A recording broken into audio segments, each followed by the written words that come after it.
835 personel gabungan yang dikerahkan untuk amankan laga perdana PSM versus Persijap di Stadion Gelora B.J. Habibie, Kota Parepare. Dan untuk melengkapi informasi, kita sudah terhubung dengan rekan Aryadi dari Kota Parepare. Selamat siang, rekan Aryadi. Selamat siang, Fior. Dan kemudian bagaimana keberlangsungan dari apel pengamanan yang digelar pada hari ini? Baik, Fior, kami laporkan bahwa laga antara PSM Makassar melawan Persijap Jepara akan berlangsung di Stadion Gelora B.J. Habibie Parepare pada Jumat besok, tanggal 8 Agustus 2025. Nah, sebelum itu, pihak personel gabungan pagi tadi telah menggelar apel jelang laga perdana PSM Makassar ini. Dari sisi keamanan, Polres Parepare sudah melakukan rapat koordinasi sebelumnya menjelang laga perdana PSM Makassar di Super League. AKBP, maksud kami Kapolres Parepare AKBP Indra Waspadayuda mengatakan ada sebanyak 835 personel gabungan yang akan terlibat dalam pengamanan laga perdana PSM Makassar di Super League 2005-2006 nanti. Ya. Untuk kemudian menjadi pertanyaan dari 835 ini, mengapa sebanyak 800-an yang dikerahkan untuk pengamanan? Ada informasi mengenai hal tersebut? Betul sekali, Fior. Jadi 830 personel ini merupakan personel gabungan, diantaranya adalah 2/4 dari personel Polres Kota Parepare, kemudian ada juga TNI, kemudian ikut juga BRIMOB, Satpol PP, dan pihak-pihak lainnya. Nah, banyaknya personel gabungan untuk mengamankan di laga perdana ini dikarenakan memang ini merupakan laga perdana PSM Makassar di Super League 2025-2026 dan akan diprediksi penonton akan membludak menghadiri Stadion B.J. Habibie pada Jumat besok, ya. Beberapa instansi juga yang turut tergabung dalam pengamanan di hari esok, rekan Aryadi. Lantas mungkin dapat disampaikan juga apa yang menjadi larangan yang ditegaskan dari pihak kepolisian mungkin? Baik, sebelumnya kami informasikan bahwa pihak Polres Parepare, kemudian Polda Sulsel, dan beberapa kelompok supporter PSM Makassar sudah melakukan pertemuan dan ada kesepakatan bahwa memang beberapa larangan kembali diterapkan dalam setiap laga PSM Makassar saat bertandang maksud kami saat berada di Stadion B.J. Habibie Kota Parepare. Di antaranya tidak boleh membawa flare, kemudian tidak boleh membawa petasan, senjata tajam, kemudian juga sampai kini pihak polisi juga masih belum memberikan kesempatan bagi supporter-supporter tim tamu untuk hadir menyaksikan langsung laga di Stadion B.J. Habibie Parepare. Ya. Baik, iya. Rekan Aryadi ini mungkin juga sekaligus mau mendapatkan konfirmasi apakah memang benar isu yang beredar bahwa kehadiran supporter lawan dilarang di Stadion Gelora B.J. Habibie. Apakah benar demikian? Dan kalau iya, mengapa? Betul sekali, Fior. Jadi memang untuk informasinya bahwa supporter lawan belum bisa menyaksikan langsung laga di stadion tandang dikarenakan memang ini merupakan aturan dari Super League 2005-2026 ini dikarenakan memang salah satu pengaruhnya adalah untuk uh, pada saat di Liga 1 kemarin terakhir itu Persib Bandung dikarenakan banyaknya supporter yang masuk dan untuk jangan sampai ada menimbulkan kericuhan seperti itu, ya. Berarti Ada beberapa. untuk baik ya. Bagaimana rekan Aryadi? Ini untuk minimalisasi adanya benturan antar supporter, ya. Lantas mungkin untuk teknis pengamanan yang akan diberlakukan baik itu di dalam maupun di luar stadion seperti apa skemanya? Apakah sudah ada penjelasan? Baik, Fior. Jadi personel dipimpin oleh HKBP Indra Waspada Yuda bahwa 835 personel ini akan berpencar untuk menjaga lokasi-lokasi yang berada di sekitar stadion, termasuk tribun supporter, kemudian ada juga beberapa pintu masuk, kemudian pintu keluar, kemudian ini akan personel-personel ini akan menyebar di sekitar stadion untuk meminimalisir adanya kericuhan seperti itu ya. Iya, selain imbauan rekan Aryadi, tentu menjadi pertanyaan juga bagaimana kemudian tanggapan dari Kapolres Kota Parepare mungkin mengenai dipilihnya Kota Parepare sebagai markas PSM, seperti apa yang disampaikan? Ya, menurut Indra setelah kami konfirmasi bahwa pihaknya sangat senang kembali dipilihnya Parepare menjadi markas PSM Makassar. Nah, namun meski begitu dia sangat mengimbau supporter untuk ikut menjaga keamanan dan ketertiban masyarakat di Parepare selama menonton jalannya laga. Memang PSM Makassar ini untuk informasi viewer bahwa PSM Makassar mempunyai rekor unbeaten atau tidak terkalahkan di pekan pertama di kompetisi kasta tertinggi sepak bola Indonesia ini sejak 2017. Nah, rekor ini kemudian berlanjut jika PSM menekuk Persijap Jepara yang digelar besok hari. Nah, Persijap sendiri adalah tim juara 3 di Liga 2 Indonesia musim lalu yang mendapat tiket terakhir klub promosi Super League 25. Beberapa supporter juga bahkan mengharapkan bahwa PSM Makassar langsung memetik poin di laga perdana ini dikarenakan memang PSM Makassar adalah salah satu tim juara di Super League 2025-2026. Ya. Berarti prediksi dari pengamat sepak bola mungkin yang berhasil Anda liput seperti apa yang ia lihat dari permainan atau persiapan dari PSM melawan Persijap nantinya? Betul sekali, Fior. Jadi salah satu pengamat sepak bola di Sulawesi Selatan mengatakan bahwa PSM Makassar ini mempunyai motivasi tinggi untuk menjaga tradisi yang tidak terkalahkan di laga perdana, apalagi mereka didukung dengan tampil di kandang sendiri. Sebanyak 22 pemain musim lalu ini kemudian juga dipertahankan lalu merekrut 9 pemain dengan kondisi ini berbeda dengan Persijap Jepara karena Laskar Kalimanyat ini mengalami perombakan besar di skuad saat dipromosikan masuk di Super League 2025-2026 ini. Nah, menurut pengamat bahwa pertandingan pertama ini sangat penting dimenangkan sebab akan memudahkan langkah pasukan Ramang menghadapi laga-laga selanjutnya. Nah, ini harus dimaksimalkan bahwa supporter juga diminta untuk mendukung PSM Makassar secara maksimal karena ini akan memberikan energi tambahan kepada pemain-pemain. Nah, seperti itu, Vio. Lebih lanjut, rekan Aryadi mungkin terkait antusiasme baik itu dari warga Parepare sendiri ataupun juga warga yang dari luar Parepare untuk menyaksikan pertandingan di hari esok, apalagi pertandingan perdana. Ini seperti apa? Sebesar apa ini kemudian mungkin tiket yang berhasil dijual sebesar atau seberapa banyak?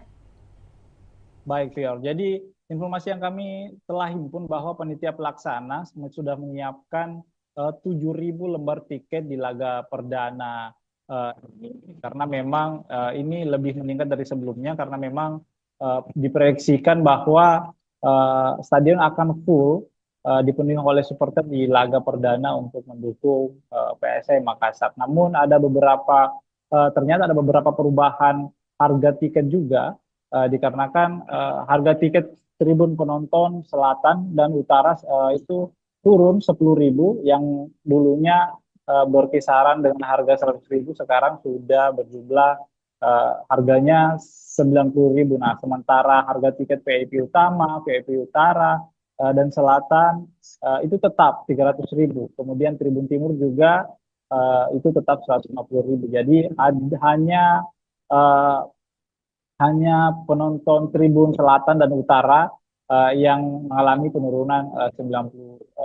Nah, dan pantauan kami, Fior, bahwa di lapangan tadi bahwa penukaran tiket juga sudah beberapa supporter sudah melakukan penukaran tiket yang didirikan oleh panitia pelaksana PSM Makassar kepada supporter. Beberapa di antaranya itu sudah menukarkan tiket lebih awal dikarenakan memang jangan sampai besok itu ada antrian cukup panjang dikarenakan padatnya supporter yang datang untuk menonton laga perdana PSM Makassar di Super League 2025-2026 Pior.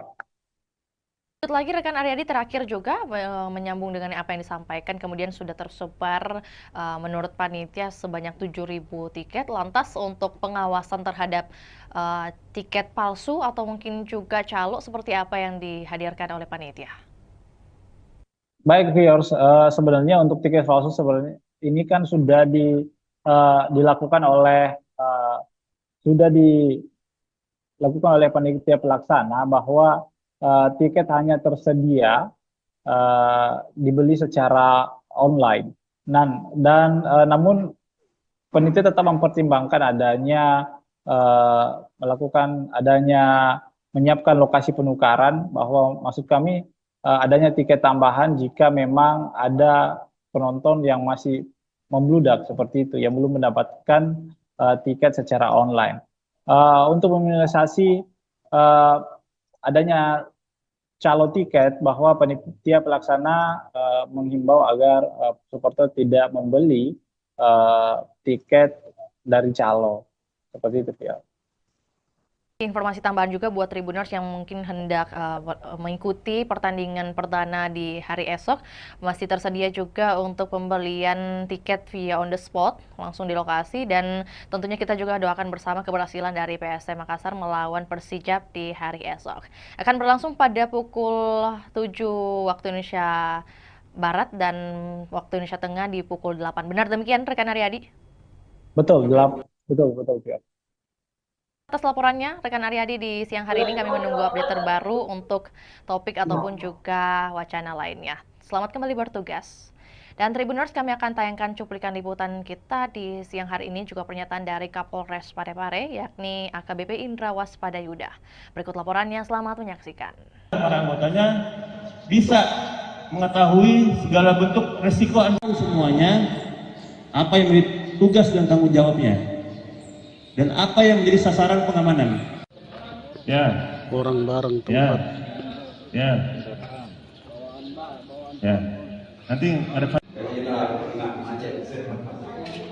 pembangunan juga karena sempat dulu kita sampai ke wali kota atau sekolah. Ya, itu. Jadi nanti untuk titik pagi ada 18 yang akan sudah datang. Zona 1 itu berbeda. Mungkin zona 2 terkait dengan pemeriksaan tiket, lebih fokus kepada orang. Kemarin kami melaksanakan rapat koordinasi terkait dengan pengamanan kegiatan BRI Super League, yang mana Parepare masih menjadi tuan rumah.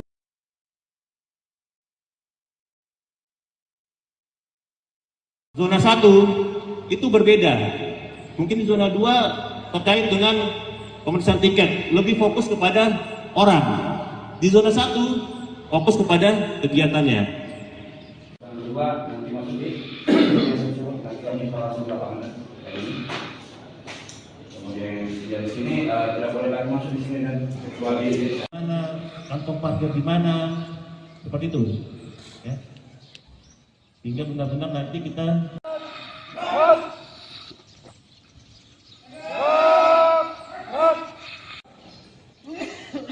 coba saya mau tanya, yang tahu sasaran pengamanan apa? Apa? Kemudian risiko ancamannya apa? Ya, karena kita cuma 300.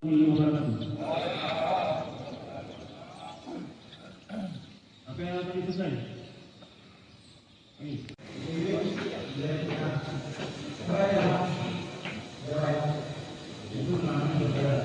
Akan padal dan para anggotanya bisa mengetahui segala bentuk resiko semuanya, apa yang menjadi tugas dan tanggung jawabnya, dan apa yang menjadi sasaran pengamanan. Ya. Orang bareng tempat. Ya. Nanti ada Keuangan juga karena sempat dulu kita sampaikan ke wali kota atau ke sekolah. Ya, baik itu. Jadi nanti untuk titik pagi ada 18 yang akan sudah datang. Zona 1 itu berbeda. Mungkin di zona 2 terkait dengan pemeriksaan tiket, lebih fokus kepada orang. Di zona 1 fokus kepada kegiatannya. Yang kedua nanti masuk di nanti kami langsung lapangan ini. Kemudian di sini tidak boleh lagi masuk di sini dan kecuali Mana kantong parkir di mana, seperti itu. Ya. Hingga benar-benar nanti kita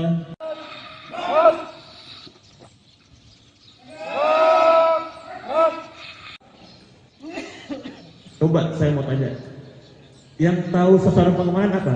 Apa? Kemudian risiko ancamannya apa? Ya, karena kita cuma 300.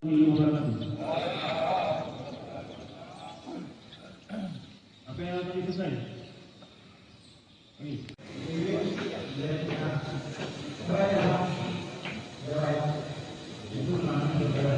Akan padal dan para anggotanya bisa mengetahui segala bentuk resiko semuanya, apa yang menjadi tugas dan tanggung jawabnya, dan apa yang menjadi sasaran pengamanan. Ya, Orang barang ya, tempat. ya, ya. Nanti ada keuangan juga karena sempat dulu kita sampaikan ke wali kota atau ke sekolah. Ya, baik itu. Jadi nanti untuk titik pagi ada 18 yang akan sudah datang.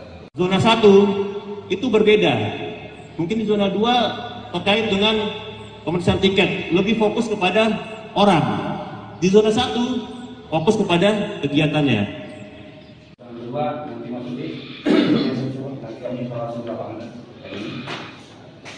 Kemudian di sini tidak boleh lagi masuk di sini dan kecuali Mana kantong parkir di mana, seperti itu. Ya. Hingga benar-benar nanti kita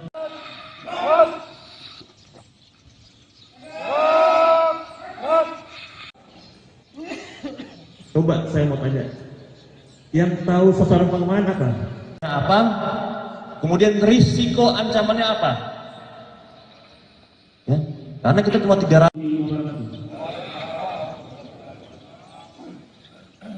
Apa yang tadi selesai? Angin segar bagi masyarakat Kota Makassar, di mana Stadion Untia Kota Makassar dilirik investor Tiongkok. Dan untuk melengkapi informasi, kita sudah terhubung dengan rekan Ami dari Kota Makassar. Selamat sore rekan Ami. Baik, selamat sore rekan Vio. Oke, baik. Dapat disampaikan kemudian bagaimana kunjungan dari investor yang hadir di hari kemarin, rekan Ami, bagaimana kemudian update-nya dan hasil yang bisa disampaikan kepada kami. Silakan. Baik, Tribuners dan Vio di studio dapat saya sampaikan bahwa pemerintah Kota Makassar memang sedang mempersiapkan pembangunan Stadion Untia di Kelurahan Untia, Kecamatan Biringkanaya, Kota Makassar. Nah, update terbaru bahwa ada investor atau perusahaan konstruksi asal Tiongkok, Cina, yakni Chems Engineering Co. Ltd atau CHAMCE melakukan kunjungan langsung di lokasi rencana pembangunan stadion di Kelurahan Untia. Nah, perusahaan konstruksi ini memang sudah pernah bertemu langsung dengan Wali Kota Makassar Munafri Arifudin pada bulan Juli lalu, dan ini adalah tindak lanjut dari kunjungannya yang sebelumnya. Dan tentunya tim CHAMCE meninjau langsung lokasi tersebut didampingi oleh Wali Kota Makassar Munafri Arifudin, hadir juga Wakil Wali Kota Makassar Alia Mustika Ilham, dan sejumlah pejabat organisasi perangkat daerah lingkup pemerintah Kota Makassar. Dan dari tim CHAMCE sendiri yang hadir adalah ada General Project Manager Mr. Xiao, kemudian ada dari Commercial Managernya Mr. Sang Siki, kemudian ada Chief Engineer juga, dan desain manager hingga sekretaris dari CHAMCE itu sendiri. Dan tentunya dari peninjauan tersebut kemarin disampaikan bahwa memang pihak Camce akan melakukan desain-desain, kemudian menyusun bagaimana rencana dan strategi mereka dalam perencanaan pembangunan stadion Untia di Kota Makassar ini. Nah, pemerintah Kota Makassar tentunya membuka diri karena memang Pemkot Makassar saat ini sedang mencari investor yang akan membiayai atau mendanai pembangunan stadion di Kota Makassar. Dan di sana tentunya disampaikan juga kemarin bahwa Camce ini sudah punya pengalaman banyak di bidang infrastruktur.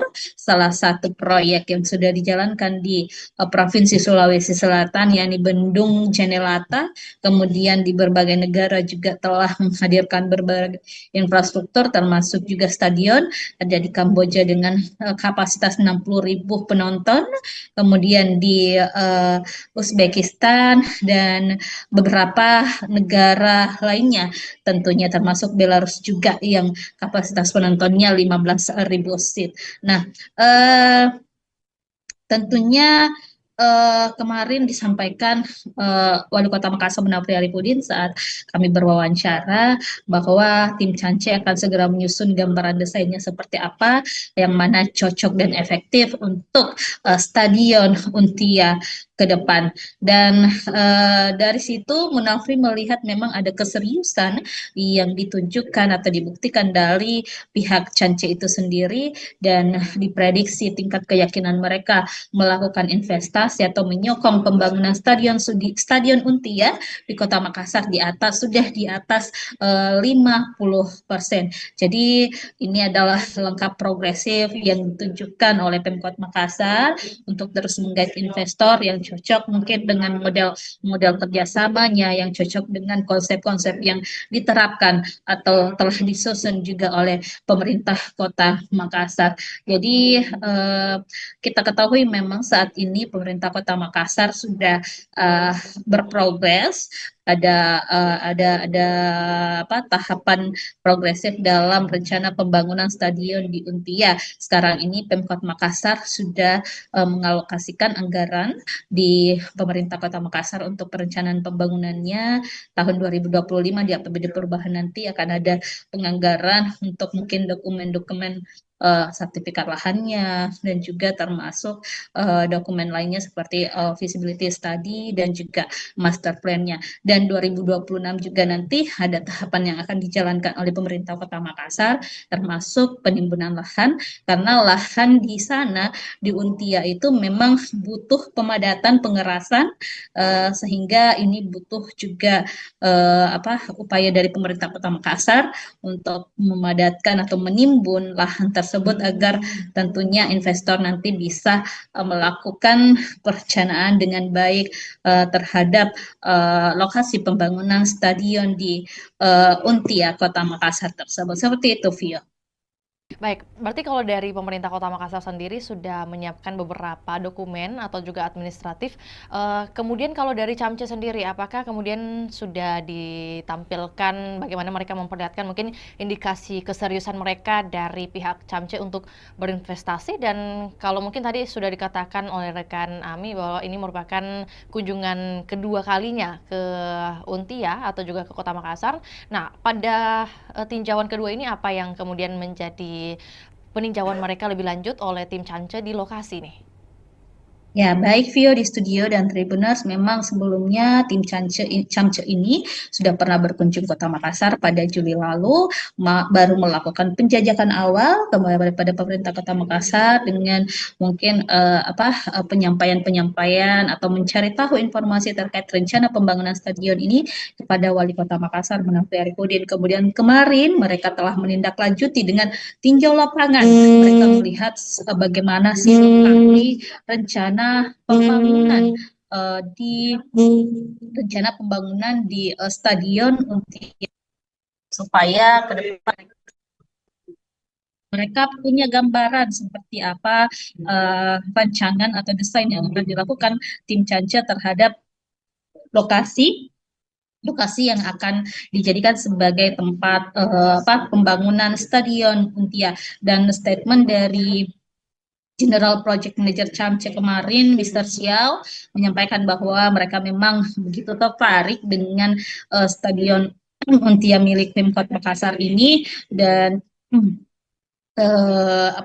mereka juga sedang melakukan gambaran-gambaran desainnya seperti apa ke depan. Nah, setelah mereka menyelesaikan desainnya nanti akan dikembalikan atau dikoordinasikan lagi kepada pemerintah Kota Makassar. Jadi ada proses matching nanti, penyesuaian antara mungkin desain-desain yang sesuai rencana Pemkot dengan desain-desain yang ditawarkan oleh investor Camce ini. Jadi setelah ini mungkin masih ada tahapan-tahapan selanjutnya yang akan dilakukan antara pemerintah Kota Makassar dan juga pihak Camce. Seperti itu, Phil. Oke, baik. Berarti apakah kemudian sudah ada pembicaraan mengenai target waktu penyelesaian stadion dari pihak Pemkot atau juga Camce yang diharapkan seperti apa kemudian? Nah, kalau dari hasil kunjungan ini kita masih belum tahu kapan tindak lanjutnya ke depan. Yang pastinya tim Camce akan menyelesaikan dulu bagaimana perencanaan mereka, desain mereka. Tapi kalau untuk Pemkot sendiri sudah melakukan roadmap atau peta jalan seperti apa rencana pembangunan stadion tahun 2025 dialokasikan untuk pengadaan atau pembuatan roadmap maupun feasibility study dan juga sertifikat lahan. Kemudian 2026 nanti itu dilakukan pengurusan perizinan analisis dampak lingkungan atau AMDALALIN dan juga analisis dampak lalu lintas AMDAL dan AMDALALIN. Kemudian 2026 juga dialokasikan anggaran untuk pemadatan lahan atau penimbunan di sana di Untia. Kemudian 2027 ditargetkan proses pengerjaan atau konstruksi dilakukan dengan harapan pada akhir 2027 atau 2028 nanti Stadion Untia sudah bisa dinikmati atau dirasakan manfaatnya oleh masyarakat. Baik, rekan Ami, mungkin sebelum kita ke pertanyaan terakhir, tentu bagaimana kemudian informasi mengenai kompetitor lain selain Camce yang mungkin juga sudah tertarik membangun Stadion Untia ini, apakah ada informasi mengenai hal tersebut? Baik, Tribuners dan Vio, memang sesuai pernyataan dari Wali Kota Makassar Munafri Arifudin, ada beberapa investor yang telah menjajaki kerjasama dengan pemerintah Kota Makassar. Salah satunya mungkin kemarin ada investor dari Qatar yang telah juga melakukan koordinasi dan komunikasi dengan Pemkot Makassar.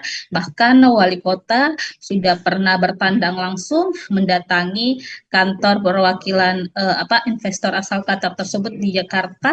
Lalu juga kemarin baru-baru pada pekan lalu Wali Kota Makassar bersama beberapa pejabat lingkup pemerintah Kota Makassar datang ke JIS. Jadi untuk melihat langsung seperti apa perencanaan-perencanaan yang dilakukan oleh pengelola JIS ataupun perusahaan yang menangani pembangunan berdirinya Stadion Jakarta International Stadion yang ada di Jakarta. Jadi itu sebagai salah satu langkah-langkah yang dilakukan pemerintah Kota Makassar untuk menghadirkan atau komitmen menghadirkan Stadion Untia di Makassar.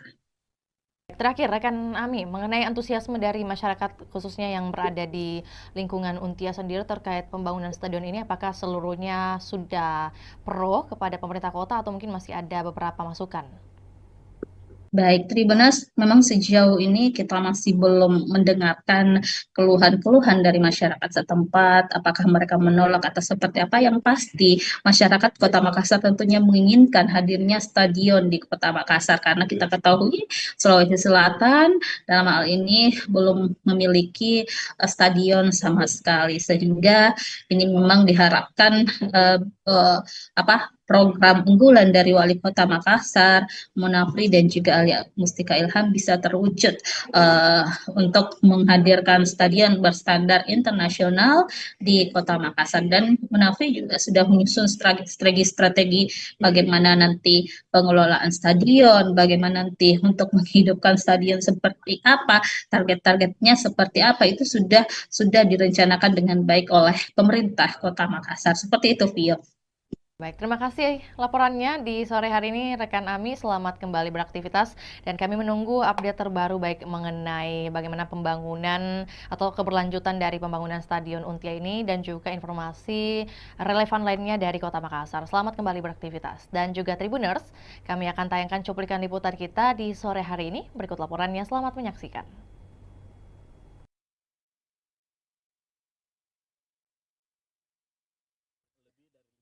Dan kemungkinan itu, tapi kan kita masih banyak sekali hal-hal yang harus kita bicarakan. Yang paling pertama mungkin masalah pembiayaan, lama pekerjaan, desain dan sebagainya, seperti apa model kerjasama dan sebagainya. Saya pikir ini masih di dalam proses. Biarkanlah kami juga berjalan paralel untuk menyiapkan segala macam yang namanya legal administrasi dari proyek pembangunan stadion ini. Iya. Belum tentu, kalau mereka kita tidak sepakat, jangan sampai mereka offeringnya berbeda, ya akan susah untuk itu.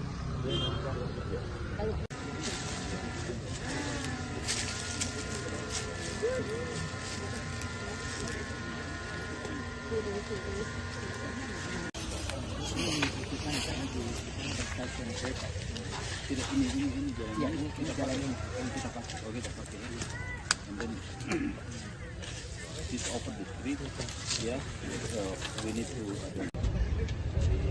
mudah sampai sekarang.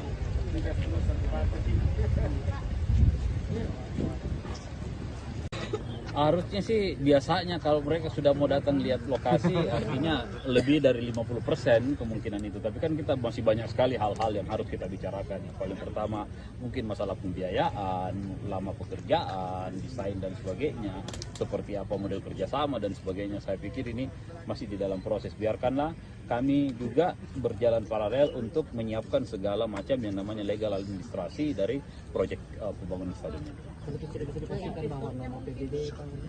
Iya, belum tentu. Kalau mereka kita tidak sepakat, jangan sampai mereka offeringnya berbeda, ya akan susah untuk itu.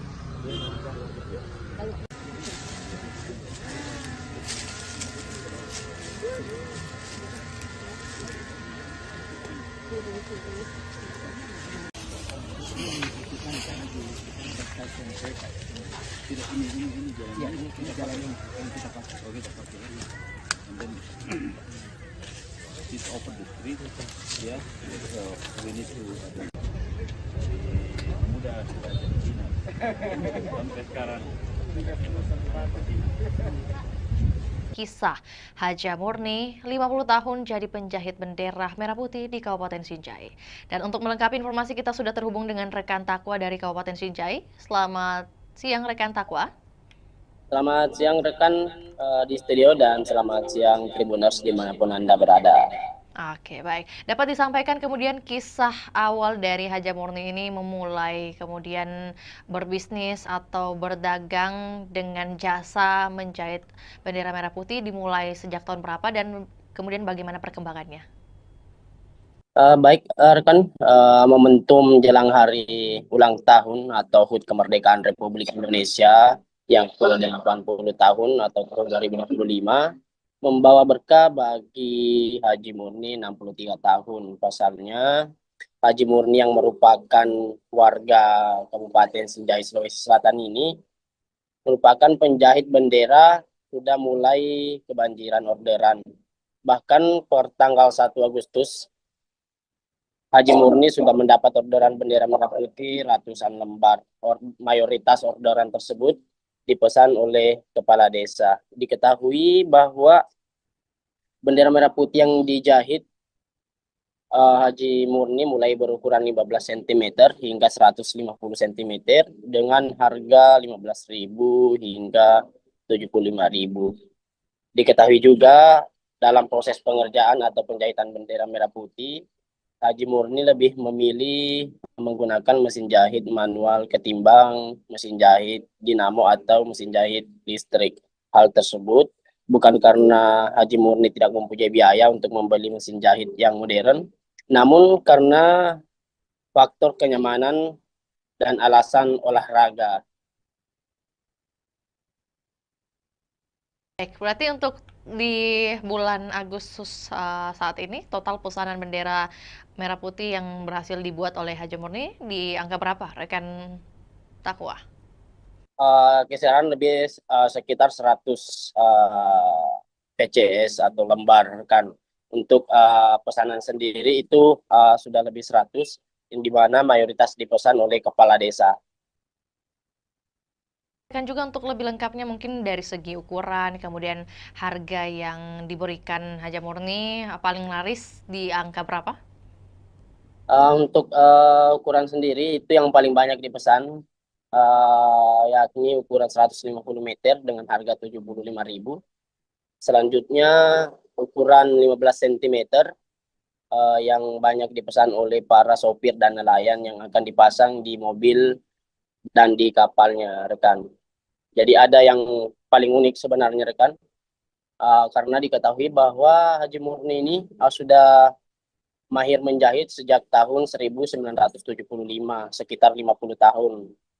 Dia sudah menjahit bendera merah putih setiap tahun pada momen kemerdekaan Republik Indonesia, rekan. Jadi pekerjaan menjahit ini merupakan pekerjaan utama dari Haji Murni sehari-hari, rekan Takwa? Untuk menjahit bendera merah putih itu setiap tahunnya, rekan. Namun untuk sehari-hari beliau juga berjualan atau berdagang pakaian yang banyak dijual di tokonya yang terletak di pasar sentral itu, yakni pakaian atau seragam sekolah, rekan. Baik, rekan Takwa, dalam sehari Haja Murni bisa menjahit berapa lembar khususnya untuk agenda tahunan seperti 17-an ini? Untuk setiap harinya rata-rata itu 50 lembar setiap hari, rekan. Tergantung pesanan yang masuk. Kan juga rekan Takwa bahwa kemudian Haja Murni ini masih memilih menggunakan mesin jahit manual. Nah, kemudian apa yang menjadi alasan khususnya tidak mau menggunakan mesin listrik? Ada dua alasan utama. Yang pertama itu karena beliau lebih nyaman menggunakan mesin manual. Yang kedua itu sebagai momen atau rasa untuk olahraga, rekan. Motivasi utama dari Haja Murni ini tetap menjahit di usia ke-63 tahun, selain karena sembari berolahraga, bagaimana kemudian dengan kehidupannya, mungkin dukungan keluarga? Untuk dukungan keluarga, Haji Murni bersama almarhum suaminya itu berhasil memberikan pendidikan yang terbaik kepada 4 anaknya, dan saat ini 4 anaknya sudah berkeluarga, rekan. Kisah pribadinya dari Haja Murni ini, rekan Takwa, apakah kemudian ia menceritakan atau juga Anda liput mengenai siapa kemudian yang menjadi pengajar pertama dari Haja Murni sejak dulu? Jadi pada saat itu Haji Murni masih berumur 7 tahun. Dia tinggal di Kota Makassar, ikut sama tantenya karena beliau tidak bisa melanjutkan pendidikan karena keterbatasan ekonomi. Yang kebetulan tantenya tersebut yang menjadi rumah tumpangan Haji Murni itu bekerja sebagai proses menjahit. Dari situ Haji Murni belajar dari tantenya. Setelah mahir dan berkeluarga, dia pindah ke Kabupaten Sinjai membuka toko pakaian, di mana sebelumnya toko pakaian itu atau pakaian yang digunakan atau yang dijual di tokonya itu dari hasil yang dijahit oleh Haji Murni sendiri, rekan. Ditambah pada saat momen 17 Agustus atau momen kemerdekaan Republik Indonesia, orderan itu banyak yang masuk. Maka dari situ beliau memulai usahanya itu untuk menjahit bendera, dan sampai saat ini dia sudah bertahan setiap tahun menjahit bendera merah putih itu sekitar 50 tahun, rekan. Tadi disebutkan juga ada kemudian 4 anak dari Haja Murni. Apakah kemudian dari ke-4 anak ini ada yang ikut turut membantu usahanya sekarang?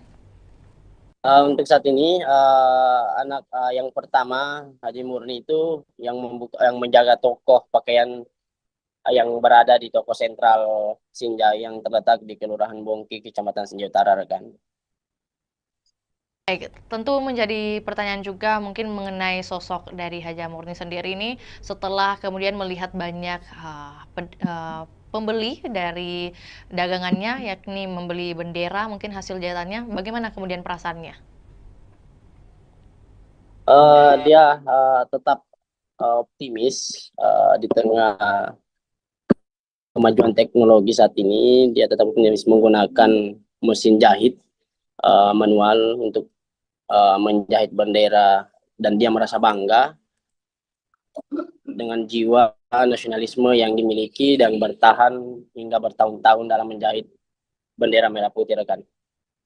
Mungkin pesan khusus yang dititipkan oleh Haja Murni kepada mungkin masyarakat ataupun juga terkait kemerdekaan Republik Indonesia seperti apa yang Anda liput? Untuk sampai saat ini rekan, kami tidak menghimpun hal tersebut, rekan. Lantas terima kasih atas informasinya rekan Takwa. Selamat kembali beraktivitas dan kami menunggu update terbaru yang akan dilaporkan dari Kabupaten Sinjai. Dan salam sukses juga buat Haja Murni selaku penjahit bendera merah putih di Kabupaten Sinjai. Dan kami Tribuners akan tayangkan juga cuplikan liputan juga pernyataan dari seorang Haja Murni. Berikut laporannya, selamat menyaksikan.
Berapa ini kita menjahit?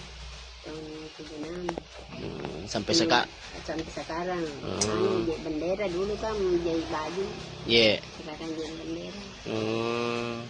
Jadi untuk menjahitnya itu mulai di tahun 76 Bang Haji. Kalau menjahit bendera sendiri itu Bang Haji? Itu mulai begitu. Kan menjual di pasar dulu besar bawah tuh. Oh iya Bang Haji. Iya. Kalau Anda sendiri Bang Haji apa? Belajar menjahit ini di mana Bang Haji? Di Makassar dulu. Di Makassar. Umur 7 tahun. Oh, baru umur 7 tahun sudah menjahit Bang Haji. Itu enggak sekolah saya tapi. Oh, tapi yang ajarkan menjahit itu siapa Bang Haji? Tanteku di Makassar. Oh. Tapi Anda sendiri Bang Haji apa? Kenapa ini pilih? Saya lihat ini mesin manual Bang Haji. Karena tidak cocok. Saya mesin Mesin. Dinamo enggak cocok mesin aku tuh. Iya. Enggak cocok. Oh, sekaligus olahraga juga ya Bang Haji. Iya. Tapi untuk Bang Haji, untuk bendera untuk 17 Agustus ini Bang Haji, kemerdekaan ini di tahun 2025, apakah sudah ada orderan Bang Haji? Banyak, kalau orderan banyak. Oh. Ada 20 piece begini, jadi bendera. Berapa piece tadi? 20 piece di? 20 piece. Berapa Jadi, sih? kalau 20 piece, 100 pasang bendera jadinya. 100 pasang. Oh, kalau diuangkan itu Bang Haji, harganya keseluruhan berapa itu Bang Haji? Kalau diuangkan, harga 50 ji, berapa? 50 satu pasang. 50.000 satu pasang. Nah, berapa pasang Bang Haji? Kalau ini jadi semua 100 pasang. 100 pasang Bang Haji di? 20 piece. Oh iya. Sendiri Bang Haji apa? Untuk bendera yang kita jahit di sini Bang Haji, ukuran paling kecil dan ukuran paling besar itu berapa Bang Haji? Ada berapa ini? 20 cm sampai 50 cm. 17 cm, 1,5 atau 100. Yeah. Oh, 150. 150. 1 meter 50 cm Bang Haji di. Kalau harganya itu yang paling panjang Bang Haji? Kalau paling panjang 75. 75 Bang Haji. Kalau yang paling kecil seperti ini Bang Haji? Kalau ini 5.000. Oh, 5.000 Bang Haji di. Tapi untuk bendera bendera kapal, bendera mobil apa. Kalau keseluruhan orderan Bang Haji Saga nih, matama orderan mau. Enggak tahu berapa. Tapi itu ada 100 peces untuk bendera. Desa, kepala desa ambil tahu. Iya. Begitu 10 pasang, 20 pasang. Oh iya Bang Haji. Tapi sekarang intinya lebihnya 100 Bang Haji orderan di 100 PCS. Enggak tahu nih. Iya. Ada 20 piece. Sudah banyak nih, enggak aku ingat berapa nih laku. Oh iya Bang Haji. Tapi ada nih yang order itu yang kita maksud Bang Haji di. Iya, ada nih. Dari pulau. Iya. Kepala desa itu ambil.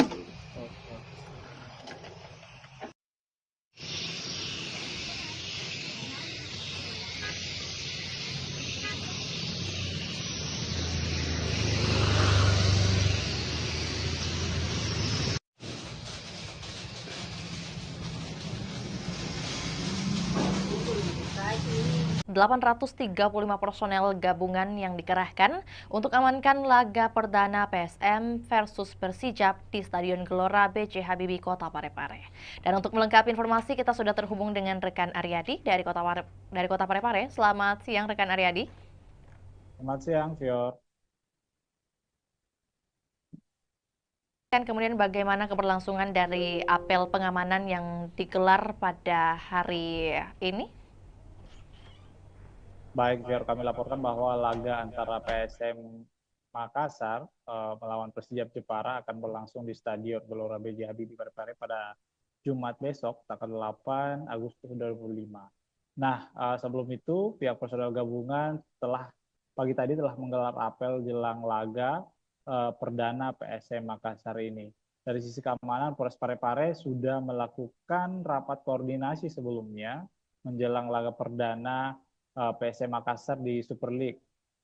AKBP, maksud kami Kapolres Parepare AKBP Indra Waspadayuda mengatakan ada sebanyak 835 personel gabungan yang akan terlibat dalam pengamanan laga perdana PSM Makassar di Super League 2005-2006 nanti. Ya. Untuk kemudian menjadi pertanyaan dari 835 ini, mengapa sebanyak 800-an yang dikerahkan untuk pengamanan? Ada informasi mengenai hal tersebut? Betul sekali, Fior. Jadi 830 personel ini merupakan personel gabungan, diantaranya adalah 2/4 dari personel Polres Kota Parepare, kemudian ada juga TNI, kemudian ikut juga Brimob, Satpol PP, dan pihak-pihak lainnya. Nah, banyaknya personel gabungan untuk mengamankan di laga perdana ini dikarenakan memang ini merupakan laga perdana PSM Makassar di Super League 2025-2026 dan akan diprediksi penonton akan membludak menghadiri Stadion B.J. Habibie pada Jumat besok ya. Beberapa instansi juga yang turut tergabung dalam pengamanan di hari esok, rekan Aryadi. Lantas mungkin dapat disampaikan juga apa yang menjadi larangan yang ditegaskan dari pihak kepolisian mungkin? Baik, sebelumnya kami informasikan bahwa pihak Polres Parepare, kemudian Polda Sulsel dan beberapa kelompok supporter PSM Makassar sudah melakukan pertemuan dan ada kesepakatan bahwa memang beberapa larangan kembali diterapkan dalam setiap laga PSM Makassar saat bertandang maksud kami saat berada di Stadion B.J. Habibie Kota Parepare. Di antaranya tidak boleh membawa flare, kemudian tidak boleh membawa petasan, senjata tajam, kemudian juga sampai kini pihak polisi juga masih belum memberikan kesempatan bagi supporter-supporter tim tamu untuk hadir menyaksikan langsung laga di Stadion B.J. Habibie Parepare. Ya. Baik, ya. Rekan Aryadi ini mungkin juga sekaligus mau mendapatkan konfirmasi apakah memang benar isu yang beredar bahwa kehadiran supporter lawan dilarang di Stadion Gelora B.J. Habibie. Apakah benar demikian? Dan kalau iya, mengapa? Betul sekali, Fior. Jadi memang untuk informasinya bahwa supporter lawan belum bisa menyaksikan langsung laga di Stadion Tandang, dikarenakan memang ini merupakan aturan dari Super League 2025-2026 ini, dikarenakan memang salah satu pengaruhnya adalah untuk pada saat di Liga 1 kemarin terakhir itu Persib Bandung, dikarenakan banyaknya supporter yang masuk dan untuk jangan sampai ada menimbulkan kericuhan seperti itu, Pia. Berarti untuk baik ya. Bagaimana rekan Aryadi? Ini untuk minimalisasi adanya benturan antar supporter, Pia. Lantas mungkin untuk teknis pengamanan yang akan diberlakukan baik itu di dalam maupun di luar stadion seperti apa skemanya? Apakah sudah ada penjelasan? Baik, Fior. Jadi personel dipimpin oleh HKBP Indra Waspada Yuda bahwa 835 personel ini akan berpencar untuk menjaga lokasi-lokasi yang berada di sekitar stadion, termasuk tribun supporter, kemudian ada juga beberapa pintu masuk, kemudian pintu keluar. Kemudian ini akan menyebar, personel-personel ini akan menyebar di sekitar stadion untuk meminimalisir adanya kericuhan seperti itu ya. Ya, selain imbauan rekan Aryadi, tentu menjadi pertanyaan juga bagaimana kemudian tanggapan dari Kapolres Kota Parepare mungkin mengenai dipilihnya Kota Parepare sebagai markas PSM, seperti apa yang disampaikan? Ya, menurut Indra setelah kami konfirmasi bahwa pihaknya sangat senang kembali dipilihnya Parepare menjadi markas PSM Makassar. Nah, namun meski begitu dia sangat mengimbau supporter untuk ikut menjaga keamanan dan ketertiban masyarakat di Parepare selama menonton jalannya laga. Memang PSM Makassar ini untuk informasi Fior bahwa PSM Makassar mempunyai rekor unbeaten atau tidak terkalahkan di pekan pertama di kompetisi kasta tertinggi sepak bola Indonesia ini sejak 2017. Nah, rekor ini kemudian berlanjut jika PSM menekuk Persijap Jepara yang digelar besok hari. Nah, Persijap sendiri adalah tim juara 3 di Liga 2 Indonesia musim lalu yang mendapat tiket terakhir klub promosi Super League 25. Beberapa supporter juga bahkan mengharapkan bahwa PSM Makassar langsung memetik poin di laga perdana ini, dikarenakan memang PSM Makassar adalah salah satu tim juara di Super League 2025-2026. Ya. Berarti prediksi dari pengamat sepak bola mungkin yang berhasil Anda liput seperti apa yang ia lihat dari permainan atau persiapan dari PSM melawan Persijap nantinya? Betul sekali, Fir. Jadi salah satu pengamat sepak bola di Sulawesi Selatan mengatakan bahwa PSM Makassar ini mempunyai motivasi tinggi untuk menjaga tradisi yang tidak terkalahkan di laga perdana, apalagi mereka didukung dengan tampil di kandang sendiri.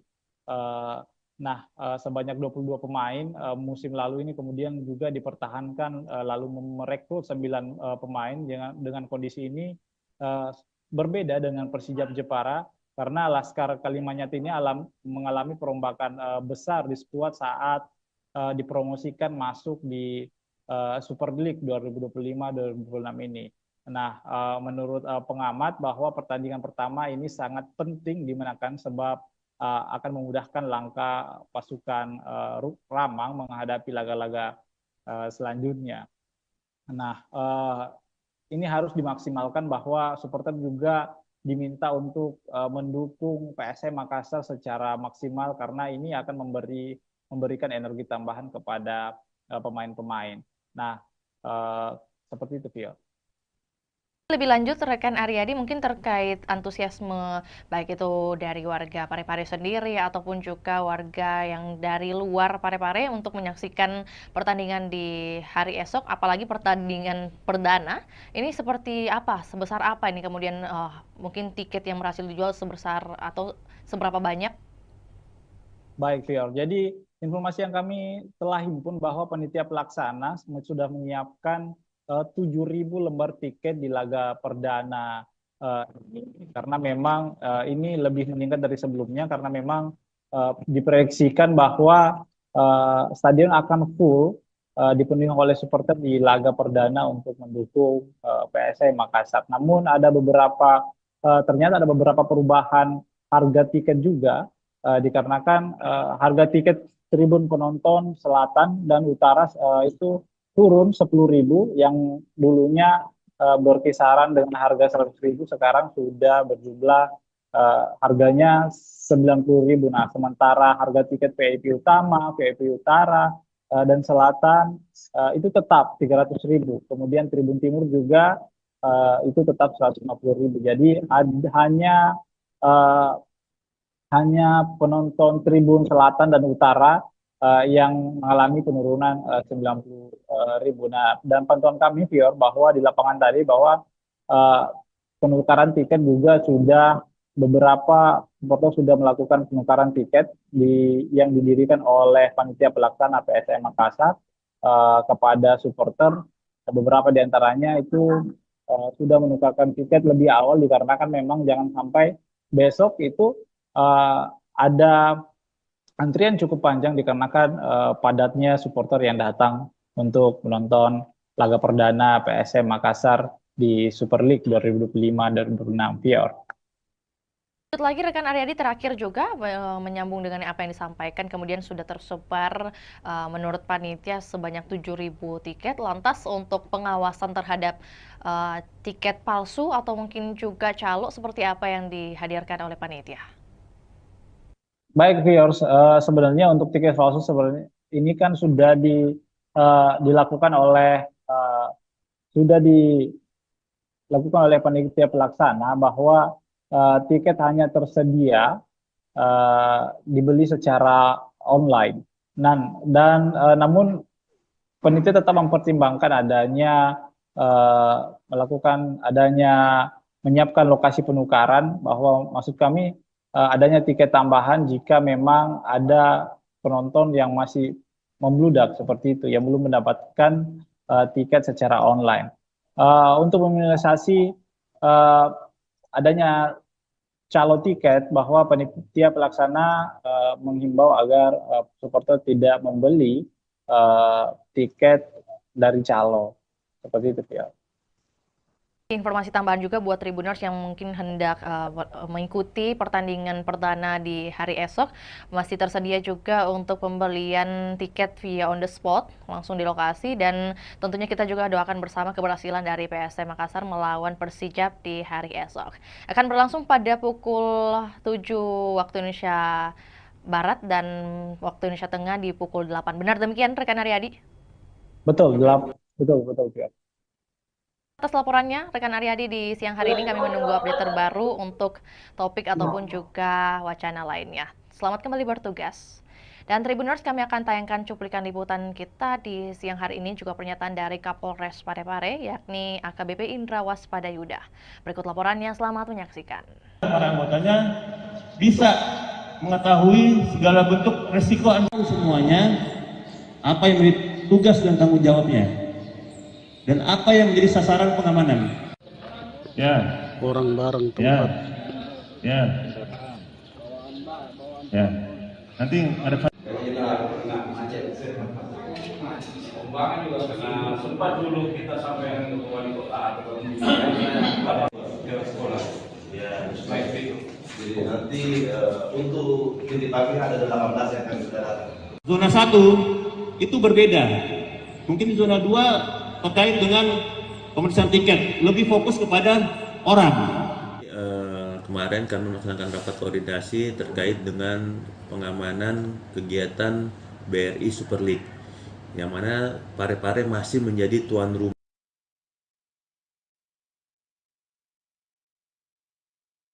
Zona 1 itu berbeda. Mungkin zona 2 terkait dengan pemeriksaan tiket, lebih fokus kepada orang. Di zona 1 fokus kepada kegiatannya.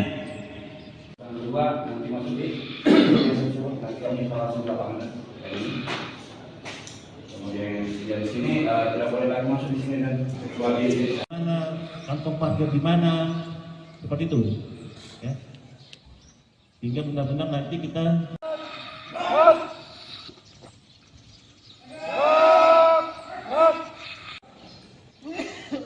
coba saya mau tanya, yang tahu sasaran pengamanan apa?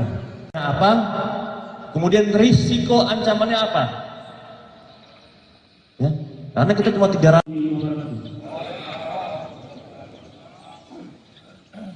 Apa yang tadi selesai?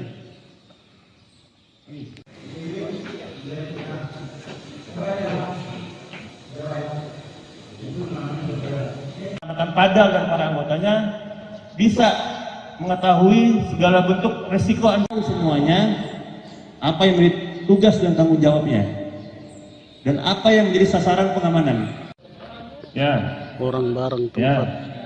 Ya. Ya. Nanti ada. pembangunan juga karena sempat dulu kita sampai ke wali kota atau sekolah. Ya, baik itu. Jadi nanti untuk titik pagi ada 18 yang akan sudah datang. Zona 1 itu berbeda. Mungkin zona 2 terkait dengan pemeriksaan tiket, lebih fokus kepada orang. Di zona 1 fokus kepada kegiatannya. Yang kedua, nanti masuk di nanti kami langsung ke lapangan. Kemudian dari sini tidak boleh lagi masuk di sini dan kecuali mana, kantong parkir di mana, seperti itu. Ya. Hingga benar-benar nanti kita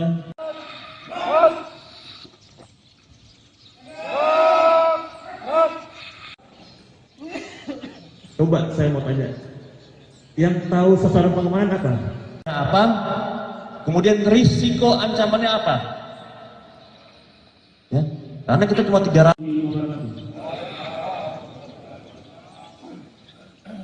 Apa yang tadi selesai?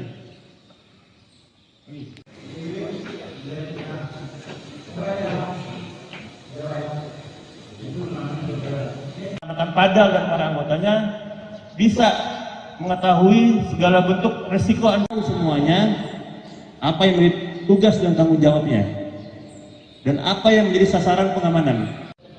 Ya. Orang bareng tempat. Ya. Ya. Nanti ada. pembangunan juga karena sempat dulu kita sampai ke wali kota atau sekolah. Ya, baik itu. Jadi nanti untuk titik pagi ada 18 yang akan sudah datang. Zona 1 itu berbeda. Mungkin zona 2 terkait dengan pemeriksaan tiket, lebih fokus kepada orang. Di zona 1 fokus kepada kegiatannya. Yang kedua, nanti masuk di nanti kami langsung ke lapangan. Kemudian persija di sini tidak boleh lagi masuk di sini dan kecuali mana, kantong parkir di mana, seperti itu, ya. Sehingga benar-benar nanti kita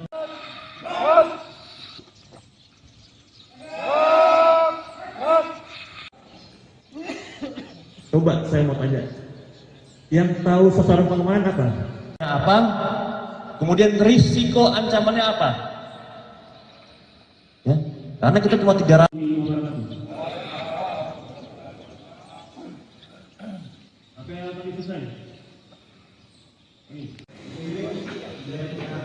Angin segar bagi masyarakat Kota Makassar, di mana Stadion Untia Kota Makassar dilirik investor Tiongkok. Dan untuk melengkapi informasi, kita sudah terhubung dengan rekan Ami dari Kota Makassar. Selamat sore rekan Ami. Baik, selamat sore rekan Vio. Oke, baik. Dapat disampaikan kemudian bagaimana kunjungan dari investor yang hadir di hari kemarin, rekan Ami, bagaimana kemudian update-nya dan hasil yang bisa disampaikan kepada kami. Silakan. Baik, Tribuners dan Vio di studio dapat saya sampaikan bahwa pemerintah Kota Makassar memang sedang mempersiapkan pembangunan Stadion Untia di Kelurahan Untia, Kecamatan Biringkanaya, Kota Makassar. Nah, update terbaru bahwa ada investor atau perusahaan konstruksi asal Tiongkok, Cina, yakni Chems Engineering Co.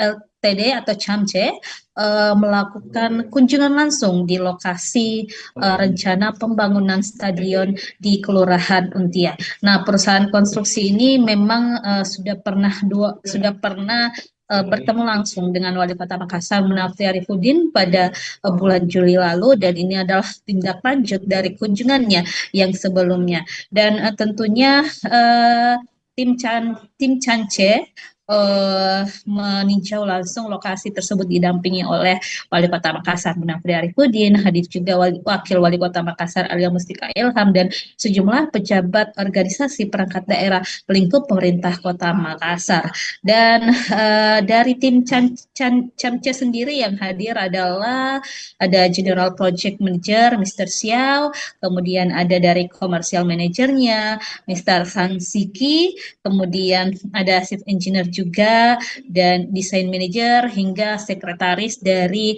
CHAMCE itu sendiri. Dan tentunya dari peninjauan tersebut kemarin disampaikan bahwa memang pihak CHAMCE akan melakukan desain-desain, kemudian menyusun bagaimana rencana dan strategi mereka dalam perencanaan pembangunan Stadion Untia di Kota Makassar ini. Nah, pemerintah Kota Makassar tentunya membuka diri karena memang Pemkot Makassar saat ini sedang mencari investor yang akan membiayai atau mendanai pembangunan stadion di Kota Makassar.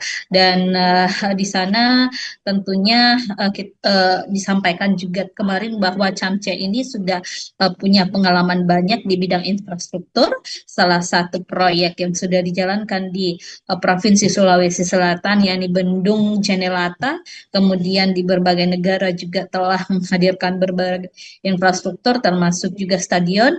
Ada di Kamboja dengan kapasitas 60.000 penonton, kemudian di Uzbekistan dan beberapa negara lainnya tentunya termasuk Belarus juga yang kapasitas penontonnya 15.000 seat. Nah, tentunya kemarin disampaikan Wali Kota Makassar Munafri Arifudin saat kami berwawancara bahwa tim CHAMCE akan segera menyusun gambaran desainnya seperti apa yang mana cocok dan efektif untuk Stadion Untia ke depan. Dan dari situ Munafri melihat memang ada keseriusan yang ditunjukkan atau dibuktikan dari pihak CHAMCE itu sendiri, dan diprediksi tingkat keyakinan mereka melakukan investasi atau menyokong pembangunan Stadion Untia di Kota Makassar sudah di atas 50%.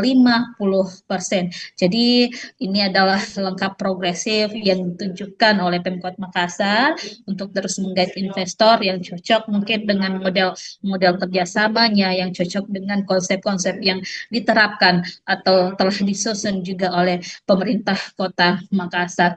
Jadi kita ketahui memang saat ini pemerintah Kota Makassar sudah berprogres, ada apa tahapan progresif dalam rencana pembangunan stadion di Untia. Sekarang ini Pemkot Makassar sudah mengalokasikan anggaran di pemerintah Kota Makassar untuk perencanaan pembangunannya tahun 2025 di APBD perubahan nanti akan ada penganggaran untuk mungkin dokumen-dokumen sertifikat lahannya dan juga termasuk dokumen lainnya seperti feasibility study dan juga master plan-nya. Dan 2026 juga nanti ada tahapan yang akan dijalankan oleh pemerintah Kota Makassar termasuk penimbunan lahan, karena lahan di sana di Untia itu memang butuh pemadatan pengerasan sehingga ini butuh juga upaya dari pemerintah Kota Makassar untuk memadatkan atau menimbun lahan tersebut agar tentunya investor nanti bisa melakukan perencanaan dengan baik terhadap lokasi pembangunan stadion di Untia Kota Makassar tersebut. Seperti itu, Vio. Baik, berarti kalau dari pemerintah Kota Makassar sendiri sudah menyiapkan beberapa dokumen atau juga administratif. Kemudian kalau dari Camce sendiri, apakah kemudian sudah ditampilkan bagaimana mereka memperlihatkan mungkin indikasi keseriusan mereka dari pihak Camce untuk berinvestasi? Dan kalau mungkin tadi sudah dikatakan oleh rekan Ami bahwa ini merupakan kunjungan kedua kalinya ke Untia atau juga ke Kota Makassar. Nah, pada tinjauan kedua ini apa yang kemudian menjadi peninjauan mereka lebih lanjut oleh tim Camce di lokasi nih? Ya, baik Vio di studio dan Tribuners, memang sebelumnya tim Camce ini sudah pernah berkunjung Kota Makassar pada Juli lalu, baru melakukan penjajakan awal kepada pemerintah Kota Makassar dengan mungkin penyampaian atau mencari tahu informasi terkait rencana pembangunan stadion ini kepada Wali Kota Makassar Menafi Arifudin. Kemudian kemarin mereka telah menindaklanjuti dengan tinjau lapangan. Mereka melihat bagaimana sih lokasi rencana pembangunan di stadion Untia supaya ke depan mereka punya gambaran seperti apa rancangan atau desain yang akan dilakukan tim Camce terhadap lokasi yang akan dijadikan sebagai tempat pembangunan stadion Untia. Dan statement dari General Project Manager Camce kemarin, Mr. Xiao, menyampaikan bahwa mereka memang begitu tertarik dengan stadion Untia milik Pemkot Makassar ini, dan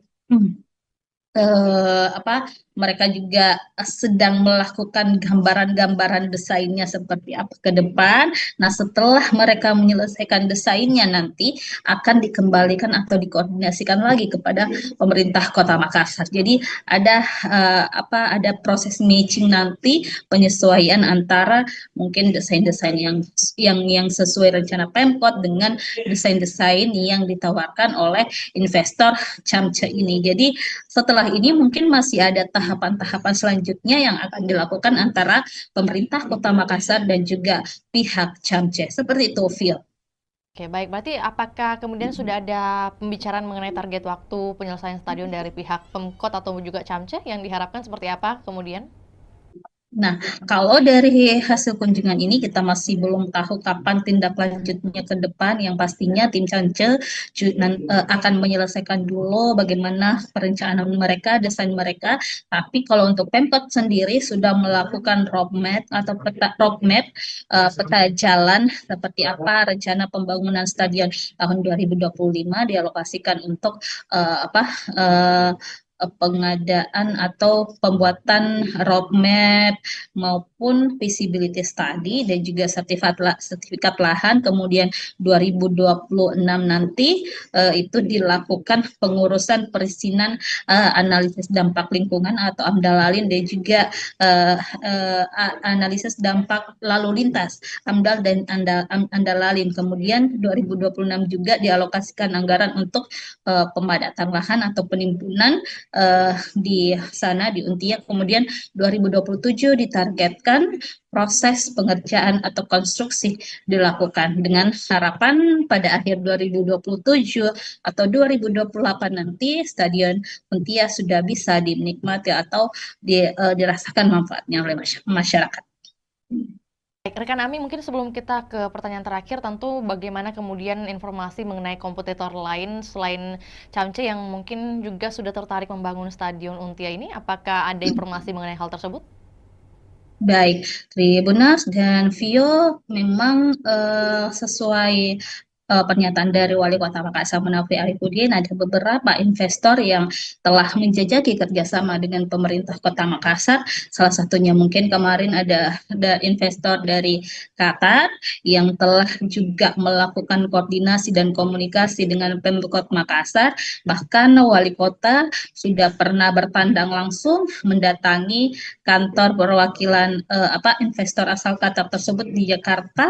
Lalu juga kemarin baru-baru pada pekan lalu Wali Kota Makassar bersama beberapa pejabat lingkup pemerintah Kota Makassar datang ke JIS. Jadi untuk melihat langsung seperti apa perencanaan yang dilakukan oleh pengelola JIS ataupun perusahaan yang menangani pembangunan berdirinya Stadion Jakarta International Stadion yang ada di Jakarta. Jadi itu sebagai salah satu langkah-langkah yang dilakukan pemerintah Kota Makassar untuk menghadirkan atau komitmen menghadirkan Stadion Untia di Makassar.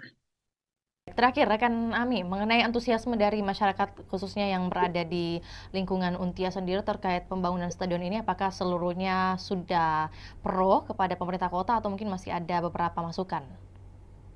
Baik, Tribuners, memang sejauh ini kita masih belum mendengarkan keluhan-keluhan dari masyarakat setempat, apakah mereka menolak atau seperti apa. Yang pasti, masyarakat Kota Makassar tentunya menginginkan hadirnya stadion di Kota Makassar, karena kita ketahui Sulawesi Selatan dalam hal ini belum memiliki stadion sama sekali, sehingga ini memang diharapkan program unggulan dari Wali Kota Makassar, Munafri dan juga Alia Mustika Ilham bisa terwujud untuk menghadirkan stadion berstandar internasional di Kota Makassar. Dan Munafri juga sudah menyusun strategi bagaimana nanti pengelolaan stadion, bagaimana nanti untuk menghidupkan stadion seperti apa, target-targetnya seperti apa, itu sudah direncanakan dengan baik oleh pemerintah Kota Makassar. Seperti itu, Vio.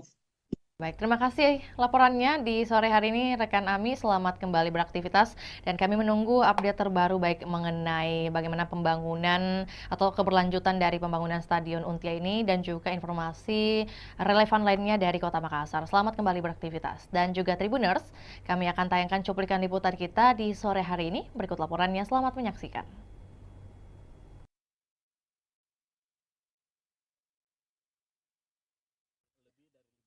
Kemungkinan itu, tapi kan kita masih banyak sekali hal-hal yang harus kita bicarakan. Yang paling pertama mungkin masalah pembiayaan, lama pekerjaan, desain dan sebagainya, seperti apa model kerjasama dan sebagainya. Saya pikir ini masih di dalam proses. Biarkanlah kami juga berjalan paralel untuk menyiapkan segala macam yang namanya legal administrasi dari proyek pembangunan stadion. Iya. Belum tentu, kalau mereka kita tidak sepakat, jangan sampai mereka offeringnya berbeda, ya akan susah untuk itu.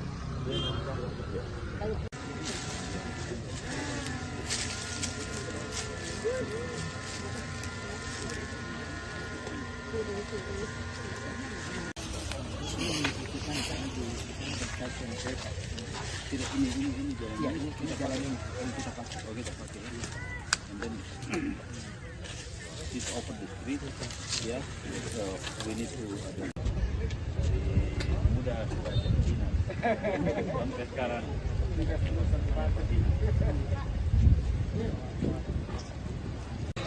Harusnya sih biasanya kalau mereka sudah mau datang lihat lokasi artinya lebih dari 50% kemungkinan itu. Tapi kan kita masih banyak sekali hal-hal yang harus kita bicarakan. Yang paling pertama mungkin masalah pembiayaan, lama pekerjaan, desain dan sebagainya.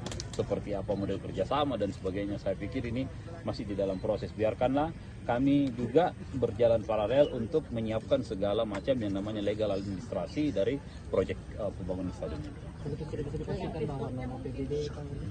Iya, belum tentu. Kalau mereka kita tidak sepakat, jangan sampai mereka offeringnya berbeda, ya akan susah untuk itu.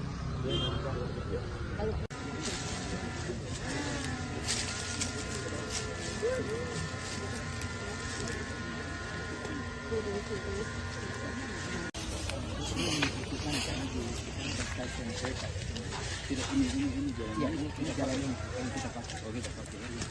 And then this over the street, yeah. So we need to mudah sampai sekarang. Kisah Haja Murni, 50 tahun jadi penjahit bendera merah putih di Kabupaten Sinjai.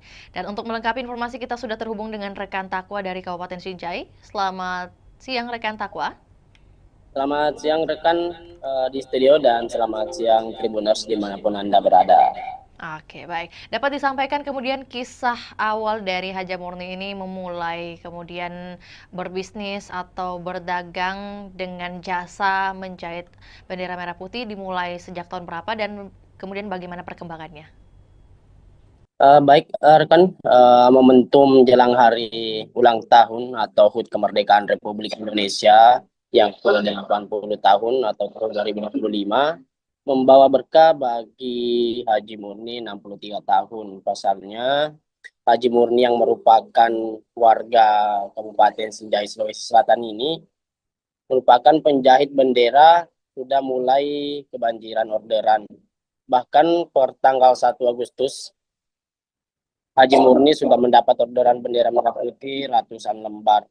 Mayoritas orderan tersebut dipesan oleh kepala desa. Diketahui bahwa bendera merah putih yang dijahit Haji Murni mulai berukuran 15 cm hingga 150 cm dengan harga 15.000 hingga 75.000. Diketahui juga dalam proses pengerjaan atau penjahitan bendera merah putih, Haji Murni lebih memilih menggunakan mesin jahit manual ketimbang mesin jahit dinamo atau mesin jahit listrik.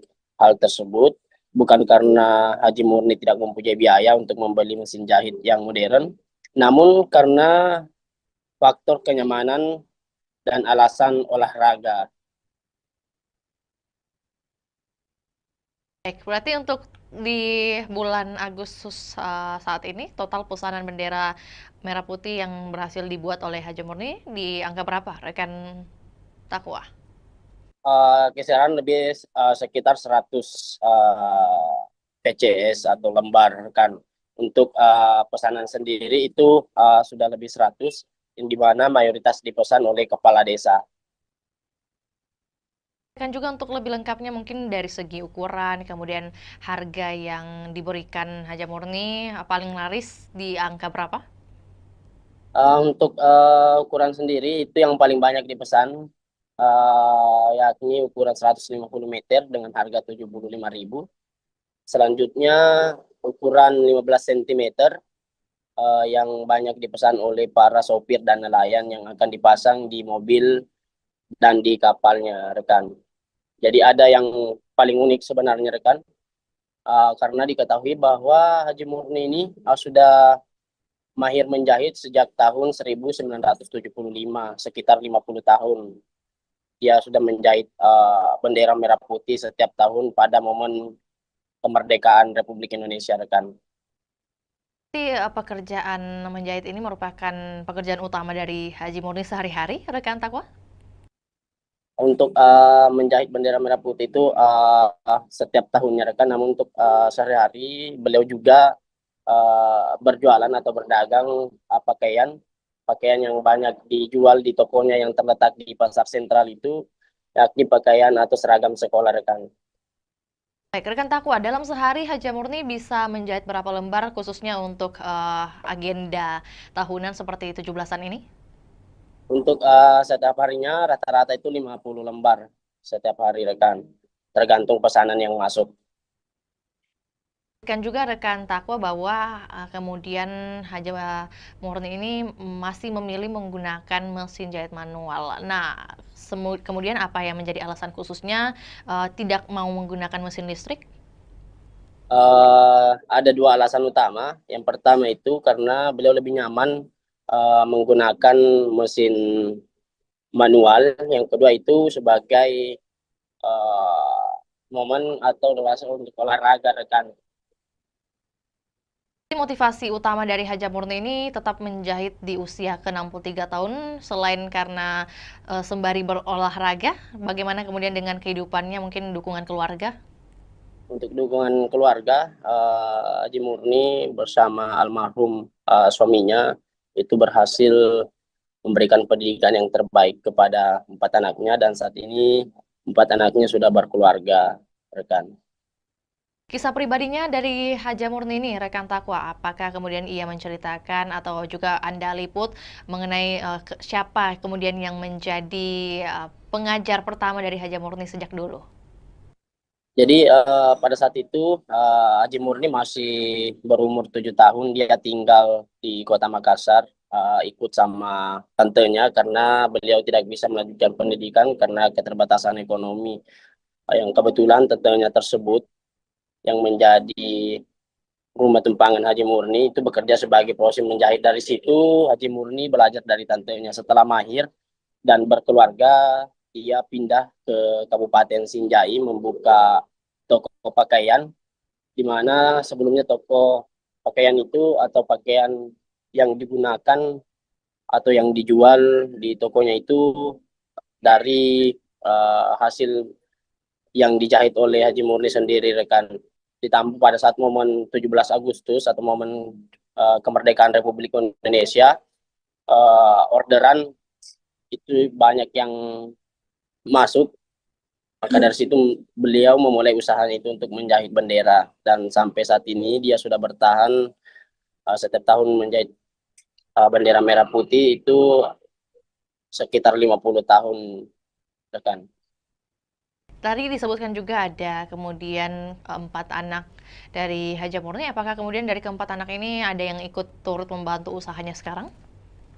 Untuk saat ini anak yang pertama Haji Murni itu yang menjaga toko pakaian yang berada di toko sentral Sinjai yang terletak di Kelurahan Bongki, Kecamatan Sinjai Utara, rekan.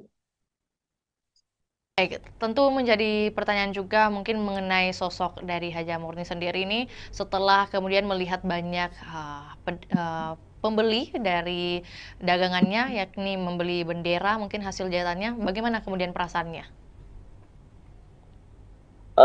Dia tetap optimis di tengah kemajuan teknologi saat ini. Dia tetap optimis menggunakan mesin jahit manual untuk menjahit bendera, dan dia merasa bangga dengan jiwa nasionalisme yang dimiliki dan bertahan hingga bertahun-tahun dalam menjahit bendera merah putih, rekan.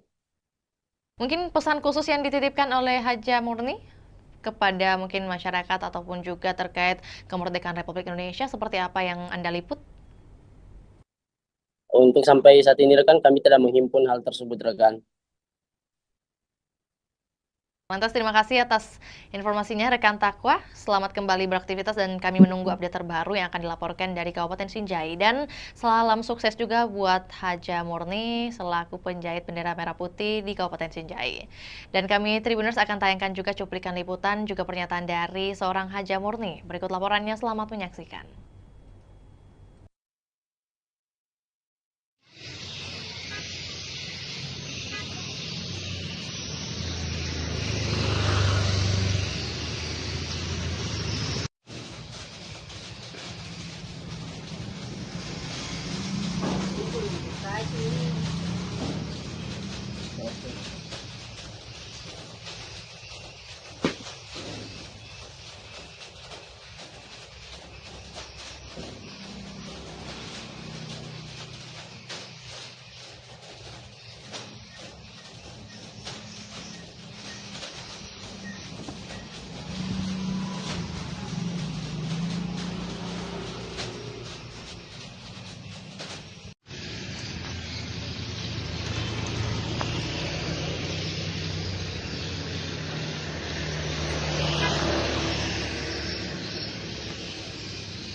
berapa ini kita menjahit?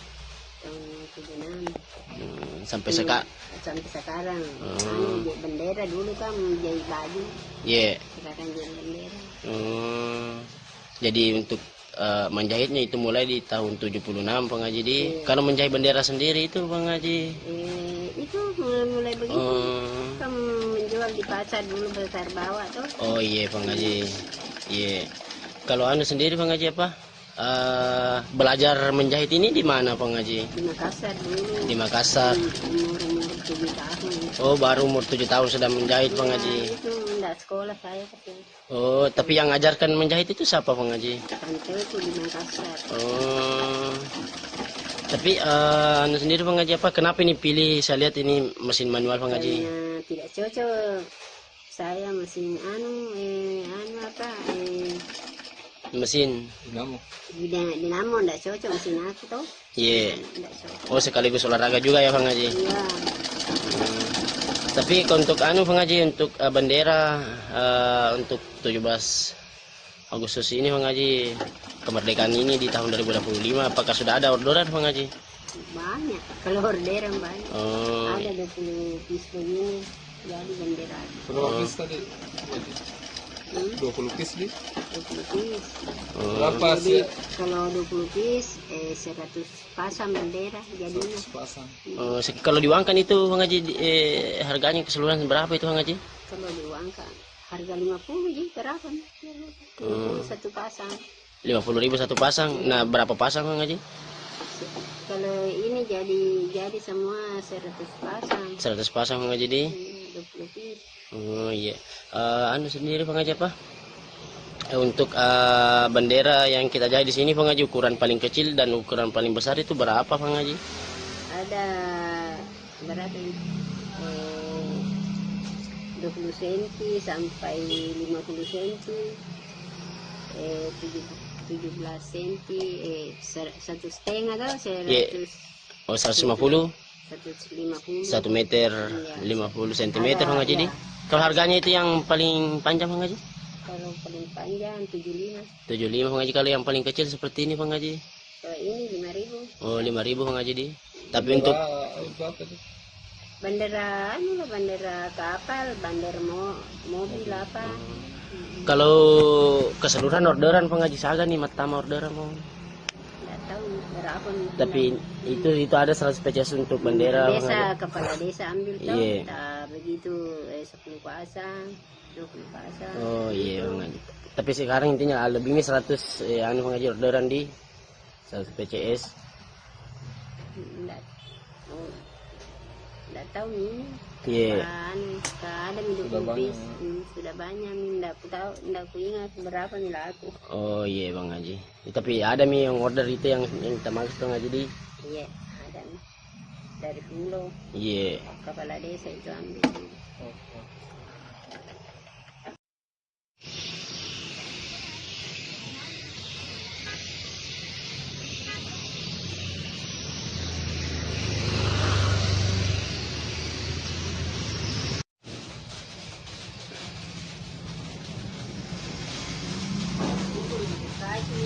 Lima 835 personel gabungan yang dikerahkan untuk amankan laga perdana PSM versus Persijap di Stadion Gelora B.J. Habibie, Kota Parepare. Dan untuk melengkapi informasi, kita sudah terhubung dengan rekan Aryadi dari Kota Parepare. Selamat siang rekan Aryadi. Selamat siang, Fior. Kemudian bagaimana keberlangsungan dari apel pengamanan yang digelar pada hari ini? Baik, Fior, kami laporkan bahwa laga antara PSM Makassar melawan Persijap Jepara akan berlangsung di Stadion Gelora B.J. Habibie Parepare pada Jumat besok, tanggal 8 Agustus 2025. Nah, sebelum itu, pihak personel gabungan pagi tadi telah menggelar apel jelang laga perdana PSM Makassar ini. Dari sisi keamanan, Polres Parepare sudah melakukan rapat koordinasi sebelumnya menjelang laga perdana PSM Makassar di Super League. AKBP, maksud kami Kapolres Parepare AKBP Indra Waspada Yuda mengatakan ada sebanyak 835 personel gabungan yang akan terlibat dalam pengamanan laga perdana PSM Makassar di Super League 2005-2006 nanti. Ya. Untuk kemudian menjadi pertanyaan dari 835 ini, mengapa sebanyak 800-an yang dikerahkan untuk pengamanan? Ada informasi mengenai hal tersebut? Betul sekali, Fior. Jadi 830 personel ini merupakan personel gabungan, diantaranya adalah 2/4 dari personel Polres Kota Parepare, kemudian ada juga TNI, kemudian ikut juga BRIMOB, Satpol PP, dan pihak-pihak lainnya. Nah, banyaknya personel gabungan untuk mengamankan di laga perdana ini dikarenakan memang ini merupakan laga perdana PSM Makassar di Super League 2025-2026 dan akan diprediksi penonton akan membludak menghadiri Stadion B.J. Habibie pada Jumat besok, ya. Beberapa instansi juga yang turut tergabung dalam pengamanan di hari esok, rekan Aryadi. Lantas mungkin dapat disampaikan juga apa yang menjadi larangan yang ditegaskan dari pihak kepolisian mungkin? Baik, sebelumnya kami informasikan bahwa pihak Polres Parepare, kemudian Polda Sulsel, dan beberapa kelompok supporter PSM Makassar sudah melakukan pertemuan dan ada kesepakatan bahwa memang beberapa larangan kembali diterapkan dalam setiap laga PSM Makassar saat bertandang di, maksud kami, saat berada di Stadion B.J. Habibie Kota Parepare. Di antaranya tidak boleh membawa flare, kemudian tidak boleh membawa petasan, senjata tajam, kemudian juga sampai kini pihak polisi juga masih belum memberikan kesempatan bagi supporter-supporter tim tamu untuk hadir menyaksikan langsung laga di Stadion B.J. Habibie Parepare. Ya. Baik, ya. Rekan Aryadi, ini mungkin juga sekaligus mau mendapatkan konfirmasi apakah memang benar isu yang beredar bahwa kehadiran supporter lawan dilarang di Stadion Gelora B.J. Habibie. Apakah benar demikian? Dan kalau iya, mengapa? Betul sekali, Fior. Jadi memang untuk informasinya bahwa supporter lawan belum bisa menyaksikan langsung laga di Stadion Tandang, dikarenakan memang ini merupakan aturan dari Super League 2005-2026 ini, dikarenakan memang salah satu pengaruhnya adalah untuk pada saat di Liga 1 kemarin terakhir itu Persib Bandung, dikarenakan banyaknya supporter yang masuk dan untuk jangan sampai ada menimbulkan kericuhan seperti itu, ya. Berarti untuk baik ya. Bagaimana rekan Aryadi? Ini untuk minimalisasi adanya benturan antar supporter, ya. Lantas mungkin untuk teknis pengamanan yang akan diberlakukan baik itu di dalam maupun di luar stadion seperti apa skemanya? Apakah sudah ada penjelasan? Baik, Fior. Jadi personel dipimpin oleh HKBP Indra Waspada Yuda bahwa 835 personel ini akan berpencar untuk menjaga lokasi-lokasi yang berada di sekitar stadion, termasuk tribun supporter, kemudian ada juga beberapa pintu masuk, kemudian pintu keluar. Kemudian ini akan menyebar, personel-personel ini akan menyebar di sekitar stadion untuk meminimalisir adanya kericuhan seperti itu, ya. Ya, selain imbauan rekan Aryadi, tentu menjadi pertanyaan juga bagaimana kemudian tanggapan dari Kapolres Kota Parepare mungkin mengenai dipilihnya Kota Parepare sebagai markas PSM, seperti apa yang disampaikan? Ya, menurut Indra setelah kami konfirmasi bahwa pihaknya sangat senang kembali dipilihnya Parepare menjadi markas PSM Makassar. Nah, namun meski begitu dia sangat mengimbau supporter untuk ikut menjaga keamanan dan ketertiban masyarakat di Parepare selama menonton jalannya laga. Memang PSM Makassar ini untuk informasi Fior bahwa PSM Makassar mempunyai rekor unbeaten atau tidak terkalahkan di pekan pertama di kompetisi kasta tertinggi sepak bola Indonesia ini sejak 2017. Nah, rekor ini kemudian berlanjut jika PSM menekuk Persijap Jepara yang digelar besok hari. Nah, Persijap sendiri adalah tim juara 3 di Liga 2 Indonesia musim lalu yang mendapat tiket terakhir klub promosi Super League 25. Beberapa supporter juga bahkan mengharapkan bahwa PSM Makassar langsung memetik poin di laga perdana ini dikarenakan memang PSM Makassar adalah salah satu tim juara di Super League 2025-2026. Ya. Berarti prediksi dari pengamat sepak bola mungkin yang berhasil Anda liput seperti apa yang ia lihat dari permainan atau persiapan dari PSM melawan Persijap nantinya? Betul sekali, Fior. Jadi salah satu pengamat sepak bola di Sulawesi Selatan mengatakan bahwa PSM Makassar ini mempunyai motivasi tinggi untuk menjaga tradisi yang tidak terkalahkan di laga perdana, apalagi mereka didukung dengan tampil di kandang sendiri.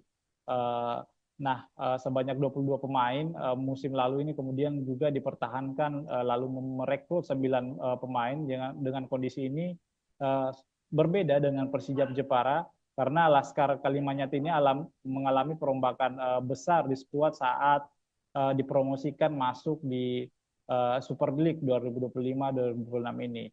Nah, menurut pengamat bahwa pertandingan pertama ini sangat penting dimenangkan sebab akan memudahkan langkah pasukan Ramang menghadapi laga-laga selanjutnya.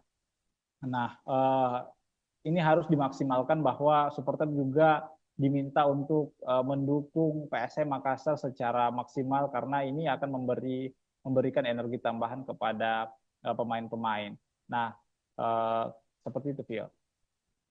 Lebih lanjut, rekan Aryadi mungkin terkait antusiasme baik itu dari warga Parepare sendiri ataupun juga warga yang dari luar Parepare untuk menyaksikan pertandingan di hari esok, apalagi pertandingan perdana. Ini seperti apa? Sebesar apa ini kemudian mungkin tiket yang berhasil dijual sebesar atau seberapa banyak? Baik, Fior. Jadi informasi yang kami telah himpun bahwa panitia pelaksana sudah menyiapkan 7.000 lembar tiket di laga perdana karena memang ini lebih meningkat dari sebelumnya karena memang diproyeksikan bahwa stadion akan full dipenuhi oleh supporter di laga perdana untuk mendukung PSM Makassar. Namun ternyata ada beberapa perubahan harga tiket juga dikarenakan harga tiket tribun penonton selatan dan utara itu turun 10.000 yang dulunya berkisaran dengan harga 100.000 sekarang sudah berjumlah harganya 90.000. Nah, sementara harga tiket VIP utama, VIP utara dan selatan itu tetap 300.000. Kemudian tribun timur juga itu tetap 150.000. Jadi hanya penonton tribun selatan dan utara yang mengalami penurunan 90.000. Nah, dan pantauan kami, Fior, bahwa di lapangan tadi bahwa penukaran tiket juga sudah beberapa supporter sudah melakukan penukaran tiket yang didirikan oleh panitia pelaksana PSM Makassar kepada supporter. Beberapa di antaranya itu sudah menukarkan tiket lebih awal dikarenakan memang jangan sampai besok itu ada antrian cukup panjang dikarenakan padatnya supporter yang datang untuk menonton laga perdana PSM Makassar di Super League 2025-2026, Fior. Lagi rekan Aryadi terakhir juga menyambung dengan apa yang disampaikan, kemudian sudah tersebar menurut panitia sebanyak 7.000 tiket. Lantas untuk pengawasan terhadap tiket palsu atau mungkin juga calo seperti apa yang dihadirkan oleh panitia? Baik, Fior, sebenarnya untuk tiket palsu sebenarnya ini kan sudah dilakukan oleh panitia pelaksana bahwa tiket hanya tersedia dibeli secara online. Namun penitia tetap mempertimbangkan menyiapkan lokasi penukaran, bahwa maksud kami adanya tiket tambahan jika memang ada penonton yang masih membludak seperti itu, yang belum mendapatkan tiket secara online. Untuk meminimalisasi adanya calo tiket, bahwa panitia pelaksana menghimbau agar supporter tidak membeli tiket dari calo seperti itu ya. Informasi tambahan juga buat Tribuners yang mungkin hendak mengikuti pertandingan perdana di hari esok, masih tersedia juga untuk pembelian tiket via on the spot langsung di lokasi, dan tentunya kita juga doakan bersama keberhasilan dari PSM Makassar melawan Persijap di hari esok. Akan berlangsung pada pukul 7 waktu Indonesia Barat dan waktu Indonesia Tengah di pukul 8. Benar demikian rekan Aryadi? Betul, betul. Atas laporannya, rekan Aryadi, di siang hari ini kami menunggu update terbaru untuk topik ataupun juga wacana lainnya. Selamat kembali bertugas. Dan Tribuners, kami akan tayangkan cuplikan liputan kita di siang hari ini, juga pernyataan dari Kapolres Parepare, yakni AKBP Indra Waspadayuda. Berikut laporannya, selamat menyaksikan. Para anggotanya bisa mengetahui segala bentuk resiko semuanya, apa yang menjadi tugas dan tanggung jawabnya, dan apa yang menjadi sasaran pengamanan. Ya. Orang bareng tempat. Ya. Nanti ada. Pembangunan juga karena sempat dulu kita sampai ke wali kota atau sekolah. Ya, baik itu. Jadi nanti untuk titik pagi ada 18 yang akan sudah datang. Zona 1 itu berbeda. Mungkin di zona 2 terkait dengan pemeriksaan tiket, lebih fokus kepada orang. Kemarin kami melaksanakan rapat koordinasi terkait dengan pengamanan kegiatan BRI Super League, yang mana Parepare masih menjadi tuan rumah.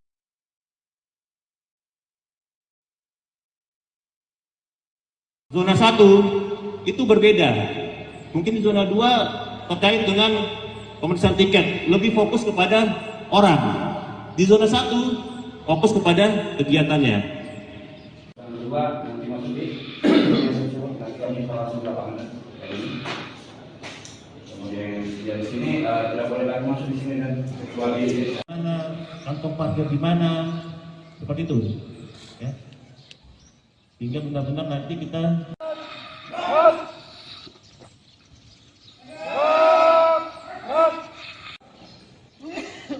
coba saya mau tanya, yang tahu sasaran pengamanan apa? Kemudian risiko ancamannya apa? Ya, karena kita cuma 300.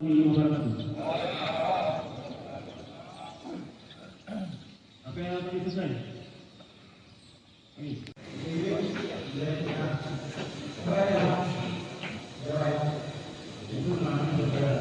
Akan padal dan para anggotanya bisa mengetahui segala bentuk resiko semuanya, apa yang menjadi tugas dan tanggung jawabnya, dan apa yang menjadi sasaran pengamanan.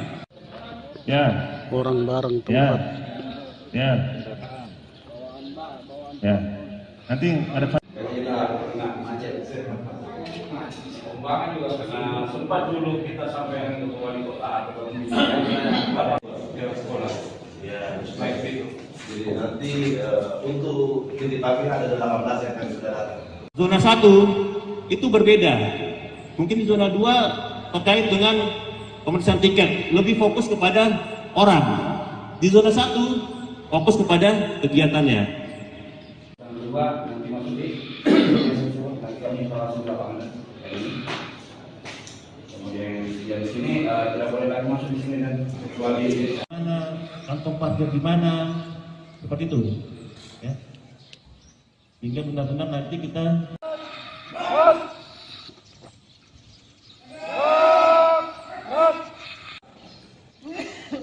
coba saya mau tanya, yang tahu sasaran pengamanan apa? Kemudian risiko ancamannya apa? Ya, karena kita cuma 300.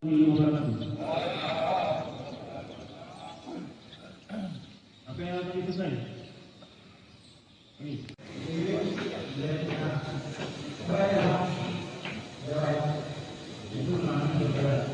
rekan-rekan Padang dan para anggotanya bisa mengetahui segala bentuk resiko semuanya, apa yang menjadi tugas dan tanggung jawabnya, dan apa yang menjadi sasaran pengamanan. Ya. Orang barang Ya. tempat. Ya. Ya. Nanti ada Pembangunan juga sempat dulu kita sampai ke wali kota atau sekolah. Ya, jadi nanti untuk titik pagi ada 18 yang akan sudah datang. Zona 1 itu berbeda. Mungkin zona 2 terkait dengan pemeriksaan tiket, lebih fokus kepada orang. Di zona 1 fokus kepada kegiatannya.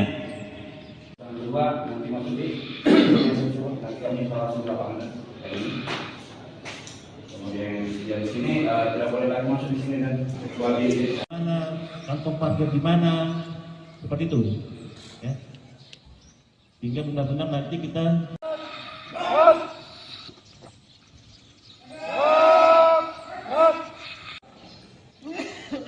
coba saya mau tanya, yang tahu sasaran pengamanan apa? Kemudian risiko ancamannya apa? Ya, karena kita cuma 300.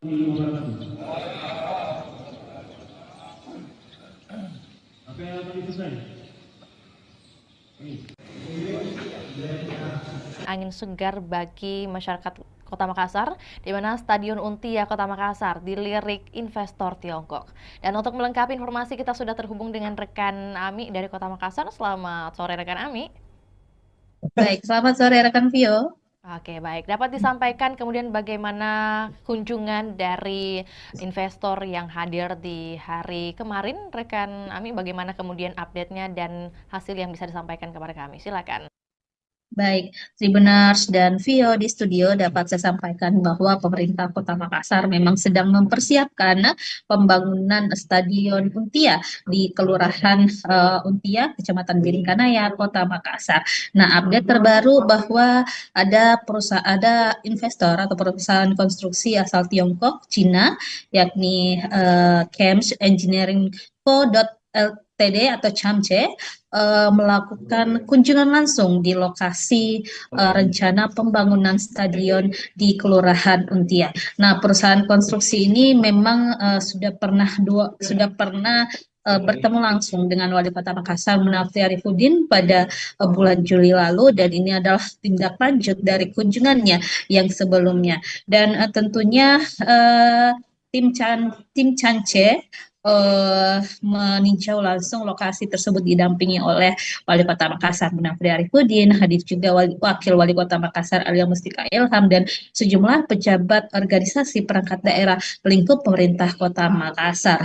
Dan dari tim CHAMCE sendiri yang hadir adalah ada General Project Manager Mr. Xiao, kemudian ada dari Commercial Managernya Mr. Sang Siki, kemudian ada Chief Engineer juga, dan desain manager hingga sekretaris dari CHAMCE itu sendiri. Dan tentunya dari peninjauan tersebut kemarin disampaikan bahwa memang pihak CHAMCE akan melakukan desain, kemudian menyusun bagaimana rencana dan strategi mereka dalam perencanaan pembangunan Stadion Untia di Kota Makassar ini. Nah, pemerintah Kota Makassar tentunya membuka diri karena memang Pemkot Makassar saat ini sedang mencari investor yang akan membiayai atau mendanai pembangunan stadion di Kota Makassar. Dan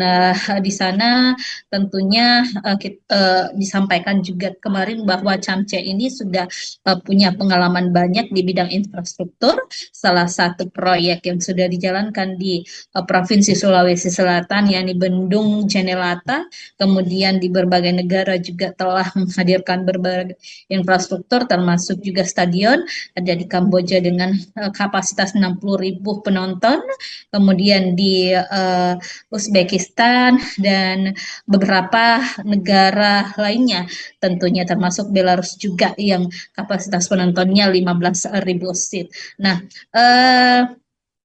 tentunya kemarin disampaikan Wali Kota Makassar Munafri Arifudin saat kami berwawancara bahwa tim Cance akan segera menyusun gambaran desainnya seperti apa yang mana cocok dan efektif untuk Stadion Untia ke depan. Dan dari situ Munafri melihat memang ada keseriusan yang ditunjukkan atau dibuktikan dari pihak Cance itu sendiri, dan diprediksi tingkat keyakinan mereka melakukan investasi atau menyokong pembangunan Stadion Untia di Kota Makassar sudah di atas 50%. Jadi ini adalah langkah progresif yang ditunjukkan oleh Pemkot Makassar untuk terus menggait investor yang cocok mungkin dengan model kerjasamanya, yang cocok dengan konsep-konsep yang diterapkan atau telah disusun juga oleh pemerintah Kota Makassar. Jadi kita ketahui memang saat ini pemerintah Kota Makassar sudah berprogres, ada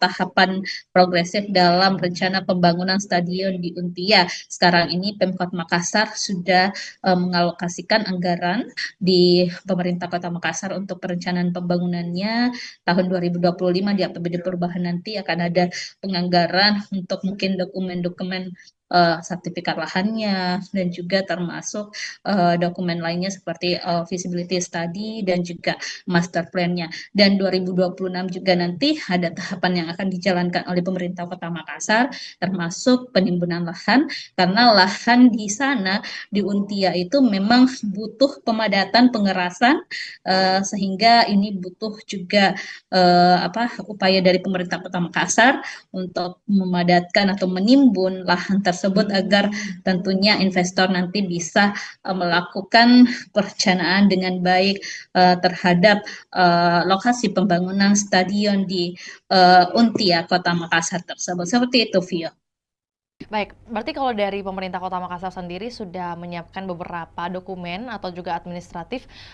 Kemudian kalau dari Camce sendiri, apakah kemudian sudah ditampilkan bagaimana mereka memperlihatkan mungkin indikasi keseriusan mereka dari pihak Camce untuk berinvestasi? Dan kalau mungkin tadi sudah dikatakan oleh rekan Ami bahwa ini merupakan kunjungan kedua kalinya ke Untia atau juga ke Kota Makassar. Nah, pada tinjauan kedua ini apa yang kemudian menjadi peninjauan mereka lebih lanjut oleh tim Cance di lokasi nih? Ya, baik Vio di studio dan Tribuners, memang sebelumnya tim Camce ini sudah pernah berkunjung Kota Makassar pada Juli lalu, baru melakukan penjajakan awal kepada pemerintah Kota Makassar dengan mungkin penyampaian atau mencari tahu informasi terkait rencana pembangunan stadion ini kepada Wali Kota Makassar Munafri Arifudin. Kemudian kemarin mereka telah menindaklanjuti dengan tinjau lapangan. Mereka melihat bagaimana sih lokasi rencana pembangunan di stadion Untia, supaya ke depan mereka punya gambaran seperti apa rancangan atau desain yang akan dilakukan tim Cance terhadap lokasi yang akan dijadikan sebagai tempat pembangunan stadion Untia. Dan statement dari General Project Manager Camce kemarin, Mr. Xiao, menyampaikan bahwa mereka memang begitu tertarik dengan stadion Untia milik Pemkot Makassar ini, dan mereka juga sedang melakukan gambaran-gambaran desainnya seperti apa ke depan. Nah, setelah mereka menyelesaikan desainnya nanti akan dikembalikan atau dikoordinasikan lagi kepada pemerintah Kota Makassar. Jadi ada proses matching nanti, penyesuaian antara mungkin desain-desain yang sesuai rencana Pemkot dengan desain-desain yang ditawarkan oleh investor Camce ini. Jadi setelah ini mungkin masih ada tahapan-tahapan selanjutnya yang akan dilakukan antara pemerintah Kota Makassar dan juga pihak Camce. Seperti itu, Phil. Oke, baik. Berarti apakah kemudian sudah ada pembicaraan mengenai target waktu penyelesaian stadion dari pihak Pemkot atau juga Camce yang diharapkan seperti apa kemudian? Nah, kalau dari hasil kunjungan ini kita masih belum tahu kapan tindak lanjutnya ke depan. Yang pastinya tim Cance akan menyelesaikan dulu bagaimana perencanaan mereka, desain mereka. Tapi kalau untuk Pemkot sendiri sudah melakukan peta jalan seperti apa rencana pembangunan stadion tahun 2025 dialokasikan untuk pengadaan atau pembuatan roadmap maupun feasibility study dan juga sertifikat lahan. Kemudian 2026 nanti itu dilakukan pengurusan perizinan analisis dampak lingkungan atau AMDAL-LALIN dan juga analisis dampak lalu lintas AMDAL dan AMDAL-LALIN. Kemudian 2026 juga dialokasikan anggaran untuk pemadatan lahan atau penimbunan di sana di Untia. Kemudian 2027 ditargetkan proses pengerjaan atau konstruksi dilakukan dengan harapan pada akhir 2027 atau 2028 nanti Stadion Untia sudah bisa dinikmati atau dirasakan manfaatnya oleh masyarakat. Baik, rekan Ami, mungkin sebelum kita ke pertanyaan terakhir, tentu bagaimana kemudian informasi mengenai kompetitor lain selain Camce yang mungkin juga sudah tertarik membangun Stadion Untia ini, apakah ada informasi mengenai hal tersebut? Baik, Tribuners dan Vio, memang sesuai pernyataan dari Wali Kota Makassar Munafri Arifudin, ada beberapa investor yang telah menjajaki kerjasama dengan pemerintah Kota Makassar. Salah satunya mungkin kemarin ada investor dari Qatar yang telah juga melakukan koordinasi dan komunikasi dengan Pemkot Makassar. Bahkan Wali Kota sudah pernah bertandang langsung mendatangi kantor perwakilan investor asal Qatar tersebut di Jakarta.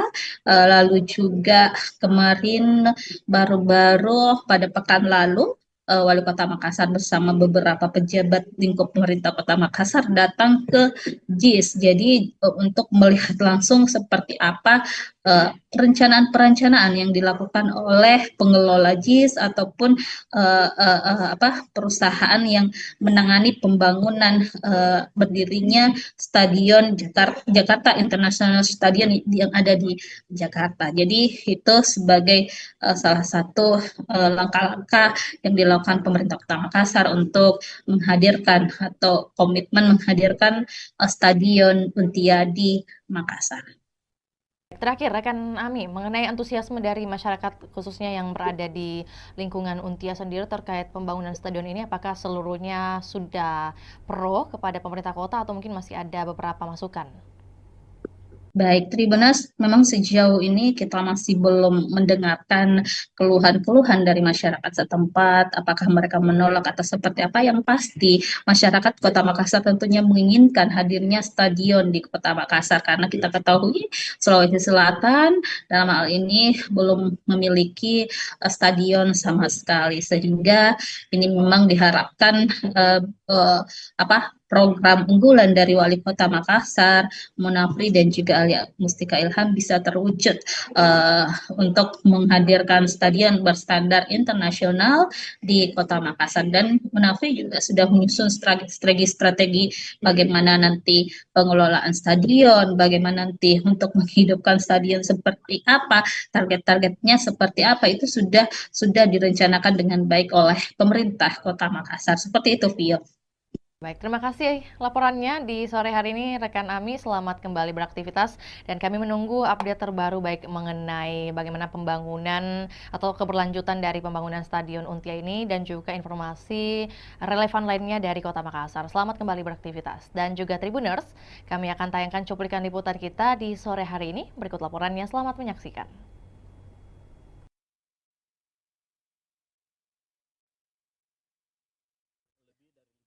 Kemungkinan itu, tapi kan kita masih banyak sekali hal-hal yang harus kita bicarakan. Yang paling pertama mungkin masalah pembiayaan, lama pekerjaan, desain dan sebagainya, seperti apa model kerjasama dan sebagainya. Saya pikir ini masih di dalam proses. Biarkanlah kami juga berjalan paralel untuk menyiapkan segala macam yang namanya legal administrasi dari proyek pembangunan stadion ini. Iya. Belum tentu, kalau mereka kita tidak sepakat, jangan sampai mereka offeringnya berbeda, ya akan susah untuk itu. It's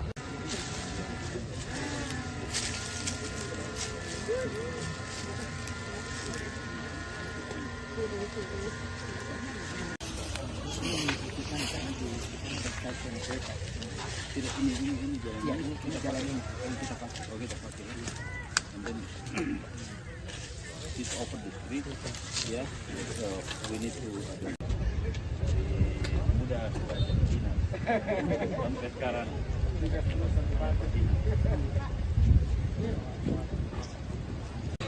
Harusnya sih biasanya kalau mereka sudah mau datang lihat lokasi artinya lebih dari 50% kemungkinan itu. Tapi kan kita masih banyak sekali hal-hal yang harus kita bicarakan. Yang paling pertama mungkin masalah pembiayaan, lama pekerjaan, desain dan sebagainya.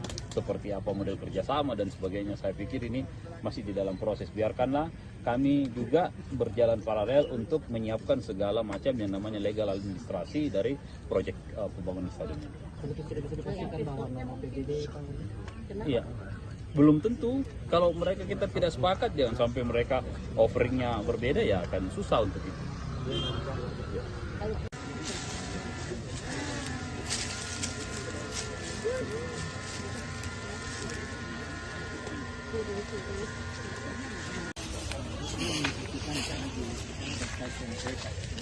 Ini jalan yang kita pakai. Oh, kita pakai. And then it's over the street, yeah. So we need to mudah sampai sekarang. Kisah Haja Murni, 50 tahun jadi penjahit bendera merah putih di Kabupaten Sinjai. Dan untuk melengkapi informasi kita sudah terhubung dengan rekan Takwa dari Kabupaten Sinjai. Selamat siang rekan Takwa.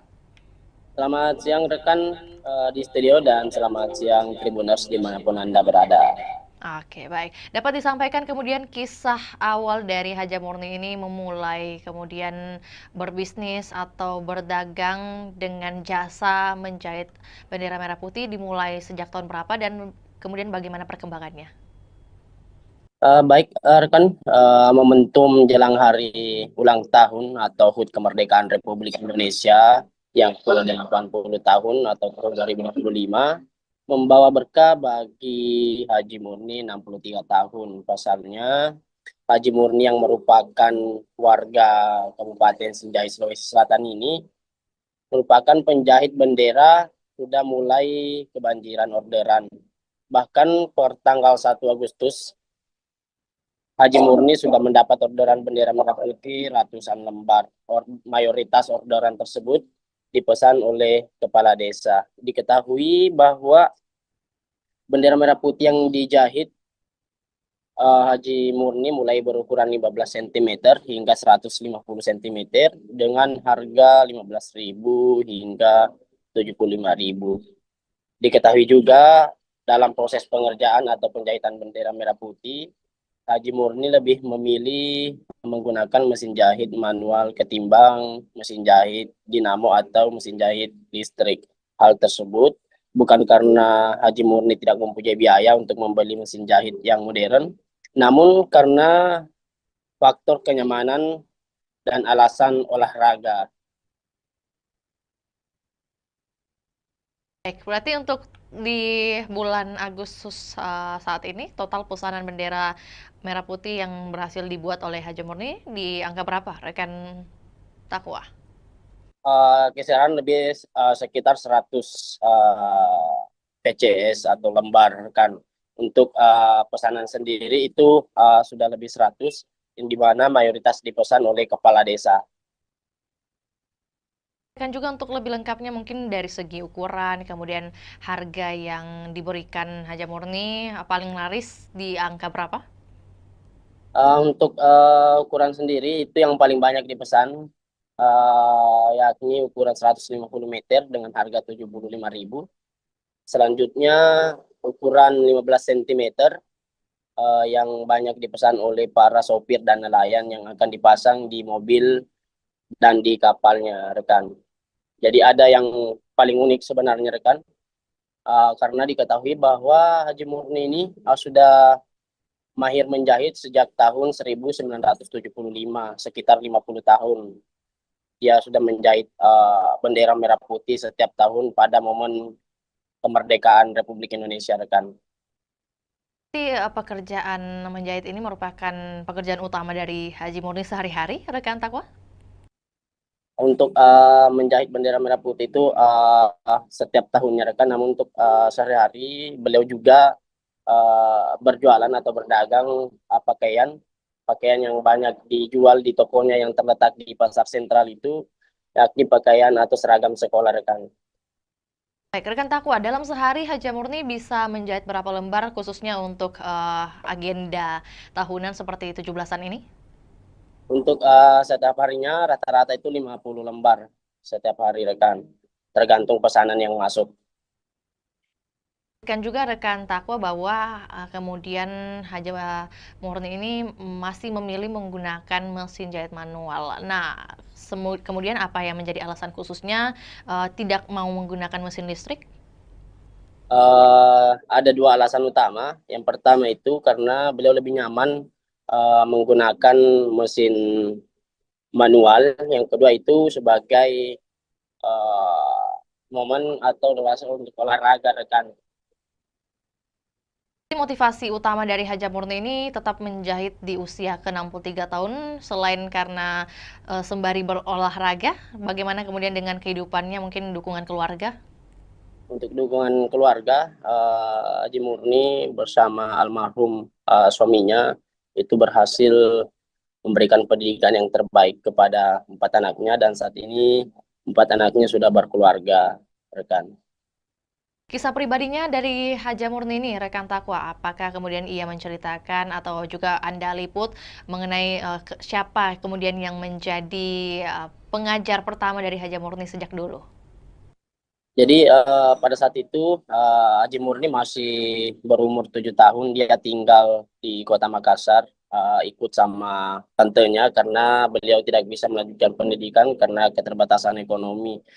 Yang kebetulan tantenya tersebut yang menjadi rumah tumpangan Haji Murni itu bekerja sebagai proses menjahit. Dari situ Haji Murni belajar dari tantenya. Setelah mahir dan berkeluarga, dia pindah ke Kabupaten Sinjai membuka toko pakaian, di mana sebelumnya toko pakaian itu atau pakaian yang digunakan atau yang dijual di tokonya itu dari hasil yang dijahit oleh Haji Murni sendiri, rekan.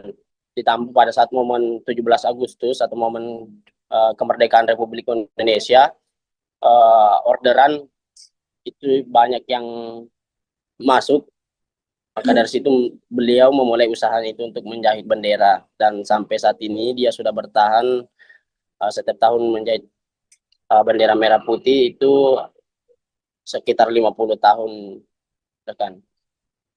Tadi disebutkan juga ada kemudian 4 anak dari Haji Murni. Apakah kemudian dari ke-4 anak ini ada yang ikut turut membantu usahanya sekarang? Untuk saat ini anak yang pertama Haji Murni itu yang menjaga toko pakaian yang berada di toko sentral Sinjai yang terletak di Kelurahan Bongki, Kecamatan Sinjai Utara, rekan. Baik, tentu menjadi pertanyaan juga mungkin mengenai sosok dari Haji Murni sendiri ini setelah kemudian melihat banyak pembeli dari dagangannya, yakni membeli bendera mungkin hasil jahitannya, bagaimana kemudian perasaannya?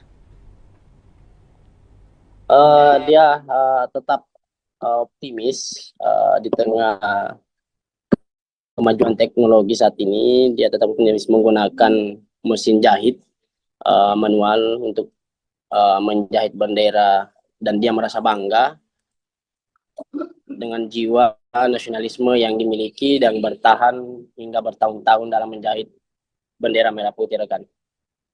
Mungkin pesan khusus yang dititipkan oleh Haji Murni kepada mungkin masyarakat ataupun juga terkait kemerdekaan Republik Indonesia seperti apa yang Anda liput? Untuk sampai saat ini, rekan, kami tidak menghimpun hal tersebut, rekan. Lantas terima kasih atas informasinya rekan Takwa. Selamat kembali beraktivitas dan kami menunggu update terbaru yang akan dilaporkan dari Kabupaten Sinjai. Dan salam sukses juga buat Haja Murni selaku penjahit bendera merah putih di Kabupaten Sinjai. Dan kami Tribuners akan tayangkan juga cuplikan liputan juga pernyataan dari seorang Haja Murni. Berikut laporannya, selamat menyaksikan.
Tahun berapa ini kita menjahit?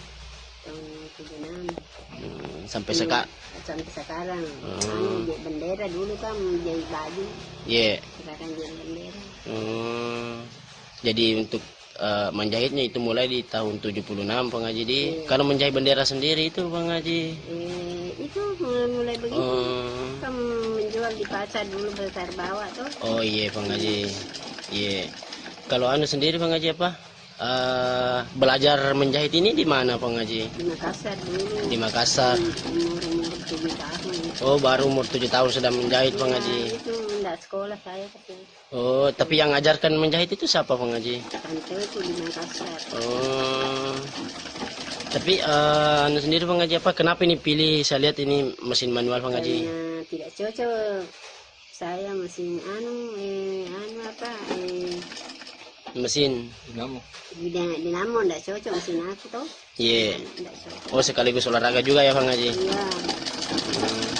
Tapi untuk anu Bang Haji untuk bendera untuk 17 Agustus ini Bang Haji, kemerdekaan ini di tahun 2025, apakah sudah ada orderan Bang Haji? Banyak. Kalau orderan banyak. Oh. Ada 20 piece begini jadi bendera. Berapa piece tadi? 20 piece di? 20 piece.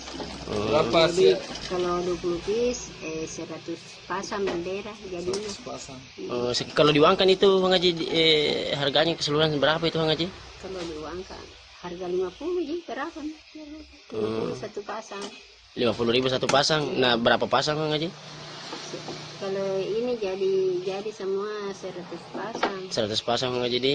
20 piece. Oh iya. Anu sendiri Bang Haji apa? Untuk bendera yang kita jahit di sini Bang Haji, ukuran paling kecil dan ukuran paling besar itu berapa Bang Haji? Ada berapa ini? 20 cm sampai 50 cm, 17 cm, 1,5 atau 100. Oh, 150, 150. 1 meter 50 cm Bang Haji di. Kalau harganya itu yang paling panjang Bang Haji? Kalau paling panjang 75. 75 Bang Haji. Kalau yang paling kecil seperti ini Bang Haji? Kalau ini 5.000. Oh, 5.000 Bang Haji di. Tapi untuk bandera bandera kapal, bandera mobil apa. Kalau keseluruhan orderan Bang Haji Saga nih, matama orderan Bang. Nggak tahu berapa. Tapi itu ada 100 PCS untuk bendera Bang desa, Haji. kepala desa ambil tahu. Iya. Tak begitu 10 pasang, 20 pasang. Oh iya Bang Haji. Tapi sekarang intinya lebih ini 100 Bang Haji orderan di 100 PCS.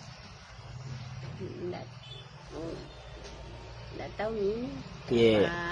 Ada minum bis, sudah banyak nih. Nggak aku ingat berapa nih laku. Oh iya Bang Haji. Tapi ada nih yang order itu yang kita maksud Bang Haji di. Iya, ada nih. Dari Pulau. Iya. Kepala desa itu ambil.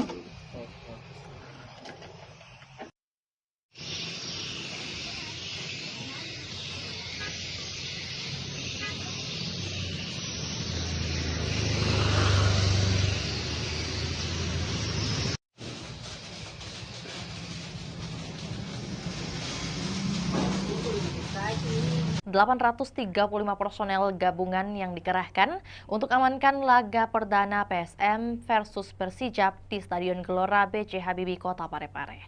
Dan untuk melengkapi informasi, kita sudah terhubung dengan rekan Aryadi dari Kota Parepare. Selamat siang, rekan Aryadi. Selamat siang, Fior. Kemudian bagaimana keberlangsungan dari apel pengamanan yang digelar pada hari ini? Baik, Fior, kami laporkan bahwa laga antara PSM Makassar melawan Persijap Jepara akan berlangsung di Stadion Gelora B.J. Habibie Parepare pada Jumat besok, tanggal 8 Agustus 2025. Nah, sebelum itu, pihak personel gabungan pagi tadi telah menggelar apel jelang laga perdana PSM Makassar ini. Dari sisi keamanan, Polres Parepare sudah melakukan rapat koordinasi sebelumnya menjelang laga perdana PSM Makassar di Super League.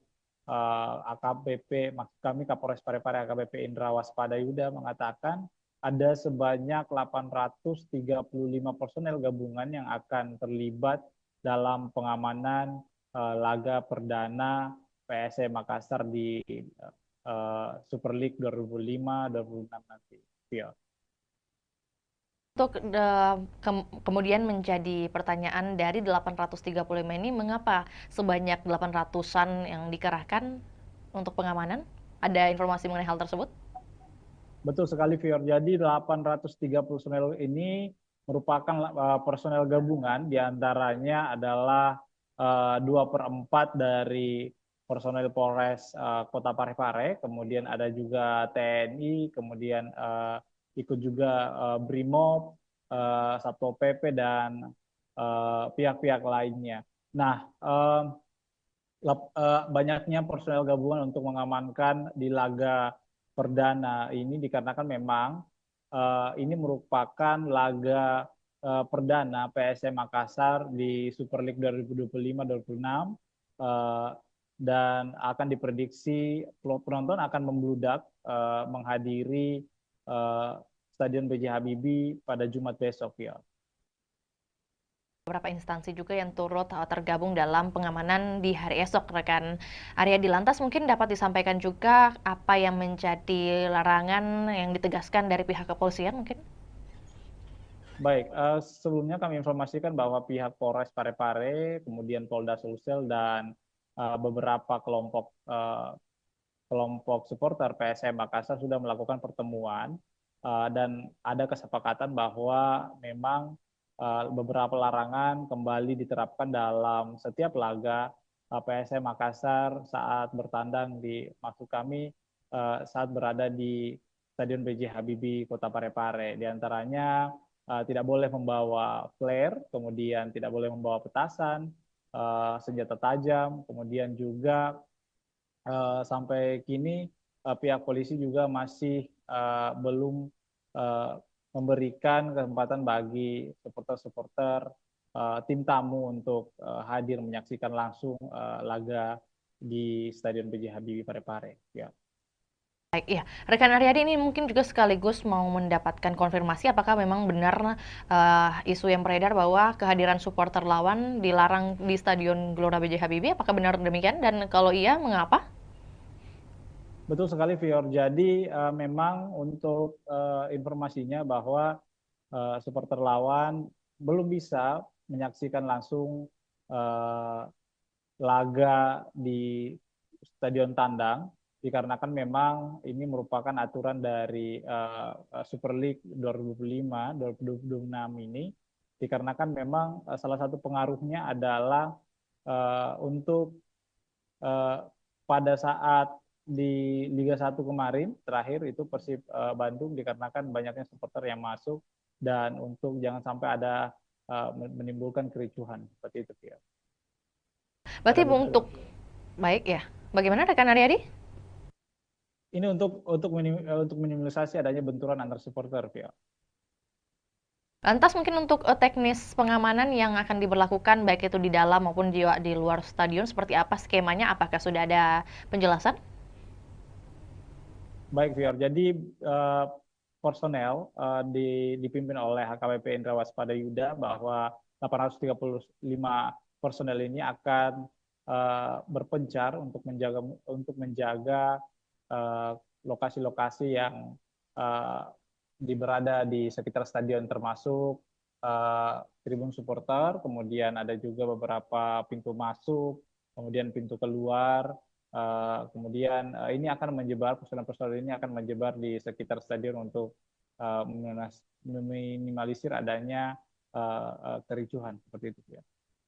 Ya, selain imbauan rekan Aryadi, tentu menjadi pertanyaan juga bagaimana kemudian tanggapan dari Kapolres Kota Parepare mungkin mengenai dipilihnya Kota Parepare sebagai markas PSM seperti apa yang disampaikan? Ya, menurut Indra setelah kami konfirmasi bahwa pihaknya sangat senang kembali dipilihnya Parepare menjadi markas PSM Makassar. Nah, namun meski begitu dia sangat mengimbau supporter untuk ikut menjaga keamanan dan ketertiban masyarakat di Parepare selama menonton jalannya laga. Memang PSM Makassar ini untuk informasi Fior bahwa PSM Makassar mempunyai rekor unbeaten atau tidak terkalahkan di pekan pertama di kompetisi kasta tertinggi sepak bola Indonesia ini sejak 2017. Nah, rekor ini kemudian berlanjut jika PSM menekuk Persijap Jepara yang digelar besok hari. Nah, Persijap sendiri adalah tim juara 3 di Liga 2 Indonesia musim lalu yang mendapat tiket terakhir klub promosi Super League 25. Beberapa supporter juga bahkan mengharapkan bahwa PSM Makassar langsung memetik poin di laga perdana ini dikarenakan memang PSM Makassar adalah salah satu tim juara di Super League 2025-2026. Ya. Berarti prediksi dari pengamat sepak bola mungkin yang berhasil Anda liput seperti apa yang ia lihat dari permainan atau persiapan dari PSM melawan Persijap nantinya? Betul sekali, Fior. Jadi salah satu pengamat sepak bola di Sulawesi Selatan mengatakan bahwa PSM Makassar ini mempunyai motivasi tinggi untuk menjaga tradisi yang tidak terkalahkan di laga perdana, apalagi mereka didukung dengan tampil di kandang sendiri. Sebanyak 22 pemain musim lalu ini kemudian juga dipertahankan lalu merekrut 9 pemain dengan kondisi ini berbeda dengan Persijap Jepara karena Laskar Kalimantan ini mengalami perombakan besar di skuad saat dipromosikan masuk di Super League 2025-2026 ini. Nah, menurut pengamat bahwa pertandingan pertama ini sangat penting dimenangkan sebab akan memudahkan langkah pasukan Ramang menghadapi laga-laga selanjutnya. Nah, ini harus dimaksimalkan bahwa supporter juga diminta untuk mendukung PSM Makassar secara maksimal karena ini akan memberikan energi tambahan kepada pemain-pemain. Nah, seperti itu, Vio. Lebih lanjut, rekan Aryadi mungkin terkait antusiasme baik itu dari warga Parepare sendiri ataupun juga warga yang dari luar Parepare untuk menyaksikan pertandingan di hari esok, apalagi pertandingan perdana. Ini seperti apa? Sebesar apa ini kemudian mungkin tiket yang berhasil dijual sebesar atau seberapa banyak? Baik, Vio. Jadi informasi yang kami telah himpun bahwa panitia pelaksana sudah menyiapkan 7.000 lembar tiket di laga perdana ini, karena memang ini lebih meningkat dari sebelumnya karena memang diproyeksikan bahwa stadion akan full dipenuhi oleh supporter di laga perdana untuk mendukung PSM Makassar. Namun ternyata ada beberapa perubahan harga tiket juga dikarenakan harga tiket tribun penonton selatan dan utara itu turun 10.000 yang dulunya berkisaran dengan harga 100.000 sekarang sudah berjumlah harganya 90.000. Nah, sementara harga tiket VIP utama, VIP utara dan selatan itu tetap 300.000. Kemudian tribun timur juga itu tetap 150.000. Jadi hanya penonton tribun selatan dan utara yang mengalami penurunan 90.000. Nah, dan pantauan kami, Pior, bahwa di lapangan tadi bahwa penukaran tiket juga sudah beberapa supporter sudah melakukan penukaran tiket yang didirikan oleh panitia pelaksana PSM Makassar kepada supporter. Beberapa di antaranya itu sudah menukarkan tiket lebih awal dikarenakan memang jangan sampai besok itu ada antrian cukup panjang dikarenakan padatnya supporter yang datang untuk menonton laga perdana PSM Makassar di Super League 2025-2026, Pior. Lagi rekan Aryadi terakhir juga menyambung dengan apa yang disampaikan, kemudian sudah tersebar menurut panitia sebanyak 7.000 tiket. Lantas untuk pengawasan terhadap tiket palsu atau mungkin juga calo seperti apa yang dihadirkan oleh panitia?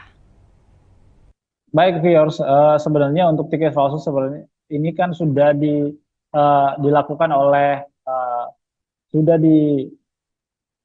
panitia pelaksana bahwa tiket hanya tersedia dibeli secara online. Namun panitia tetap mempertimbangkan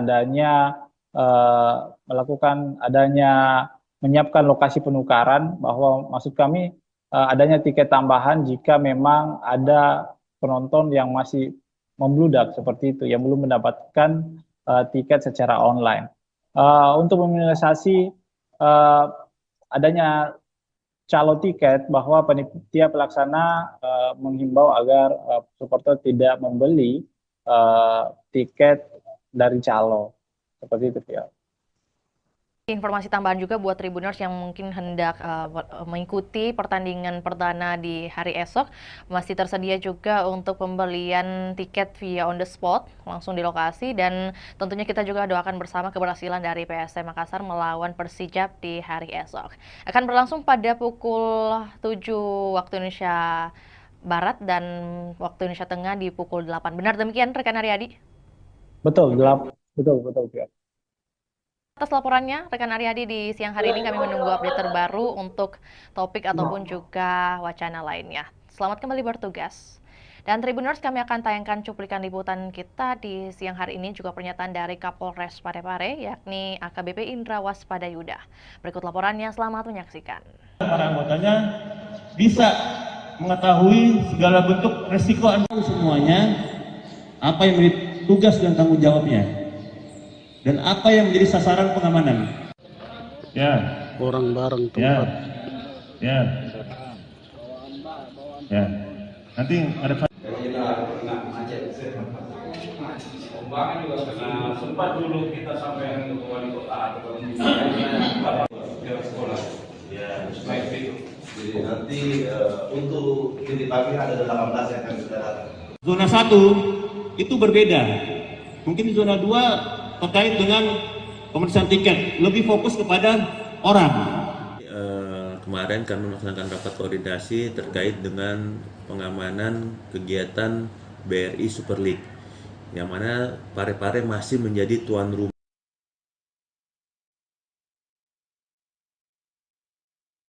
Zona 1 itu berbeda. Mungkin di zona 2 terkait dengan pemeriksaan tiket, lebih fokus kepada orang. Di zona 1 fokus kepada kegiatannya. Yang kedua, nanti masuk di nanti kami langsung ke lapangan kayak ini. Kemudian yang di sini tidak boleh lagi masuk di sini dan kecuali Mana kantong parkir di mana, seperti itu, ya. Sehingga benar-benar nanti kita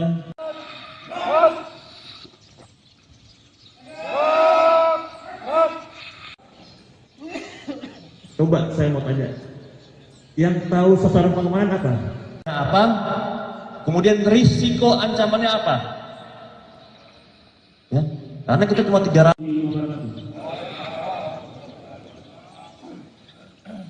Apa yang akan selesai?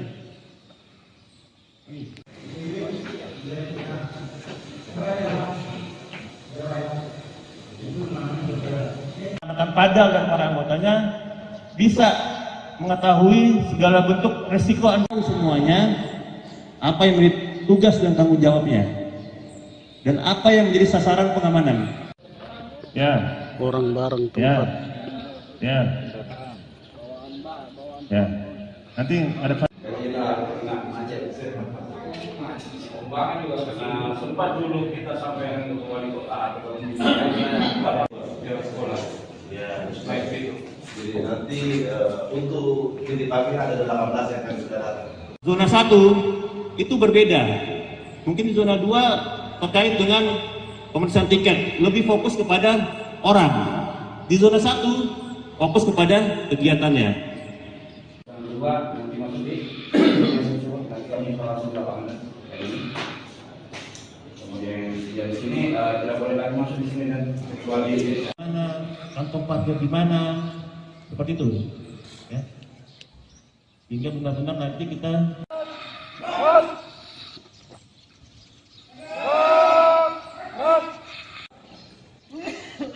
coba saya mau tanya, yang tahu sasaran pengamanan apa? Kemudian risiko ancamannya apa? Ya, karena kita cuma 300.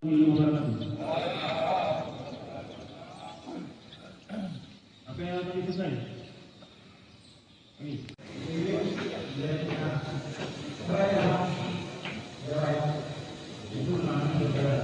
Akan padal dan para anggotanya bisa mengetahui segala bentuk resiko semuanya, apa yang menjadi tugas dan tanggung jawabnya, dan apa yang menjadi sasaran pengamanan. Ya. Orang bareng Ya. tempat. Ya. Ya. Nanti ada kita kena macet. Pembangunan juga kena sempat dulu kita sampai ke wali kota atau sekolah.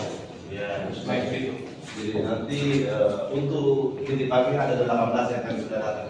Zona 1 itu berbeda. Mungkin di zona 2 terkait dengan pemeriksaan tiket, lebih fokus kepada orang. Di zona 1 fokus kepada kegiatannya. Yang kedua, nanti masuk di nanti kami langsung ke lapangan kayak ini. Kemudian yang di sini tidak boleh lagi masuk di sini dan kecuali Mana kantong parkir di mana, seperti itu, ya. Sehingga benar-benar nanti kita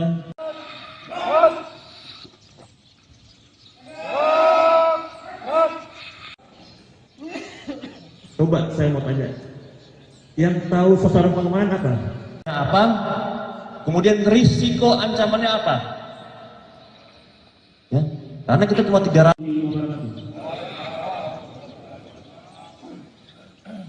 Apa yang akan selesai? Angin segar bagi masyarakat Kota Makassar, di mana Stadion Untia Kota Makassar dilirik investor Tiongkok. Dan untuk melengkapi informasi, kita sudah terhubung dengan rekan Ami dari Kota Makassar. Selamat sore rekan Ami. Baik, selamat sore rekan Vio. Oke, baik. Dapat disampaikan kemudian bagaimana kunjungan dari investor yang hadir di hari kemarin, rekan Ami, bagaimana kemudian update-nya dan hasil yang bisa disampaikan kepada kami? Silakan. Baik, Tribuners dan Vio di studio dapat saya sampaikan bahwa pemerintah Kota Makassar memang sedang mempersiapkan pembangunan Stadion Untia di Kelurahan Untia, Kecamatan Biringkanaya, Kota Makassar. Nah, update terbaru bahwa ada investor atau perusahaan konstruksi asal Tiongkok, Cina, yakni Chems Engineering Co. Ltd atau CAMCE melakukan kunjungan langsung di lokasi rencana pembangunan stadion di Kelurahan Untia. Nah, perusahaan konstruksi ini memang sudah pernah bertemu langsung dengan Wali Kota Makassar Munafri Arifudin pada bulan Juli lalu, dan ini adalah tindak lanjut dari kunjungannya yang sebelumnya. Dan tentunya tim Cance meninjau langsung lokasi tersebut didampingi oleh Wali Kota Makassar Munafri Arifudin, hadir juga Wakil Wali Kota Makassar Alia Mustika Ilham, dan sejumlah pejabat organisasi perangkat daerah lingkup pemerintah Kota Makassar. Dan dari tim Camce sendiri yang hadir adalah ada General Project Manager Mr. Xiao, kemudian ada dari Commercial Managernya Mr. Sang Siki, kemudian ada Chief Engineer juga, dan Desain Manager hingga sekretaris dari CAMCE itu sendiri. Dan tentunya dari peninjauan tersebut kemarin disampaikan bahwa memang pihak CAMCE akan melakukan desain-desain, kemudian menyusun bagaimana rencana dan strategi mereka dalam perencanaan pembangunan Stadion Untia di Kota Makassar ini. Nah, pemerintah Kota Makassar tentunya membuka diri karena memang Pemkot Makassar saat ini sedang mencari investor yang akan membiayai atau mendanai pembangunan stadion di Kota Makassar. Dan di sana tentunya disampaikan juga kemarin bahwa CAMCE ini sudah punya pengalaman banyak di bidang infrastruktur. Salah satu proyek yang sudah dijalankan di Provinsi Sulawesi Selatan yakni Bendung Jenelata, kemudian di berbagai negara juga telah menghadirkan berbagai infrastruktur termasuk juga stadion, ada di Kamboja dengan kapasitas 60.000 penonton, kemudian di Uzbekistan dan beberapa negara lainnya tentunya termasuk Belarus juga yang kapasitas penontonnya 15.000 seat. Nah, tentunya kemarin disampaikan Wali Kota Makassar Munafri Arifudin saat kami berwawancara bahwa tim CAMCE akan segera menyusun gambaran desainnya seperti apa yang mana cocok dan efektif untuk Stadion Untia ke depan. Dan dari situ Munafri melihat memang ada keseriusan yang ditunjukkan atau dibuktikan dari pihak CAMCE itu sendiri, dan diprediksi tingkat keyakinan mereka melakukan investasi atau menyokong pembangunan Stadion Untia di Kota Makassar sudah di atas 50%. Jadi ini adalah langkah progresif yang ditunjukkan oleh Pemkot Makassar untuk terus menggait investor yang cocok mungkin dengan model kerjasamanya, yang cocok dengan konsep-konsep yang diterapkan atau telah disusun juga oleh pemerintah Kota Makassar. Jadi kita ketahui memang saat ini pemerintah Kota Makassar sudah berprogres, ada tahapan progresif dalam rencana pembangunan stadion di Untia. Sekarang ini Pemkot Makassar sudah mengalokasikan anggaran di pemerintah Kota Makassar untuk perencanaan pembangunannya tahun 2025. Di APBD perubahan nanti akan ada penganggaran untuk mungkin dokumen-dokumen sertifikat lahannya, dan juga termasuk dokumen lainnya seperti feasibility study dan juga master plan-nya. Dan 2026 juga nanti ada tahapan yang akan dijalankan oleh pemerintah Kota Makassar, termasuk penimbunan lahan, karena lahan di sana di Untia itu memang butuh pemadatan pengerasan, sehingga ini butuh juga upaya dari pemerintah Kota Makassar untuk memadatkan atau menimbun lahan tersebut agar tentunya investor nanti bisa melakukan perencanaan dengan baik terhadap lokasi koordinasi pembangunan stadion di Untia, Kota Makassar tersebut. Seperti itu, Vio. Baik, berarti kalau dari pemerintah Kota Makassar sendiri sudah menyiapkan beberapa dokumen atau juga administratif. Kemudian kalau dari Camce sendiri, apakah kemudian sudah ditampilkan bagaimana mereka memperlihatkan mungkin indikasi keseriusan mereka dari pihak Camce untuk berinvestasi? Dan kalau mungkin tadi sudah dikatakan oleh rekan Ami bahwa ini merupakan kunjungan kedua kalinya ke Untia atau juga ke Kota Makassar. Nah, pada tinjauan kedua ini apa yang kemudian menjadi peninjauan mereka lebih lanjut oleh tim Camce di lokasi nih? Ya, baik Vio di studio dan Tribuners, memang sebelumnya tim Camce ini sudah pernah berkunjung Kota Makassar pada Juli lalu, baru melakukan penjajakan awal kepada pemerintah Kota Makassar dengan mungkin penyampaian-penyampaian atau mencari tahu informasi terkait rencana pembangunan stadion ini kepada Wali Kota Makassar Menafri Arifudin. Kemudian kemarin mereka telah menindaklanjuti dengan tinjau lapangan. Mereka melihat bagaimana sih lokasi rencana pembangunan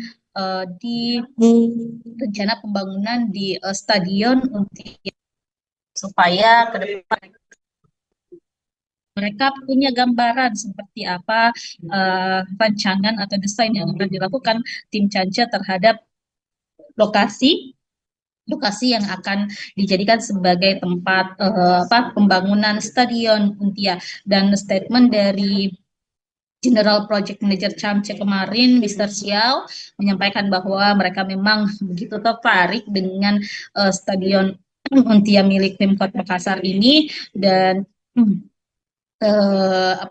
mereka juga sedang melakukan gambaran-gambaran desainnya seperti apa ke depan. Nah, setelah mereka menyelesaikan desainnya nanti akan dikembalikan atau dikoordinasikan lagi kepada pemerintah Kota Makassar. Jadi ada proses matching nanti, penyesuaian antara mungkin desain-desain yang sesuai rencana Pemkot dengan desain-desain yang ditawarkan oleh investor Camce ini. Jadi setelah ini mungkin masih ada tahapan-tahapan selanjutnya yang akan dilakukan antara pemerintah Kota Makassar dan juga pihak Camce. Seperti itu, Phil. Oke, baik. Berarti apakah kemudian sudah ada pembicaraan mengenai target waktu penyelesaian stadion dari pihak Pemkot atau juga Camce yang diharapkan seperti apa kemudian? Nah, kalau dari hasil kunjungan ini kita masih belum tahu kapan tindak lanjutnya ke depan. Yang pastinya tim Camce akan menyelesaikan dulu bagaimana perencanaan mereka, desain mereka. Tapi kalau untuk Pemkot sendiri sudah melakukan roadmap atau peta jalan seperti apa rencana pembangunan stadion tahun 2025 dialokasikan untuk pengadaan atau pembuatan roadmap maupun feasibility study dan juga sertifikat lahan. Kemudian 2026 nanti itu dilakukan pengurusan perizinan analisis dampak lingkungan atau AMDALALIN dan juga analisis dampak lalu lintas AMDAL dan AMDALALIN. Kemudian 2026 juga dialokasikan anggaran untuk pemadatan lahan atau penimbunan di sana di Untia. Kemudian 2027 ditargetkan proses pengerjaan atau konstruksi dilakukan dengan harapan pada akhir 2027 atau 2028 nanti stadion Untia sudah bisa dinikmati atau dirasakan manfaatnya oleh masyarakat. Baik, rekan Ami, mungkin sebelum kita ke pertanyaan terakhir, tentu bagaimana kemudian informasi mengenai kompetitor lain selain Camce yang mungkin juga sudah tertarik membangun stadion Untia ini, apakah ada informasi mengenai hal tersebut? Baik, Tribuners dan Vio, memang sesuai pernyataan dari Wali Kota Makassar Menafri Arifudin, ada beberapa investor yang telah menjajaki kerjasama dengan pemerintah Kota Makassar. Salah satunya mungkin kemarin ada investor dari Qatar yang telah juga melakukan koordinasi dan komunikasi dengan Pemkot Makassar. Bahkan Wali Kota sudah pernah bertandang langsung mendatangi kantor perwakilan investor asal Qatar tersebut di Jakarta. Lalu juga kemarin baru-baru pada pekan lalu Wali Kota Makassar bersama beberapa pejabat lingkup pemerintah Kota Makassar datang ke JIS. Jadi untuk melihat langsung seperti apa perencanaan-perencanaan yang dilakukan oleh pengelola JIS ataupun perusahaan yang menangani pembangunan berdirinya Stadion Jakarta International Stadium yang ada di Jakarta. Jadi itu sebagai salah satu langkah-langkah yang dilakukan pemerintah Kota Makassar untuk menghadirkan atau komitmen menghadirkan Stadion Untia di Makassar. Terakhir, rekan Ami, mengenai antusiasme dari masyarakat khususnya yang berada di lingkungan Untia sendiri terkait pembangunan stadion ini, apakah seluruhnya sudah pro kepada pemerintah kota atau mungkin masih ada beberapa masukan?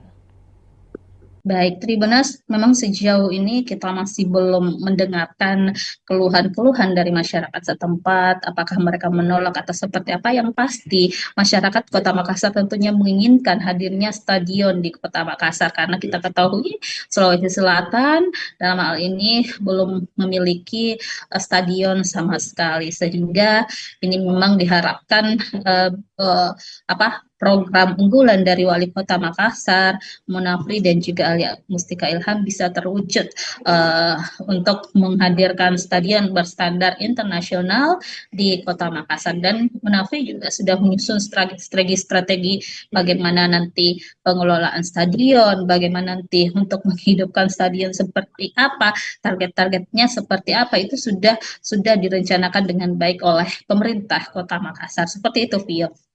Baik, terima kasih laporannya di sore hari ini rekan Ami. Selamat kembali beraktivitas dan kami menunggu update terbaru baik mengenai bagaimana pembangunan atau keberlanjutan dari pembangunan Stadion Untia ini dan juga informasi relevan lainnya dari Kota Makassar. Selamat kembali beraktivitas dan juga Tribuners, kami akan tayangkan cuplikan liputan kita di sore hari ini. Berikut laporannya, selamat menyaksikan.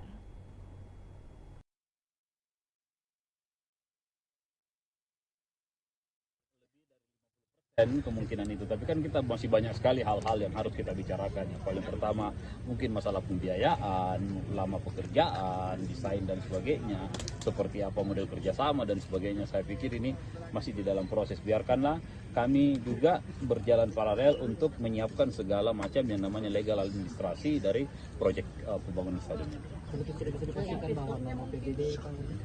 Iya. Belum tentu, kalau mereka kita tidak sepakat, jangan sampai mereka offeringnya berbeda, ya akan susah untuk itu.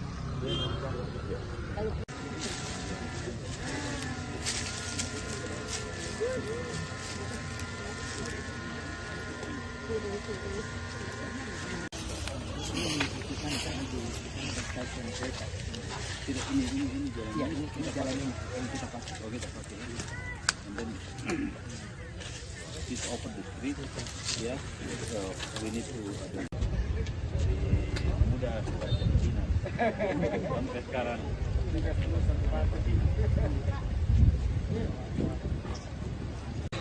Harusnya sih biasanya kalau mereka sudah mau datang lihat lokasi artinya lebih dari 50% kemungkinan itu. Tapi kan kita masih banyak sekali hal-hal yang harus kita bicarakan. Yang paling pertama mungkin masalah pembiayaan, lama pekerjaan, desain dan sebagainya, seperti apa model kerjasama dan sebagainya. Saya pikir ini masih di dalam proses. Biarkanlah kami juga berjalan paralel untuk menyiapkan segala macam yang namanya legal administrasi dari proyek pembangunan stadion ini.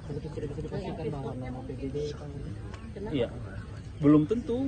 Kalau mereka kita tidak sepakat, jangan sampai mereka offeringnya berbeda, ya akan susah untuk itu.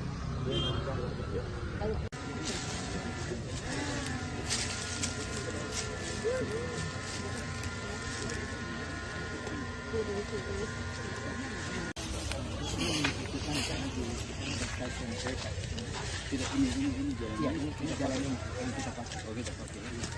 And then it's open the street, ya.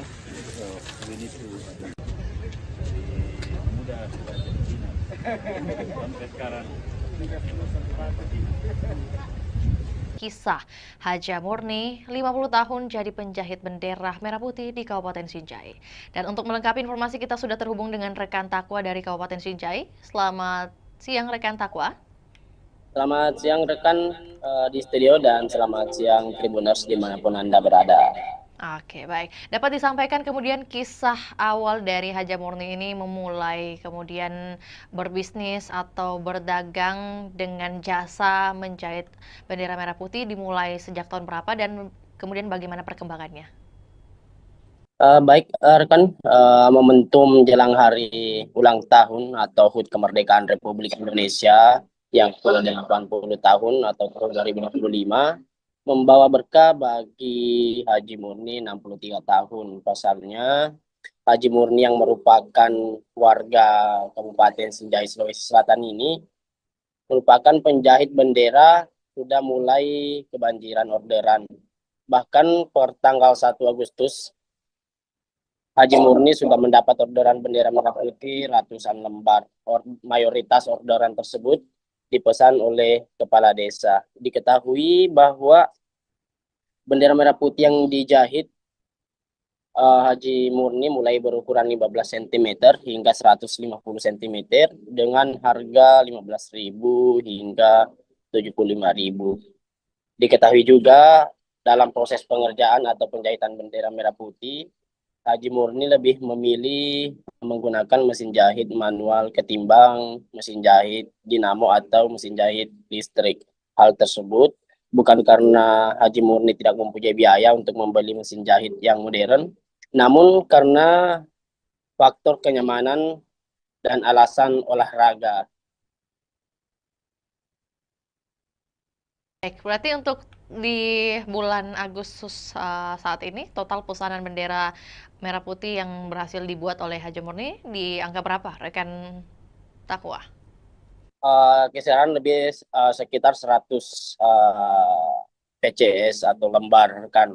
Untuk pesanan sendiri itu sudah lebih 100, di mana mayoritas dipesan oleh kepala desa. Kan juga untuk lebih lengkapnya mungkin dari segi ukuran, kemudian harga yang diberikan Haja Murni paling laris di angka berapa? Untuk ukuran sendiri itu yang paling banyak dipesan, yakni ukuran 150 meter dengan harga 75.000. Selanjutnya ukuran 15 cm yang banyak dipesan oleh para sopir dan nelayan yang akan dipasang di mobil dan di kapalnya, rekan. Jadi ada yang paling unik sebenarnya, rekan, karena diketahui bahwa Haji Murni ini sudah mahir menjahit sejak tahun 1975, sekitar 50 tahun. Dia sudah menjahit bendera merah putih setiap tahun pada momen kemerdekaan Republik Indonesia, rekan. Jadi pekerjaan menjahit ini merupakan pekerjaan utama dari Haji Murni sehari-hari, rekan Takwa? Untuk menjahit bendera merah putih itu setiap tahunnya, rekan. Namun untuk sehari-hari beliau juga berjualan atau berdagang pakaian yang banyak dijual di tokonya yang terletak di pasar sentral itu, yakni pakaian atau seragam sekolah, rekan. Baik, rekan Takwa, dalam sehari Haja Murni bisa menjahit berapa lembar khususnya untuk agenda tahunan seperti 17-an ini?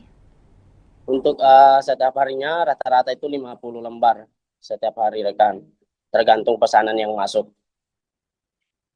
Kan juga rekan Takwa bahwa kemudian Haja Murni ini masih memilih menggunakan mesin jahit manual. Nah, kemudian apa yang menjadi alasan khususnya tidak mau menggunakan mesin listrik? Ada dua alasan utama. Yang pertama itu karena beliau lebih nyaman menggunakan mesin manual. Yang kedua itu sebagai momen atau dewasa untuk olahraga, rekan. Motivasi utama dari Haja Murni ini tetap menjahit di usia ke-63 tahun, selain karena sembari berolahraga, bagaimana kemudian dengan kehidupannya, mungkin dukungan keluarga? Untuk dukungan keluarga, Haji Murni bersama almarhum suaminya itu berhasil memberikan pendidikan yang terbaik kepada 4 anaknya, dan saat ini 4 anaknya sudah berkeluarga, rekan. Kisah pribadinya dari Haja Murni ini, rekan Takwa, apakah kemudian ia menceritakan atau juga Anda liput mengenai siapa kemudian yang menjadi pengajar pertama dari Haja Murni sejak dulu? Jadi pada saat itu Haji Murni masih berumur 7 tahun. Dia tinggal di Kota Makassar, ikut sama tantenya karena beliau tidak bisa melanjutkan pendidikan karena keterbatasan ekonomi.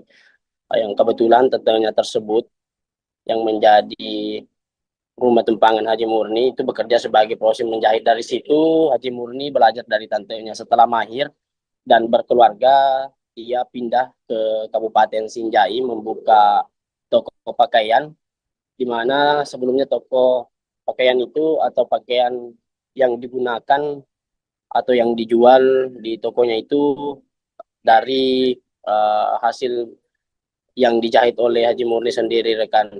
Ditambah pada saat momen 17 Agustus atau momen kemerdekaan Republik Indonesia, orderan itu banyak yang masuk. Maka dari situ beliau memulai usahanya itu untuk menjahit bendera, dan sampai saat ini dia sudah bertahan setiap tahun menjahit bendera merah putih itu sekitar 50 tahun, rekan.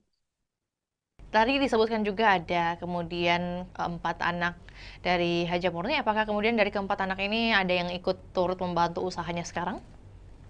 Untuk saat ini anak yang pertama Haji Murni itu yang menjaga toko pakaian yang berada di toko sentral Sinjai yang terletak di Kelurahan Bongki, Kecamatan Sinjai Utara, rekan. Baik, tentu menjadi pertanyaan juga mungkin mengenai sosok dari Haji Murni sendiri ini setelah kemudian melihat banyak pembeli dari dagangannya, yakni membeli bendera, mungkin hasil jahitannya, bagaimana kemudian perasaannya? Dia tetap optimis di tengah kemajuan teknologi saat ini. Dia tetap optimis menggunakan mesin jahit manual untuk menjahit bendera, dan dia merasa bangga dengan jiwa nasionalisme yang dimiliki dan bertahan hingga bertahun-tahun dalam menjahit bendera merah putih, rekan.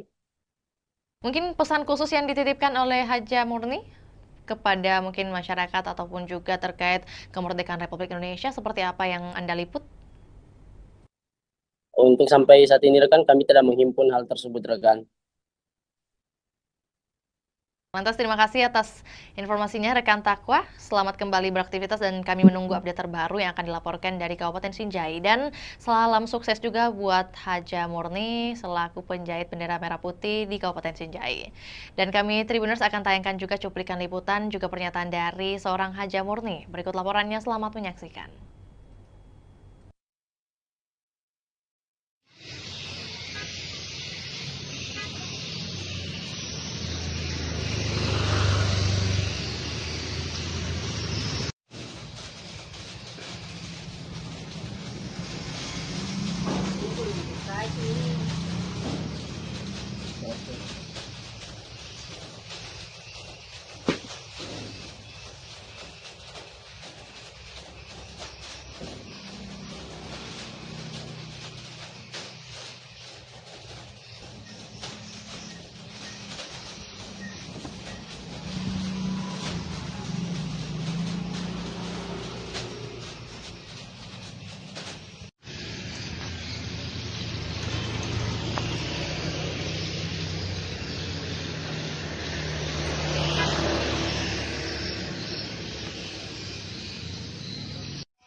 berapa ini kita menjahit? Tahun 76. Sampai sekarang. Sampai sekarang. Bendera dulu kan menjahit baju. Iya. Sekarang jadi bendera. Jadi untuk menjahitnya itu mulai di tahun 76 Bang Haji di. Kalau menjahit bendera sendiri itu Bang Haji. Itu mulai begitu. Kan menjual di pasar dulu besar bawah tuh. Oh iya Bang Haji.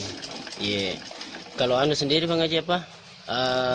Belajar menjahit ini di mana Bang Haji? Di Makassar dulu. Di Makassar. Umur 7 tahun. Oh baru umur 7 tahun sudah menjahit Bang Haji. Itu enggak sekolah saya tapi. Oh tapi yang ngajarkan menjahit itu siapa Bang Haji? Tanteku di Makassar. Oh. Tapi anu sendiri Bang Haji apa? Kenapa ini pilih? Saya lihat ini mesin manual Bang Haji. Karena tidak cocok. Saya mesin mesin dinamo enggak cocok mesin aku tuh. Iya. Oh sekaligus olahraga juga ya Bang Haji. Iya. Tapi untuk anu Bang Haji untuk bendera untuk 17 Agustus ini Bang Haji kemerdekaan ini di tahun 2025 apakah sudah ada orderan Bang Haji? Banyak. Kalau orderan banyak. Ada 20 piece begini jadi bendera. Berapa piece tadi? 20 piece di? 20 piece. Berapa jadi, sih? kalau 20 piece 100 pasang bendera jadinya. 100 pasang. Kalau diuangkan itu Bang Haji harganya keseluruhan berapa itu Bang Haji? Kalau diuangkan harga 50 jadi berapa nih? 50 satu pasang. 50.000 satu pasang. Nah, berapa pasang Bang Haji? Kalau ini jadi semua 100 pasang. 100 pasang Bang Haji di? 20 piece. Oh iya. Anu sendiri Bang Haji apa? Untuk bendera yang kita jahit di sini Bang Haji ukuran paling kecil dan ukuran paling besar itu berapa Bang Haji? Ada berapa ini? 20 cm sampai 50 cm. 17 cm, 1,5 atau 100. Oh 150? 150. 1 meter 50 cm Bang Haji di? Kalau harganya itu yang paling panjang Bang Haji? Kalau paling panjang 75. 75 Bang Haji. Kalau yang paling kecil seperti ini Bang Haji? Ini 5.000. Oh 5.000 Bang Haji di. Tapi untuk bendera bendera kapal, bendera mobil apa. Kalau keseluruhan orderan Bang Haji Saga nih matama orderan Bang. Enggak tahu berapa nih. Tapi itu ada 100 PCS untuk bendera desa, kepala desa ambil tahu. Iya. Begitu 10 pasang, 20 pasang. Oh iya Bang Haji. Tapi sekarang intinya lebihnya 100 anu Bang Haji orderan di 100 PCS. Enggak tahu ini. Iya. Ada 20 piece. Sudah banyak nih, enggak aku ingat berapa nih laku. Oh iya Bang Haji. Tapi ada nih yang order itu yang kita maksud Bang Haji di. Iya, ada nih. Dari Pulau. Iya. Kepala desa itu ambil. Rp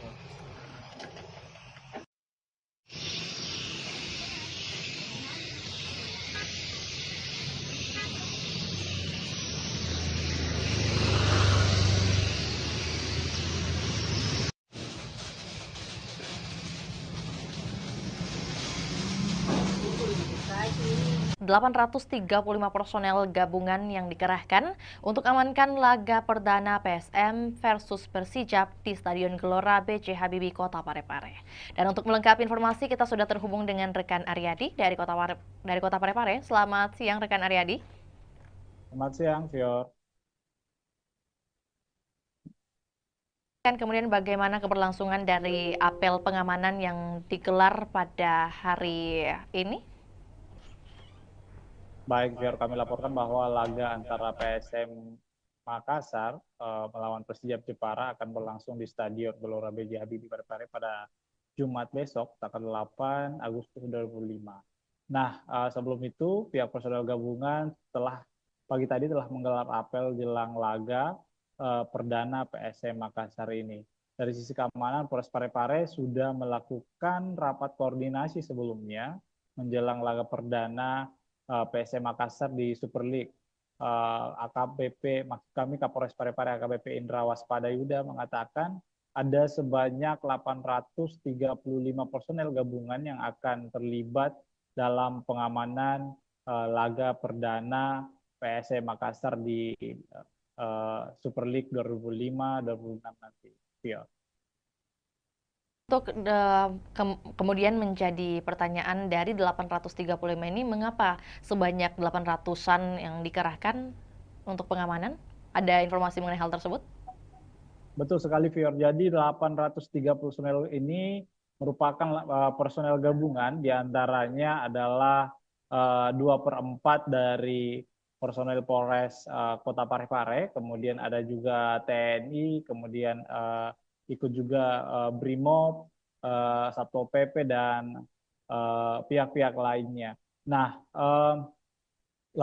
banyaknya personel gabungan untuk mengamankan di laga perdana ini dikarenakan memang ini merupakan laga perdana PSM Makassar di Super League 2025-2026 dan akan diprediksi penonton akan membludak menghadiri Stadion B.J. Habibie pada Jumat besok, ya. Beberapa instansi juga yang turut tergabung dalam pengamanan di hari esok, rekan Aryadi. Lantas mungkin dapat disampaikan juga apa yang menjadi larangan yang ditegaskan dari pihak kepolisian mungkin? Baik, sebelumnya kami informasikan bahwa pihak Polres Parepare, kemudian Polda Sulsel, dan beberapa kelompok supporter PSM Makassar sudah melakukan pertemuan dan ada kesepakatan bahwa memang beberapa larangan kembali diterapkan dalam setiap laga PSM Makassar saat bertandang di, maksud kami, saat berada di Stadion B.J. Habibie Kota Parepare. Di antaranya tidak boleh membawa flare, kemudian tidak boleh membawa petasan, senjata tajam, kemudian juga sampai kini pihak polisi juga masih belum memberikan kesempatan bagi supporter-supporter tim tamu untuk hadir menyaksikan langsung laga di Stadion B.J. Habibie Parepare. Ya. Baik, ya. Rekan Aryadi, ini mungkin juga sekaligus mau mendapatkan konfirmasi apakah memang benar isu yang beredar bahwa kehadiran supporter lawan dilarang di Stadion Gelora B.J. Habibie. Apakah benar demikian? Dan kalau iya, mengapa? Betul sekali, Fior. Jadi memang untuk informasinya bahwa supporter lawan belum bisa menyaksikan langsung laga di Stadion Tandang, dikarenakan memang ini merupakan aturan dari Super League 2005-2026 ini, dikarenakan memang salah satu pengaruhnya adalah untuk pada saat di Liga 1 kemarin terakhir itu Persib Bandung, dikarenakan banyaknya supporter yang masuk dan untuk jangan sampai ada menimbulkan kericuhan seperti itu, ya. Berarti untuk baik ya. Bagaimana rekan Aryadi? Ini untuk minimalisasi adanya benturan antar supporter, ya. Lantas mungkin untuk teknis pengamanan yang akan diberlakukan baik itu di dalam maupun di luar stadion seperti apa skemanya? Apakah sudah ada penjelasan? Baik, Fior. Jadi personel dipimpin oleh HKBP Indra Waspada Yuda bahwa 835 personel ini akan berpencar untuk menjaga lokasi-lokasi yang berada di sekitar stadion, termasuk tribun supporter, kemudian ada juga beberapa pintu masuk, kemudian pintu keluar. Kemudian ini akan menyebar, personel-personel ini akan menyebar di sekitar stadion untuk meminimalisir adanya kericuhan seperti itu, ya. Ya, selain imbauan rekan Aryadi, tentu menjadi pertanyaan juga bagaimana kemudian tanggapan dari Kapolres Kota Parepare mungkin mengenai dipilihnya Kota Parepare sebagai markas PSM, seperti apa yang disampaikan? Ya, menurut Indra setelah kami konfirmasi bahwa pihaknya sangat senang kembali dipilihnya Parepare menjadi markas PSM Makassar. Nah, namun meski begitu dia sangat mengimbau supporter untuk ikut menjaga keamanan dan ketertiban masyarakat di Parepare selama menonton jalannya laga. Nah, memang PSM Makassar ini untuk informasi Fior bahwa PSM Makassar mempunyai rekor unbeaten atau tidak terkalahkan di pekan pertama di kompetisi kasta tertinggi sepak bola Indonesia ini sejak 2017. Nah, rekor ini kemudian berlanjut jika PSM menekuk Persijap Jepara yang digelar besok hari. Nah, Persijap sendiri adalah tim juara 3 di Liga 2 Indonesia musim lalu yang mendapat tiket terakhir klub promosi Super League 25. Beberapa supporter juga bahkan mengharapkan bahwa PSM Makassar langsung memetik poin di laga perdana ini dikarenakan memang PSM Makassar adalah salah satu tim juara di Super League 2025-2026. Ya. Berarti prediksi dari pengamat sepak bola mungkin yang berhasil Anda liput seperti apa yang ia lihat dari permainan atau persiapan dari PSM melawan Persijap nantinya? Betul sekali, Fior. Jadi salah satu pengamat sepak bola di Sulawesi Selatan mengatakan bahwa PSM Makassar ini mempunyai motivasi tinggi untuk menjaga tradisi yang tidak terkalahkan di laga perdana, apalagi mereka didukung dengan tampil di kandang sendiri. Nah, sebanyak 22 pemain musim lalu ini kemudian juga dipertahankan lalu merekrut 9 pemain dengan kondisi ini berbeda dengan Persijap Jepara karena Laskar Kalimanyat ini mengalami perombakan besar di skuad saat dipromosikan masuk di Super League 2025-2026 ini. Nah, menurut pengamat bahwa pertandingan pertama ini sangat penting dimenangkan sebab akan memudahkan langkah pasukan Ramang menghadapi laga-laga selanjutnya. Nah, ini harus dimaksimalkan bahwa supporter juga diminta untuk mendukung PSM Makassar secara maksimal karena ini akan memberikan energi tambahan kepada pemain-pemain. Nah, seperti itu, Vio. Lebih lanjut, rekan Aryadi mungkin terkait antusiasme baik itu dari warga Parepare sendiri ataupun juga warga yang dari luar Parepare untuk menyaksikan pertandingan di hari esok, apalagi pertandingan perdana. Ini seperti apa? Sebesar apa ini kemudian mungkin tiket yang berhasil dijual sebesar atau seberapa banyak? Baik, Fior. Jadi informasi yang kami telah himpun bahwa panitia pelaksana sudah menyiapkan 7.000 lembar tiket di laga perdana ini karena memang ini lebih meningkat dari sebelumnya karena memang diproyeksikan bahwa stadion akan full dipenuhi oleh supporter di laga perdana untuk mendukung PSM Makassar. Namun ternyata ada beberapa perubahan harga tiket juga dikarenakan harga tiket tribun penonton selatan dan utara itu turun 10.000 yang dulunya berkisaran dengan harga 100.000 sekarang sudah berjumlah harganya 90.000. Nah, sementara harga tiket VIP utama, VIP utara dan selatan itu tetap 300.000. Kemudian tribun timur juga itu tetap 150.000. Jadi hanya penonton tribun selatan dan utara yang mengalami penurunan 90.000. Nah, dan pantauan kami, Fior, bahwa di lapangan tadi bahwa penukaran tiket juga sudah beberapa supporter sudah melakukan penukaran tiket yang didirikan oleh panitia pelaksana PSM Makassar kepada supporter. Beberapa di antaranya itu sudah menukarkan tiket lebih awal dikarenakan memang jangan sampai besok itu ada antrian cukup panjang dikarenakan padatnya supporter yang datang untuk menonton laga perdana PSM Makassar di Super League 2025-2026, Pior. Lagi rekan Aryadi terakhir juga menyambung dengan apa yang disampaikan, kemudian sudah tersebar menurut panitia sebanyak 7.000 tiket. Lantas untuk pengawasan terhadap tiket palsu atau mungkin juga calo seperti apa yang dihadirkan oleh panitia? Baik, Fior, sebenarnya untuk tiket palsu sebenarnya ini kan sudah dilakukan oleh panitia pelaksana bahwa tiket hanya tersedia dibeli secara online. Namun penitia tetap mempertimbangkan adanya menyiapkan lokasi penukaran, bahwa maksud kami adanya tiket tambahan jika memang ada penonton yang masih membludak seperti itu, yang belum mendapatkan tiket secara online.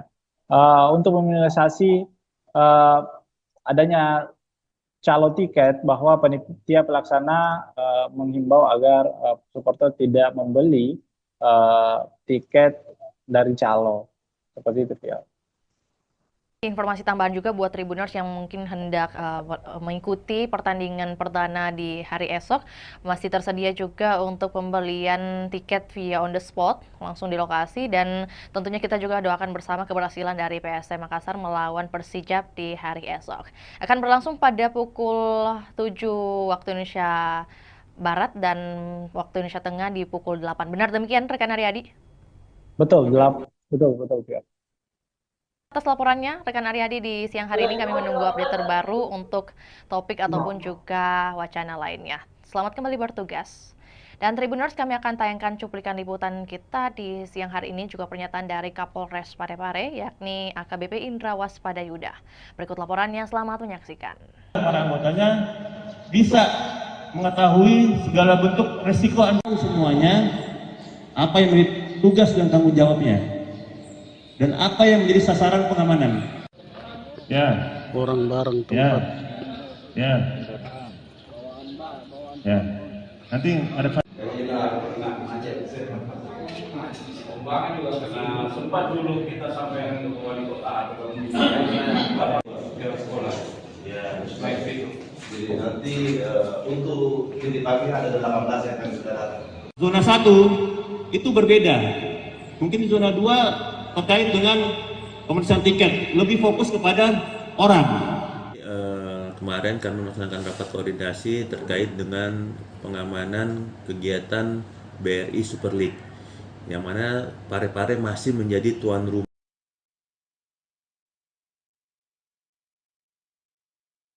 Zona 1 itu berbeda.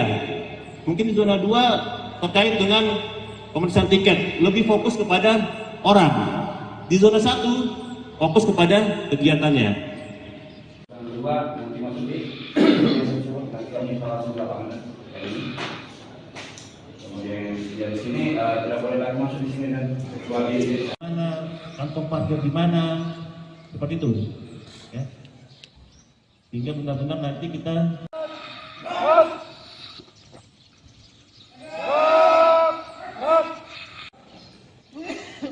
coba saya mau tanya, yang tahu sasaran pengamanan apa? Kemudian risiko ancamannya apa? Ya, karena kita cuma 300.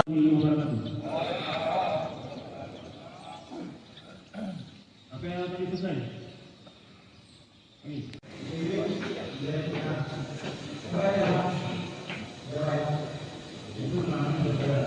Akan padal dan para anggotanya bisa mengetahui segala bentuk resiko semuanya, apa yang menjadi tugas dan tanggung jawabnya, dan apa yang menjadi sasaran pengamanan. Ya. Orang bareng tempat. Ya. Nanti ada. pembangunan juga karena sempat dulu kita sampai ke wali kota atau ke sekolah. Ya, baik itu. Jadi nanti untuk titipannya ada 18 yang akan sudah datang. Zona 1 itu berbeda. Mungkin di zona 2 terkait dengan pemeriksaan tiket, lebih fokus kepada orang.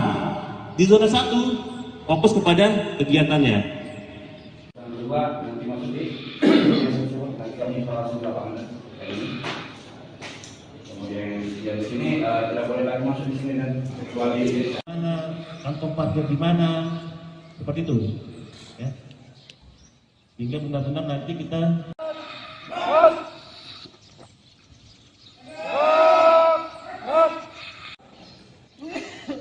coba saya mau tanya, yang tahu sasaran pengamanan apa? Kemudian risiko ancamannya apa? Ya, karena kita cuma 300.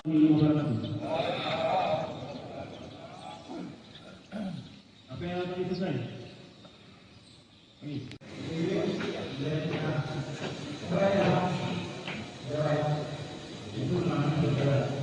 rekan-rekan Padal dan para anggotanya bisa mengetahui segala bentuk resiko semuanya, apa yang menjadi tugas dan tanggung jawabnya, dan apa yang menjadi sasaran pengamanan. Ya. Orang barang Ya. tempat. Ya. Ya. Nanti ada Pembangunan juga karena sempat dulu kita sampai ke wali kota atau ke sekolah. Ya, baik itu. Jadi nanti untuk titipan ada 18 yang akan sudah datang. Zona 1 itu berbeda.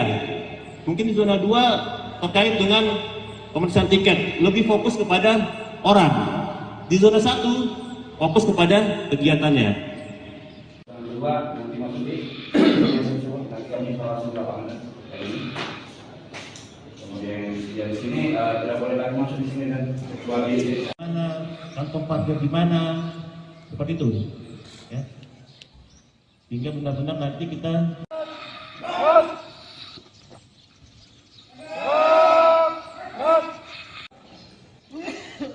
coba saya mau tanya, yang tahu sasaran pengamanan apa? Apa?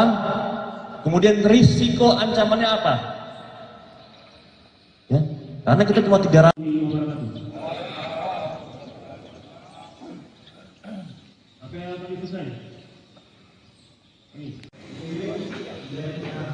Angin segar bagi masyarakat Kota Makassar, di mana Stadion Untia Kota Makassar dilirik investor Tiongkok. Dan untuk melengkapi informasi, kita sudah terhubung dengan rekan Ami dari Kota Makassar. Selamat sore rekan Ami.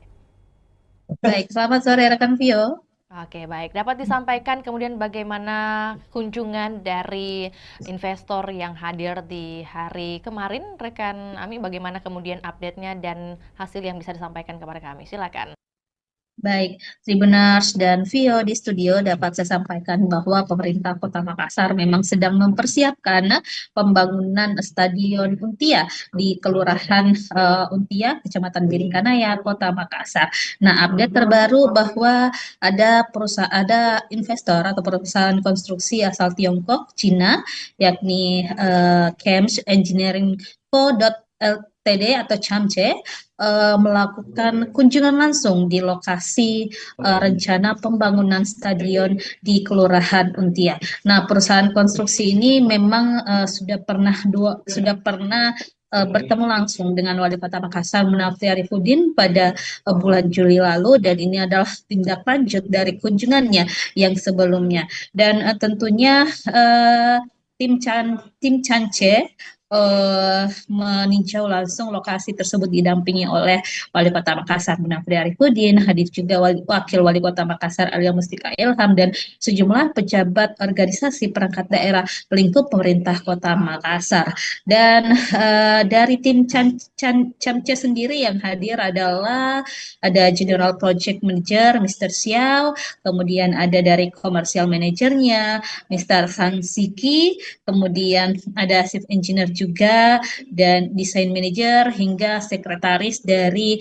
CHAMCE itu sendiri. Dan tentunya dari peninjauan tersebut kemarin disampaikan bahwa memang pihak CHAMCE akan melakukan desain, kemudian menyusun bagaimana rencana dan strategi mereka dalam perencanaan pembangunan Stadion Untia di Kota Makassar ini. Nah, pemerintah Kota Makassar tentunya membuka diri karena memang Pemkot Makassar saat ini sedang mencari investor yang akan membiayai atau mendanai pembangunan stadion di Kota Makassar. Dan di sana tentunya disampaikan juga kemarin bahwa CHAMCE ini sudah punya pengalaman banyak di bidang infrastruktur. Salah satu proyek yang sudah dijalankan di Provinsi Sulawesi Selatan yakni Bendung Jenelata, kemudian di berbagai negara juga telah menghadirkan berbagai infrastruktur termasuk juga stadion, ada di Kamboja dengan kapasitas 60.000 penonton, kemudian di Uzbekistan dan beberapa negara lainnya tentunya termasuk Belarus juga yang kapasitas penontonnya 15.000 seat. Nah, tentunya kemarin disampaikan Wali Kota Makassar Munafri Arifudin saat kami berwawancara bahwa tim Cance akan segera menyusun gambaran desainnya seperti apa yang mana cocok dan efektif untuk Stadion Untia ke depan. Dan dari situ Munafri melihat memang ada keseriusan yang ditunjukkan atau dibuktikan dari pihak Cance itu sendiri, dan diprediksi tingkat keyakinan mereka melakukan investasi atau menyokong pembangunan Stadion Untia di Kota Makassar sudah di atas 50%.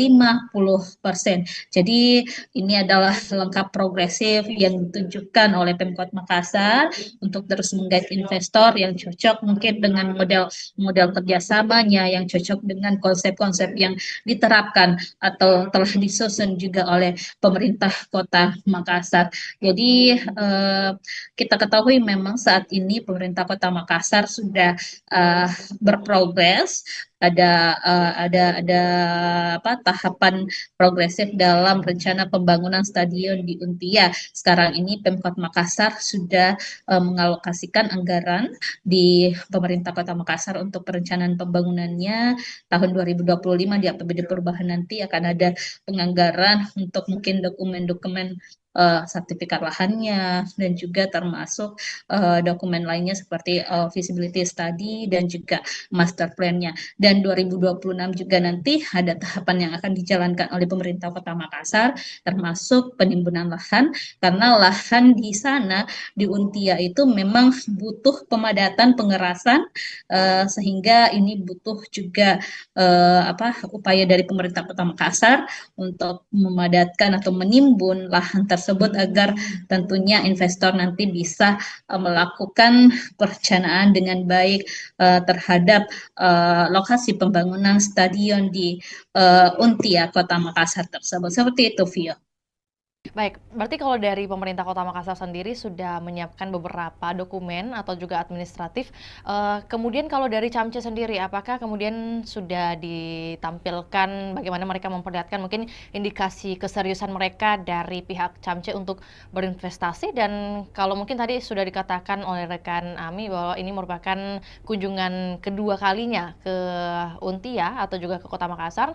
Nah, pada tinjauan kedua ini apa yang kemudian menjadi peninjauan mereka lebih lanjut oleh tim Cance di lokasi nih?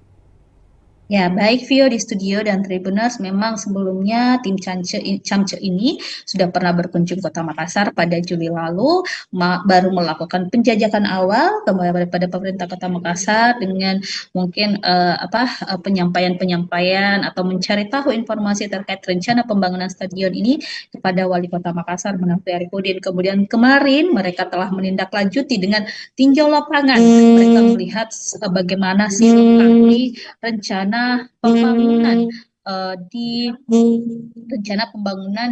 stadion Untia, supaya ke depan mereka punya gambaran seperti apa rancangan atau desain yang akan dilakukan tim Cance terhadap lokasi yang akan dijadikan sebagai tempat pembangunan stadion Untia. Dan statement dari General Project Manager Camce kemarin, Mr. Xiao, menyampaikan bahwa mereka memang begitu tertarik dengan stadion Untia milik Pemkot Makassar ini, dan mereka juga sedang melakukan gambaran-gambaran desainnya seperti apa ke depan. Nah, setelah mereka menyelesaikan desainnya nanti akan dikembalikan atau dikoordinasikan lagi kepada pemerintah Kota Makassar. Jadi ada proses matching nanti, penyesuaian antara mungkin desain-desain yang sesuai rencana Pemkot dengan desain-desain yang ditawarkan oleh investor Camce ini. Jadi setelah ini mungkin masih ada tahapan-tahapan selanjutnya yang akan dilakukan antara pemerintah Kota Makassar dan juga pihak Camce. Seperti itu, Phil. Oke, baik. Berarti apakah kemudian sudah ada pembicaraan mengenai target waktu penyelesaian stadion dari pihak Pemkot atau juga Camce yang diharapkan seperti apa kemudian?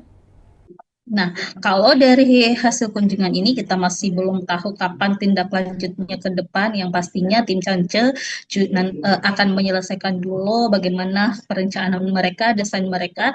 Tapi kalau untuk Pemkot sendiri sudah melakukan roadmap atau peta jalan seperti apa rencana pembangunan stadion tahun 2025 dialokasikan untuk pengadaan atau pembuatan roadmap maupun feasibility study dan juga sertifikat lahan. Kemudian 2026 nanti itu dilakukan pengurusan perizinan analisis dampak lingkungan atau AMDALALIN dan juga analisis dampak lalu lintas AMDAL dan AMDALALIN. Kemudian 2026 juga dialokasikan anggaran untuk pemadatan lahan atau penimbunan di sana di Untia. Kemudian 2027 ditargetkan proses pengerjaan atau konstruksi dilakukan dengan harapan pada akhir 2027 atau 2028 nanti Stadion Untia sudah bisa dinikmati atau dirasakan manfaatnya oleh masyarakat.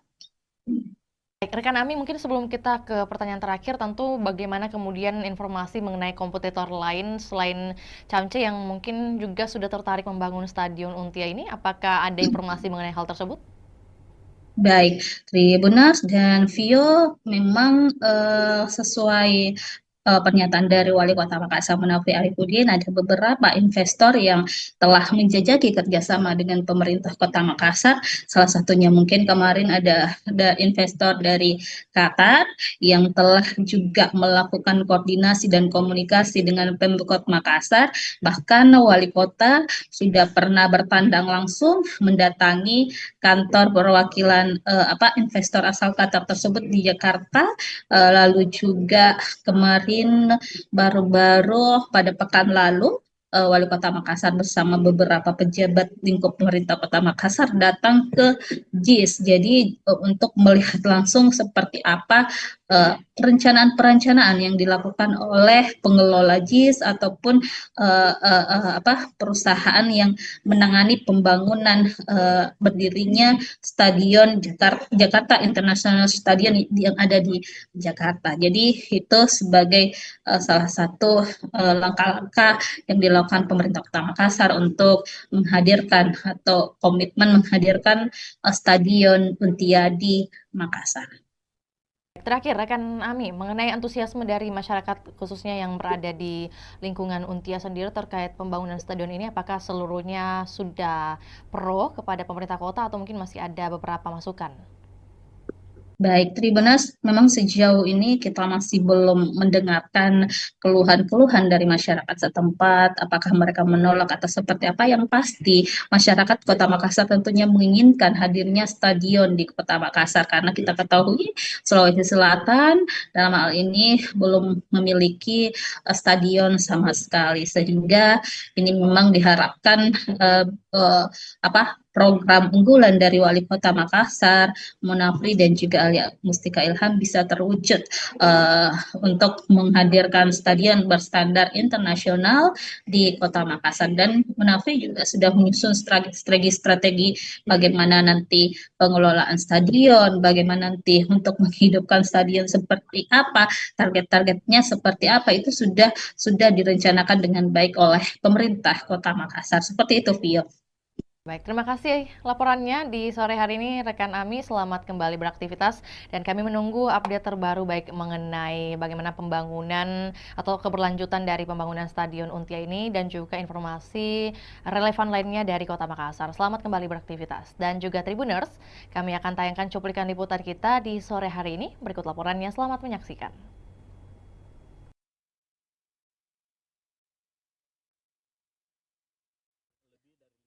Dan kemungkinan itu, tapi kan kita masih banyak sekali hal-hal yang harus kita bicarakan. Yang paling pertama mungkin masalah pembiayaan, lama pekerjaan, desain dan sebagainya, seperti apa model kerjasama dan sebagainya. Saya pikir ini masih di dalam proses. Biarkanlah kami juga berjalan paralel untuk menyiapkan segala macam yang namanya legal administrasi dari proyek pembangunan stadion ini.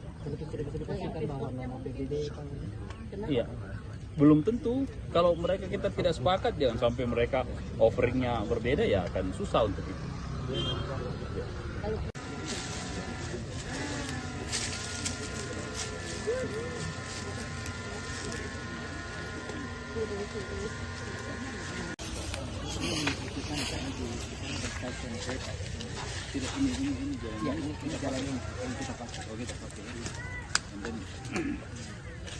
This open the street, ya, so we need to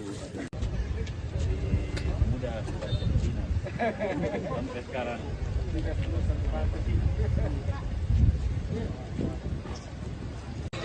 Harusnya sih biasanya kalau mereka sudah mau datang lihat lokasi artinya lebih dari 50% kemungkinan itu. Tapi kan kita masih banyak sekali hal-hal yang harus kita bicarakan. Yang paling pertama mungkin masalah pembiayaan, lama pekerjaan, desain dan sebagainya. Seperti apa model kerjasama dan sebagainya. Saya pikir ini masih di dalam proses. Biarkanlah kami juga berjalan paralel untuk menyiapkan segala macam yang namanya legal administrasi dari proyek pembangunan stadion ini.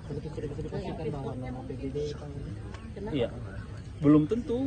Kalau mereka kita tidak sepakat, jangan sampai mereka offeringnya berbeda, ya akan susah untuk itu.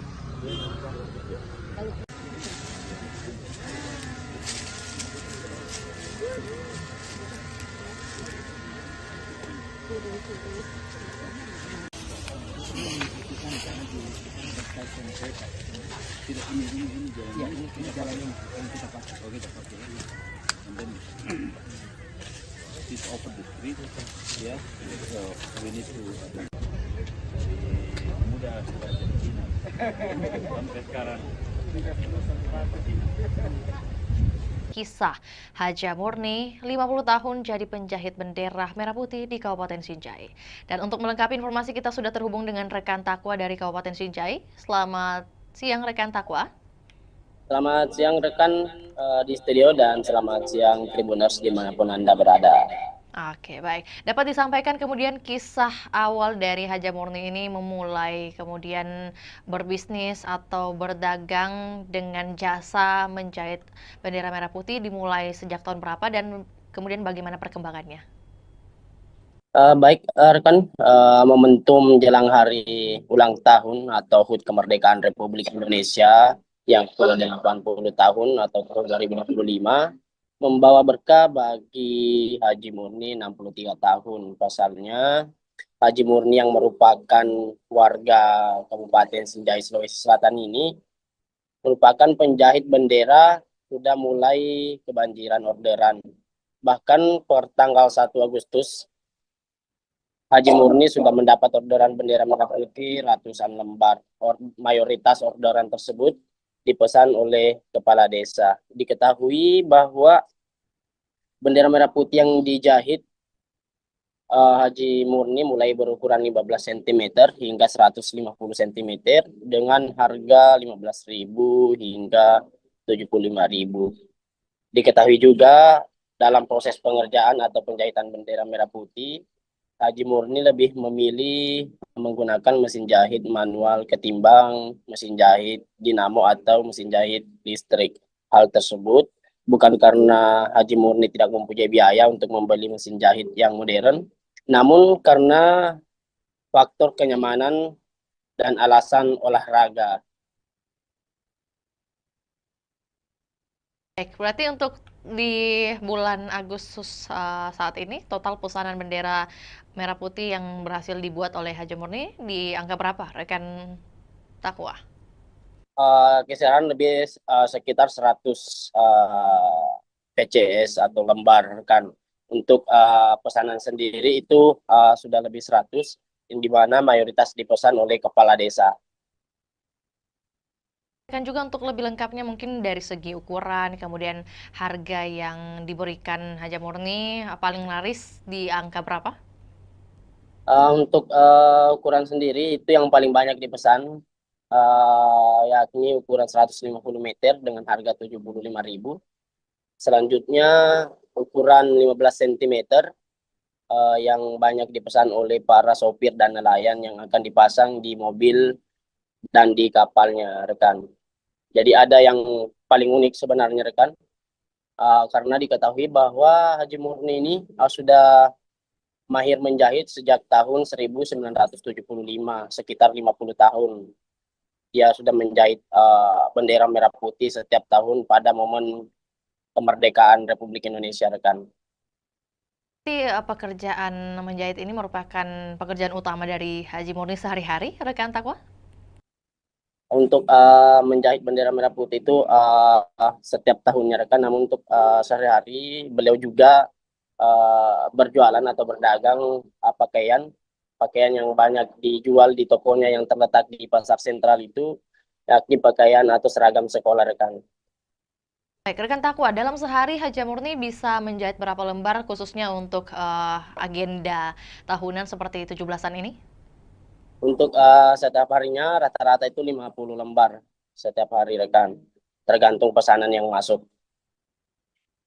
Kan juga rekan Takwa bahwa kemudian Haja Murni ini masih memilih menggunakan mesin jahit manual. Nah, kemudian apa yang menjadi alasan khususnya tidak mau menggunakan mesin listrik?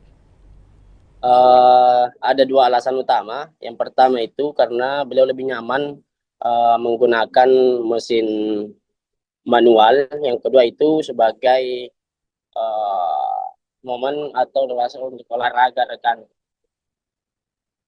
Motivasi utama dari Haja Murni ini tetap menjahit di usia ke-63 tahun, selain karena sembari berolahraga, bagaimana kemudian dengan kehidupannya, mungkin dukungan keluarga?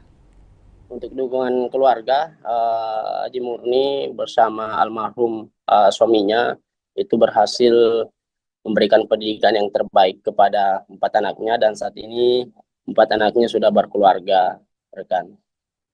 Kisah pribadinya dari Haja Murni ini, rekan Takwa, apakah kemudian ia menceritakan atau juga Anda liput mengenai siapa kemudian yang menjadi pengajar pertama dari Haja Murni sejak dulu? Jadi pada saat itu Haji Murni masih berumur 7 tahun, dia tinggal di Kota Makassar, ikut sama tantenya karena beliau tidak bisa melanjutkan pendidikan karena keterbatasan ekonomi. Yang kebetulan tantenya tersebut yang menjadi rumah tumpangan Haji Murni itu bekerja sebagai proses menjahit. Dari situ Haji Murni belajar dari tantenya. Setelah mahir dan berkeluarga, dia pindah ke Kabupaten Sinjai membuka toko pakaian, di mana sebelumnya toko pakaian itu atau pakaian yang digunakan atau yang dijual di tokonya itu dari hasil yang dijahit oleh Haji Murni sendiri, rekan. Ditambah pada saat momen 17 Agustus atau momen kemerdekaan Republik Indonesia, orderan itu banyak yang masuk. Maka dari situ beliau memulai usahanya itu untuk menjahit bendera, dan sampai saat ini dia sudah bertahan setiap tahun menjahit bendera merah putih itu sekitar 50 tahun, rekan. Tadi disebutkan juga ada kemudian 4 anak dari Haja Murni. Apakah kemudian dari keempat anak ini ada yang ikut turut membantu usahanya sekarang? Untuk saat ini anak yang pertama Haji Murni itu yang menjaga toko pakaian yang berada di toko sentral Sinjai yang terletak di Kelurahan Bongki, Kecamatan Sinjai Utara, rekan. Baik, tentu menjadi pertanyaan juga mungkin mengenai sosok dari Haja Murni sendiri ini setelah kemudian melihat banyak pembeli dari dagangannya, yakni membeli bendera mungkin hasil jahitannya, bagaimana kemudian perasaannya? Dia tetap optimis di tengah kemajuan teknologi saat ini. Dia tetap optimis menggunakan mesin jahit manual untuk menjahit bendera, dan dia merasa bangga dengan jiwa nasionalisme yang dimiliki dan bertahan hingga bertahun-tahun dalam menjahit bendera merah putih, rekan. Mungkin pesan khusus yang dititipkan oleh Haja Murni kepada mungkin masyarakat ataupun juga terkait kemerdekaan Republik Indonesia seperti apa yang Anda liput? Untuk sampai saat ini, rekan, kami tidak menghimpun hal tersebut, rekan. Lantas terima kasih atas informasinya rekan Takwa. Selamat kembali beraktivitas dan kami menunggu update terbaru yang akan dilaporkan dari Kabupaten Sinjai. Dan salam sukses juga buat Haja Murni selaku penjahit bendera merah putih di Kabupaten Sinjai. Dan kami Tribuners akan tayangkan juga cuplikan liputan juga pernyataan dari seorang Haja Murni. Berikut laporannya, selamat menyaksikan.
Tahun berapa ini kita menjahit? Tahun 76. Sampai sampai sekarang. Bendera dulu kan jahit baju. Iya. Sekarang jahit bendera. Jadi untuk menjahitnya itu mulai di tahun 76 Bang Haji di. Kalau menjahit bendera sendiri itu Bang Haji? Itu mulai begitu. Kan menjual di pasar dulu besar bawah tuh. Oh iya Bang Haji. Iya. Kalau anu sendiri Bang Haji apa? Belajar menjahit ini di mana Bang Haji? Di Makassar dulu. Di Makassar. Umur 7 tahun. Oh, baru umur 7 tahun sudah menjahit Bang Haji. Itu enggak sekolah saya tapi. Oh, tapi yang ngajarkan menjahit itu siapa Bang Haji? Tante itu di Makassar. Oh. Tapi anu sendiri Bang Haji apa? Kenapa ini pilih? Saya lihat ini mesin manual Bang Haji. Karena tidak cocok. Saya mesin mesin dinamo enggak cocok mesin aku tuh. Iya. Oh, sekaligus olahraga juga ya Bang Haji. Iya. Tapi untuk anu Bang Haji, untuk bendera untuk 17 Agustus ini Bang Haji, kemerdekaan ini di tahun 2025, apakah sudah ada orderan Bang Haji? Banyak, kalau orderan banyak. Oh. Ada 20 piece begini jadi bendera. Berapa piece tadi? 20 piece nih? 20 piece. Berapa jadi, sih? kalau 20 piece 100 pasang bendera jadinya. 100 pasang. Kalau diuangkan itu Bang Haji harganya keseluruhan berapa itu Bang Haji? Kalau diuangkan harga 50 jadi berapa? Satu pasang. 50.000 satu pasang. Nah, berapa pasang Bang Haji? Kalau ini jadi semua 100 pasang. 100 pasang Bang Haji di? 20 piece. Oh iya. Anu sendiri Bang Haji apa? Untuk bendera yang kita jahit di sini Bang Haji, ukuran paling kecil dan ukuran paling besar itu berapa Bang Haji? Ada berapa ini? 20 cm sampai 50 cm, 17 cm, 1,5 atau 100. Oh, 150? 150. 1 meter 50 cm Bang Haji di? Kalau harganya itu yang paling panjang Bang Haji? Kalau paling panjang 75. 75 Bang Haji. Kalau yang paling kecil seperti ini Bang Haji? Ini 5.000. Oh, 5.000 Bang Haji di. Tapi untuk bendera bendera kapal, bendera mobil apa.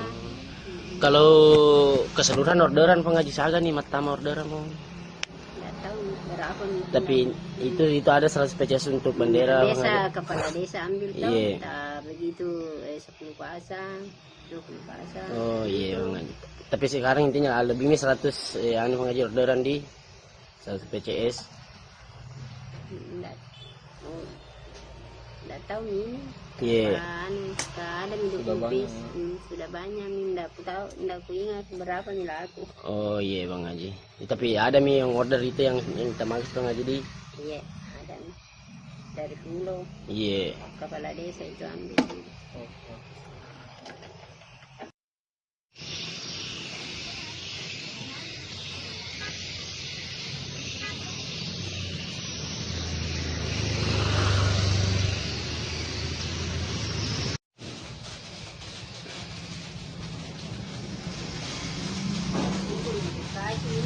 835 personel gabungan yang dikerahkan untuk amankan laga perdana PSM versus Persijap di Stadion Gelora B.J. Habibie, Kota Parepare. Dan untuk melengkapi informasi, kita sudah terhubung dengan rekan Aryadi dari Kota Parepare. Selamat siang, rekan Aryadi. Selamat siang, Fior. Kemudian bagaimana keberlangsungan dari apel pengamanan yang digelar pada hari ini? Baik, Fior, kami laporkan bahwa laga antara PSM Makassar melawan Persijap Jepara akan berlangsung di Stadion Gelora B.J. Habibie Parepare pada Jumat besok, tanggal 8 Agustus 2025. Nah, sebelum itu, pihak personel gabungan pagi tadi telah menggelar apel jelang laga perdana PSM Makassar ini. Dari sisi keamanan, Polres Parepare sudah melakukan rapat koordinasi sebelumnya menjelang laga perdana PSM Makassar di Super League. AKBP, maksud kami Kapolres Parepare AKBP Indra Waspadayuda mengatakan ada sebanyak 835 personel gabungan yang akan terlibat dalam pengamanan laga perdana PSM Makassar di Super League 2005-2006 nanti. Ya. Untuk kemudian menjadi pertanyaan dari 835 ini, mengapa sebanyak 800-an yang dikerahkan untuk pengamanan? Ada informasi mengenai hal tersebut?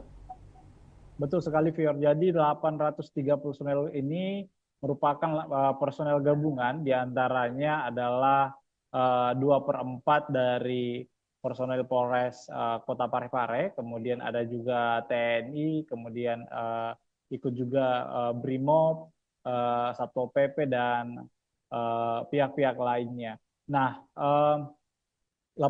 banyaknya personel gabungan untuk mengamankan di laga perdana ini dikarenakan memang ini merupakan laga perdana PSM Makassar di Super League 2025-2026 dan akan diprediksi penonton akan membludak menghadiri Stadion B.J. Habibie pada Jumat besok, ya. Beberapa instansi juga yang turut tergabung dalam pengamanan di hari esok, rekan Aryadi. Lantas mungkin dapat disampaikan juga apa yang menjadi larangan yang ditegaskan dari pihak kepolisian mungkin? Baik, sebelumnya kami informasikan bahwa pihak Polres Parepare, kemudian Polda Sulsel, dan beberapa kelompok supporter PSM Makassar sudah melakukan pertemuan dan ada kesepakatan bahwa memang beberapa larangan kembali diterapkan dalam setiap laga PSM Makassar saat bertandang maksud kami saat berada di Stadion B.J. Habibie, Kota Parepare. Di antaranya tidak boleh membawa flare, kemudian tidak boleh membawa petasan, senjata tajam, kemudian juga sampai kini pihak polisi juga masih belum memberikan kesempatan bagi supporter-supporter tim tamu untuk hadir menyaksikan langsung laga di Stadion B.J. Habibie Parepare. Ya. Baik, ya. Rekan Aryadi, ini mungkin juga sekaligus mau mendapatkan konfirmasi apakah memang benar isu yang beredar bahwa kehadiran supporter lawan dilarang di Stadion Gelora B.J. Habibie. Apakah benar demikian? Dan kalau iya, mengapa?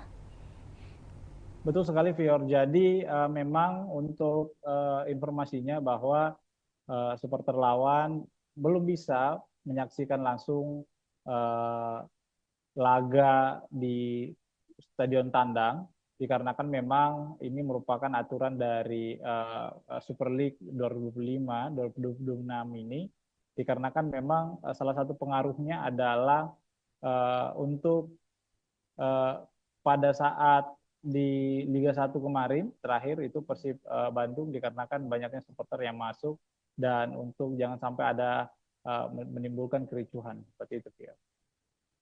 Berarti untuk baik ya. Bagaimana rekan Aryadi? Ini untuk minimalisasi adanya benturan antar supporter ya. Lantas mungkin untuk teknis pengamanan yang akan diberlakukan baik itu di dalam maupun di luar stadion seperti apa skemanya? Apakah sudah ada penjelasan?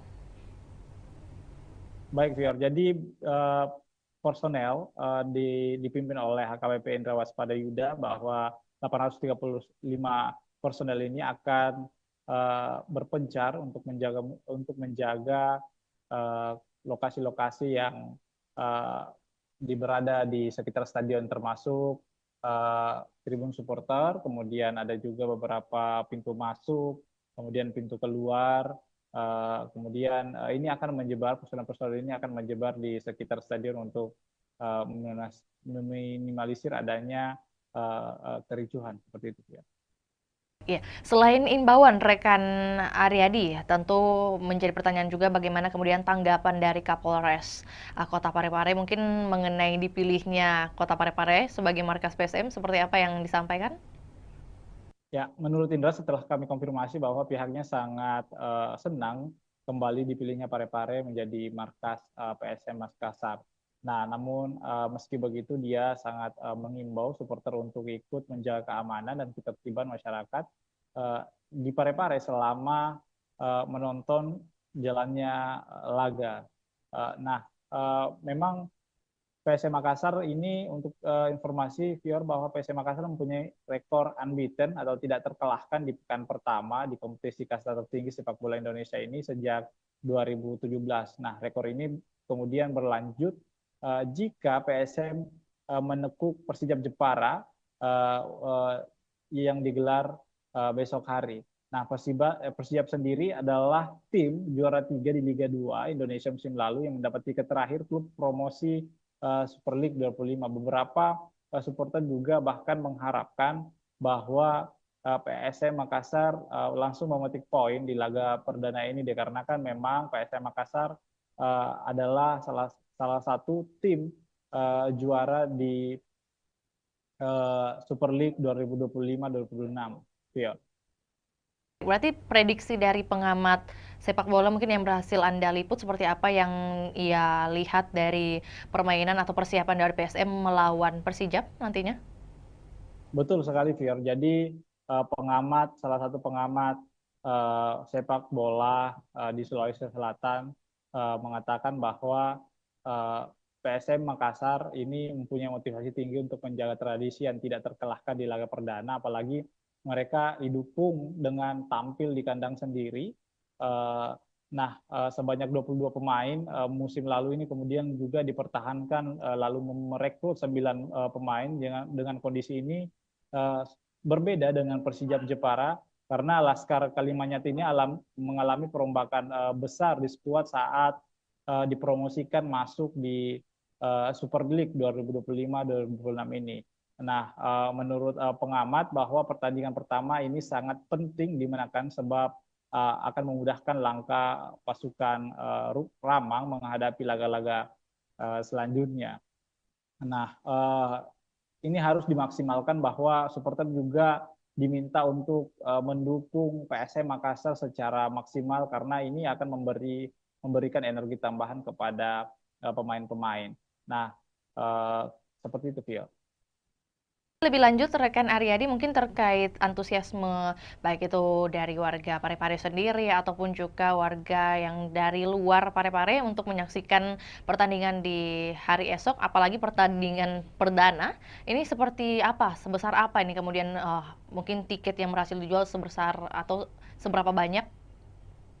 Baik, Fior. Jadi informasi yang kami telah himpun bahwa panitia pelaksana sudah menyiapkan 7.000 lembar tiket di laga perdana ini, karena memang ini lebih meningkat dari sebelumnya, karena memang diproyeksikan bahwa stadion akan full dipenuhi oleh supporter di laga perdana untuk mendukung PSM Makassar. Namun ternyata ada beberapa perubahan harga tiket juga dikarenakan harga tiket tribun penonton selatan dan utara itu turun 10.000 yang dulunya berkisaran dengan harga 100.000 sekarang sudah berjumlah harganya 90.000. Nah, sementara harga tiket VIP utama, VIP utara dan selatan itu tetap 300.000. Kemudian tribun timur juga itu tetap 150.000. Jadi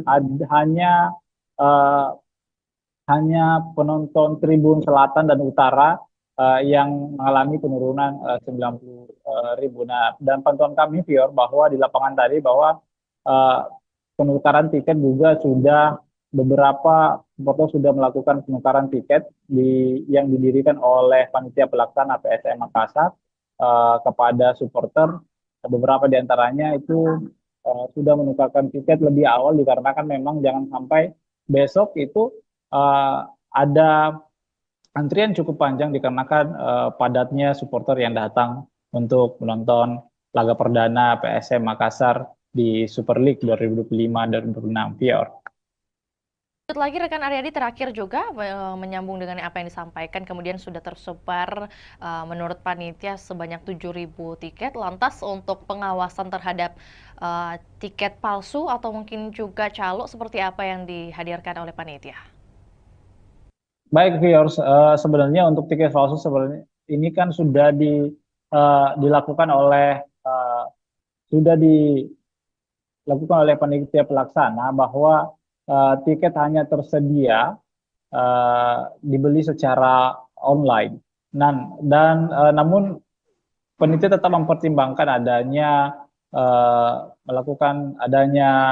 menyiapkan lokasi penukaran, bahwa maksud kami adanya tiket tambahan jika memang ada penonton yang masih membludak seperti itu, yang belum mendapatkan tiket secara online. Untuk meminimalisasi adanya calo tiket, bahwa panitia pelaksana menghimbau agar supporter tidak membeli tiket dari calo seperti itu, ya. Informasi tambahan juga buat Tribuners yang mungkin hendak mengikuti pertandingan perdana di hari esok, masih tersedia juga untuk pembelian tiket via on the spot langsung di lokasi, dan tentunya kita juga doakan bersama keberhasilan dari PSM Makassar melawan Persijap di hari esok. Akan berlangsung pada pukul 7 waktu Indonesia Barat dan waktu Indonesia Tengah di pukul 8. Benar demikian rekan Aryadi? Betul, betul. Atas laporannya, rekan Aryadi, di siang hari ini kami menunggu update terbaru untuk topik ataupun juga wacana lainnya. Selamat kembali bertugas. Dan Tribuners, kami akan tayangkan cuplikan liputan kita di siang hari ini, juga pernyataan dari Kapolres Parepare, yakni AKBP Indra Waspadayuda. Berikut laporannya, selamat menyaksikan. Para anggotanya bisa mengetahui segala bentuk resiko semuanya, apa yang menjadi tugas dan tanggung jawabnya, dan apa yang menjadi sasaran pengamanan. Ya. Orang bareng tempat. Ya. Nanti ada juga karena sempat dulu kita sampai ke wali kota atau sekolah. Ya, itu. Jadi nanti untuk titik parkir ada 18 yang akan sudah datang. Zona 1 itu berbeda. Mungkin zona 2 terkait dengan pemeriksaan tiket, lebih fokus kepada orang. Kemarin kami melaksanakan rapat koordinasi terkait dengan pengamanan kegiatan BRI Super League, yang mana Parepare masih menjadi tuan rumah.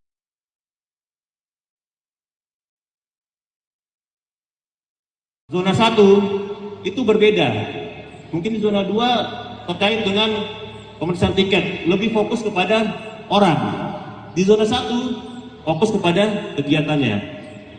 Yang kedua, nanti masuk di nanti kami langsung lapangan. Kemudian di sini tidak boleh lagi masuk di sini dan kecuali mana kantong parkir di mana, seperti itu. Ya. Hingga benar-benar nanti kita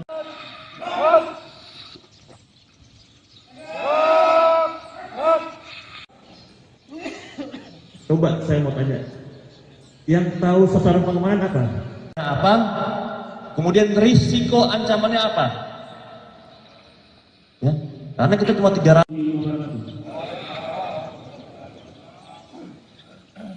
Apa yang akan dipesan?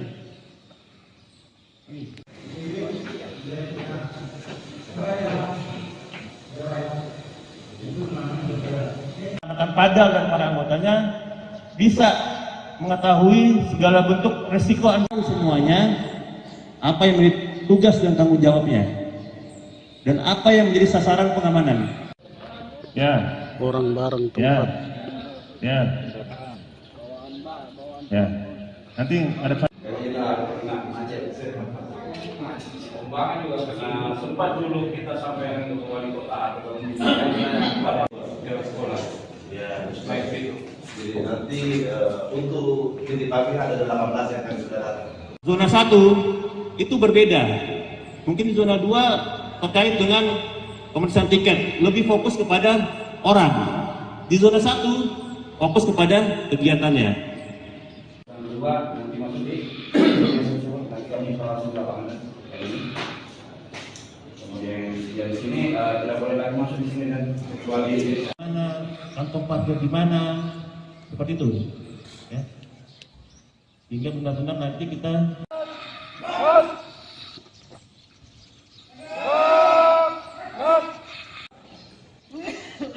coba saya mau tanya, yang tahu sasaran pengembangan apa?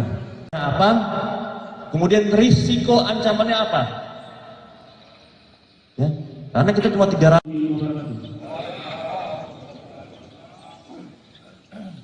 Apa yang akan dipesan?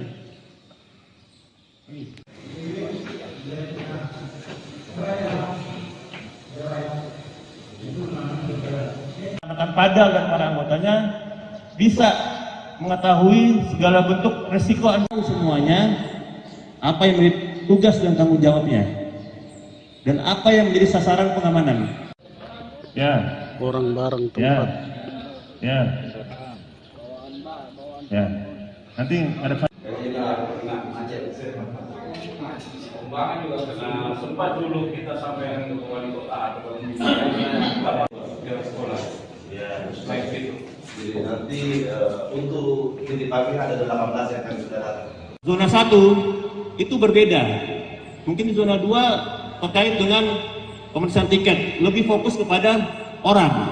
Di zona 1 fokus kepada kegiatannya. Yang kedua nanti masuk di nanti kami langsung lapangan ini. Kemudian di sini tidak boleh lagi masuk di sini dan kecuali Mana kantong parkir di mana, seperti itu. Ya. Hingga benar-benar nanti kita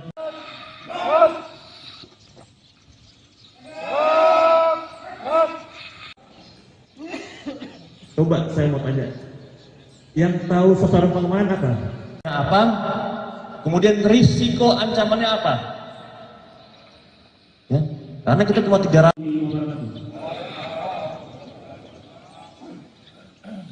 Apa yang akan dipesan? Angin segar bagi masyarakat Kota Makassar, di mana Stadion Untia Kota Makassar dilirik investor Tiongkok.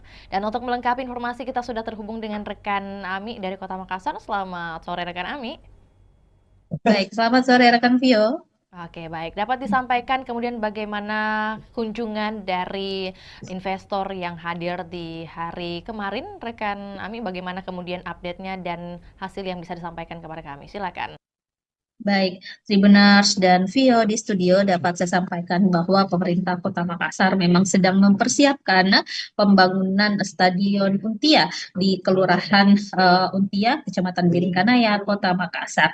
Nah, update terbaru bahwa ada investor atau perusahaan konstruksi asal Tiongkok, Cina, yakni Chems Engineering Co.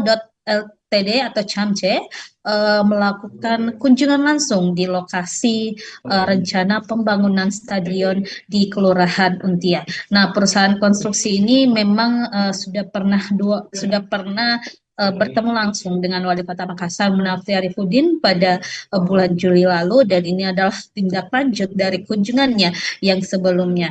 Dan tentunya tim Cance meninjau langsung lokasi tersebut didampingi oleh Wali Kota Makassar Munafri Arifudin, hadir juga Wakil Wali Kota Makassar Alia Mustika Ilham, dan sejumlah pejabat organisasi perangkat daerah lingkup pemerintah Kota Makassar.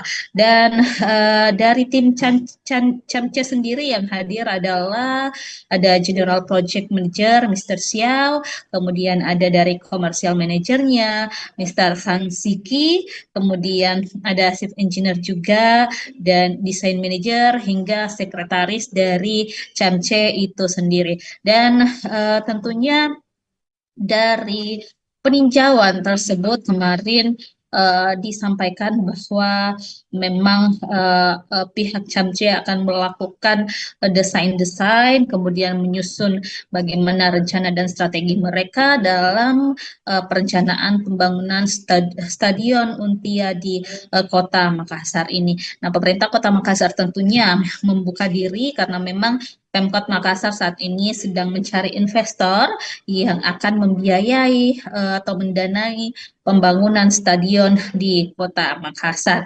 Dan di sana tentunya disampaikan juga kemarin bahwa Camce ini sudah punya pengalaman banyak di bidang infrastruktur. Salah satu proyek yang sudah dijalankan di Provinsi Sulawesi Selatan yakni Bendung Jenelata, kemudian di berbagai negara juga telah menghadirkan berbagai infrastruktur termasuk juga stadion, ada di Kamboja dengan kapasitas 60.000 penonton, kemudian di Uzbekistan dan beberapa negara lainnya tentunya termasuk Belarus juga yang kapasitas penontonnya 15.000 seat. Nah,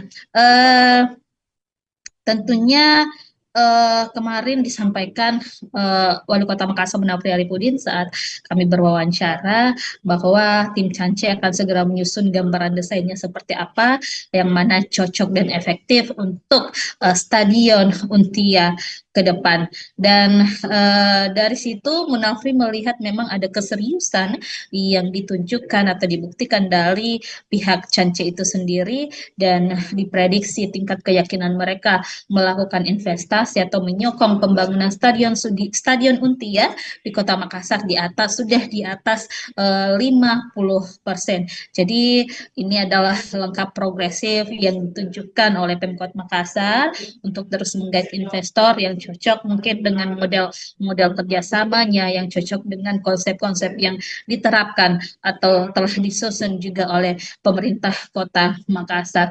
Jadi kita ketahui memang saat ini pemerintah Kota Makassar sudah berprogres, ada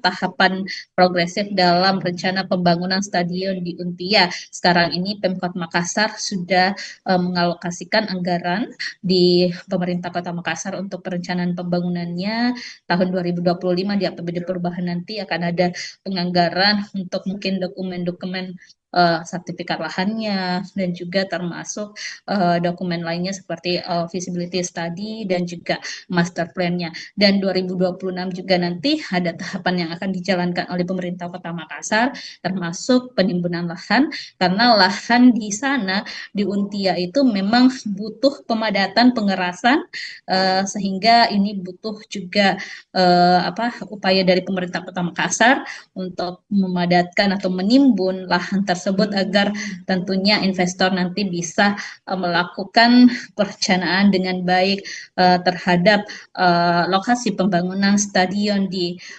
Untia Kota Makassar tersebut. Seperti itu, Vio. Baik, berarti kalau dari pemerintah Kota Makassar sendiri sudah menyiapkan beberapa dokumen atau juga administratif.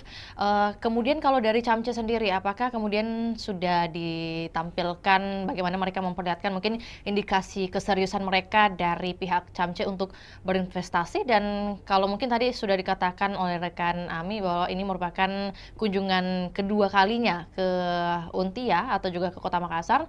Nah, pada tinjauan kedua ini apa yang kemudian menjadi peninjauan mereka lebih lanjut oleh tim Cance di lokasi nih?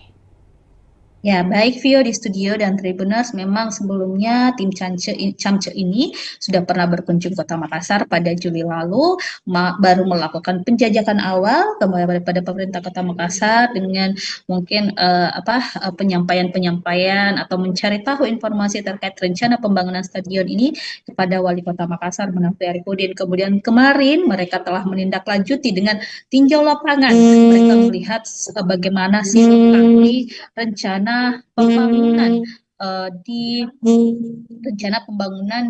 stadion supaya ke depan mereka punya gambaran seperti apa rancangan atau desain yang akan dilakukan tim Camce terhadap lokasi yang akan dijadikan sebagai tempat pembangunan stadion Untia. Dan statement dari General Project Manager Camce kemarin, Mr. Xiao, menyampaikan bahwa mereka memang begitu tertarik dengan stadion Untia milik Pemkot Makassar ini, dan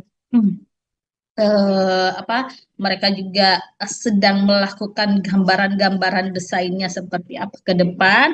Nah, setelah mereka menyelesaikan desainnya nanti akan dikembalikan atau dikoordinasikan lagi kepada pemerintah Kota Makassar. Jadi ada proses matching nanti, penyesuaian antara mungkin desain-desain yang sesuai rencana Pemkot dengan desain-desain yang ditawarkan oleh investor Camce ini. Jadi setelah ini mungkin masih ada tahapan-tahapan selanjutnya yang akan dilakukan antara pemerintah Kota Makassar dan juga pihak Camce. Seperti itu, Phil.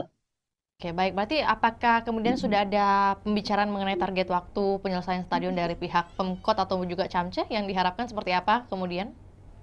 Nah, kalau dari hasil kunjungan ini kita masih belum tahu kapan tindak lanjutnya ke depan. Yang pastinya tim Camce akan menyelesaikan dulu bagaimana perencanaan mereka, desain mereka.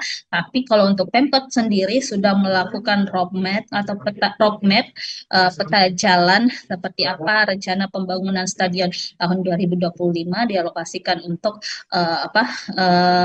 pengadaan atau pembuatan roadmap maupun feasibility study dan juga sertifikat lahan. Kemudian 2026 nanti itu dilakukan pengurusan perizinan analisis dampak lingkungan atau AMDALALIN dan juga analisis dampak lalu lintas AMDAL dan AMDALALIN. Kemudian 2026 juga dialokasikan anggaran untuk pemadatan lahan atau penimbunan di sana di Untia. Kemudian 2027 ditargetkan proses pengerjaan atau konstruksi dilakukan dengan harapan pada akhir 2027 atau 2028 nanti stadion Untia sudah bisa dinikmati atau dirasakan manfaatnya oleh masyarakat.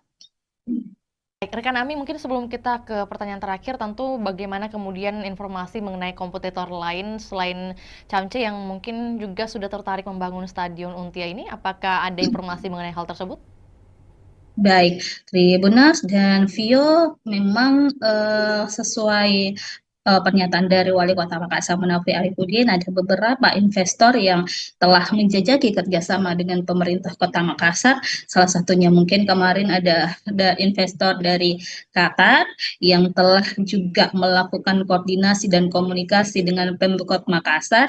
Bahkan Wali Kota sudah pernah bertandang langsung mendatangi kantor perwakilan investor asal Qatar tersebut di Jakarta. Lalu juga kemarin baru-baru pada pekan lalu Wali Kota Makassar bersama beberapa pejabat lingkup pemerintah Kota Makassar datang ke JIS. Jadi untuk melihat langsung seperti apa perencanaan yang dilakukan oleh pengelola JIS ataupun perusahaan yang menangani pembangunan berdirinya Stadion Jakarta International Stadium yang ada di Jakarta. Jadi itu sebagai salah satu langkah-langkah yang dilakukan pemerintah Kota Makassar untuk menghadirkan atau komitmen menghadirkan Stadion Untia di Makassar.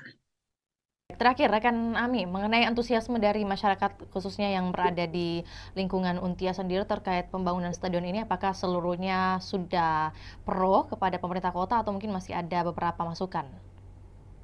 Baik, Tribuners, memang sejauh ini kita masih belum mendengarkan keluhan-keluhan dari masyarakat setempat, apakah mereka menolak atau seperti apa. Yang pasti, masyarakat Kota Makassar tentunya menginginkan hadirnya stadion di Kota Makassar, karena kita ketahui Sulawesi Selatan dalam hal ini belum memiliki stadion sama sekali, sehingga ini memang diharapkan program unggulan dari Wali Kota Makassar, Munafri dan juga Alia Mustika Ilham bisa terwujud untuk menghadirkan stadion berstandar internasional di Kota Makassar. Dan Munafri juga sudah menyusun strategi bagaimana nanti pengelolaan stadion, bagaimana nanti untuk menghidupkan stadion seperti apa, target-targetnya seperti apa, itu sudah direncanakan dengan baik oleh pemerintah Kota Makassar. Seperti itu, Vio. Baik, terima kasih laporannya di sore hari ini rekan Ami. Selamat kembali beraktivitas dan kami menunggu update terbaru baik mengenai bagaimana pembangunan atau keberlanjutan dari pembangunan Stadion Untia ini dan juga informasi relevan lainnya dari Kota Makassar. Selamat kembali beraktivitas dan juga Tribuners, kami akan tayangkan cuplikan liputan kita di sore hari ini. Berikut laporannya, selamat menyaksikan.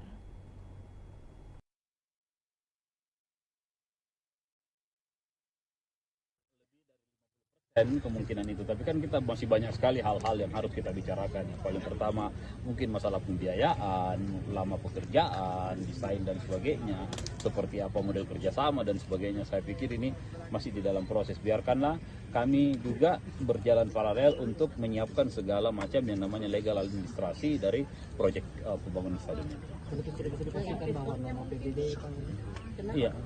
Belum tentu, kalau mereka kita tidak sepakat, jangan sampai mereka offeringnya berbeda, ya akan susah untuk itu.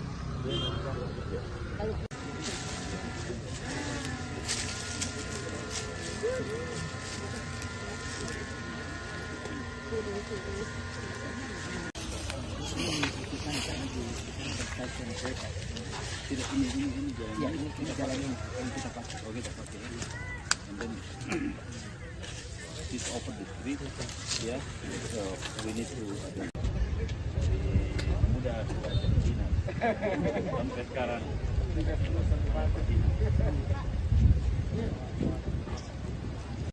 Harusnya sih biasanya kalau mereka sudah mau datang lihat lokasi, artinya lebih dari 50% kemungkinan itu. Tapi kan kita masih banyak sekali hal-hal yang harus kita bicarakan. Yang paling pertama mungkin masalah pembiayaan, lama pekerjaan, desain dan sebagainya, seperti apa model kerjasama dan sebagainya. Saya pikir ini masih di dalam proses. Biarkanlah kami juga berjalan paralel untuk menyiapkan segala macam yang namanya legal administrasi dari proyek pembangunan stadion ini. Iya, belum tentu. Kalau mereka kita tidak sepakat, jangan sampai mereka offeringnya berbeda, ya akan susah untuk itu.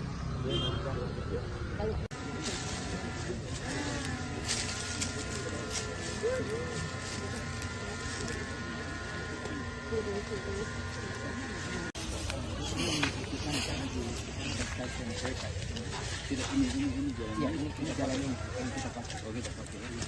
And then is open the street, ya. So we need to mudah sampai sekarang. Kisah Haja Murni, 50 tahun jadi penjahit bendera merah putih di Kabupaten Sinjai. Dan untuk melengkapi informasi kita sudah terhubung dengan rekan Takwa dari Kabupaten Sinjai. Selamat siang rekan Takwa.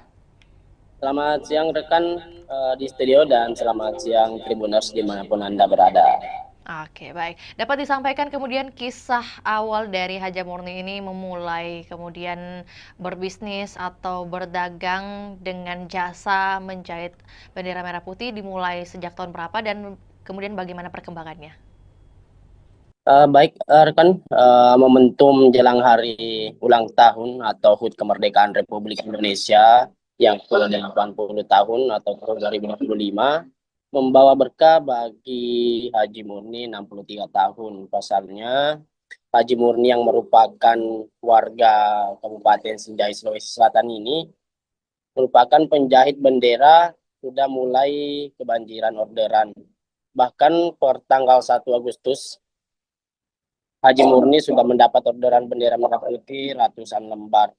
Mayoritas orderan tersebut dipesan oleh kepala desa. Diketahui bahwa bendera merah putih yang dijahit Haji Murni mulai berukuran 15 cm hingga 150 cm dengan harga 15.000 hingga 75.000. Diketahui juga dalam proses pengerjaan atau penjahitan bendera merah putih, Haji Murni lebih memilih menggunakan mesin jahit manual ketimbang mesin jahit dinamo atau mesin jahit listrik. Hal tersebut bukan karena Haji Murni tidak mempunyai biaya untuk membeli mesin jahit yang modern, namun karena faktor kenyamanan dan alasan olahraga.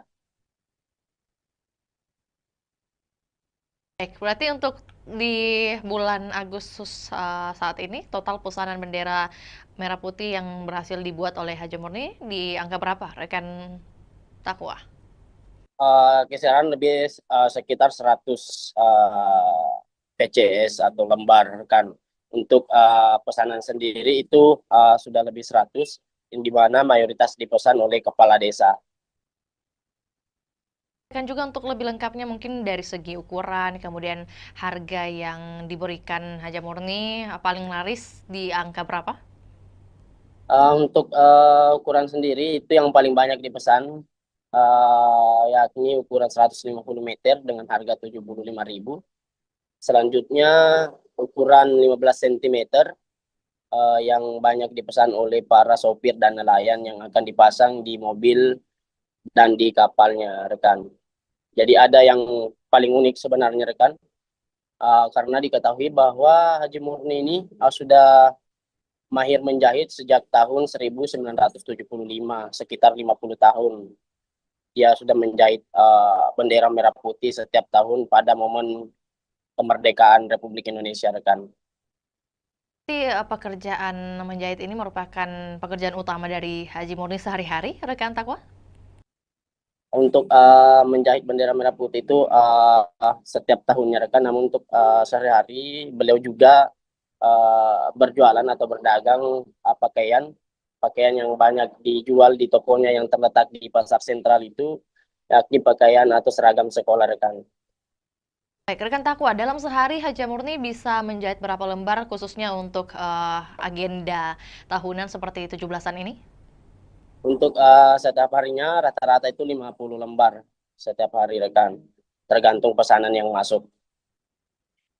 Kan juga rekan Takwa bahwa kemudian Haji Murni ini masih memilih menggunakan mesin jahit manual. Nah, kemudian apa yang menjadi alasan khususnya tidak mau menggunakan mesin listrik? Ada dua alasan utama. Yang pertama itu karena beliau lebih nyaman menggunakan mesin manual. Yang kedua itu sebagai momen atau luas untuk olahraga, rekan. Motivasi utama dari Haji Murni ini tetap menjahit di usia ke-63 tahun, selain karena sembari berolahraga, bagaimana kemudian dengan kehidupannya, mungkin dukungan keluarga? Untuk dukungan keluarga, Haji Murni bersama almarhum suaminya itu berhasil memberikan pendidikan yang terbaik kepada 4 anaknya, dan saat ini 4 anaknya sudah berkeluarga, rekan. Kisah pribadinya dari Haji Murni ini, rekan Takwa, apakah kemudian ia menceritakan atau juga Anda liput mengenai siapa kemudian yang menjadi pengajar pertama dari Haji Murni sejak dulu? Jadi pada saat itu Haji Murni masih berumur 7 tahun, dia tinggal di Kota Makassar, ikut sama tantenya karena beliau tidak bisa melanjutkan pendidikan karena keterbatasan ekonomi. Yang kebetulan tantenya tersebut yang menjadi rumah tumpangan Haji Murni itu bekerja sebagai proses menjahit. Dari situ Haji Murni belajar dari tantenya. Setelah mahir dan berkeluarga, dia pindah ke Kabupaten Sinjai membuka toko pakaian, di mana sebelumnya toko pakaian itu atau pakaian yang digunakan atau yang dijual di tokonya itu dari hasil yang dijahit oleh Haji Murni sendiri, rekan. Ditambah pada saat momen 17 Agustus atau momen kemerdekaan Republik Indonesia, orderan itu banyak yang masuk, Maka dari situ beliau memulai usahanya itu untuk menjahit bendera, dan sampai saat ini dia sudah bertahan setiap tahun menjahit bendera merah putih itu sekitar 50 tahun, rekan. Tadi disebutkan juga ada kemudian 4 anak dari Haja Murni. Apakah kemudian dari keempat anak ini ada yang ikut turut membantu usahanya sekarang? Untuk saat ini anak yang pertama Haji Murni itu yang menjaga toko pakaian yang berada di toko sentral Sinjai yang terletak di Kelurahan Bongki, Kecamatan Sinjai Utara, rekan. Baik, tentu menjadi pertanyaan juga mungkin mengenai sosok dari Haja Murni sendiri ini setelah kemudian melihat banyak pembeli dari dagangannya, yakni membeli bendera, mungkin hasil jahitannya, bagaimana kemudian perasaannya? Dia tetap optimis di tengah kemajuan teknologi saat ini. Dia tetap optimis menggunakan mesin jahit manual untuk menjahit bendera, dan dia merasa bangga dengan jiwa nasionalisme yang dimiliki dan bertahan hingga bertahun-tahun dalam menjahit bendera merah putih, rekan. Mungkin pesan khusus yang dititipkan oleh Haja Murni kepada mungkin masyarakat ataupun juga terkait kemerdekaan Republik Indonesia seperti apa yang Anda liput? Untuk sampai saat ini, rekan, kami tidak menghimpun hal tersebut, rekan. Lantas terima kasih atas informasinya rekan Takwa. Selamat kembali beraktivitas dan kami menunggu update terbaru yang akan dilaporkan dari Kabupaten Sinjai. Dan salam sukses juga buat Haja Murni selaku penjahit bendera merah putih di Kabupaten Sinjai. Dan kami Tribuners akan tayangkan juga cuplikan liputan juga pernyataan dari seorang Haja Murni. Berikut laporannya, selamat menyaksikan.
Tahun berapa ini kita menjahit? Tahun 76. Sampai Sampai sekarang. Bendera dulu kan jahit baju. Iya. Sekarang jahit bendera. Jadi untuk menjahitnya itu mulai di tahun 76, Bang Haji. Kalau menjahit bendera sendiri itu, Bang Haji? Itu mulai begitu. Kan menjual menjual di pasar dulu besar bawah tuh. Oh iya Bang Haji. Iya. Kalau anu sendiri Bang Haji apa? Belajar menjahit ini di mana Bang Haji? Di Makassar dulu. Di Makassar. Umur 7 tahun. Oh baru umur 7 tahun sudah menjahit Bang Ya, Haji. itu enggak sekolah saya kesini. Oh tapi yang ngajarkan menjahit itu siapa Bang Haji? Tante itu di Makassar. Oh. Tapi anu sendiri Bang Haji apa? Kenapa ini pilih? Saya lihat ini mesin manual Bang Haji. Karena tidak cocok. Saya mesin Mesin. dinamo enggak cocok mesin aku tuh. Iya. Enggak cocok. Oh sekaligus olahraga juga ya Bang Haji. Iya. Tapi untuk anu Bang Haji untuk bendera untuk 17 Agustus ini Bang Haji kemerdekaan ini di tahun 2025 apakah sudah ada orderan Bang Haji? Banyak. Kalau orderan banyak. Oh. Ada 20 piece begini jadi bendera. Berapa piece tadi? 20 piece nih? 20 piece. Berapa Jadi sih? kalau 20 piece 100 pasang bendera jadinya. 100 pasang. Oh, kalau diuangkan itu Bang Haji harganya keseluruhan berapa itu Bang Haji? Kalau diuangkan harga 50 ji berapa? 50 satu pasang. 50.000 satu pasang. Nah, berapa pasang Bang Haji? Kalau ini jadi semua 100 pasang. 100 pasang Bang Haji di. 20 piece. Oh iya. Anu sendiri Bang Haji apa? Untuk bendera yang kita jahit di sini Bang Haji ukuran paling kecil dan ukuran paling besar itu berapa Bang Haji? Ada berapa ini? 20 cm sampai 50 cm. 17 cm, 1,5 atau 100. Yeah. Oh 150. 150. 1 meter 50 cm Bang Haji di. Kalau harganya itu yang paling panjang Bang Haji? Kalau paling panjang 75. 75 Bang Haji. Kalau yang paling kecil seperti ini Bang Haji? Kalau ini 5.000. Oh 5.000 Bang Haji di. Tapi untuk bendera bendera kapal, bendera mobil apa. Kalau keseluruhan orderan Bang Haji Saga nih matama orderan mau. Enggak tahu berapa nih. Tapi itu ada 100 pesos untuk bendera Bang Desa Haji. kepala desa ambil tahu. Iya. Begitu 10 pasang, 20 pasang. Oh iya Bang Haji. Tapi sekarang intinya lebih ini 100 anu Bang Haji orderan di 100 PCS. Enggak tahu ini. Iya. Ada minum bis, sudah banyak, enggak tahu, enggak ingat berapa nih laku. Oh iya Bang Haji. Tapi ada nih yang order itu yang kita maksud Bang Haji di. Iya, ada nih. Dari Pulau. Iya. Kepala desa itu ambil.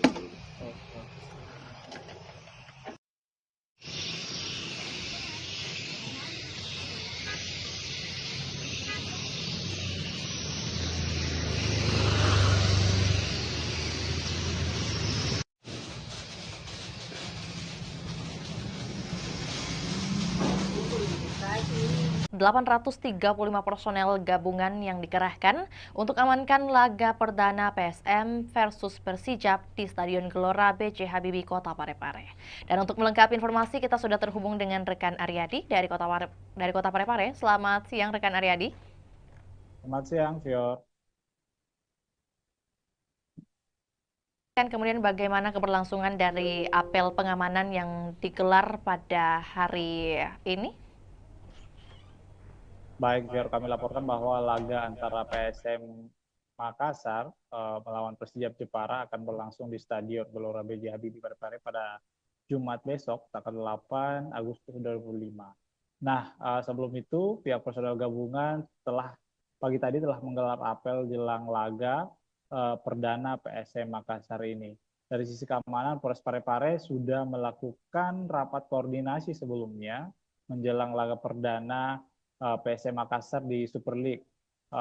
AKBP, maksud kami Kapolres Parepare AKBP Indra Waspadayuda mengatakan ada sebanyak 835 personel gabungan yang akan terlibat dalam pengamanan laga perdana PSM Makassar di Super League 2005-2006 nanti. Ya. Untuk kemudian menjadi pertanyaan dari 835 ini, mengapa sebanyak 800-an yang dikerahkan untuk pengamanan? Ada informasi mengenai hal tersebut? Betul sekali, Fior. Jadi 830 personel ini merupakan personel gabungan, diantaranya adalah 2/4 dari personel Polres Kota Parepare, kemudian ada juga TNI, kemudian ikut juga BRIMOB, Satpol PP, dan pihak-pihak lainnya. Nah, banyaknya personel gabungan untuk mengamankan di laga perdana ini dikarenakan memang ini merupakan laga perdana PSM Makassar di Super League 2025-2026 dan akan diprediksi penonton akan membludak menghadiri Stadion B.J. Habibie pada Jumat besok, ya. Beberapa instansi juga yang turut tergabung dalam pengamanan di hari esok, rekan Aryadi. Lantas mungkin dapat disampaikan juga apa yang menjadi larangan yang ditegaskan dari pihak kepolisian mungkin? Baik, sebelumnya kami informasikan bahwa pihak Polres Parepare, kemudian Polda Sulsel, dan beberapa kelompok supporter PSM Makassar sudah melakukan pertemuan dan ada kesepakatan bahwa memang beberapa larangan kembali diterapkan dalam setiap laga PSM Makassar saat bertandang maksud kami saat berada di Stadion B.J. Habibie Kota Parepare. Di antaranya tidak boleh membawa flare, kemudian tidak boleh membawa petasan, senjata tajam, kemudian juga sampai kini pihak polisi juga masih belum memberikan kesempatan bagi supporter-supporter tim tamu untuk hadir menyaksikan langsung laga di Stadion B.J. Habibie Parepare. Ya. Baik, ya. Rekan Aryadi, ini mungkin juga sekaligus mau mendapatkan konfirmasi apakah memang benar isu yang beredar bahwa kehadiran supporter lawan dilarang di Stadion Gelora B.J. Habibie. Apakah benar demikian? Dan kalau iya, mengapa? Betul sekali, Fior. Jadi memang untuk informasinya bahwa supporter lawan belum bisa menyaksikan langsung laga di Stadion Tandang, dikarenakan memang ini merupakan aturan dari Super League 2025-2026 ini, dikarenakan memang salah satu pengaruhnya adalah untuk pada saat di Liga 1 kemarin terakhir itu Persib Bandung, dikarenakan banyaknya supporter yang masuk dan untuk jangan sampai ada menimbulkan kericuhan seperti itu, ya. Berarti untuk baik ya. Bagaimana rekan Aryadi? Ini untuk minimalisasi adanya benturan antar supporter, ya. Lantas mungkin untuk teknis pengamanan yang akan diberlakukan baik itu di dalam maupun di luar stadion seperti apa skemanya? Apakah sudah ada penjelasan? Baik, Fior. Jadi personel dipimpin oleh HKBP Indra Waspada Yuda bahwa 835 personel ini akan berpencar untuk menjaga lokasi-lokasi yang berada di sekitar stadion, termasuk tribun supporter, kemudian ada juga beberapa pintu masuk, kemudian pintu keluar, kemudian ini akan menyebar, personel-personel ini akan menyebar di sekitar stadion untuk meminimalisir adanya kericuhan seperti itu, ya. Ya, selain imbauan rekan Aryadi, tentu menjadi pertanyaan juga bagaimana kemudian tanggapan dari Kapolres Kota Parepare mungkin mengenai dipilihnya Kota Parepare sebagai markas PSM, seperti apa yang disampaikan? Ya, menurut Indra setelah kami konfirmasi bahwa pihaknya sangat senang kembali dipilihnya Parepare menjadi markas PSM Makassar.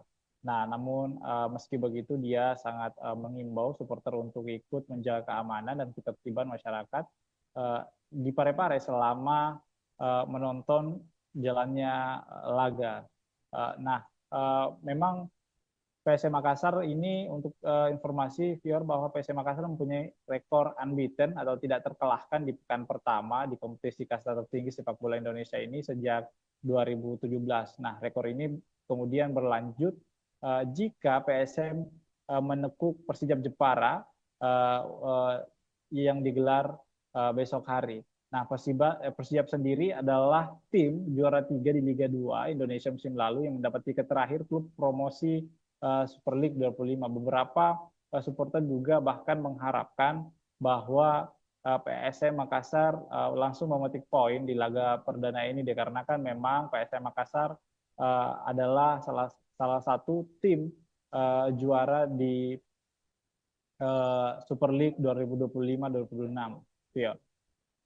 Berarti prediksi dari pengamat sepak bola mungkin yang berhasil Anda liput seperti apa yang ia lihat dari permainan atau persiapan dari PSM melawan Persijap nantinya? Betul sekali, Fior. Jadi salah satu pengamat sepak bola di Sulawesi Selatan mengatakan bahwa PSM Makassar ini mempunyai motivasi tinggi untuk menjaga tradisi yang tidak terkalahkan di laga perdana, apalagi mereka didukung dengan tampil di kandang sendiri. Nah, sebanyak 22 pemain musim lalu ini kemudian juga dipertahankan lalu merekrut 9 pemain dengan kondisi ini berbeda dengan Persijap Jepara karena Laskar Kalimantan ini mengalami perombakan besar di skuad saat dipromosikan masuk di Super League 2025-2026 ini. Nah, menurut pengamat bahwa pertandingan pertama ini sangat penting dimenangkan sebab akan memudahkan langkah pasukan Ramang menghadapi laga-laga selanjutnya. Nah, ini harus dimaksimalkan bahwa supporter juga diminta untuk mendukung PSM Makassar secara maksimal karena ini akan memberikan energi tambahan kepada pemain-pemain. Nah, seperti itu, Vio.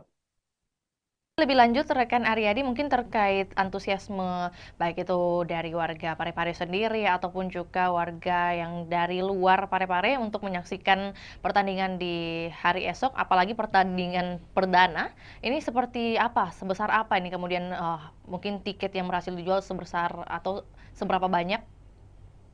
Baik, Fior. Jadi informasi yang kami telah himpun bahwa panitia pelaksana sudah menyiapkan 7.000 lembar tiket di laga perdana ini karena memang ini lebih meningkat dari sebelumnya karena memang diproyeksikan bahwa stadion akan full dipenuhi oleh supporter di laga perdana untuk mendukung PSM Makassar. Namun ternyata ada beberapa perubahan harga tiket juga dikarenakan harga tiket tribun penonton selatan dan utara itu turun 10.000 yang dulunya berkisaran dengan harga 100.000 sekarang sudah berjumlah harganya 90.000.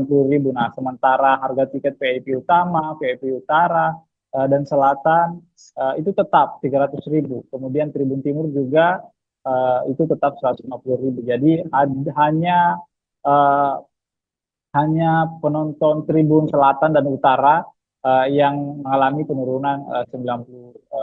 Nah, dan pantauan kami, Fior, bahwa di lapangan tadi bahwa penukaran tiket juga beberapa supporter sudah melakukan penukaran tiket yang didirikan oleh panitia pelaksana PSM Makassar kepada supporter. Beberapa di antaranya itu sudah menukarkan tiket lebih awal dikarenakan memang jangan sampai besok itu ada antrian cukup panjang dikarenakan padatnya supporter yang datang untuk menonton laga perdana PSM Makassar di Super League 2025-2026, Fior. Lanjut lagi rekan Aryadi, terakhir juga menyambung dengan apa yang disampaikan, kemudian sudah tersebar menurut panitia sebanyak 7.000 tiket. Lantas untuk pengawasan terhadap tiket palsu atau mungkin juga calo seperti apa yang dihadirkan oleh panitia? Baik, viewers, sebenarnya untuk tiket palsu sebenarnya ini kan sudah dilakukan oleh panitia pelaksana bahwa tiket hanya tersedia dibeli secara online. Namun panitia tetap mempertimbangkan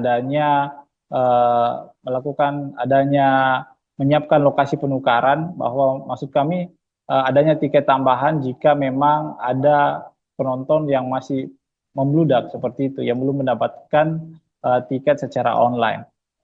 Untuk meminimalisasi adanya calo tiket bahwa panitia pelaksana menghimbau agar supporter tidak membeli tiket dari calo.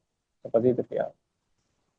Informasi tambahan juga buat Tribuners yang mungkin hendak mengikuti pertandingan perdana di hari esok, masih tersedia juga untuk pembelian tiket via on the spot langsung di lokasi, dan tentunya kita juga doakan bersama keberhasilan dari PSM Makassar melawan Persijap di hari esok. Akan berlangsung pada pukul 7 waktu Indonesia Barat dan waktu Indonesia Tengah di pukul 8. Benar demikian rekan Aryadi? Betul, betul. Ya.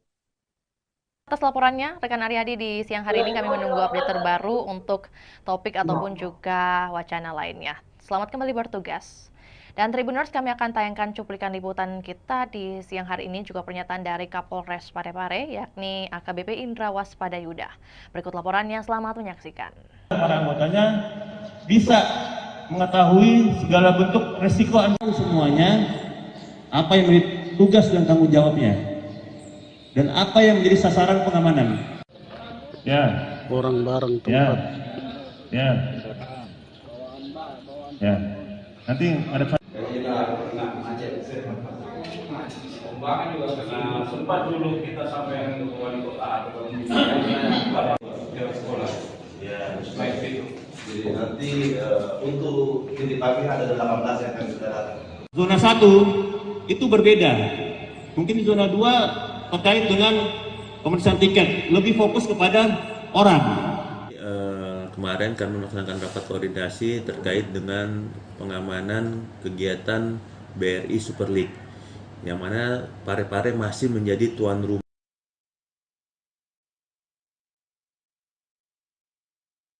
Zona 1 itu berbeda. Mungkin zona 2 terkait dengan pemeriksaan tiket, lebih fokus kepada orang. Di zona 1 fokus kepada kegiatannya. Yang kedua nanti masuk di nanti kami langsung lapangan ini. Kemudian di sini tidak boleh lagi masuk di sini dan kecuali mana kantong parkir di mana, seperti itu. Ya. Sehingga benar-benar nanti kita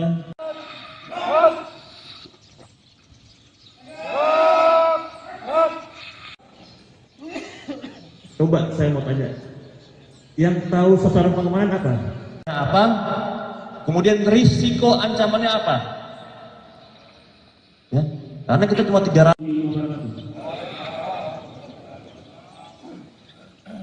Apa yang tadi selesai?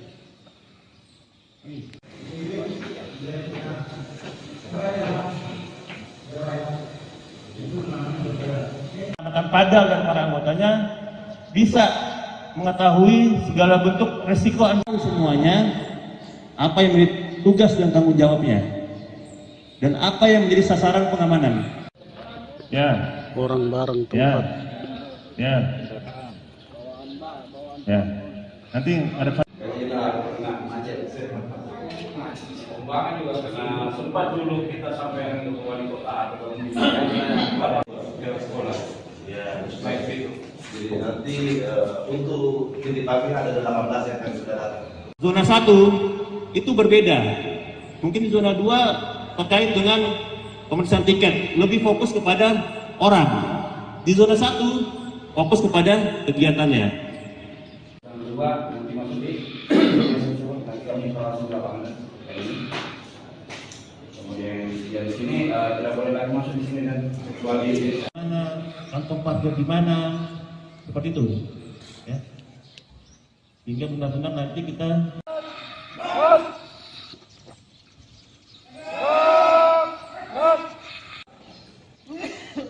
coba saya mau tanya, yang tahu sasaran pengamanan apa? Apa? Kemudian risiko ancamannya apa? Ya, karena kita cuma 300.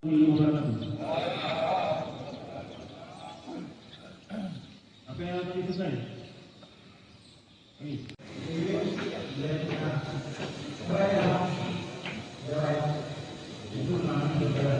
Akan padal dan para anggotanya bisa mengetahui segala bentuk resiko semuanya, apa yang menjadi tugas dan tanggung jawabnya, dan apa yang menjadi sasaran pengamanan.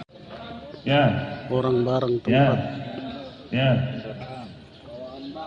Ya. Nanti ada Pembangunan juga karena sempat dulu kita sampai ke wali kota atau sekolah. Ya, baik itu. Jadi nanti untuk titipannya ada 18 yang akan sudah datang. Zona 1 itu berbeda. Mungkin di zona 2 terkait dengan pemeriksaan tiket, lebih fokus kepada orang. Di zona 1 fokus kepada kegiatannya. Yang kedua nanti masuk di nanti kami langsung lapangan. Kemudian di sini tidak boleh lagi masuk di sini dan kecuali mana kantong parkir di mana, seperti itu, ya. Sehingga benar-benar nanti kita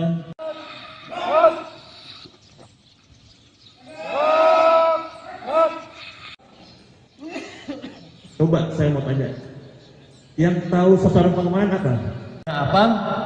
Kemudian risiko ancamannya apa? Ya, karena kita cuma 300.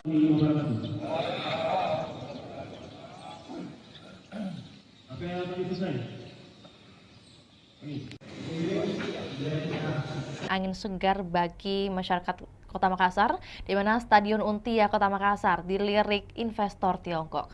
Dan untuk melengkapi informasi, kita sudah terhubung dengan rekan Ami dari Kota Makassar. Selamat sore rekan Ami. Baik, selamat sore rekan Vio. Oke, baik. Dapat disampaikan kemudian bagaimana kunjungan dari investor yang hadir di hari kemarin, rekan Ami, bagaimana kemudian update-nya dan hasil yang bisa disampaikan kepada kami. Silakan. Baik, Tribuners dan Vio di studio dapat saya sampaikan bahwa pemerintah Kota Makassar memang sedang mempersiapkan pembangunan Stadion Untia di Kelurahan Untia, Kecamatan Biringkanaya, Kota Makassar. Nah, update terbaru bahwa ada investor atau perusahaan konstruksi asal Tiongkok, Cina, yakni Chems Engineering Co. Ltd atau CHAMCE melakukan kunjungan langsung di lokasi rencana pembangunan stadion di Kelurahan Untia. Nah, perusahaan konstruksi ini memang sudah pernah bertemu langsung dengan Wali Kota Makassar Munafri Arifudin pada bulan Juli lalu, dan ini adalah tindak lanjut dari kunjungannya yang sebelumnya.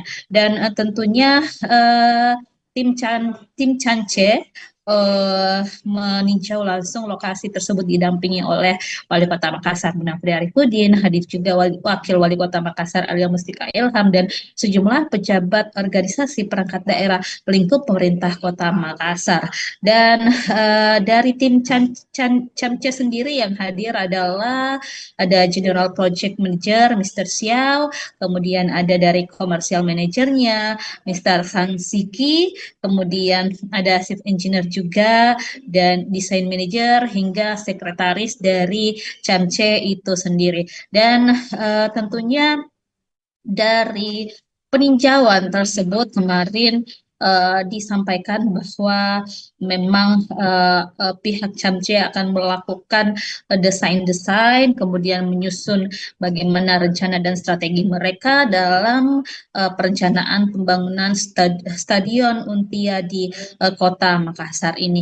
Nah, pemerintah Kota Makassar tentunya membuka diri karena memang Pemkot Makassar saat ini sedang mencari investor yang akan membiayai atau mendanai pembangunan stadion di Kota Makassar. Dan di sana tentunya disampaikan juga kemarin bahwa CHAMCE ini sudah punya pengalaman banyak di bidang infrastruktur.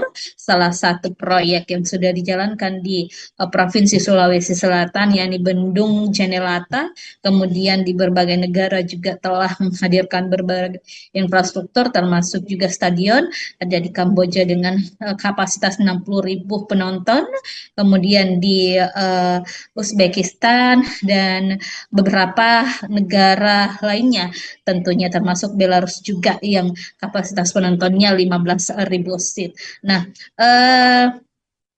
tentunya kemarin disampaikan Wali Kota Makassar Munafri Arifudin saat kami berwawancara bahwa tim CHAMCE akan segera menyusun gambaran desainnya seperti apa, yang mana cocok dan efektif untuk Stadion Untia ke depan.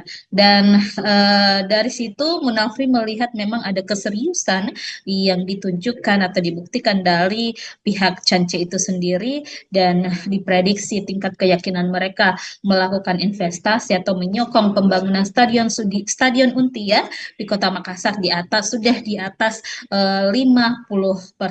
Jadi ini adalah langkah progresif yang ditunjukkan oleh Pemkot Makassar untuk terus menggait investor yang cocok mungkin dengan model kerjasamanya, yang cocok dengan konsep-konsep yang diterapkan atau telah disusun juga oleh pemerintah Kota Makassar. Jadi kita ketahui memang saat ini pemerintah Kota Makassar sudah berprogres, ada tahapan progresif dalam rencana pembangunan stadion di Untia. Sekarang ini Pemkot Makassar sudah mengalokasikan anggaran di pemerintah Kota Makassar untuk perencanaan pembangunannya tahun 2025. Di APBD perubahan nanti akan ada penganggaran untuk mungkin dokumen-dokumen sertifikat lahannya, dan juga termasuk dokumen lainnya seperti feasibility study dan juga master plan-nya. Dan 2026 juga nanti ada tahapan yang akan dijalankan oleh pemerintah Kota Makassar, termasuk penimbunan lahan, karena lahan di sana di Untia itu memang butuh pemadatan pengerasan, sehingga ini butuh juga upaya dari pemerintah Kota Makassar untuk memadatkan atau menimbun lahan tersebut agar tentunya investor nanti bisa melakukan perencanaan dengan baik terhadap lokasi pembangunan stadion di Untia Kota Makassar tersebut. Seperti itu, Vio. Baik, berarti kalau dari pemerintah Kota Makassar sendiri sudah menyiapkan beberapa dokumen atau juga administratif. Kemudian kalau dari Camce sendiri, apakah kemudian sudah ditampilkan bagaimana mereka memperlihatkan mungkin indikasi keseriusan mereka dari pihak Camce untuk berinvestasi? Dan kalau mungkin tadi sudah dikatakan oleh rekan Ami bahwa ini merupakan kunjungan kedua kalinya ke Untia atau juga ke Kota Makassar. Nah, pada tinjauan kedua ini apa yang kemudian menjadi peninjauan mereka lebih lanjut oleh tim Camce di lokasi nih? Ya, baik Vio di studio dan Tribuners, memang sebelumnya tim Camce ini sudah pernah berkunjung Kota Makassar pada Juli lalu, baru melakukan penjajakan awal kepada pemerintah Kota Makassar dengan mungkin penyampaian atau mencari tahu informasi terkait rencana pembangunan stadion ini kepada Wali Kota Makassar, Munafri Arifudin. Kemudian kemarin mereka telah menindaklanjuti dengan tinjau lapangan. Mereka melihat bagaimana sih lokasi rencana pembangunan di stadion Untia, supaya ke depan mereka punya gambaran seperti apa rancangan atau desain yang akan dilakukan tim Camce terhadap lokasi yang akan dijadikan sebagai tempat pembangunan stadion Untia. Dan statement dari General Project Manager Camce kemarin, Mr. Xiao, menyampaikan bahwa mereka memang begitu tertarik dengan stadion Untia milik Pemkot Makassar ini, dan mereka juga sedang melakukan gambaran-gambaran desainnya seperti apa ke depan. Nah, setelah mereka menyelesaikan desainnya nanti akan dikembalikan atau dikoordinasikan lagi kepada pemerintah Kota Makassar. Jadi ada proses matching nanti, penyesuaian antara mungkin desain-desain yang sesuai rencana Pemkot dengan desain-desain yang ditawarkan oleh investor Camce ini. Jadi setelah ini mungkin masih ada tahapan-tahapan selanjutnya yang akan dilakukan antara pemerintah Kota Makassar dan juga pihak Camce. Seperti itu, Phil. Oke, baik. Berarti apakah kemudian sudah ada pembicaraan mengenai target waktu penyelesaian stadion dari pihak Pemkot atau juga Camce yang diharapkan seperti apa kemudian? Nah, kalau dari hasil kunjungan ini kita masih belum tahu kapan tindak lanjutnya ke depan. Yang pastinya tim Camce akan menyelesaikan dulu bagaimana perencanaan mereka, desain mereka. Tapi kalau untuk Pemkot sendiri sudah melakukan roadmap atau peta jalan seperti apa rencana pembangunan stadion tahun 2025 dialokasikan untuk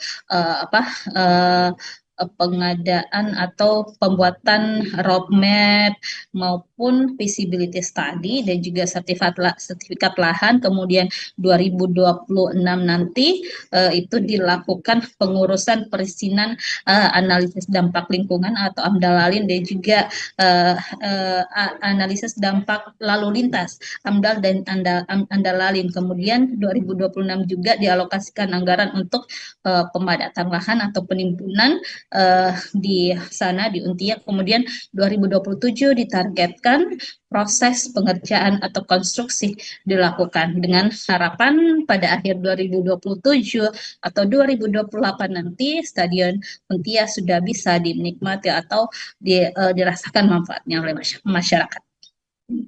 Baik, rekan Ami, mungkin sebelum kita ke pertanyaan terakhir, tentu bagaimana kemudian informasi mengenai kompetitor lain selain Camce yang mungkin juga sudah tertarik membangun Stadion Untia ini, apakah ada informasi mengenai hal tersebut?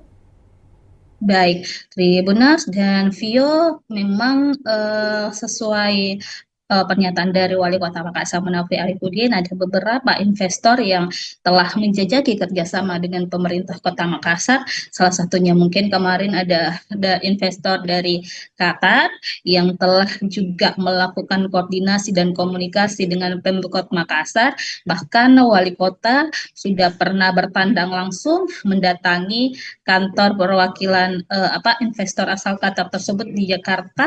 Lalu juga kemarin baru-baru pada pekan lalu Wali Kota Makassar bersama beberapa pejabat lingkup pemerintah Kota Makassar datang ke JIS. Jadi untuk melihat langsung seperti apa perencanaan-perencanaan yang dilakukan oleh pengelola JIS ataupun perusahaan yang menangani pembangunan berdirinya Stadion Jakarta International Stadion yang ada di Jakarta. Jadi itu sebagai salah satu langkah-langkah yang dilakukan pemerintah Kota Makassar untuk menghadirkan atau komitmen menghadirkan Stadion Untia di Makassar.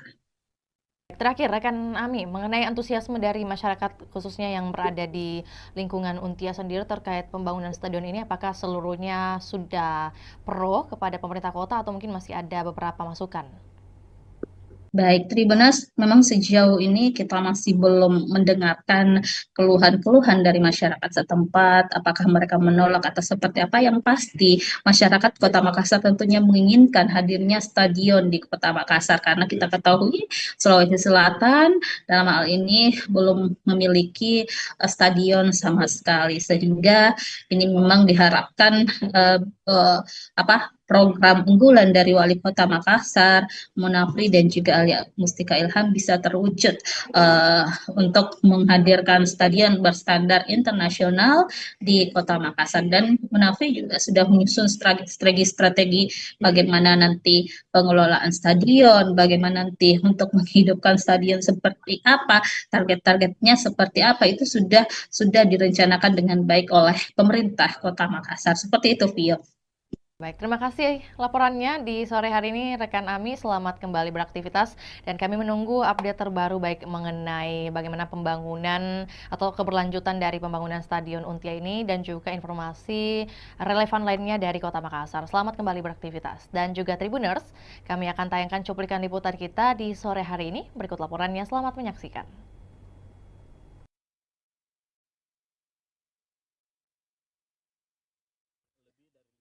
Dan kemungkinan itu, tapi kan kita masih banyak sekali hal-hal yang harus kita bicarakan. Yang paling pertama mungkin masalah pembiayaan, lama pekerjaan, desain dan sebagainya, seperti apa model kerjasama dan sebagainya. Saya pikir ini masih di dalam proses. Biarkanlah kami juga berjalan paralel untuk menyiapkan segala macam yang namanya legal administrasi dari proyek pembangunan stadion ini.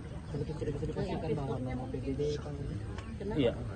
Belum tentu, kalau mereka kita tidak sepakat, jangan sampai mereka offeringnya berbeda, ya akan susah untuk itu.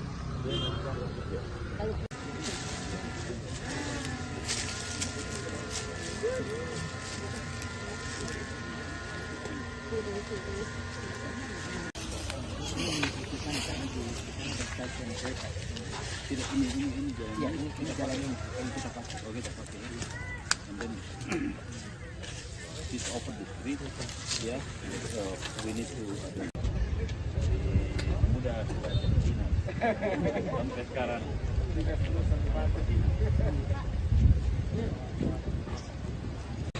Harusnya sih biasanya kalau mereka sudah mau datang lihat lokasi artinya lebih dari 50% kemungkinan itu. Tapi kan kita masih banyak sekali hal-hal yang harus kita bicarakan. Yang paling pertama mungkin masalah pembiayaan, lama pekerjaan, desain dan sebagainya. Seperti apa model kerjasama dan sebagainya. Saya pikir ini masih di dalam proses. Biarkanlah kami juga berjalan paralel untuk menyiapkan segala macam yang namanya legal administrasi dari proyek pembangunan stadion. Iya, belum tentu. Kalau mereka kita tidak sepakat, jangan sampai mereka offeringnya berbeda, ya akan susah untuk itu.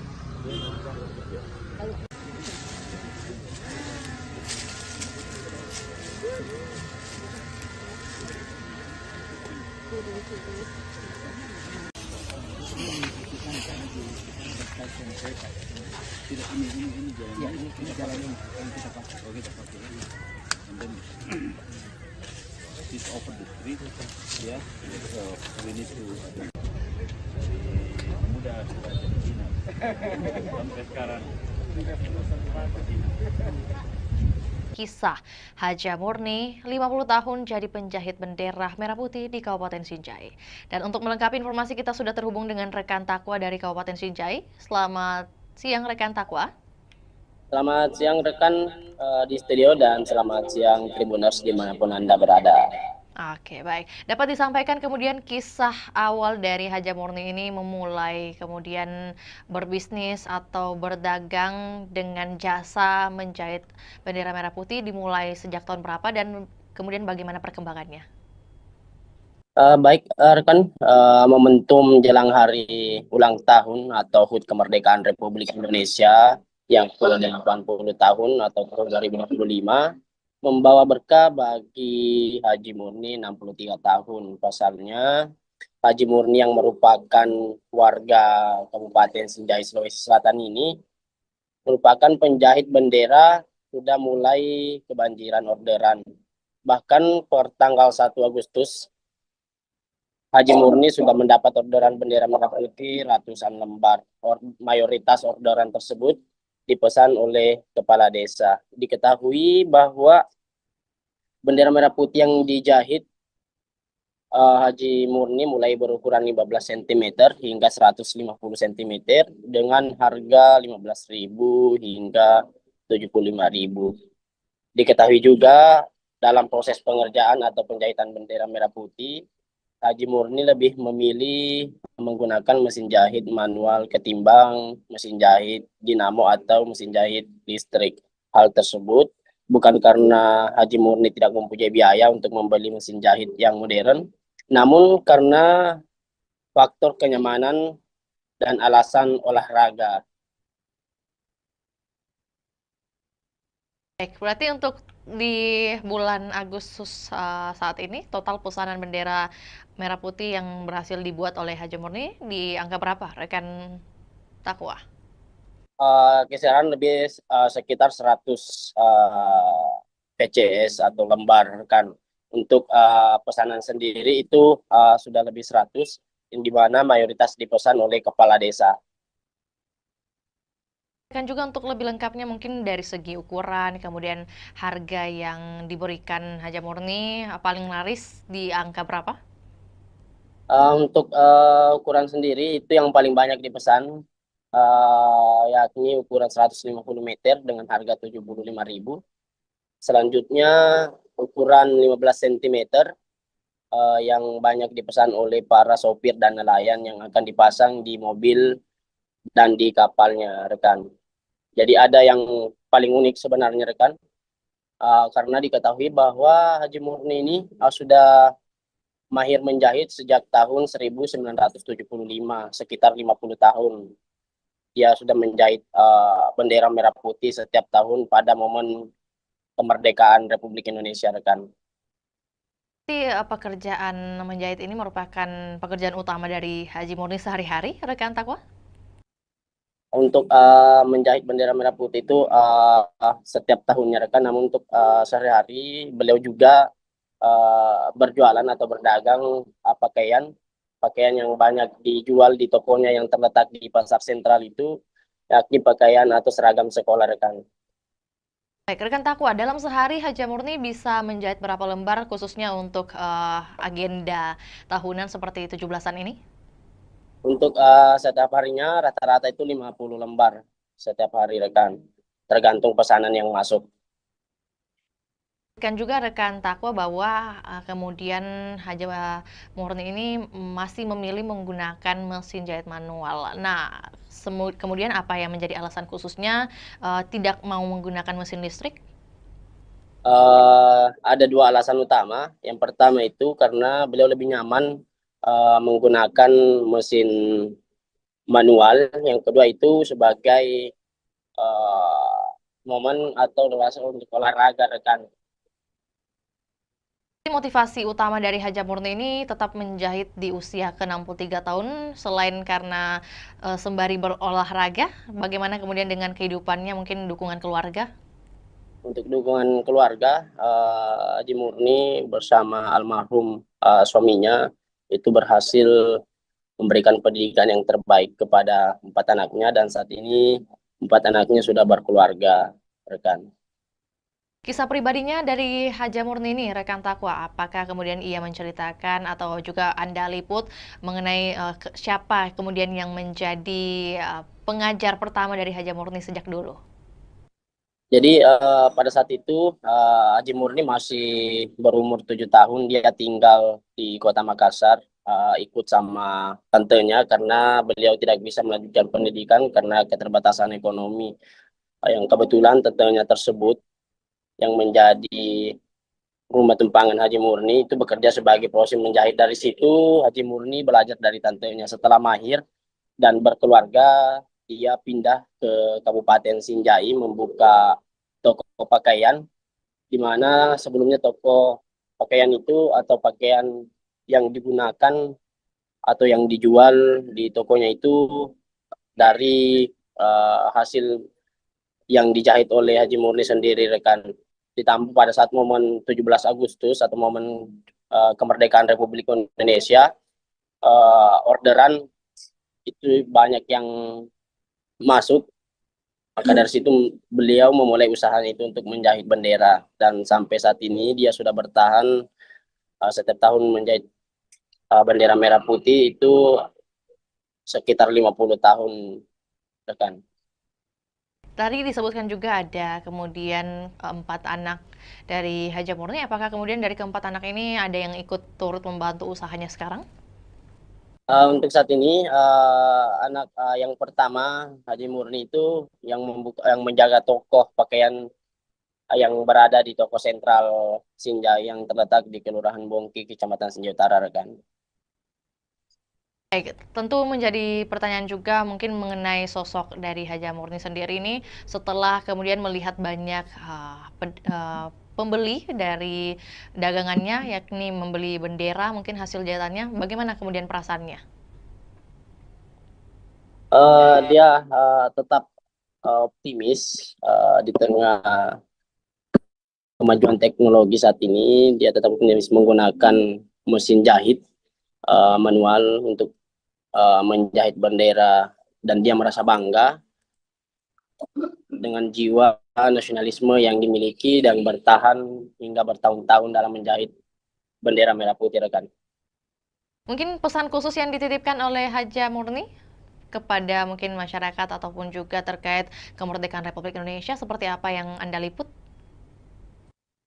Untuk sampai saat ini rekan kami tidak menghimpun hal tersebut rekan. Lantas terima kasih atas informasinya rekan Takwa. Selamat kembali beraktivitas dan kami menunggu update terbaru yang akan dilaporkan dari Kabupaten Sinjai. Dan salam sukses juga buat Haja Murni selaku penjahit bendera merah putih di Kabupaten Sinjai. Dan kami Tribuners akan tayangkan juga cuplikan liputan juga pernyataan dari seorang Haja Murni. Berikut laporannya, selamat menyaksikan.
berapa ini kita menjahit?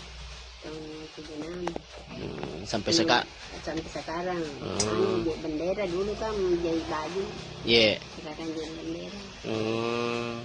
Jadi untuk menjahitnya itu mulai di tahun 76 Bang Haji di. Kalau menjahit bendera sendiri itu Bang Haji.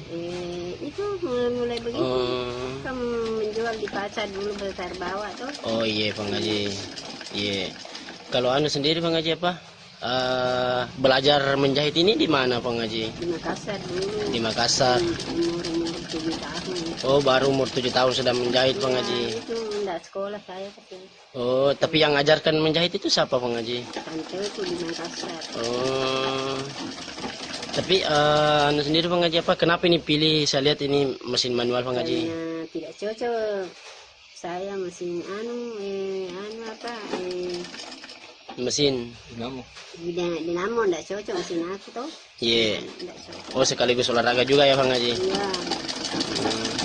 Tapi untuk anu Bang Haji, untuk bendera untuk 17 Agustus ini Bang Haji, kemerdekaan ini di tahun 2025, apakah sudah ada orderan Bang Haji?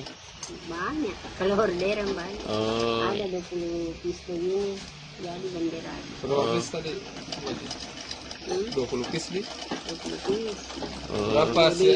Kalau 20 piece 100 pasang bendera jadinya. 100 pasang.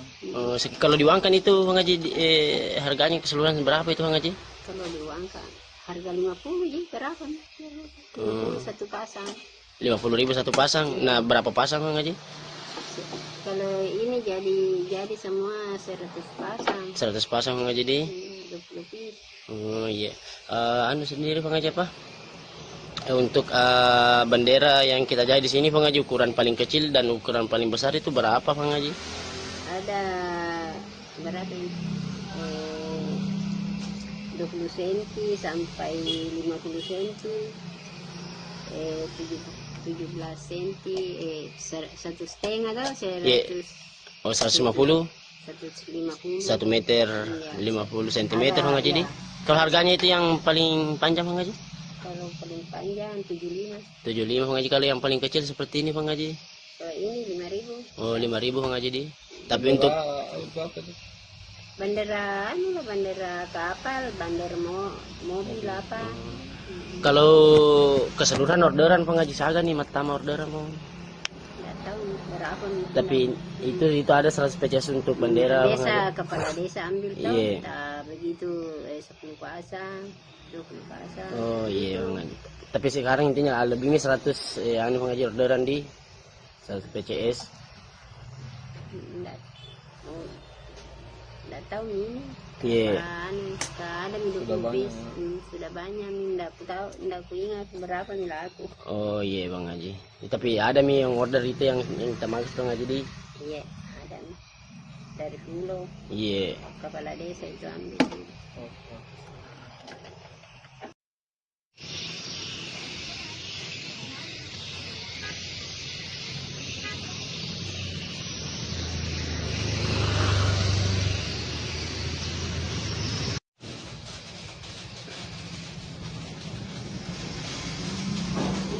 Pagi 835 personel gabungan yang dikerahkan untuk amankan laga perdana PSM versus Persijap di Stadion Gelora B.J. Habibie, Kota Parepare. Dan untuk melengkapi informasi, kita sudah terhubung dengan rekan Aryadi dari Kota Parepare. Selamat siang rekan Aryadi. Selamat siang, Fior. Kemudian bagaimana keberlangsungan dari apel pengamanan yang digelar pada hari ini? Baik, Fior, kami laporkan bahwa laga antara PSM Makassar melawan Persijap Jepara akan berlangsung di Stadion Gelora B.J. Habibie Parepare pada Jumat besok, tanggal 8 Agustus 2025. Nah, sebelum itu, pihak personel gabungan pagi tadi telah menggelar apel jelang laga perdana PSM Makassar ini. Dari sisi keamanan, Polres Parepare sudah melakukan rapat koordinasi sebelumnya menjelang laga perdana PSM Makassar di Super League. AKBP, maksud kami Kapolres Parepare AKBP Indra Waspadayuda mengatakan ada sebanyak 835 personel gabungan yang akan terlibat dalam pengamanan laga perdana PSM Makassar di Super League 2005-2006 nanti. Ya. Untuk kemudian menjadi pertanyaan dari 835 ini, mengapa sebanyak 800-an yang dikerahkan untuk pengamanan? Ada informasi mengenai hal tersebut? Betul sekali, Fior. Jadi 830 personel ini merupakan personel gabungan, diantaranya adalah 2/4 dari personel Polres Kota Parepare, kemudian ada juga TNI, kemudian ikut juga Brimob, Satpol PP, dan pihak-pihak lainnya. Nah, banyaknya personel gabungan untuk mengamankan di laga perdana ini dikarenakan memang ini merupakan laga perdana PSM Makassar di Super League 2025-2026 dan akan diprediksi penonton akan membludak menghadiri Stadion B.J. Habibie pada Jumat besok, ya. Beberapa instansi juga yang turut tergabung dalam pengamanan di hari esok, rekan Aryadi. Lantas mungkin dapat disampaikan juga apa yang menjadi larangan yang ditegaskan dari pihak kepolisian mungkin? Baik, sebelumnya kami informasikan bahwa pihak Polres Parepare, kemudian Polda Sulsel, dan beberapa kelompok supporter PSM Makassar sudah melakukan pertemuan dan ada kesepakatan bahwa memang beberapa larangan kembali diterapkan dalam setiap laga PSM Makassar saat bertandang maksud kami saat berada di Stadion B.J. Habibie Kota Parepare. Di antaranya tidak boleh membawa flare, kemudian tidak boleh membawa petasan, senjata tajam, kemudian juga sampai kini pihak polisi juga masih belum memberikan kesempatan bagi supporter-supporter tim tamu untuk hadir menyaksikan langsung laga di Stadion B.J. Habibie Parepare. Ya. Baik, ya. Rekan Aryadi, ini mungkin juga sekaligus mau mendapatkan konfirmasi apakah memang benar isu yang beredar bahwa kehadiran supporter lawan dilarang di Stadion Gelora B.J. Habibie. Apakah benar demikian? Dan kalau iya, mengapa? Betul sekali, Fior. Jadi memang untuk informasinya bahwa supporter lawan belum bisa menyaksikan langsung laga di Stadion Tandang, dikarenakan memang ini merupakan aturan dari Super League 2005-2026 ini, dikarenakan memang salah satu pengaruhnya adalah untuk pada saat di Liga 1 kemarin terakhir itu Persib Bandung, dikarenakan banyaknya supporter yang masuk dan untuk jangan sampai ada menimbulkan kericuhan seperti itu, ya. Berarti untuk baik ya. Bagaimana rekan Aryadi? Ini untuk minimalisasi adanya benturan antar supporter, ya. Lantas mungkin untuk teknis pengamanan yang akan diberlakukan baik itu di dalam maupun di luar stadion seperti apa skemanya? Apakah sudah ada penjelasan? Baik, Fior. Jadi personel dipimpin oleh HKBP Indra Waspada Yuda bahwa 835 personel ini akan berpencar untuk menjaga lokasi-lokasi yang berada di sekitar stadion, termasuk tribun supporter, kemudian ada juga beberapa pintu masuk, kemudian pintu keluar, kemudian ini akan menyebar, personel-personel ini akan menyebar di sekitar stadion untuk meminimalisir adanya kericuhan seperti itu, ya. Ya, selain imbauan rekan Aryadi, tentu menjadi pertanyaan juga bagaimana kemudian tanggapan dari Kapolres Kota Parepare mungkin mengenai dipilihnya Kota Parepare sebagai markas PSM, seperti apa yang disampaikan? Ya, menurut Indra setelah kami konfirmasi bahwa pihaknya sangat senang kembali dipilihnya Parepare menjadi markas PSM Makassar. Nah, namun meski begitu dia sangat mengimbau supporter untuk ikut menjaga keamanan dan ketertiban masyarakat di Parepare selama menonton jalannya laga. Memang PSM Makassar ini untuk informasi Fior bahwa PSM Makassar mempunyai rekor unbeaten atau tidak terkalahkan di pekan pertama di kompetisi kasta tertinggi sepak bola Indonesia ini sejak 2017. Nah, rekor ini kemudian berlanjut jika PSM menekuk Persijap Jepara yang digelar besok hari. Nah, Persijap sendiri adalah tim juara 3 di Liga 2 Indonesia musim lalu yang mendapat tiket terakhir klub promosi Super League 25. Beberapa supporter juga bahkan mengharapkan bahwa PSM Makassar langsung memetik poin di laga perdana ini dikarenakan memang PSM Makassar adalah salah satu tim juara di Super League 2025-2026. Ya.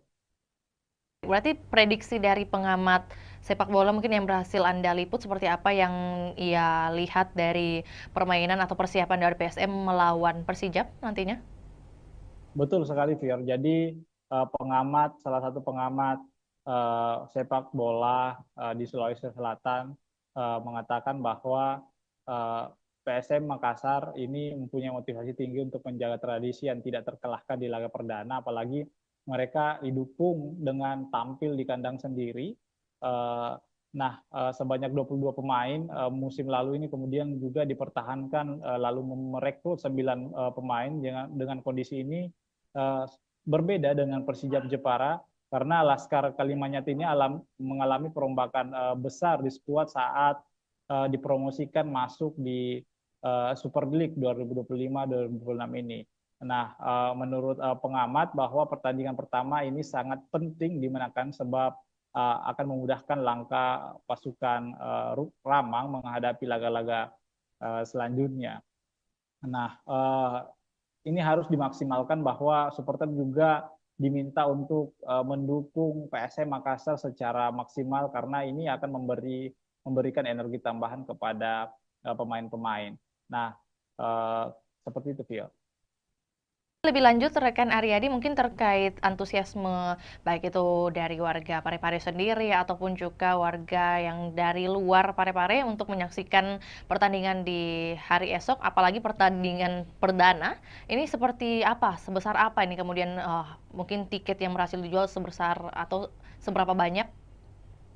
Baik, Fior. Jadi informasi yang kami telah himpun bahwa panitia pelaksana sudah menyiapkan 7.000 lembar tiket di laga perdana karena memang ini lebih meningkat dari sebelumnya karena memang diproyeksikan bahwa stadion akan full dipenuhi oleh supporter di laga perdana untuk mendukung PSM Makassar. Namun ternyata ada beberapa perubahan harga tiket juga dikarenakan harga tiket tribun penonton selatan dan utara itu turun 10.000 yang dulunya berkisaran dengan harga 100.000 sekarang sudah berjumlah harganya 90.000. Nah, sementara harga tiket VIP utama, VIP utara dan selatan itu tetap 300.000. Kemudian tribun timur juga itu tetap 150.000. Jadi hanya penonton tribun selatan dan utara yang mengalami penurunan 90.000. Nah, dan pantauan kami, Fior, bahwa di lapangan tadi bahwa penukaran tiket juga beberapa supporter sudah melakukan penukaran tiket yang didirikan oleh panitia pelaksana PSM Makassar kepada supporter. Beberapa di antaranya itu sudah menukarkan tiket lebih awal dikarenakan memang jangan sampai besok itu ada antrian cukup panjang dikarenakan padatnya supporter yang datang untuk menonton laga perdana PSM Makassar di Super League 2025-2026, Fior.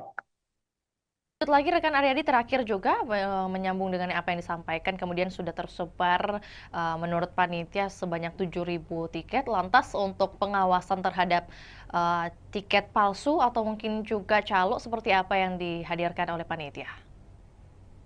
Baik, Fior, sebenarnya untuk tiket palsu sebenarnya ini kan sudah dilakukan oleh panitia pelaksana bahwa tiket hanya tersedia dibeli secara online. Namun penitia tetap mempertimbangkan adanya menyiapkan lokasi penukaran, bahwa maksud kami adanya tiket tambahan jika memang ada penonton yang masih membludak seperti itu, yang belum mendapatkan tiket secara online. Untuk meminimalisasi adanya calo tiket, bahwa panitia pelaksana menghimbau agar supporter tidak membeli tiket dari calo seperti itu ya. Informasi tambahan juga buat Tribuners yang mungkin hendak mengikuti pertandingan perdana di hari esok, masih tersedia juga untuk pembelian tiket via on the spot langsung di lokasi, dan tentunya kita juga doakan bersama keberhasilan dari PSM Makassar melawan Persijap di hari esok. Akan berlangsung pada pukul 7 waktu Indonesia Barat dan waktu Indonesia Tengah di pukul 8. Benar demikian rekan Aryadi? Betul, betul. Atas laporannya, rekan Aryadi, di siang hari ini kami menunggu update terbaru untuk topik ataupun juga wacana lainnya. Selamat kembali bertugas. Dan Tribuners, kami akan tayangkan cuplikan liputan kita di siang hari ini, juga pernyataan dari Kapolres Parepare, yakni AKBP Indra Waspadayuda. Berikut laporannya, selamat menyaksikan. Para anggotanya bisa mengetahui segala bentuk resiko semuanya, apa yang menjadi tugas dan tanggung jawabnya, dan apa yang menjadi sasaran pengamanan. Ya. Orang bareng tempat. Ya. Nanti ada Pembangunan juga karena sempat dulu kita sampai ke wali kota atau ke sekolah. Ya, baik itu. Jadi nanti untuk titik parkir ada 18 yang akan sudah datang. Zona 1 itu berbeda. Mungkin zona 2 terkait dengan pemeriksaan tiket, lebih fokus kepada orang. Kemarin kami melaksanakan rapat koordinasi terkait dengan pengamanan kegiatan BRI Super League, yang mana Parepare masih menjadi tuan rumah.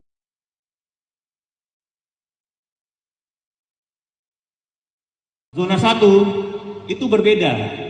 Mungkin zona 2 terkait dengan pemeriksaan tiket, lebih fokus kepada orang. Di zona 1 fokus kepada kegiatannya. Dan kedua nanti masuk di nanti kami langsung ke lapangan. Kemudian dari sini tidak boleh lagi masuk di sini dan kecuali mana kantong parkir di mana, seperti itu. Ya. Hingga benar-benar nanti kita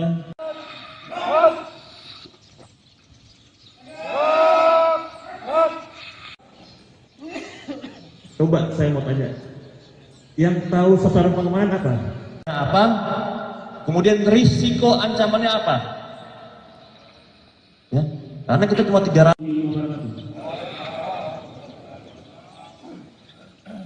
Apa yang tadi selesai?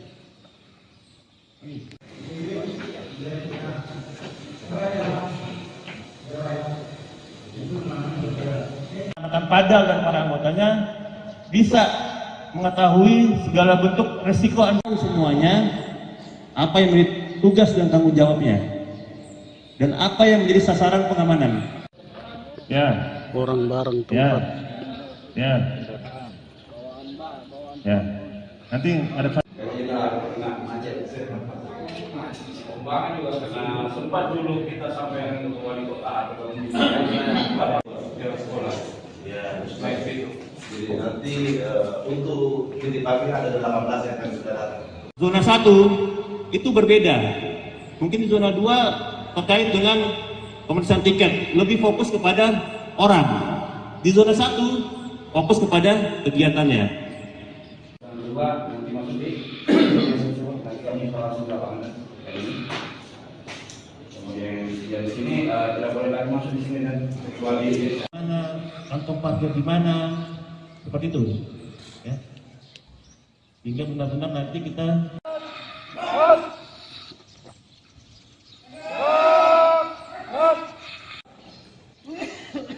coba saya mau tanya, yang tahu sasaran pengamanan apa?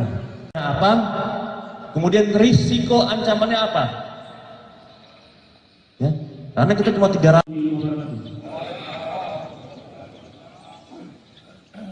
Apa yang tadi selesai?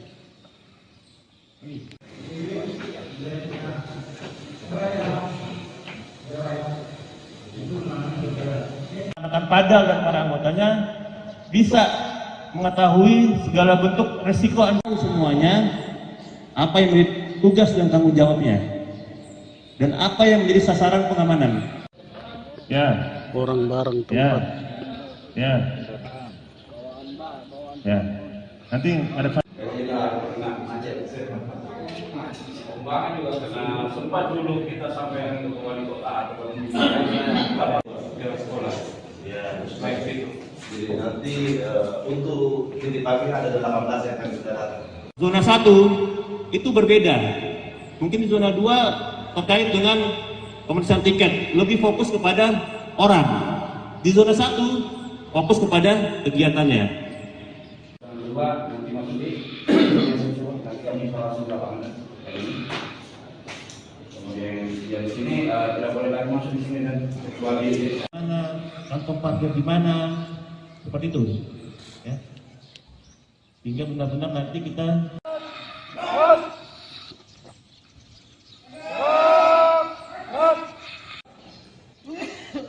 coba saya mau tanya, yang tahu sasaran pengamanan apa? Apa? Kemudian risiko ancamannya apa? Ya, karena kita cuma 300.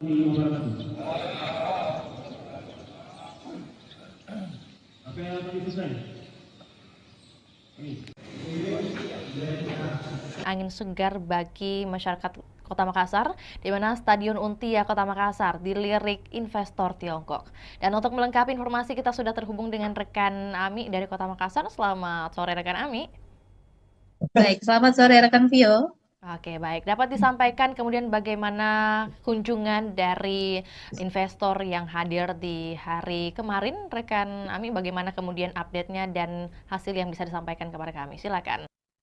Baik, Tribuners dan Vio di studio dapat saya sampaikan bahwa pemerintah Kota Makassar memang sedang mempersiapkan pembangunan Stadion Untia di Kelurahan Untia, Kecamatan Biringkanaya, Kota Makassar. Nah, update terbaru bahwa ada investor atau perusahaan konstruksi asal Tiongkok, Cina, yakni Chems Engineering Co. Ltd atau CHAMCE melakukan kunjungan langsung di lokasi rencana pembangunan stadion di Kelurahan Untia. Nah, perusahaan konstruksi ini memang sudah pernah bertemu langsung dengan Wali Kota Makassar Munafri Arifudin pada bulan Juli lalu, dan ini adalah tindak lanjut dari kunjungannya yang sebelumnya. Dan tentunya tim CHAMCE meninjau langsung lokasi tersebut didampingi oleh Wali Kota Makassar Munafri Arifudin, hadir juga Wakil Wali Kota Makassar Alia Mustika Ilham, dan sejumlah pejabat organisasi perangkat daerah lingkup pemerintah Kota Makassar. Dan dari tim CHAMCE sendiri yang hadir adalah ada General Project Manager Mr. Xiao, kemudian ada dari Commercial Managernya Mr. Sang Siki, kemudian ada Chief Engineer juga, dan desain manager hingga sekretaris dari CHAMCE itu sendiri. Dan tentunya dari peninjauan tersebut kemarin disampaikan bahwa memang pihak CHAMCE akan melakukan desain, kemudian menyusun bagaimana rencana dan strategi mereka dalam perencanaan pembangunan Stadion Untia di Kota Makassar ini. Nah, pemerintah Kota Makassar tentunya membuka diri karena memang Pemkot Makassar saat ini sedang mencari investor yang akan membiayai atau mendanai pembangunan stadion di Kota Makassar. Dan di sana tentunya disampaikan juga kemarin bahwa CHAMCE ini sudah punya pengalaman banyak di bidang infrastruktur. Salah satu proyek yang sudah dijalankan di Provinsi Sulawesi Selatan, yakni Bendung Jenelata, kemudian di berbagai negara juga telah menghadirkan berbagai infrastruktur termasuk juga stadion. Ada di Kamboja dengan kapasitas 60.000 penonton, kemudian di Uzbekistan dan beberapa negara lainnya tentunya termasuk Belarus juga yang kapasitas penontonnya 15.000 seat. Nah, tentunya kemarin disampaikan Wali Kota Makassar Munafri Arifudin saat kami berwawancara bahwa tim Cance akan segera menyusun gambaran desainnya seperti apa yang mana cocok dan efektif untuk Stadion Untia ke depan. Dan dari situ Munafri melihat memang ada keseriusan yang ditunjukkan atau dibuktikan dari pihak Cance itu sendiri, dan diprediksi tingkat keyakinan mereka melakukan investasi atau menyokong pembangunan Stadion Untia di Kota Makassar sudah di atas 50%. Jadi ini adalah langkah progresif yang ditunjukkan oleh Pemkot Makassar untuk terus menggait investor yang cocok mungkin dengan model kerjasamanya, yang cocok dengan konsep-konsep yang diterapkan atau telah disusun juga oleh pemerintah Kota Makassar. Jadi kita ketahui memang saat ini pemerintah Kota Makassar sudah berprogres, ada tahapan progresif dalam rencana pembangunan stadion di Untia. Sekarang ini Pemkot Makassar sudah mengalokasikan anggaran di pemerintah Kota Makassar untuk perencanaan pembangunannya tahun 2025. Di APBD perubahan nanti akan ada penganggaran untuk mungkin dokumen-dokumen sertifikat lahannya, dan juga termasuk dokumen lainnya seperti feasibility study dan juga master plan-nya. Dan 2026 juga nanti ada tahapan yang akan dijalankan oleh pemerintah Kota Makassar, termasuk penimbunan lahan, karena lahan di sana di Untia itu memang butuh pemadatan pengerasan, sehingga ini butuh juga upaya dari pemerintah Kota Makassar untuk memadatkan atau menimbun lahan tersebut agar tentunya investor nanti bisa melakukan perencanaan dengan baik terhadap lokasi pembangunan stadion di Untia Kota Makassar tersebut. Seperti itu, Vio. Baik, berarti kalau dari pemerintah Kota Makassar sendiri sudah menyiapkan beberapa dokumen atau juga administratif. Kemudian kalau dari Camce sendiri, apakah kemudian sudah ditampilkan bagaimana mereka memperlihatkan mungkin indikasi keseriusan mereka dari pihak Camce untuk berinvestasi? Dan kalau mungkin tadi sudah dikatakan oleh rekan Ami bahwa ini merupakan kunjungan kedua kalinya ke Untia atau juga ke Kota Makassar. Nah, pada tinjauan kedua ini apa yang kemudian menjadi peninjauan mereka lebih lanjut oleh tim Cance di lokasi nih? Ya, baik Vio di studio dan Tribuners, memang sebelumnya tim Camce ini sudah pernah berkunjung Kota Makassar pada Juli lalu, baru melakukan penjajakan awal kepada pemerintah Kota Makassar dengan mungkin penyampaian atau mencari tahu informasi terkait rencana pembangunan stadion ini kepada Wali Kota Makassar Munafri Arifudin. Kemudian kemarin mereka telah menindaklanjuti dengan tinjau lapangan. Mereka melihat bagaimana sih lokasi rencana pembangunan di stadion Untia, supaya ke depan mereka punya gambaran seperti apa rancangan atau desain yang akan dilakukan tim Cance terhadap lokasi yang akan dijadikan sebagai tempat pembangunan stadion Untia. Dan statement dari General Project Manager Camce kemarin, Mr. Xiao, menyampaikan bahwa mereka memang begitu tertarik dengan stadion Untia milik Pemkot Makassar ini, dan mereka juga sedang melakukan gambaran-gambaran desainnya seperti apa ke depan. Nah, setelah mereka menyelesaikan desainnya nanti akan dikembalikan atau dikoordinasikan lagi kepada pemerintah Kota Makassar. Jadi ada proses matching nanti, penyesuaian antara mungkin desain-desain yang sesuai rencana Pemkot dengan desain-desain yang ditawarkan oleh investor Camce ini. Jadi setelah ini mungkin masih ada tahapan-tahapan selanjutnya yang akan dilakukan antara pemerintah Kota Makassar dan juga pihak Camce. Seperti itu, Phil. Oke, baik. Berarti apakah kemudian sudah ada pembicaraan mengenai target waktu penyelesaian stadion dari pihak Pemkot atau juga Camce yang diharapkan seperti apa kemudian? Nah, kalau dari hasil kunjungan ini kita masih belum tahu kapan tindak lanjutnya ke depan. Yang pastinya tim Cance akan menyelesaikan dulu bagaimana perencanaan mereka, desain mereka. Tapi kalau untuk Pemkot sendiri sudah melakukan roadmap atau peta jalan seperti apa rencana pembangunan stadion tahun 2025 dialokasikan untuk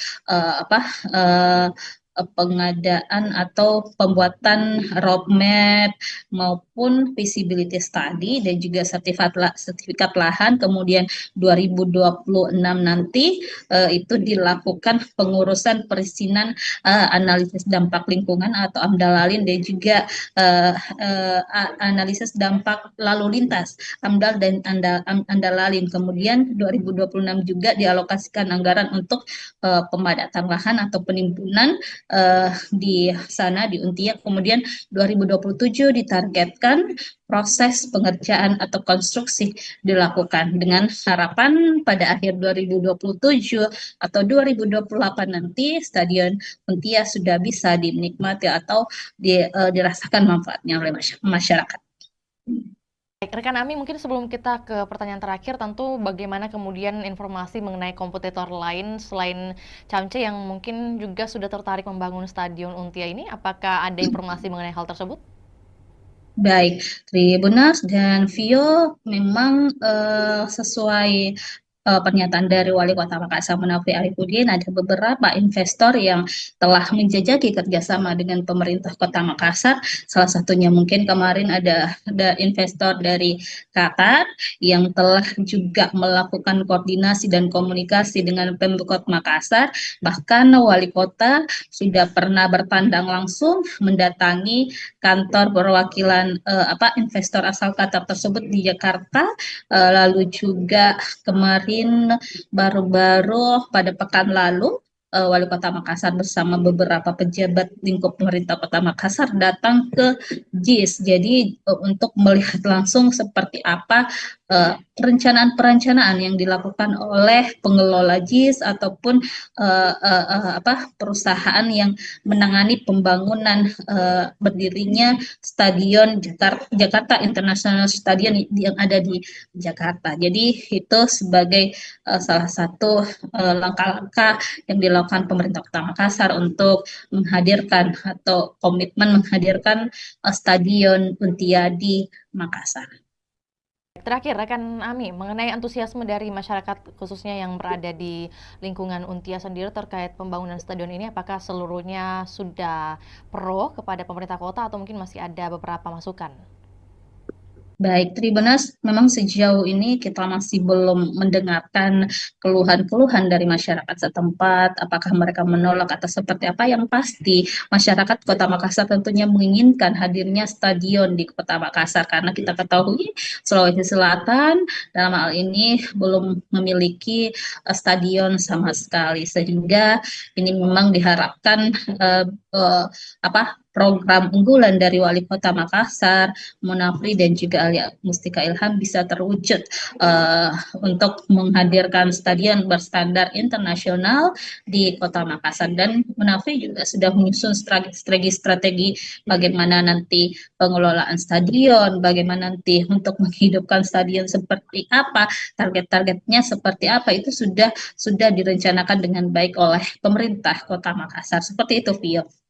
Baik, terima kasih laporannya di sore hari ini rekan Ami. Selamat kembali beraktivitas dan kami menunggu update terbaru baik mengenai bagaimana pembangunan atau keberlanjutan dari pembangunan Stadion Untia ini dan juga informasi relevan lainnya dari Kota Makassar. Selamat kembali beraktivitas. Dan juga Tribuners, kami akan tayangkan cuplikan liputan kita di sore hari ini. Berikut laporannya, selamat menyaksikan.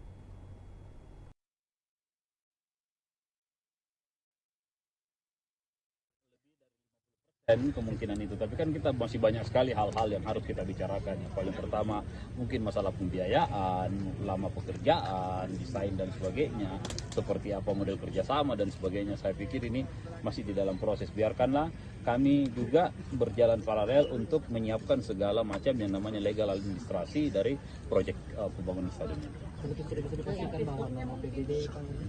Iya.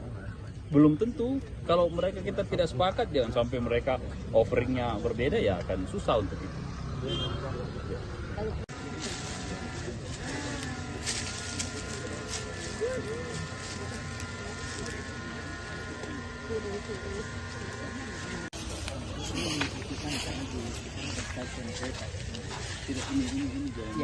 jalan yang kita pakai. Oh, kita pakai ini. And then this open the street, yeah. So we need to mudah sampai sekarang.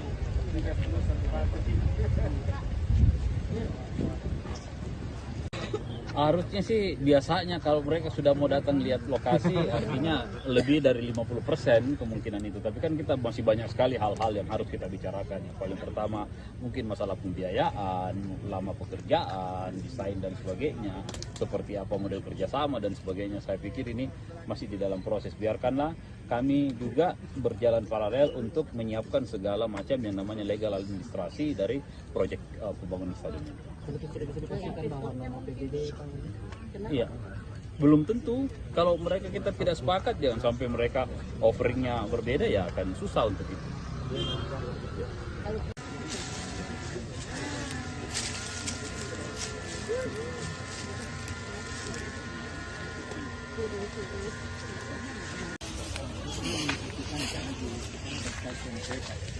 Ini jalan yang kita pakai. Oh, kita pakai ini. And then this open the street, yeah. So we need to mudah sampai sekarang. Kisah Haja Murni, 50 tahun jadi penjahit bendera merah putih di Kabupaten Sinjai.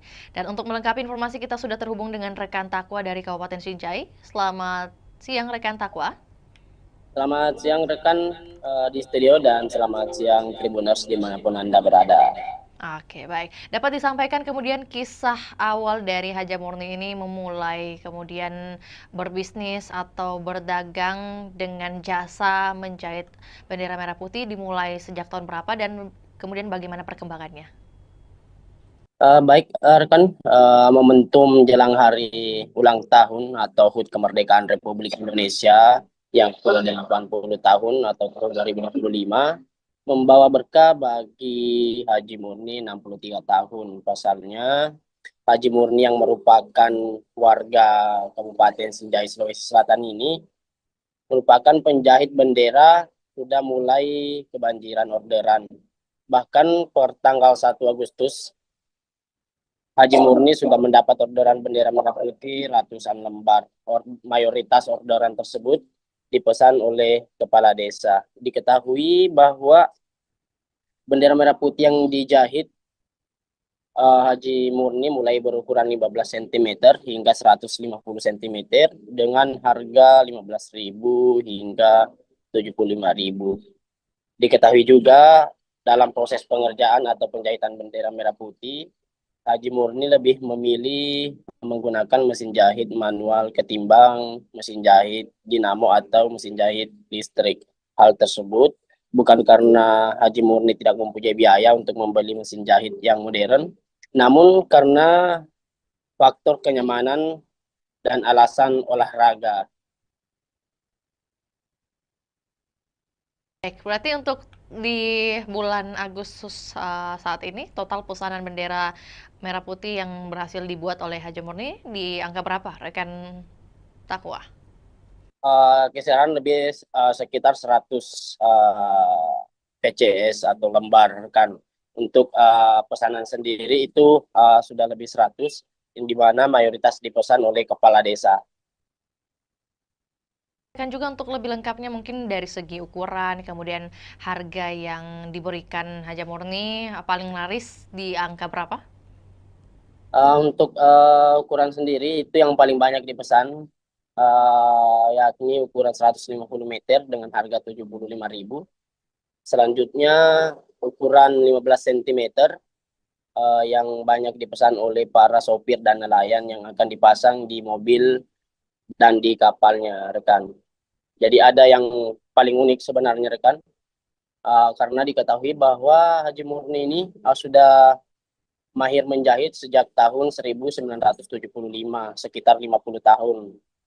dia sudah menjahit bendera merah putih setiap tahun pada momen kemerdekaan Republik Indonesia, rekan. Pekerjaan menjahit ini merupakan pekerjaan utama dari Haji Murni sehari-hari, rekan Takwa?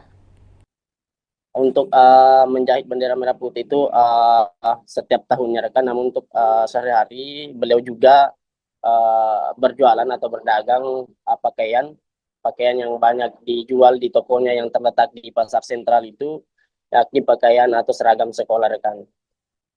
Baik, rekan Takwa, dalam sehari Haja Murni bisa menjahit berapa lembar khususnya untuk agenda tahunan seperti 17-an ini?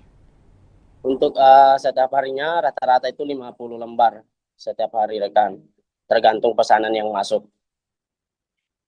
Kan juga rekan Takwa bahwa kemudian Haja Murni ini masih memilih menggunakan mesin jahit manual. Nah, kemudian apa yang menjadi alasan khususnya tidak mau menggunakan mesin listrik?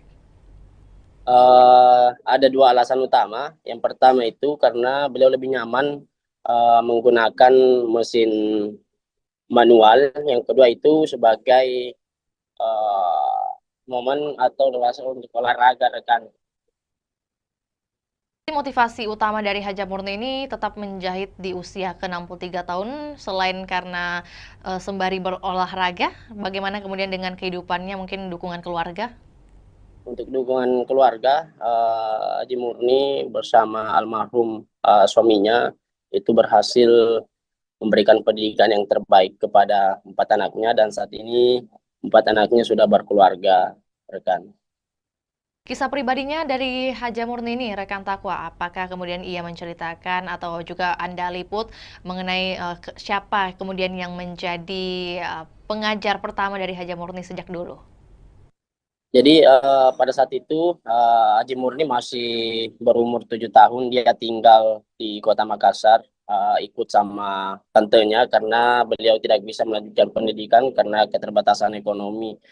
Yang kebetulan tantenya tersebut yang menjadi rumah tumpangan Haji Murni itu bekerja sebagai proses menjahit. Dari situ Haji Murni belajar dari tantenya. Setelah mahir dan berkeluarga, dia pindah ke Kabupaten Sinjai membuka toko pakaian, di mana sebelumnya toko pakaian itu atau pakaian yang digunakan atau yang dijual di tokonya itu dari hasil yang dijahit oleh Haji Murni sendiri, rekan.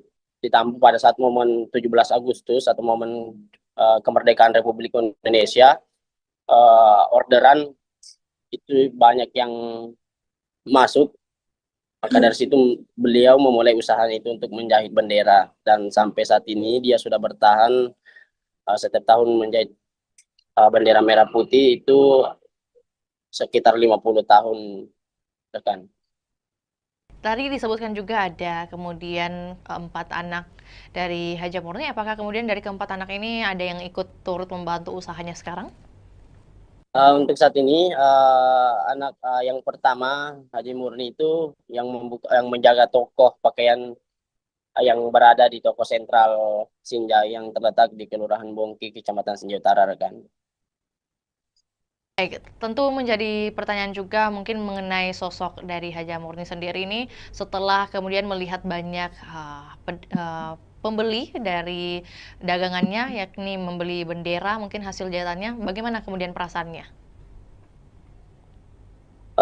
Dia tetap optimis di tengah kemajuan teknologi saat ini. Dia tetap optimis menggunakan mesin jahit manual untuk menjahit bendera, dan dia merasa bangga dengan jiwa nasionalisme yang dimiliki dan bertahan hingga bertahun-tahun dalam menjahit bendera merah putih, rekan. Mungkin pesan khusus yang dititipkan oleh Haja Murni kepada mungkin masyarakat ataupun juga terkait kemerdekaan Republik Indonesia seperti apa yang Anda liput? Untuk sampai saat ini, rekan, kami tidak menghimpun hal tersebut, rekan. Lantas terima kasih atas informasinya rekan Takwa. Selamat kembali beraktivitas dan kami menunggu update terbaru yang akan dilaporkan dari Kabupaten Sinjai. Dan salam sukses juga buat Haja Murni selaku penjahit bendera merah putih di Kabupaten Sinjai. Dan kami Tribuners akan tayangkan juga cuplikan liputan juga pernyataan dari seorang Haja Murni. Berikut laporannya, selamat menyaksikan.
Berapa ini kita menjahit?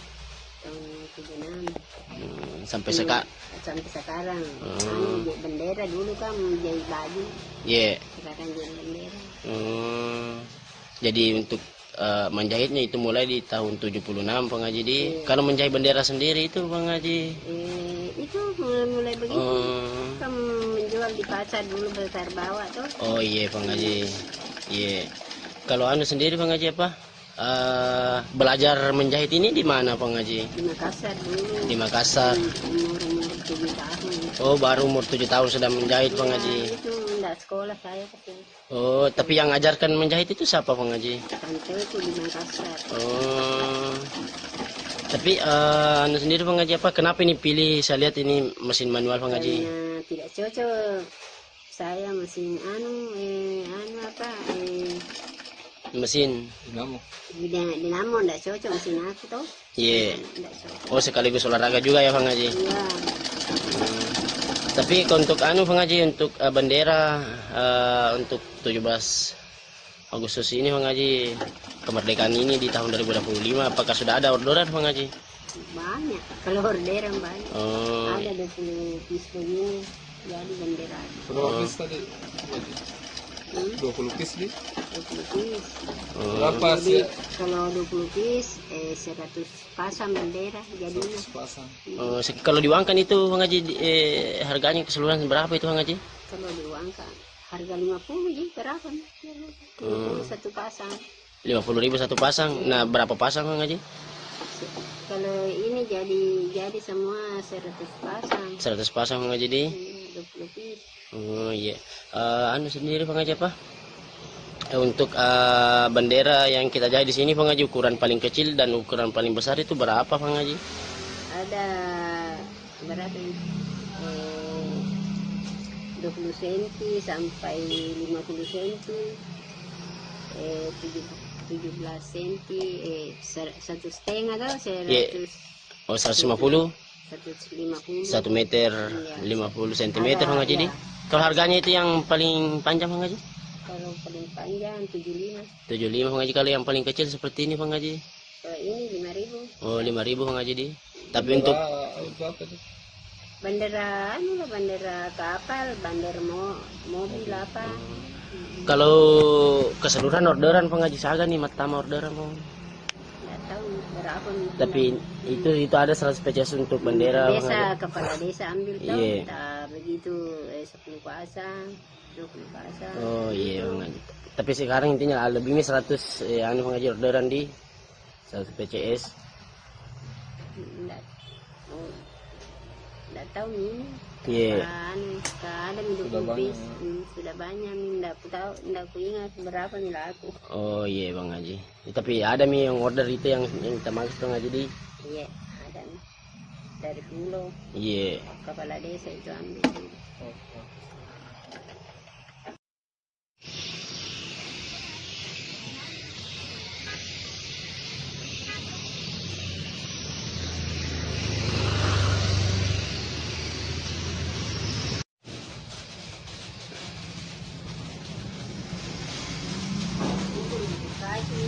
Rp 835 personel gabungan yang dikerahkan untuk amankan laga perdana PSM versus Persijap di Stadion Gelora B.J. Habibie, Kota Parepare. Dan untuk melengkapi informasi, kita sudah terhubung dengan rekan Aryadi dari Kota Parepare. Selamat siang, rekan Aryadi. Selamat siang, Fior. Kemudian bagaimana keberlangsungan dari apel pengamanan yang digelar pada hari ini? Baik, Fior, kami laporkan bahwa laga antara PSM Makassar melawan Persijap Jepara akan berlangsung di Stadion Gelora B.J. Habibie Parepare pada Jumat besok, tanggal 8 Agustus 2005. Nah, sebelum itu, pihak personel gabungan pagi tadi telah menggelar apel jelang laga perdana PSM Makassar ini. Dari sisi keamanan, Polres Parepare sudah melakukan rapat koordinasi sebelumnya menjelang laga perdana PSM Makassar di Super League. AKBP, maksud kami Kapolres Parepare AKBP Indra Waspada Yuda mengatakan ada sebanyak 835 personel gabungan yang akan terlibat dalam pengamanan laga perdana PSM Makassar di Super League 2005-2006 nanti. Ya. Untuk kemudian menjadi pertanyaan dari 835 ini, mengapa sebanyak 800-an yang dikerahkan untuk pengamanan? Ada informasi mengenai hal tersebut? Betul sekali, Fior. Jadi 830 personel ini merupakan personel gabungan, diantaranya adalah 2/4 dari personel Polres Kota Parepare, kemudian ada juga TNI, kemudian ikut juga Brimob, Satpol PP, dan pihak-pihak lainnya. Nah, banyaknya personel gabungan untuk mengamankan di laga perdana ini dikarenakan memang ini merupakan laga perdana PSM Makassar di Super League 2025-2026 dan akan diprediksi penonton akan membludak menghadiri Stadion B.J. Habibie pada Jumat besok, ya. Beberapa instansi juga yang turut tergabung dalam pengamanan di hari esok, rekan Aryadi. Lantas mungkin dapat disampaikan juga apa yang menjadi larangan yang ditegaskan dari pihak kepolisian mungkin?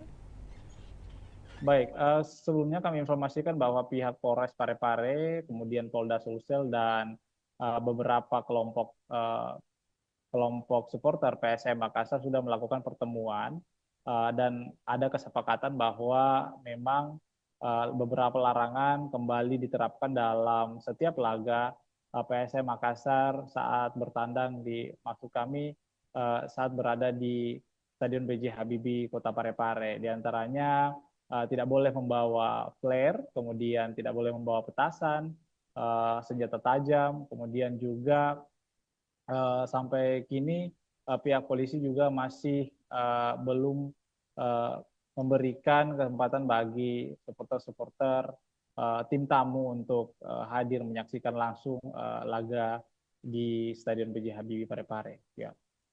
Baik, ya. Rekan Aryadi ini mungkin juga sekaligus mau mendapatkan konfirmasi apakah memang benar isu yang beredar bahwa kehadiran supporter lawan dilarang di Stadion Gelora B.J. Habibie. Apakah benar demikian? Dan kalau iya, mengapa?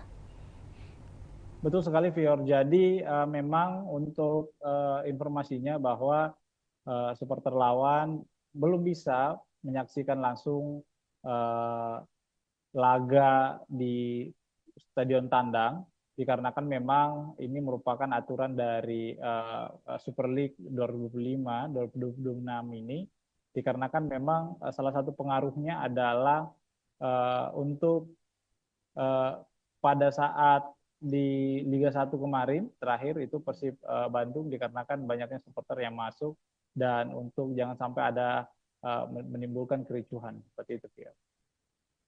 Berarti untuk baik ya. Bagaimana rekan Aryadi? Ini untuk minimalisasi adanya benturan antar supporter, Fior. Lantas mungkin untuk teknis pengamanan yang akan diberlakukan baik itu di dalam maupun di luar stadion seperti apa skemanya? Apakah sudah ada penjelasan?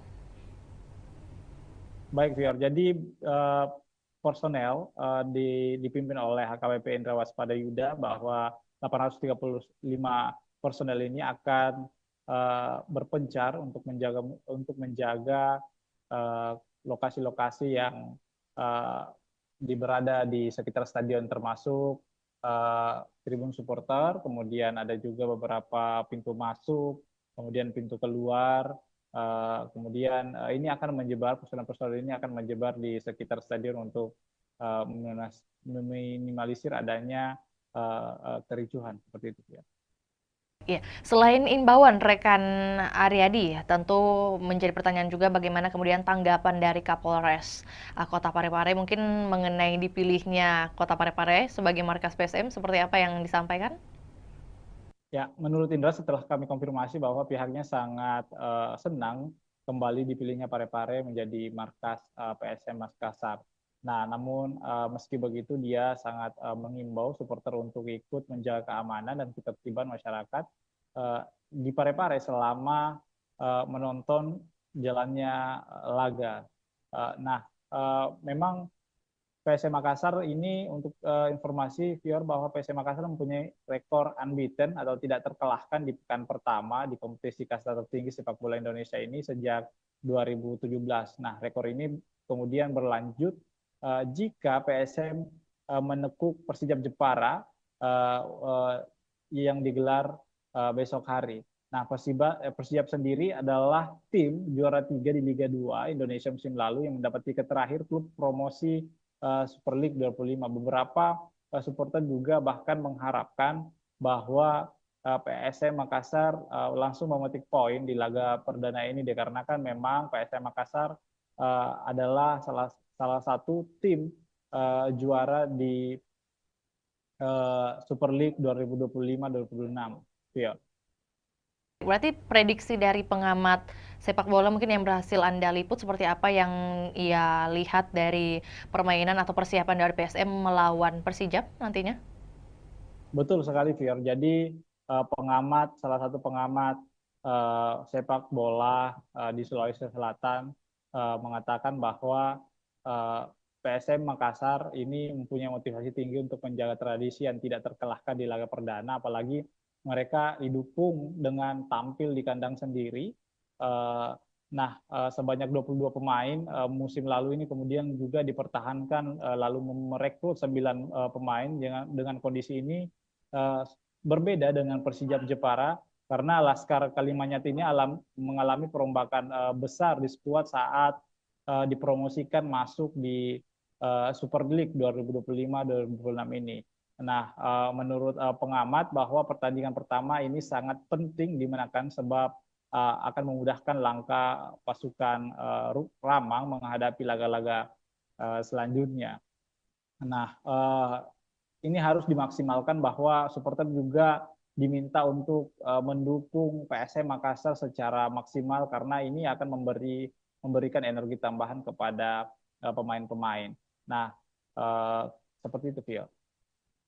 Lebih lanjut, rekan Aryadi mungkin terkait antusiasme baik itu dari warga Parepare sendiri ataupun juga warga yang dari luar Parepare untuk menyaksikan pertandingan di hari esok, apalagi pertandingan perdana. Ini seperti apa? Sebesar apa ini kemudian mungkin tiket yang berhasil dijual sebesar atau seberapa banyak?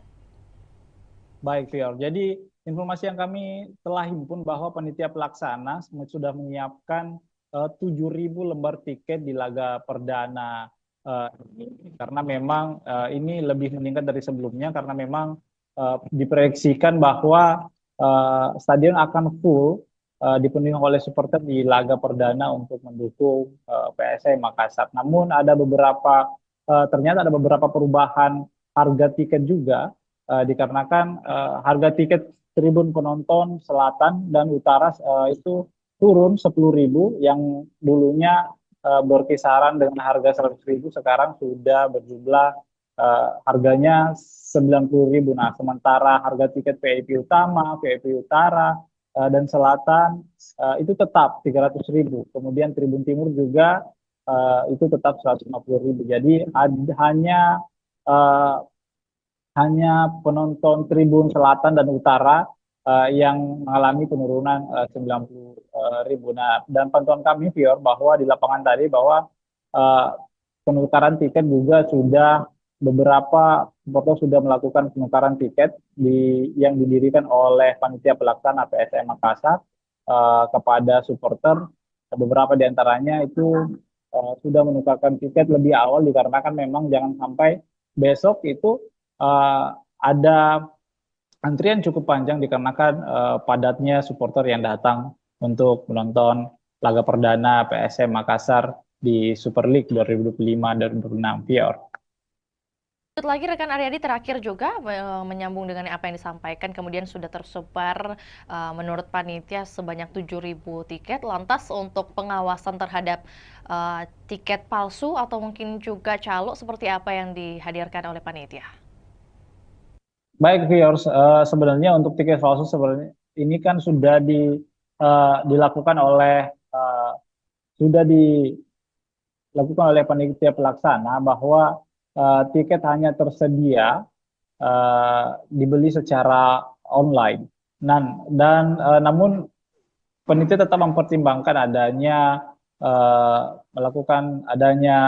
menyiapkan lokasi penukaran, bahwa maksud kami adanya tiket tambahan jika memang ada penonton yang masih membludak seperti itu, yang belum mendapatkan tiket secara online. Untuk meminimalisasi adanya calo tiket, bahwa panitia pelaksana menghimbau agar supporter tidak membeli tiket dari calo, seperti itu, ya. Informasi tambahan juga buat Tribuners yang mungkin hendak mengikuti pertandingan perdana di hari esok, masih tersedia juga untuk pembelian tiket via on the spot, langsung di lokasi, dan tentunya kita juga doakan bersama keberhasilan dari PSM Makassar melawan Persijap di hari esok. Akan berlangsung pada pukul 7 waktu Indonesia Barat dan waktu Indonesia Tengah di pukul 8. Benar demikian, rekan Aryadi? Betul, betul. Atas laporannya, rekan Aryadi, di siang hari ini kami menunggu update terbaru untuk topik ataupun juga wacana lainnya. Selamat kembali bertugas. Dan Tribuners, kami akan tayangkan cuplikan liputan kita di siang hari ini, juga pernyataan dari Kapolres Parepare, yakni AKBP Indra Waspadayuda. Berikut laporannya, selamat menyaksikan. Para anggotanya bisa mengetahui segala bentuk resiko semuanya, apa yang menjadi tugas dan tanggung jawabnya, dan apa yang menjadi sasaran pengamanan. Ya. Orang bareng tempat. Ya. Nanti ada sempat dulu kita sampai ke wali kota atau ke sekolah. Ya, baik itu. Jadi nanti untuk titik pagi ada 18 yang akan sudah datang. Zona 1 itu berbeda. Mungkin zona 2 terkait dengan pemeriksaan tiket, lebih fokus kepada orang. Kemarin kami melaksanakan rapat koordinasi terkait dengan pengamanan kegiatan BRI Super League, yang mana Parepare masih menjadi tuan rumah.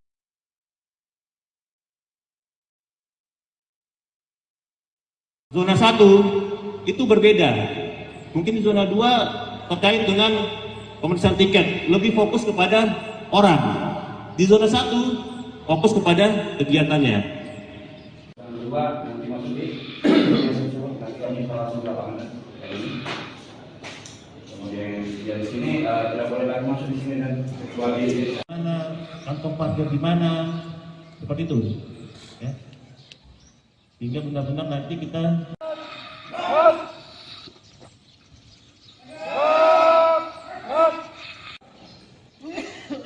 coba saya mau tanya, yang tahu sasaran pengamanan apa? Kemudian risiko ancamannya apa? Ya, karena kita cuma 300.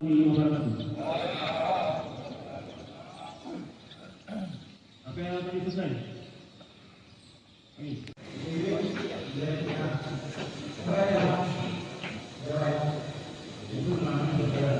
Akan padang dan para anggotanya bisa mengetahui segala bentuk resiko semuanya, apa yang menjadi tugas dan tanggung jawabnya, dan apa yang menjadi sasaran pengamanan.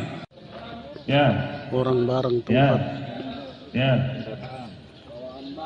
Ya. Nanti ada macet.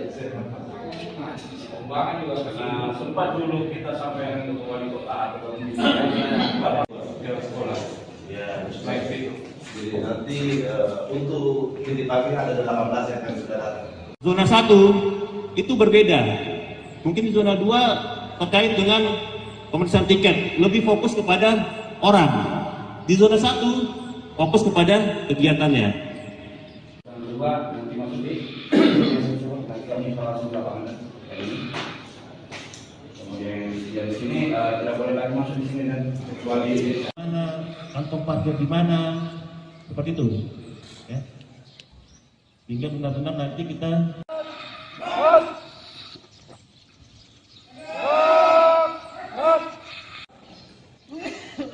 coba saya mau tanya, yang tahu sasaran pengamanan apa?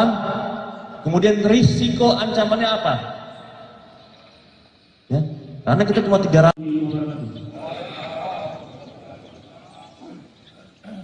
Apa yang tadi selesai?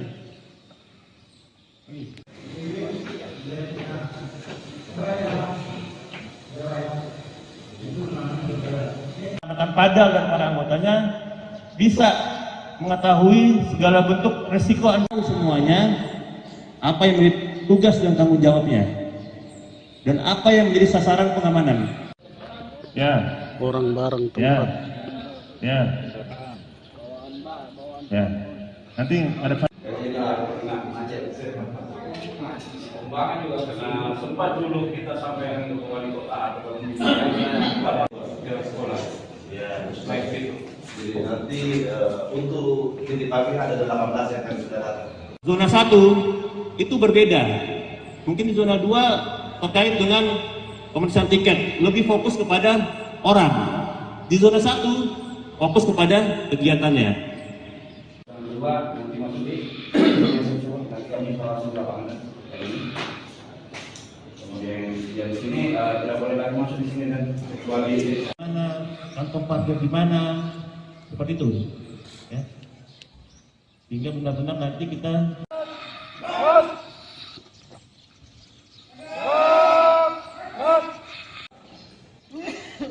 coba saya mau tanya, yang tahu sasaran pengamanan apa? Kemudian risiko ancamannya apa? Ya, karena kita cuma 300.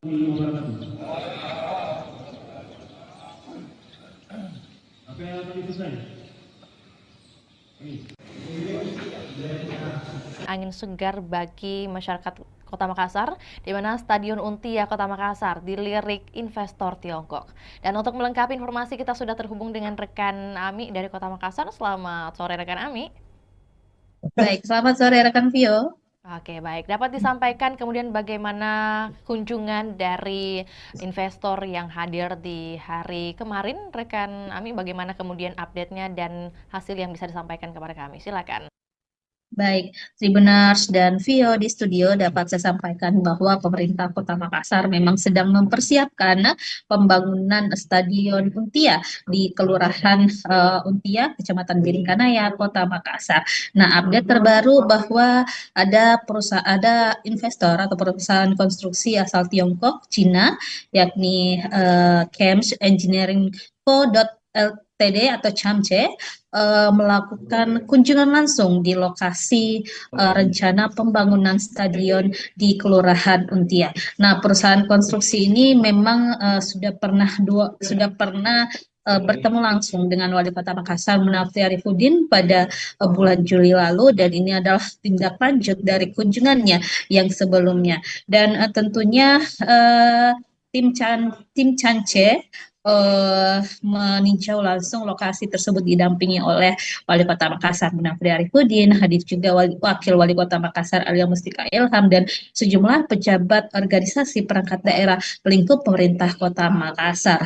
Dan dari tim CHAMCE sendiri yang hadir adalah ada General Project Manager Mr. Xiao, kemudian ada dari Commercial Managernya Mr. Sang Siki, kemudian ada Chief Engineer juga, dan desain manager hingga sekretaris dari CHAMCE itu sendiri. Dan tentunya dari peninjauan tersebut kemarin disampaikan bahwa memang pihak CHAMCE akan melakukan desain-desain, kemudian menyusun bagaimana rencana dan strategi mereka dalam perencanaan pembangunan Stadion Untia di Kota Makassar ini. Nah, pemerintah Kota Makassar tentunya membuka diri karena memang Pemkot Makassar saat ini sedang mencari investor yang akan membiayai atau mendanai pembangunan stadion di Kota Makassar. Dan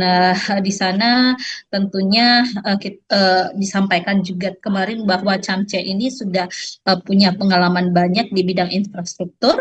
Salah satu proyek yang sudah dijalankan di Provinsi Sulawesi Selatan yakni Bendung Jenelata, kemudian di berbagai negara juga telah menghadirkan berbagai infrastruktur termasuk juga stadion. Ada di Kamboja dengan kapasitas 60.000 penonton, kemudian di Uzbekistan dan beberapa negara lainnya tentunya termasuk Belarus juga yang kapasitas penontonnya 15.000 seat. Nah, tentunya kemarin disampaikan Wali Kota Makassar Munafri Arifudin saat kami berwawancara bahwa tim CHAMCE akan segera menyusun gambaran desainnya seperti apa, yang mana cocok dan efektif untuk Stadion Untia ke depan. Dan dari situ Munafri melihat memang ada keseriusan yang ditunjukkan atau dibuktikan dari pihak CHAMCE itu sendiri, dan diprediksi tingkat keyakinan mereka melakukan investasi atau menyokong pembangunan Stadion Untia di Kota Makassar sudah di atas 50%. Jadi ini adalah langkah progresif yang ditunjukkan oleh Pemkot Makassar untuk terus menggait investor yang cocok mungkin dengan model kerjasamanya, yang cocok dengan konsep-konsep yang diterapkan atau telah disusun juga oleh pemerintah Kota Makassar. Jadi kita ketahui memang saat ini pemerintah Kota Makassar sudah berprogres, ada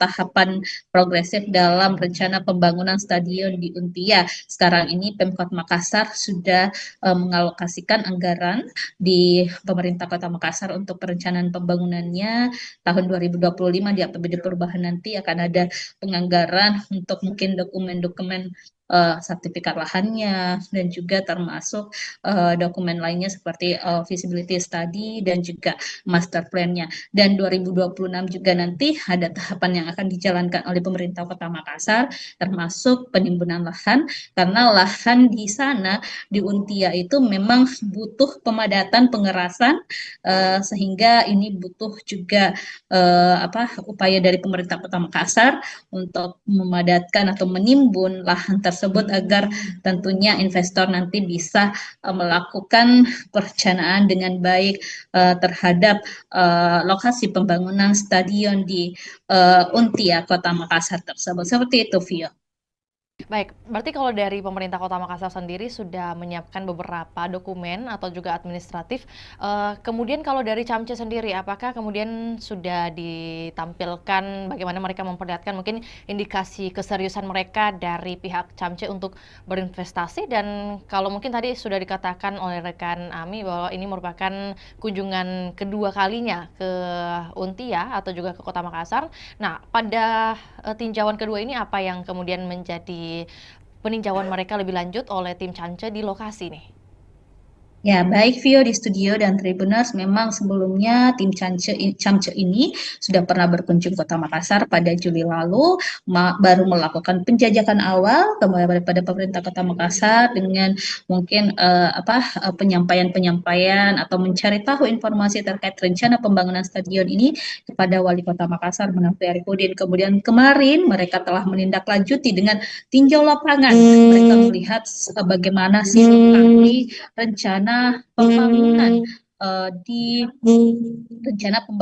di stadion Untia supaya ke depan mereka punya gambaran seperti apa rancangan atau desain yang akan dilakukan tim Camce terhadap lokasi yang akan dijadikan sebagai tempat pembangunan stadion Untia. Dan statement dari General Project Manager Camce kemarin, Mr. Xiao, menyampaikan bahwa mereka memang begitu tertarik dengan stadion Untia milik Pemkot Makassar ini, dan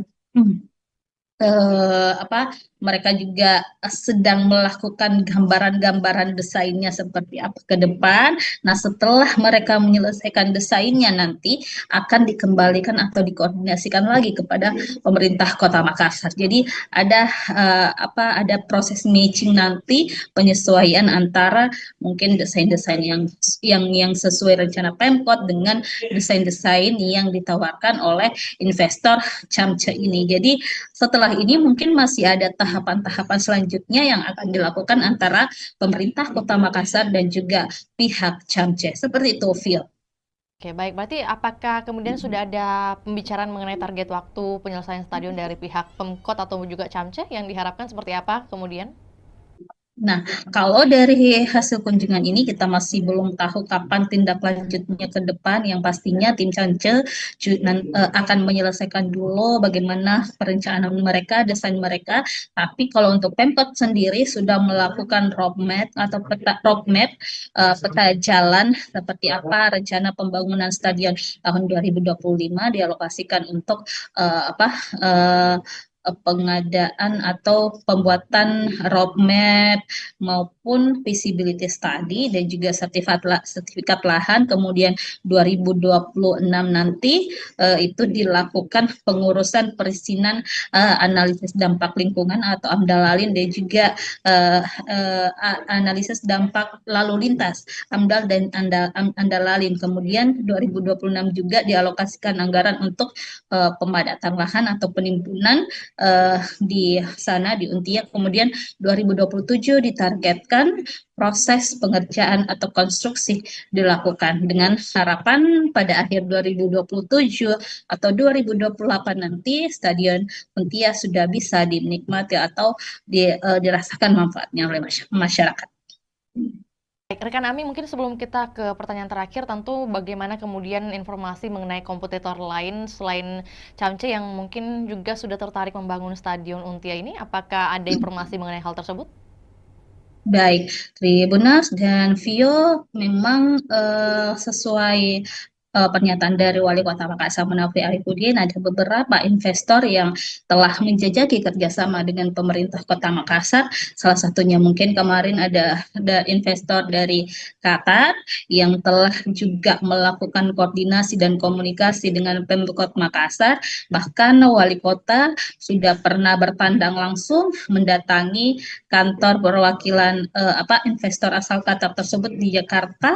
Lalu juga kemarin baru-baru pada pekan lalu Wali Kota Makassar bersama beberapa pejabat lingkup pemerintah Kota Makassar datang ke JIS. Jadi untuk melihat langsung seperti apa perencanaan-perencanaan yang dilakukan oleh pengelola JIS ataupun perusahaan yang menangani pembangunan berdirinya Stadion Jakarta International Stadium yang ada di Jakarta. Jadi itu sebagai salah satu langkah-langkah yang dilakukan pemerintah Kota Makassar untuk menghadirkan atau komitmen menghadirkan Stadion Untia di Makassar. Terakhir, rekan Ami, mengenai antusiasme dari masyarakat khususnya yang berada di lingkungan Untia sendiri terkait pembangunan stadion ini, apakah seluruhnya sudah pro kepada pemerintah kota atau mungkin masih ada beberapa masukan? Baik, Tribuners, memang sejauh ini kita masih belum mendengarkan keluhan-keluhan dari masyarakat setempat, apakah mereka menolak atau seperti apa. Yang pasti, masyarakat Kota Makassar tentunya menginginkan hadirnya stadion di Kota Makassar, karena kita ketahui Sulawesi Selatan dalam hal ini belum memiliki stadion sama sekali, sehingga ini memang diharapkan program unggulan dari Wali Kota Makassar, Munafri dan juga Alia Mustika Ilham bisa terwujud untuk menghadirkan stadion berstandar internasional di Kota Makassar. Dan Munafri juga sudah menyusun strategi bagaimana nanti pengelolaan stadion, bagaimana nanti untuk menghidupkan stadion seperti apa, target-targetnya seperti apa, itu sudah direncanakan dengan baik oleh pemerintah Kota Makassar. Seperti itu, Vio. Baik, terima kasih laporannya di sore hari ini rekan Ami. Selamat kembali beraktivitas dan kami menunggu update terbaru baik mengenai bagaimana pembangunan atau keberlanjutan dari pembangunan Stadion Untia ini dan juga informasi relevan lainnya dari Kota Makassar. Selamat kembali beraktivitas dan juga Tribuners, kami akan tayangkan cuplikan liputan kita di sore hari ini. Berikut laporannya, selamat menyaksikan.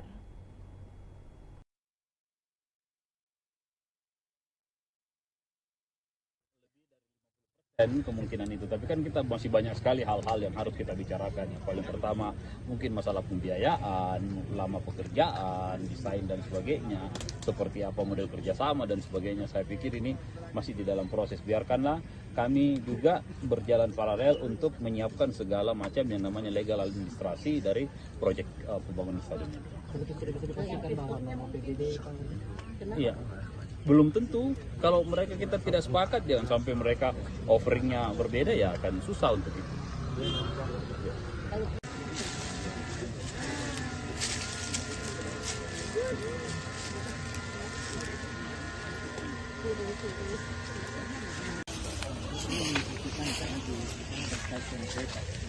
Ini jalan yang kita pakai. Oh, kita pakai. This over the street, ya, so we need to mudah sampai sekarang.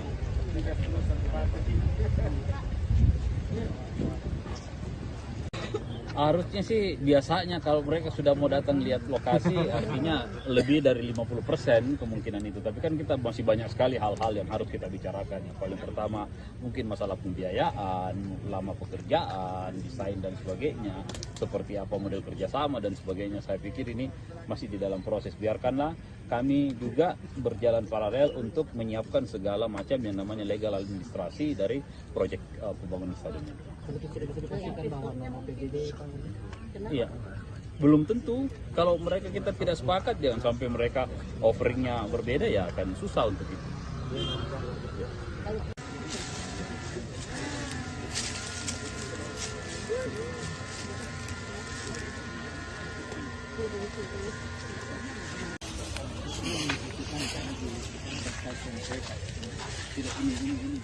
Ini jalan yang kita pakai. Oh, kita pakai. And then this over the street, ya, so we need to mudah sampai sekarang. Kisah Haja Murni, 50 tahun jadi penjahit bendera merah putih di Kabupaten Sinjai. Dan untuk melengkapi informasi kita sudah terhubung dengan rekan Takwa dari Kabupaten Sinjai. Selamat siang rekan Takwa. Selamat siang rekan di studio dan selamat siang Tribuners dimanapun Anda berada. Oke, baik. Dapat disampaikan kemudian kisah awal dari Haja Murni ini memulai kemudian berbisnis atau berdagang dengan jasa menjahit bendera merah putih dimulai sejak tahun berapa dan kemudian bagaimana perkembangannya? Baik, rekan, momentum jelang hari ulang tahun atau HUT kemerdekaan Republik Indonesia yang ke-80 tahun atau tahun 2025 membawa berkah bagi Haji Murni 63 tahun. Pasalnya, Haji Murni yang merupakan warga Kabupaten Sinjai, Sulawesi Selatan ini merupakan penjahit bendera sudah mulai kebanjiran orderan. Bahkan per tanggal 1 Agustus Haji Murni sudah mendapat orderan bendera merah putih ratusan lembar. Mayoritas orderan tersebut dipesan oleh kepala desa. Diketahui bahwa bendera merah putih yang dijahit Haji Murni mulai berukuran 15 cm hingga 150 cm dengan harga 15.000 hingga 75.000. Diketahui juga dalam proses pengerjaan atau penjahitan bendera merah putih, Haji Murni lebih memilih menggunakan mesin jahit manual ketimbang mesin jahit dinamo atau mesin jahit listrik. Hal tersebut bukan karena Haji Murni tidak mempunyai biaya untuk membeli mesin jahit yang modern, namun karena faktor kenyamanan dan alasan olahraga. Baik, berarti untuk di bulan Agustus saat ini total pesanan bendera merah putih yang berhasil dibuat oleh Haji Murni di angka berapa, rekan Takwa? Kisaran lebih sekitar 100 PCS atau lembar kan. Untuk pesanan sendiri itu sudah lebih 100, yang dimana mayoritas dipesan oleh kepala desa. Kan juga untuk lebih lengkapnya mungkin dari segi ukuran, kemudian harga yang diberikan Haja Murni paling laris di angka berapa? Untuk ukuran sendiri itu yang paling banyak dipesan, yakni ukuran 150 meter dengan harga 75.000. Selanjutnya ukuran 15 cm yang banyak dipesan oleh para sopir dan nelayan yang akan dipasang di mobil dan di kapalnya, rekan. Jadi ada yang paling unik sebenarnya, rekan, karena diketahui bahwa Haji Murni ini sudah mahir menjahit sejak tahun 1975, sekitar 50 tahun. Dia sudah menjahit bendera merah putih setiap tahun pada momen kemerdekaan Republik Indonesia, rekan. Jadi pekerjaan menjahit ini merupakan pekerjaan utama dari Haji Murni sehari-hari, rekan Takwa? Untuk menjahit bendera merah putih itu setiap tahunnya, rekan. Namun untuk sehari-hari beliau juga berjualan atau berdagang pakaian yang banyak dijual di tokonya yang terletak di pasar sentral itu, yakni pakaian atau seragam sekolah, rekan. Baik, rekan Takwa, dalam sehari Haja Murni bisa menjahit berapa lembar khususnya untuk agenda tahunan seperti 17-an ini? Untuk setiap harinya rata-rata itu 50 lembar setiap hari, rekan. Tergantung pesanan yang masuk. Kan juga rekan Takwa bahwa kemudian Haja Murni ini masih memilih menggunakan mesin jahit manual. Nah, kemudian apa yang menjadi alasan khususnya tidak mau menggunakan mesin listrik? Ada dua alasan utama. Yang pertama itu karena beliau lebih nyaman menggunakan mesin manual. Yang kedua itu sebagai momen atau leluasa untuk olahraga, rekan. Motivasi utama dari Haja Murni ini tetap menjahit di usia ke-63 tahun, selain karena sembari berolahraga, bagaimana kemudian dengan kehidupannya, mungkin dukungan keluarga? Untuk dukungan keluarga, Haji Murni bersama almarhum suaminya itu berhasil memberikan pendidikan yang terbaik kepada 4 anaknya, dan saat ini 4 anaknya sudah berkeluarga, rekan. Kisah pribadinya dari Haja Murni ini, rekan Takwa, apakah kemudian ia menceritakan atau juga Anda liput mengenai siapa kemudian yang menjadi pengajar pertama dari Haja Murni sejak dulu? Jadi pada saat itu Haji Murni masih berumur 7 tahun. Dia tinggal di Kota Makassar, ikut sama tantenya karena beliau tidak bisa melanjutkan pendidikan karena keterbatasan ekonomi. Yang kebetulan tantenya tersebut yang menjadi rumah tumpangan Haji Murni itu bekerja sebagai proses menjahit. Dari situ Haji Murni belajar dari tantenya. Setelah mahir dan berkeluarga, dia pindah ke Kabupaten Sinjai membuka toko pakaian, di mana sebelumnya toko pakaian itu atau pakaian yang digunakan atau yang dijual di tokonya itu dari hasil yang dijahit oleh Haji Murni sendiri, rekan. Ditambah pada saat momen 17 Agustus atau momen kemerdekaan Republik Indonesia, orderan itu banyak yang masuk. Maka dari situ beliau memulai usahanya itu untuk menjahit bendera, dan sampai saat ini dia sudah bertahan setiap tahun menjahit bendera merah putih itu sekitar 50 tahun, rekan. Tadi disebutkan juga ada kemudian 4 anak dari Haji Murni. Apakah kemudian dari keempat anak ini ada yang ikut turut membantu usahanya sekarang? Untuk saat ini anak yang pertama Haji Murni itu yang menjaga toko pakaian yang berada di toko sentral Sinjai yang terletak di Kelurahan Bongki, Kecamatan Sinjai Utara, rekan. Baik, tentu menjadi pertanyaan juga mungkin mengenai sosok dari Haji Murni sendiri ini setelah kemudian melihat banyak pembeli dari dagangannya, yakni membeli bendera, mungkin hasil jahitannya, bagaimana kemudian perasaannya? Dia tetap optimis di tengah kemajuan teknologi saat ini. Dia tetap optimis menggunakan mesin jahit manual untuk menjahit bendera, dan dia merasa bangga dengan jiwa nasionalisme yang dimiliki dan bertahan hingga bertahun-tahun dalam menjahit bendera merah putih, rekan. Mungkin pesan khusus yang dititipkan oleh Haji Murni kepada mungkin masyarakat ataupun juga terkait kemerdekaan Republik Indonesia seperti apa yang Anda liput? Untuk sampai saat ini, rekan, kami tidak menghimpun hal tersebut, rekan. Lantas terima kasih atas informasinya rekan Takwa. Selamat kembali beraktivitas dan kami menunggu update terbaru yang akan dilaporkan dari Kabupaten Sinjai. Dan salam sukses juga buat Haji Murni selaku penjahit bendera merah putih di Kabupaten Sinjai. Dan kami Tribuners akan tayangkan juga cuplikan liputan juga pernyataan dari seorang Haji Murni. Berikut laporannya, selamat menyaksikan.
berapa ini kita menjahit?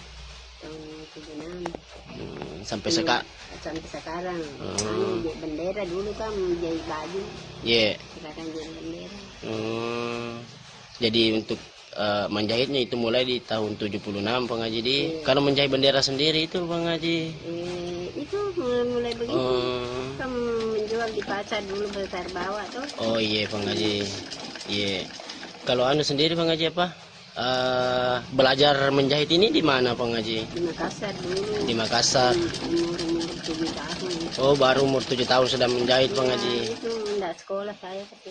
Oh, tapi yang ngajarkan menjahit itu siapa Bang Haji? Tanteku di Makassar. Oh. Tapi anu sendiri Bang Haji apa? Kenapa ini pilih? Saya lihat ini mesin manual Bang Haji. Karena tidak cocok. Saya mesin mesin dinamo enggak cocok mesin aku tuh. Iya. Oh, sekaligus olahraga juga ya Bang Haji. Iya. Tapi untuk anu Bang Haji, untuk bendera untuk 17 Agustus ini Bang Haji, kemerdekaan ini di tahun 2025, apakah sudah ada orderan Bang Haji? Banyak, kalau orderan banyak. Oh. Ada 20 piece begini, jadi bendera. Berapa piece tadi? 20 piece di? 20 piece. Berapa sih? Kalau 20 piece 100 pasang bendera jadinya. 100 pasang. Kalau diuangkan itu Bang Haji, harganya keseluruhan berapa itu Bang Haji? Kalau diuangkan harga 50 ji berapa? 50 satu pasang. 50.000 satu pasang. Nah, berapa pasang Bang Haji? Kalau ini jadi semua 100 pasang. 100 pasang Bang Haji di? 20 piece. Oh iya. Anu sendiri Bang Haji apa? Untuk bendera yang kita jahit di sini Bang Haji, ukuran paling kecil dan ukuran paling besar itu berapa Bang Haji? Ada berapa ini? 20 cm sampai 50 cm, 17 cm, 1,5 atau 100. Oh, 150? 150. 1 meter 50 cm Bang Haji di? Kalau harganya itu yang paling panjang Bang Haji? Kalau paling panjang 75. 75 Bang Haji. Kalau yang paling kecil seperti ini Bang Haji? Ini 5.000. Oh, 5.000 Bang Haji di. Tapi untuk bendera bendera kapal, bendera mobil apa. Kalau keseluruhan orderan Bang Haji Saga nih, matama orderan Bang. Enggak tahu berapa. Tapi itu ada 100 peces untuk bendera Bang desa, Haji. kepala desa ambil tahu. Iya. Begitu 10 pasang, 20 pasang. Oh iya Bang Haji. Tapi sekarang intinya lebih nih 100 anu Bang Haji orderan di 100 PCS. Enggak tahu ini. Iya. Ada 20 piece. Sudah banyak nih, enggak aku ingat berapa nih laku. Oh iya Bang Haji. Tapi ada nih yang order itu yang kita maksud Bang Haji di. Iya, ada nih. Dari Pulau. Iya. Kepala desa itu ambil.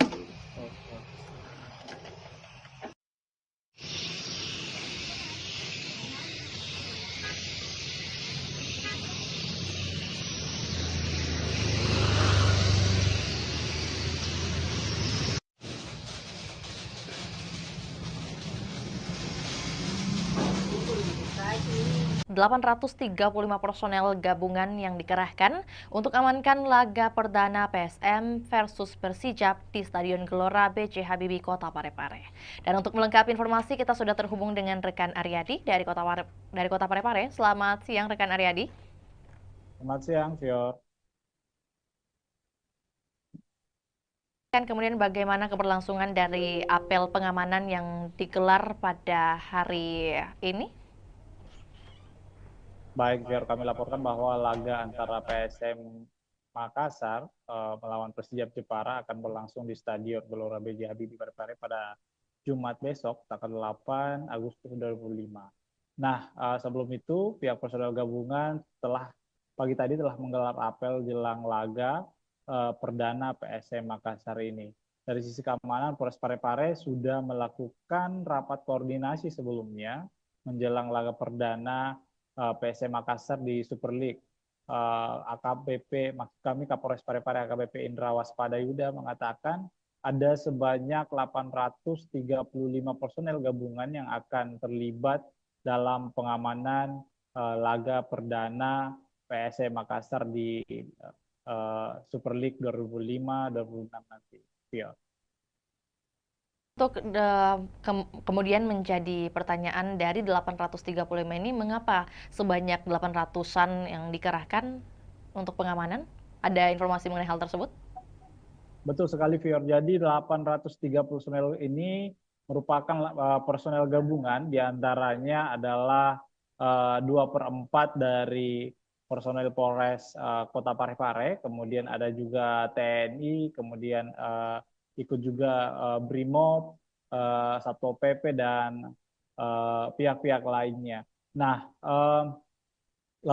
banyaknya personel gabungan untuk mengamankan di laga perdana ini dikarenakan memang ini merupakan laga perdana PSM Makassar di Super League 2025-2026 dan akan diprediksi penonton akan membludak menghadiri Stadion B.J. Habibie pada Jumat besok, ya. Beberapa instansi juga yang turut tergabung dalam pengamanan di hari esok, rekan Aryadi. Lantas mungkin dapat disampaikan juga apa yang menjadi larangan yang ditegaskan dari pihak kepolisian mungkin?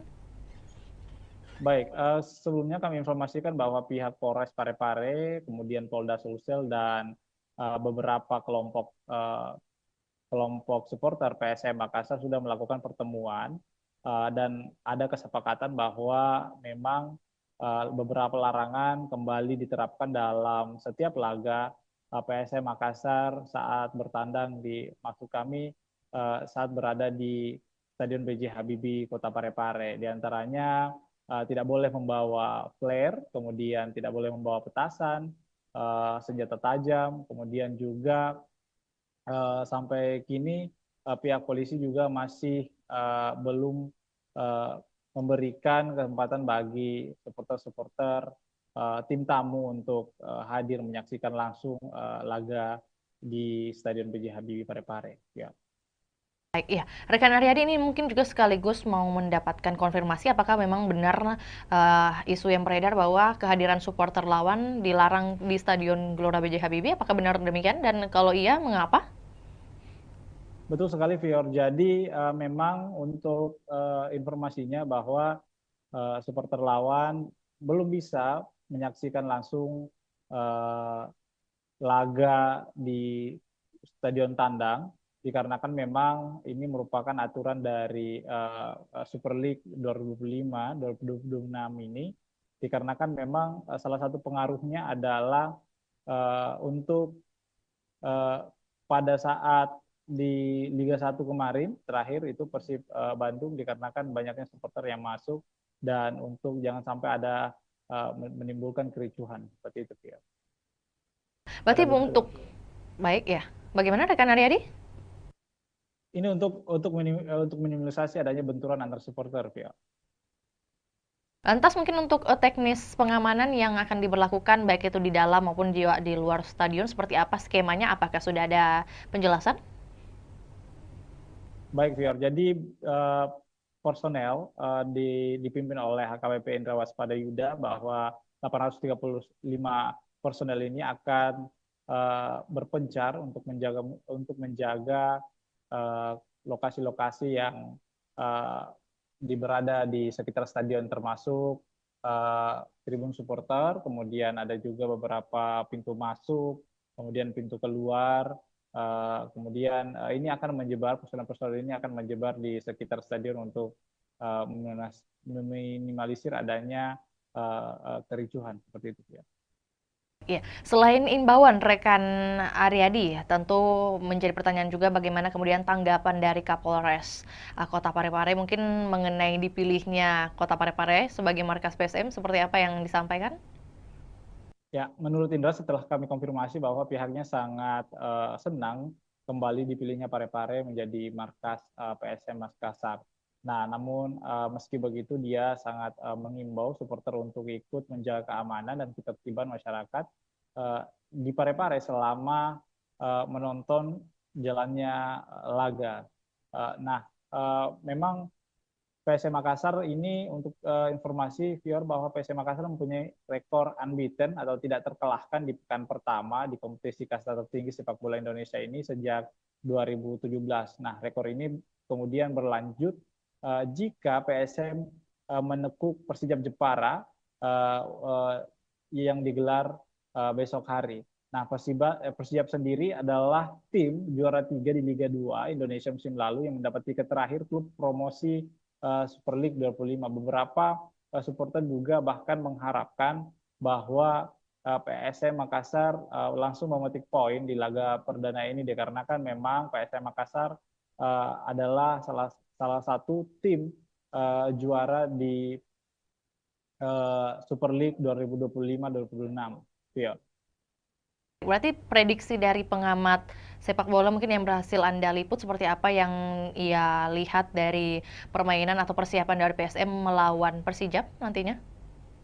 Betul sekali, Fior. Jadi salah satu pengamat sepak bola di Sulawesi Selatan mengatakan bahwa PSM Makassar ini mempunyai motivasi tinggi untuk menjaga tradisi yang tidak terkalahkan di laga perdana, apalagi mereka didukung dengan tampil di kandang sendiri. Nah, sebanyak 22 pemain musim lalu ini kemudian juga dipertahankan lalu merekrut 9 pemain dengan kondisi ini berbeda dengan Persijap Jepara karena Laskar Kalimantan ini mengalami perombakan besar di skuad saat dipromosikan masuk di Super League 2025-2026 ini. Nah, menurut pengamat bahwa pertandingan pertama ini sangat penting dimenangkan sebab akan memudahkan langkah pasukan Ramang menghadapi laga-laga selanjutnya. Nah, ini harus dimaksimalkan bahwa supporter juga diminta untuk mendukung PSM Makassar secara maksimal karena ini akan memberikan energi tambahan kepada pemain-pemain. Nah, seperti itu, Vio.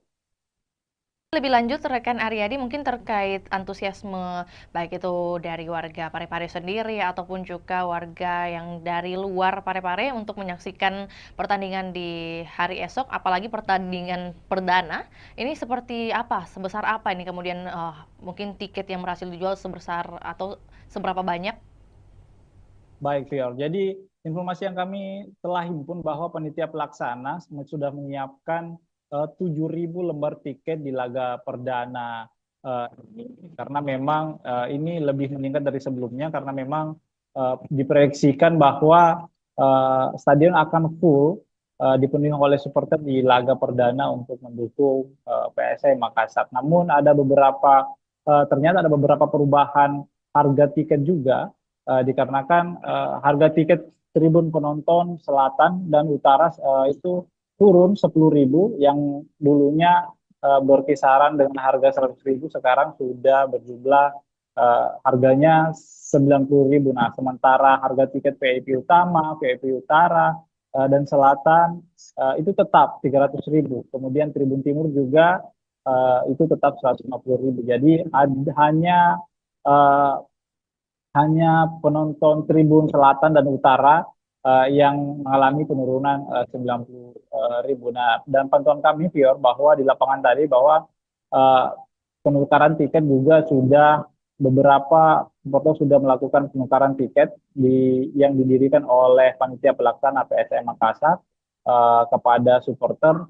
Beberapa di antaranya itu sudah menukarkan tiket lebih awal dikarenakan memang jangan sampai besok itu ada antrian cukup panjang dikarenakan padatnya supporter yang datang untuk menonton laga perdana PSM Makassar di Super League 2025-2026, Fior. Lagi rekan Aryadi terakhir juga menyambung dengan apa yang disampaikan, kemudian sudah tersebar menurut panitia sebanyak 7.000 tiket. Lantas untuk pengawasan terhadap tiket palsu atau mungkin juga calo seperti apa yang dihadirkan oleh panitia? Baik, viewers, sebenarnya untuk tiket palsu sebenarnya ini kan sudah dilakukan oleh panitia pelaksana bahwa tiket hanya tersedia dibeli secara online. Namun penitia tetap mempertimbangkan adanya menyiapkan lokasi penukaran, bahwa maksud kami adanya tiket tambahan jika memang ada penonton yang masih membludak seperti itu, yang belum mendapatkan tiket secara online. Untuk meminimalisasi adanya calo tiket, bahwa panitia pelaksana menghimbau agar supporter tidak membeli tiket dari calo seperti itu ya. Informasi tambahan juga buat Tribuners yang mungkin hendak mengikuti pertandingan perdana di hari esok, masih tersedia juga untuk pembelian tiket via on the spot langsung di lokasi, dan tentunya kita juga doakan bersama keberhasilan dari PSM Makassar melawan Persijap di hari esok. Akan berlangsung pada pukul 7 waktu Indonesia Barat dan waktu Indonesia Tengah di pukul 8. Benar demikian rekan Aryadi? Betul, betul. Atas laporannya, rekan Aryadi, di siang hari ini kami menunggu update terbaru untuk topik ataupun juga wacana lainnya. Selamat kembali bertugas. Dan Tribuners, kami akan tayangkan cuplikan liputan kita di siang hari ini, juga pernyataan dari Kapolres Parepare, yakni AKBP Indra Waspada Yuda. Berikut laporannya, selamat menyaksikan. Para anggotanya bisa mengetahui segala bentuk resiko semuanya, apa yang menjadi tugas dan tanggung jawabnya, dan apa yang menjadi sasaran pengamanan. Ya. Orang bareng tempat. Ya. Nanti ada juga karena sempat dulu kita sampai ke wali kota atau sekolah. Ya, baik itu. Jadi nanti untuk titipannya ada 18 yang akan sudah datang. Zona 1 itu berbeda. Mungkin di zona 2 terkait dengan pemeriksaan tiket, lebih fokus kepada orang.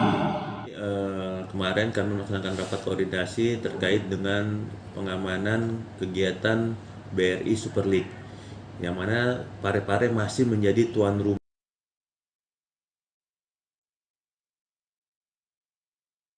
Zona 1 itu berbeda. Mungkin di zona 2 terkait dengan pemeriksaan tiket, lebih fokus kepada orang.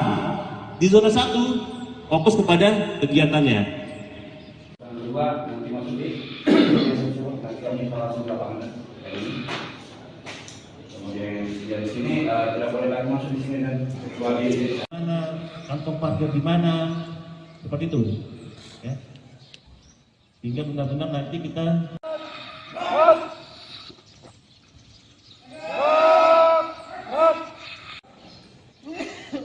coba saya mau tanya, yang tahu sasaran pengamanan apa?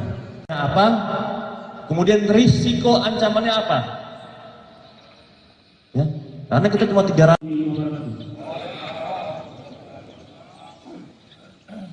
Apa yang akan dipesan?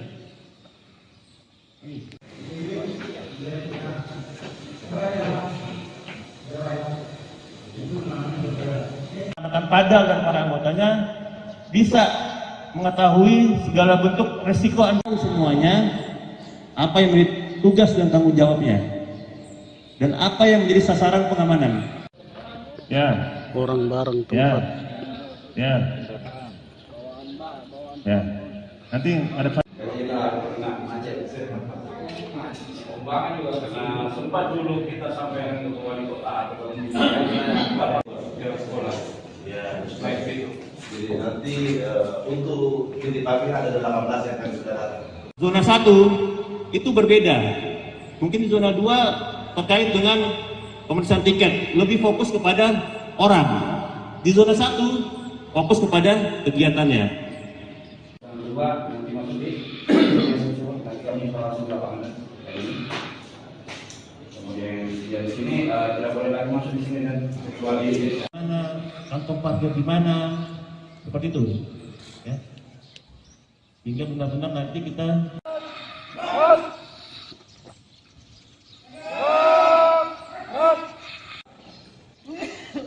coba saya mau tanya, yang tahu sasaran pengamanan apa? Apa? Kemudian risiko ancamannya apa? Ya, karena kita cuma 300.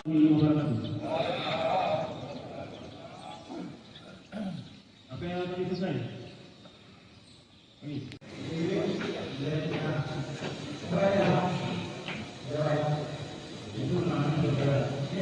Padal dan para anggotanya bisa mengetahui segala bentuk resiko semuanya, apa yang menjadi tugas dan tanggung jawabnya, dan apa yang menjadi sasaran pengamanan. Ya. Orang bareng Ya. tempat. Ya. Ya. Nanti ada Pembangunan juga karena sempat dulu kita sampai ke wali kota atau ke sekolah. Ya, baik itu. Jadi nanti untuk titipannya ada 18 yang akan sudah datang. Zona 1 itu berbeda. Mungkin di zona 2 terkait dengan pemeriksaan tiket, lebih fokus kepada orang. Di zona 1 fokus kepada kegiatannya. Yang kedua nanti masuk di nanti kami langsung lapangan. Kemudian yang di sini tidak boleh lagi masuk di sini dan kecuali Mana, kantong parkir di mana, seperti itu. Ya. Sehingga benar-benar nanti kita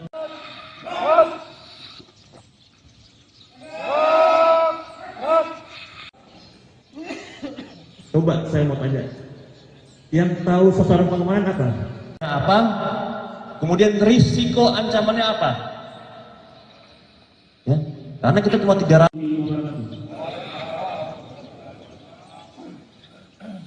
Apa yang akan selesai? Angin segar bagi masyarakat Kota Makassar, di mana Stadion Untia Kota Makassar dilirik investor Tiongkok. Dan untuk melengkapi informasi, kita sudah terhubung dengan rekan Ami dari Kota Makassar. Selamat sore rekan Ami. Baik, selamat sore rekan Vio. Oke, baik. Dapat disampaikan kemudian bagaimana kunjungan dari investor yang hadir di hari kemarin, rekan Ami, bagaimana kemudian update-nya dan hasil yang bisa disampaikan kepada kami. Silakan. Baik, Tribuners dan Vio di studio dapat saya sampaikan bahwa pemerintah Kota Makassar memang sedang mempersiapkan pembangunan Stadion Untia di Kelurahan Untia, Kecamatan Biringkanaya, Kota Makassar. Nah, update terbaru bahwa ada investor atau perusahaan konstruksi asal Tiongkok, Cina, yakni Chems Engineering Co.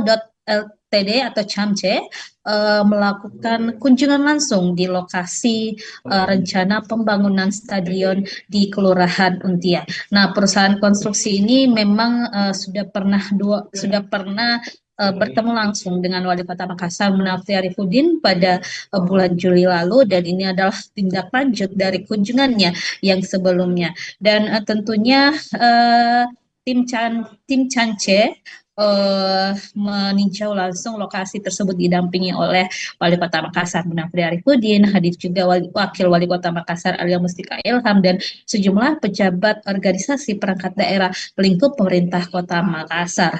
Dan dari tim CHAMCE sendiri yang hadir adalah ada General Project Manager Mr. Xiao, kemudian ada dari Commercial Managernya Mr. Sang Siki, kemudian ada Chief Engineer juga, dan desain manager hingga sekretaris dari CHAMCE itu sendiri. Dan tentunya dari peninjauan tersebut kemarin disampaikan bahwa memang pihak CHAMCE akan melakukan desain-desain, kemudian menyusun bagaimana rencana dan strategi mereka dalam perencanaan pembangunan Stadion Untia di Kota Makassar ini. Nah, pemerintah Kota Makassar tentunya membuka diri karena memang Pemkot Makassar saat ini sedang mencari investor yang akan membiayai atau mendanai pembangunan stadion di Kota Makassar. Dan di sana tentunya disampaikan juga kemarin bahwa CHAMCE ini sudah punya pengalaman banyak di bidang infrastruktur. Salah satu proyek yang sudah dijalankan di Provinsi Sulawesi Selatan yakni Bendung Jenelata, kemudian di berbagai negara juga telah menghadirkan berbagai infrastruktur termasuk juga stadion, ada di Kamboja dengan kapasitas 60.000 penonton, kemudian di Uzbekistan dan beberapa negara lainnya tentunya termasuk Belarus juga yang kapasitas penontonnya 15.000 seat. Nah, tentunya kemarin disampaikan Wali Kota Makassar Munafri Arifudin saat kami berwawancara bahwa tim Cance akan segera menyusun gambaran desainnya seperti apa yang mana cocok dan efektif untuk Stadion Untia ke depan. Dan dari situ Munafri melihat memang ada keseriusan yang ditunjukkan atau dibuktikan dari pihak Cance itu sendiri, dan diprediksi tingkat keyakinan mereka melakukan investasi atau menyokong pembangunan Stadion Untia di Kota Makassar sudah di atas 50%. Jadi ini adalah langkah progresif yang ditunjukkan oleh Pemkot Makassar untuk terus menggait investor yang cocok mungkin dengan model kerjasamanya, yang cocok dengan konsep-konsep yang diterapkan atau telah disusun juga oleh pemerintah Kota Makassar. Jadi kita ketahui memang saat ini pemerintah Kota Makassar sudah berprogres, ada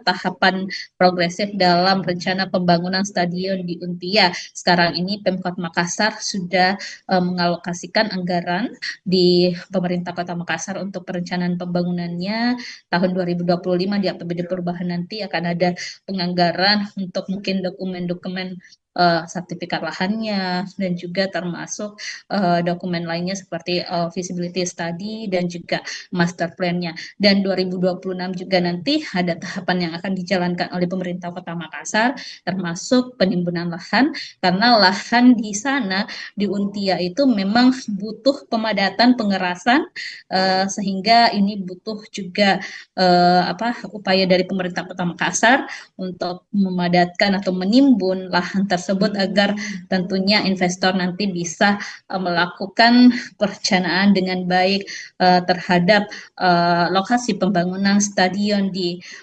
Untia Kota Makassar tersebut. Seperti itu, Vio. Baik, berarti kalau dari pemerintah Kota Makassar sendiri sudah menyiapkan beberapa dokumen atau juga administratif. Kemudian kalau dari Camce sendiri, apakah kemudian sudah ditampilkan bagaimana mereka memperlihatkan mungkin indikasi keseriusan mereka dari pihak Camce untuk berinvestasi? Dan kalau mungkin tadi sudah dikatakan oleh rekan Ami bahwa ini merupakan kunjungan kedua kalinya ke Untia atau juga ke Kota Makassar. Nah, pada tinjauan kedua ini apa yang kemudian menjadi peninjauan mereka lebih lanjut oleh tim Cance di lokasi nih? Ya, baik Vio di studio dan Tribuners, memang sebelumnya tim Camce ini sudah pernah berkunjung Kota Makassar pada Juli lalu, baru melakukan penjajakan awal kepada pemerintah Kota Makassar dengan mungkin penyampaian atau mencari tahu informasi terkait rencana pembangunan stadion ini kepada Wali Kota Makassar Munafri Arifudin. Kemudian kemarin mereka telah menindaklanjuti dengan tinjau lapangan. Mereka melihat bagaimana sih lokasi rencana pembangunan di stadion Untia, supaya ke depan mereka punya gambaran seperti apa rancangan atau desain yang akan dilakukan tim Cance terhadap lokasi yang akan dijadikan sebagai tempat pembangunan stadion Untia. Dan statement dari General Project Manager Camce kemarin, Mr. Xiao, menyampaikan bahwa mereka memang begitu tertarik dengan stadion Untia milik Pemkot Makassar ini, dan mereka juga sedang melakukan gambaran-gambaran desainnya seperti apa ke depan. Nah, setelah mereka menyelesaikan desainnya nanti akan dikembalikan atau dikoordinasikan lagi kepada pemerintah Kota Makassar. Jadi ada proses matching nanti, penyesuaian antara mungkin desain-desain yang sesuai rencana Pemkot dengan desain-desain yang ditawarkan oleh investor Camce ini. Jadi setelah ini mungkin masih ada tahapan-tahapan selanjutnya yang akan dilakukan antara pemerintah Kota Makassar dan juga pihak Camce. Seperti itu, Phil. Oke, baik. Berarti apakah kemudian sudah ada pembicaraan mengenai target waktu penyelesaian stadion dari pihak Pemkot atau juga Camce yang diharapkan seperti apa kemudian? Nah, kalau dari hasil kunjungan ini kita masih belum tahu kapan tindak lanjutnya ke depan. Yang pastinya tim Cance akan menyelesaikan dulu bagaimana perencanaan mereka, desain mereka. Tapi kalau untuk Pemkot sendiri sudah melakukan roadmap atau peta jalan seperti apa rencana pembangunan stadion tahun 2025 dialokasikan untuk pengadaan atau pembuatan roadmap maupun feasibility study dan juga sertifikat lahan. Kemudian 2026 nanti itu dilakukan pengurusan perizinan analisis dampak lingkungan atau AMDALALIN dan juga analisis dampak lalu lintas AMDAL dan AMDALALIN. Kemudian 2026 juga dialokasikan anggaran untuk pemadatan lahan atau penimbunan di sana di Untia. Kemudian 2027 ditargetkan proses pengerjaan atau konstruksi dilakukan dengan harapan pada akhir 2027 atau 2028 nanti Stadion Untia sudah bisa dinikmati atau dirasakan manfaatnya oleh masyarakat. Baik, rekan Ami, mungkin sebelum kita ke pertanyaan terakhir, tentu bagaimana kemudian informasi mengenai kompetitor lain selain Camce yang mungkin juga sudah tertarik membangun Stadion Untia ini, apakah ada informasi mengenai hal tersebut? Baik, Tribuners dan Vio memang sesuai pernyataan dari Wali Kota Makassar Munafri Arifudin, ada beberapa investor yang telah menjajaki kerjasama dengan pemerintah Kota Makassar. Salah satunya mungkin kemarin ada investor dari Qatar yang telah juga melakukan koordinasi dan komunikasi dengan Pemkot Makassar. Bahkan Wali Kota sudah pernah bertandang langsung mendatangi kantor perwakilan investor asal Qatar tersebut di Jakarta. Lalu juga kemarin baru-baru pada pekan lalu Wali Kota Makassar bersama beberapa pejabat lingkup pemerintah Kota Makassar datang ke JIS. Jadi untuk melihat langsung seperti apa perencanaan yang dilakukan oleh pengelola JIS ataupun perusahaan yang menangani pembangunan berdirinya Stadion Jakarta International Stadion yang ada di Jakarta. Jadi itu sebagai salah satu langkah-langkah yang dilakukan pemerintah Kota Makassar untuk menghadirkan atau komitmen menghadirkan Stadion Untia di Makassar. Terakhir, rekan Ami, mengenai antusiasme dari masyarakat khususnya yang berada di lingkungan Untia sendiri terkait pembangunan stadion ini, apakah seluruhnya sudah pro kepada pemerintah kota atau mungkin masih ada beberapa masukan? Baik, Tribuners, memang sejauh ini kita masih belum mendengarkan keluhan-keluhan dari masyarakat setempat, apakah mereka menolak atau seperti apa. Yang pasti, masyarakat Kota Makassar tentunya menginginkan hadirnya stadion di Kota Makassar, karena kita ketahui Sulawesi Selatan dalam hal ini belum memiliki stadion sama sekali, sehingga ini memang diharapkan program unggulan dari Wali Kota Makassar, Munafri dan juga Alia Mustika Ilham bisa terwujud untuk menghadirkan stadion berstandar internasional di Kota Makassar. Dan Munafri juga sudah menyusun strategi bagaimana nanti pengelolaan stadion, bagaimana nanti untuk menghidupkan stadion seperti apa, target-targetnya seperti apa, itu sudah direncanakan dengan baik oleh pemerintah Kota Makassar. Seperti itu, Vio. Baik, terima kasih laporannya di sore hari ini rekan Ami. Selamat kembali beraktivitas dan kami menunggu update terbaru baik mengenai bagaimana pembangunan atau keberlanjutan dari pembangunan Stadion Untia ini dan juga informasi relevan lainnya dari Kota Makassar. Selamat kembali beraktivitas dan juga Tribuners, kami akan tayangkan cuplikan liputan kita di sore hari ini. Berikut laporannya, selamat menyaksikan.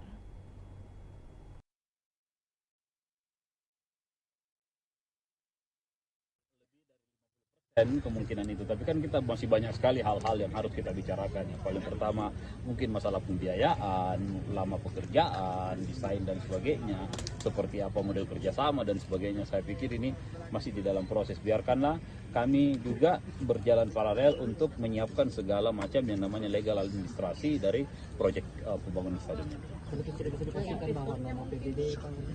Iya. Belum tentu, kalau mereka kita tidak sepakat, jangan sampai mereka offeringnya berbeda, ya akan susah untuk itu. Tidak,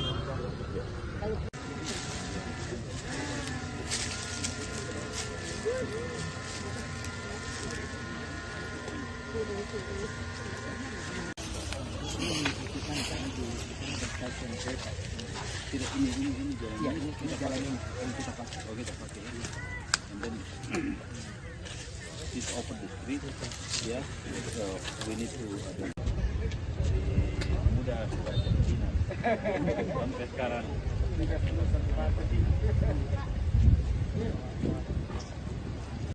Harusnya sih biasanya kalau mereka sudah mau datang lihat lokasi artinya lebih dari 50% kemungkinan itu. Tapi kan kita masih banyak sekali hal-hal yang harus kita bicarakan. Yang paling pertama mungkin masalah pembiayaan, lama pekerjaan, desain dan sebagainya.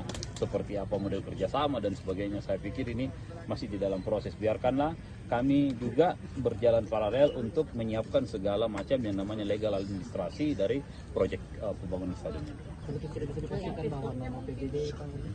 Iya, belum tentu. Kalau mereka kita tidak sepakat, jangan sampai mereka offeringnya berbeda, ya akan susah untuk itu.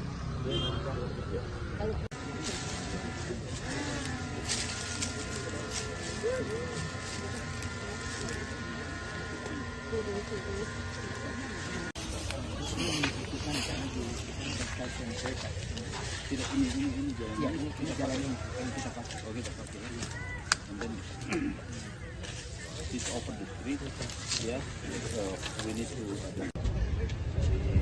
mudah sampai sekarang. Kisah Haja Murni, 50 tahun jadi penjahit bendera merah putih di Kabupaten Sinjai.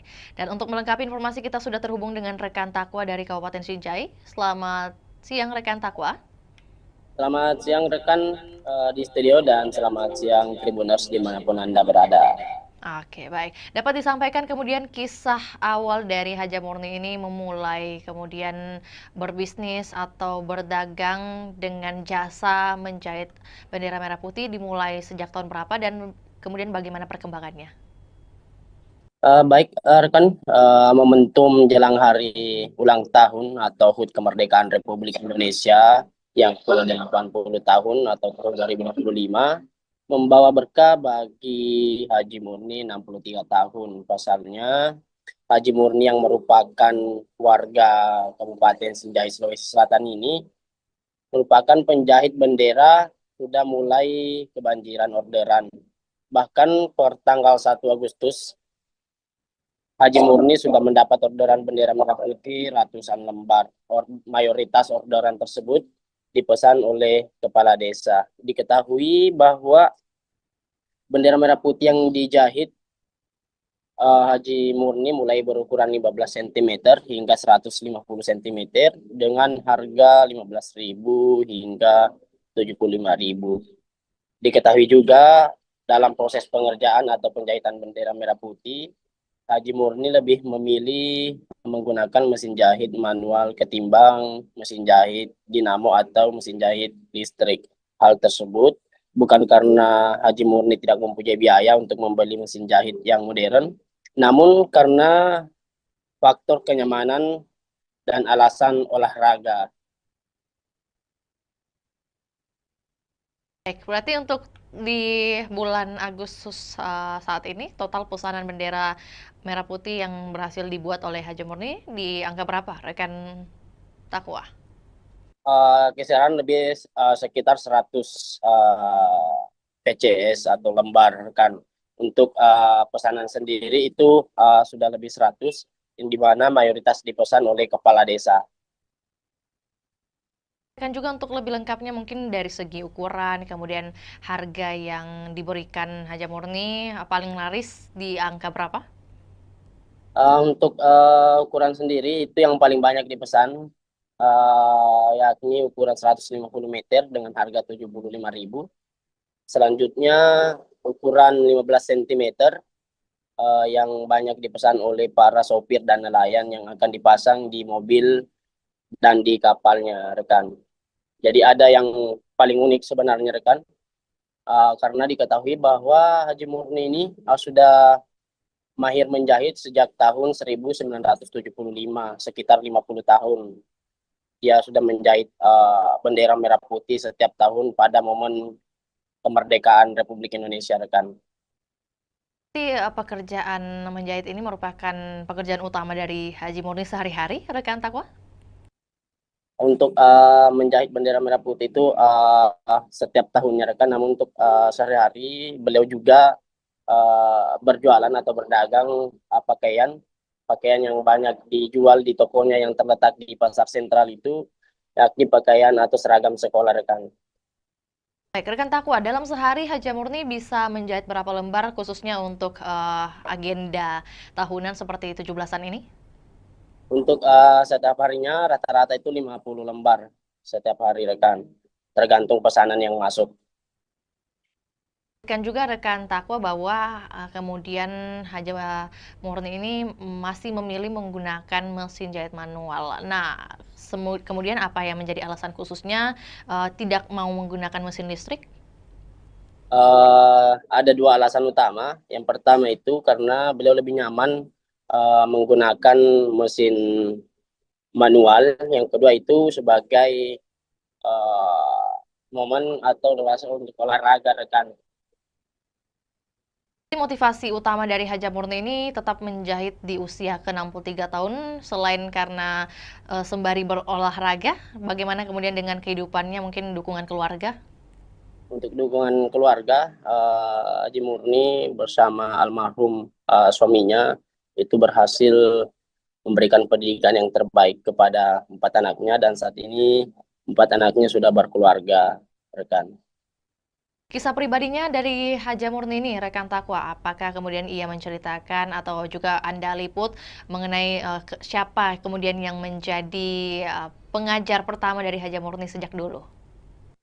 Jadi pada saat itu Haji Murni masih berumur 7 tahun, dia tinggal di Kota Makassar, ikut sama tantenya karena beliau tidak bisa melanjutkan pendidikan karena keterbatasan ekonomi. Yang kebetulan tantenya tersebut yang menjadi rumah tumpangan Haji Murni itu bekerja sebagai proses menjahit. Dari situ Haji Murni belajar dari tantenya. Setelah mahir dan berkeluarga, dia pindah ke Kabupaten Sinjai membuka toko pakaian, di mana sebelumnya toko pakaian itu atau pakaian yang digunakan atau yang dijual di tokonya itu dari hasil yang dijahit oleh Haji Murni sendiri, rekan.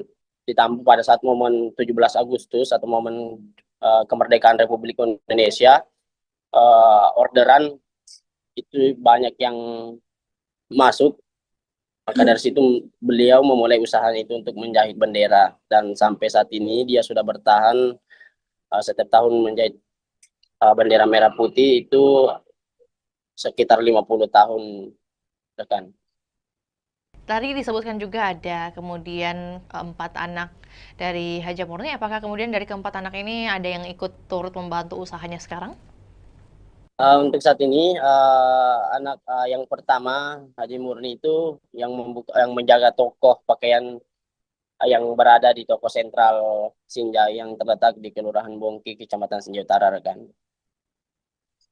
Baik, tentu menjadi pertanyaan juga mungkin mengenai sosok dari Haja Murni sendiri ini setelah kemudian melihat banyak pembeli dari dagangannya, yakni membeli bendera mungkin hasil jahitannya, bagaimana kemudian perasaannya? Dia tetap optimis di tengah kemajuan teknologi saat ini. Dia tetap optimis menggunakan mesin jahit manual untuk menjahit bendera, dan dia merasa bangga dengan jiwa nasionalisme yang dimiliki dan bertahan hingga bertahun-tahun dalam menjahit bendera merah putih, rekan. Mungkin pesan khusus yang dititipkan oleh Haja Murni kepada mungkin masyarakat ataupun juga terkait kemerdekaan Republik Indonesia seperti apa yang Anda liput? Untuk sampai saat ini, rekan, kami tidak menghimpun hal tersebut, rekan. Lantas terima kasih atas informasinya rekan Takwa. Selamat kembali beraktivitas dan kami menunggu update terbaru yang akan dilaporkan dari Kabupaten Sinjai. Dan salam sukses juga buat Haja Murni selaku penjahit bendera merah putih di Kabupaten Sinjai. Dan kami Tribuners akan tayangkan juga cuplikan liputan juga pernyataan dari seorang Haja Murni. Berikut laporannya, selamat menyaksikan.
Tahun berapa ini kita menjahit?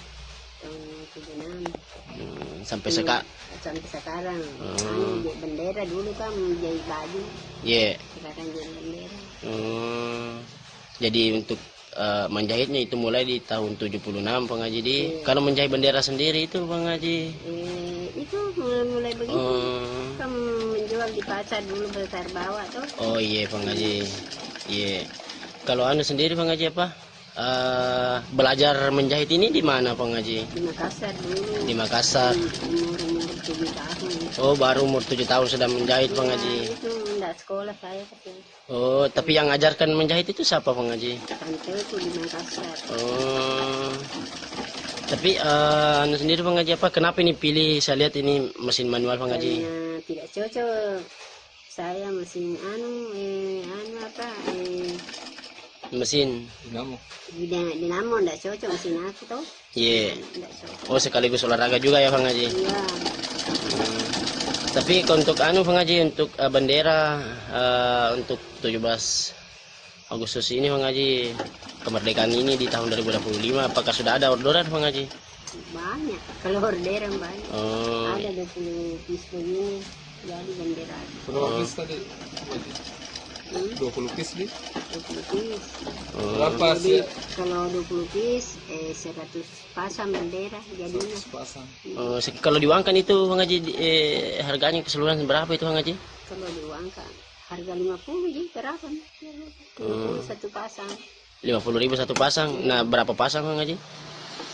Kalau ini jadi semua 100 pasang. 100 pasang Bang Haji di? 20 piece. Oh iya. Anu sendiri Bang Haji apa? Untuk bendera yang kita jahit di sini Bang Haji, ukuran paling kecil dan ukuran paling besar itu berapa Bang Haji? Ada berapa ini? 20 cm sampai 50 cm, 17 cm, 1,5 atau 100. Oh, 150. 150. 1 meter 50 cm Bang Haji. Ya. Kalau harganya itu yang paling panjang Bang Haji? Kalau paling panjang 75. 75 Bang Haji. Kalau yang paling kecil seperti ini Bang Haji? Ini 5.000. Oh, 5.000 Bang Haji. Tapi untuk bandera bandera kapal, bandera mobil apa.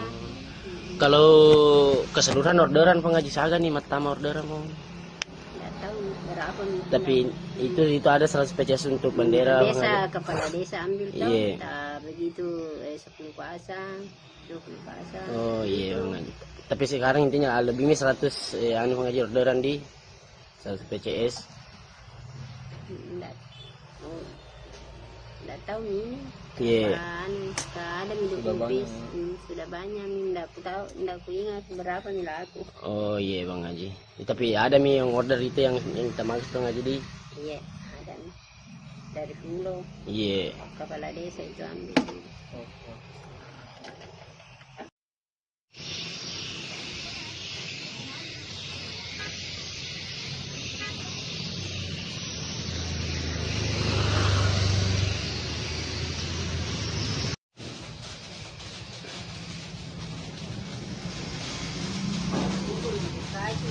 .835 personel gabungan yang dikerahkan untuk amankan laga perdana PSM versus Persijap di Stadion Gelora B.J. Habibie, Kota Parepare.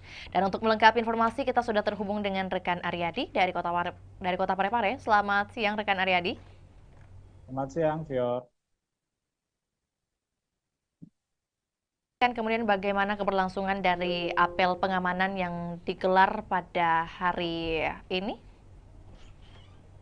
Baik, biar kami laporkan bahwa laga antara PSM Makassar melawan Persijap Jepara akan berlangsung di Stadion Gelora B.J. Habibie Parepare pada Jumat besok, tanggal 8 Agustus 2025.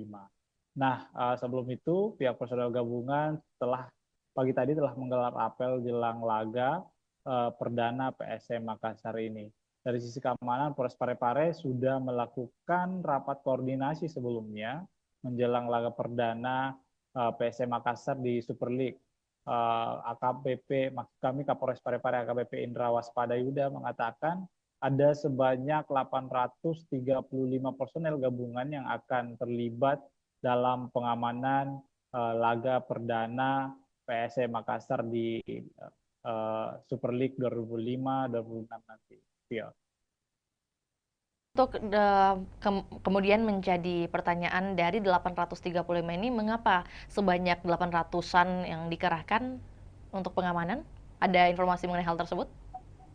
Betul sekali, Fior. Jadi 830 personel ini merupakan personel gabungan, diantaranya adalah 2/4 dari personel Polres Kota Parepare, kemudian ada juga TNI, kemudian ikut juga Brimob, Satpol PP, dan pihak-pihak lainnya. Nah, banyaknya personel gabungan untuk mengamankan di laga perdana ini dikarenakan memang ini merupakan laga perdana PSM Makassar di Super League 2025-2026 dan akan diprediksi penonton akan membludak menghadiri Stadion B.J. Habibie pada Jumat besok, ya.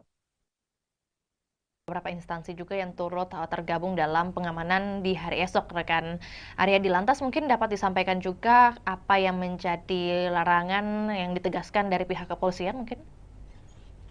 Baik, sebelumnya kami informasikan bahwa pihak Polres Parepare, kemudian Polda Sulsel, dan beberapa kelompok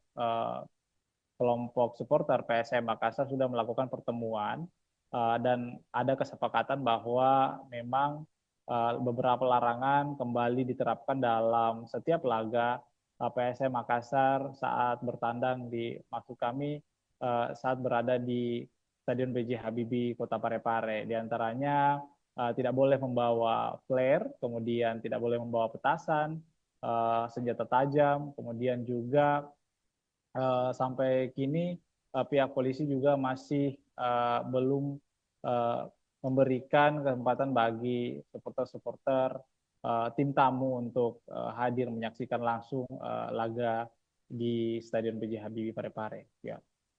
Baik, iya. Rekan Aryadi ini mungkin juga sekaligus mau mendapatkan konfirmasi apakah memang benar isu yang beredar bahwa kehadiran supporter lawan dilarang di Stadion Gelora B.J. Habibie. Apakah benar demikian? Dan kalau iya, mengapa?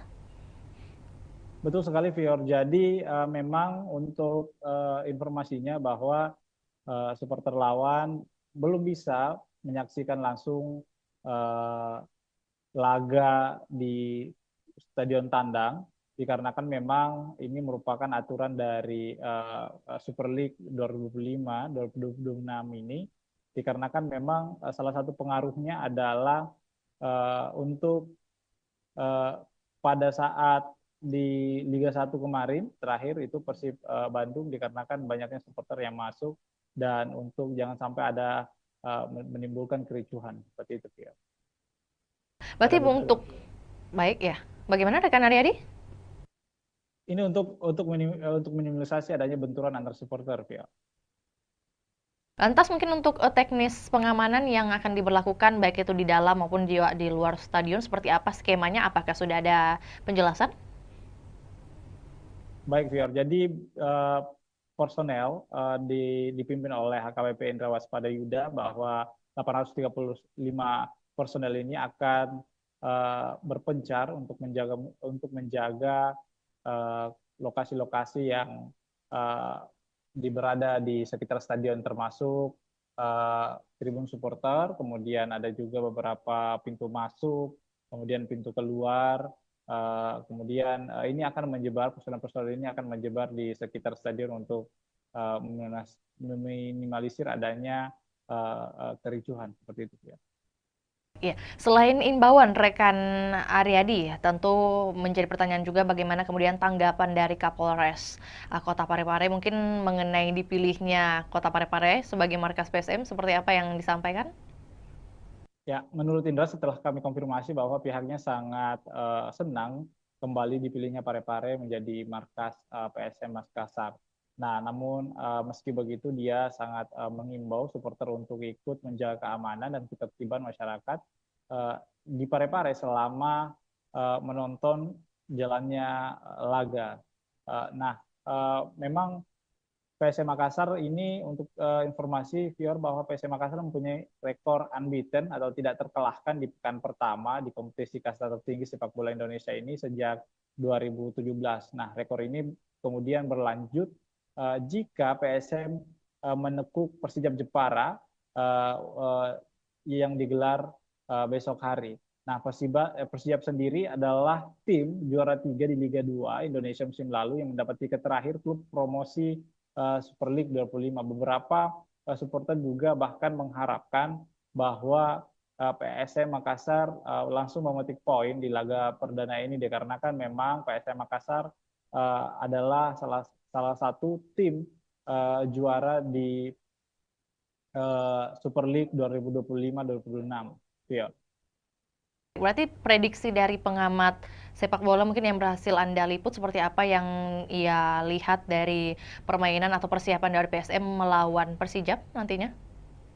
Betul sekali, Fior. Jadi salah satu pengamat sepak bola di Sulawesi Selatan mengatakan bahwa PSM Makassar ini mempunyai motivasi tinggi untuk menjaga tradisi yang tidak terkalahkan di laga perdana, apalagi mereka didukung dengan tampil di kandang sendiri. Sebanyak 22 pemain musim lalu ini kemudian juga dipertahankan, lalu merekrut 9 pemain dengan kondisi ini berbeda dengan Persijap Jepara, karena Laskar Kalimantan ini mengalami perombakan besar di skuad saat dipromosikan masuk di Super League 2025-2026 ini. Nah, menurut pengamat bahwa pertandingan pertama ini sangat penting dimenangkan sebab akan memudahkan langkah pasukan Ramang menghadapi laga-laga selanjutnya. Nah, ini harus dimaksimalkan bahwa supporter juga diminta untuk mendukung PSM Makassar secara maksimal, karena ini akan memberikan energi tambahan kepada pemain-pemain. Nah, seperti itu, Vio. Lebih lanjut, rekan Aryadi mungkin terkait antusiasme baik itu dari warga Parepare sendiri ataupun juga warga yang dari luar Parepare untuk menyaksikan pertandingan di hari esok, apalagi pertandingan perdana. Ini seperti apa? Sebesar apa ini kemudian mungkin tiket yang berhasil dijual sebesar atau seberapa banyak? Baik, Vio. Jadi informasi yang kami telah himpun bahwa panitia pelaksana sudah menyiapkan 7.000 lembar tiket di laga perdana ini, karena memang ini lebih meningkat dari sebelumnya karena memang diproyeksikan bahwa stadion akan full dipenuhi oleh supporter di laga perdana untuk mendukung PSM Makassar. Namun ternyata ada beberapa perubahan harga tiket juga dikarenakan harga tiket tribun penonton selatan dan utara itu turun 10.000, yang dulunya berkisaran dengan harga 100.000 sekarang sudah berjumlah harganya 90.000.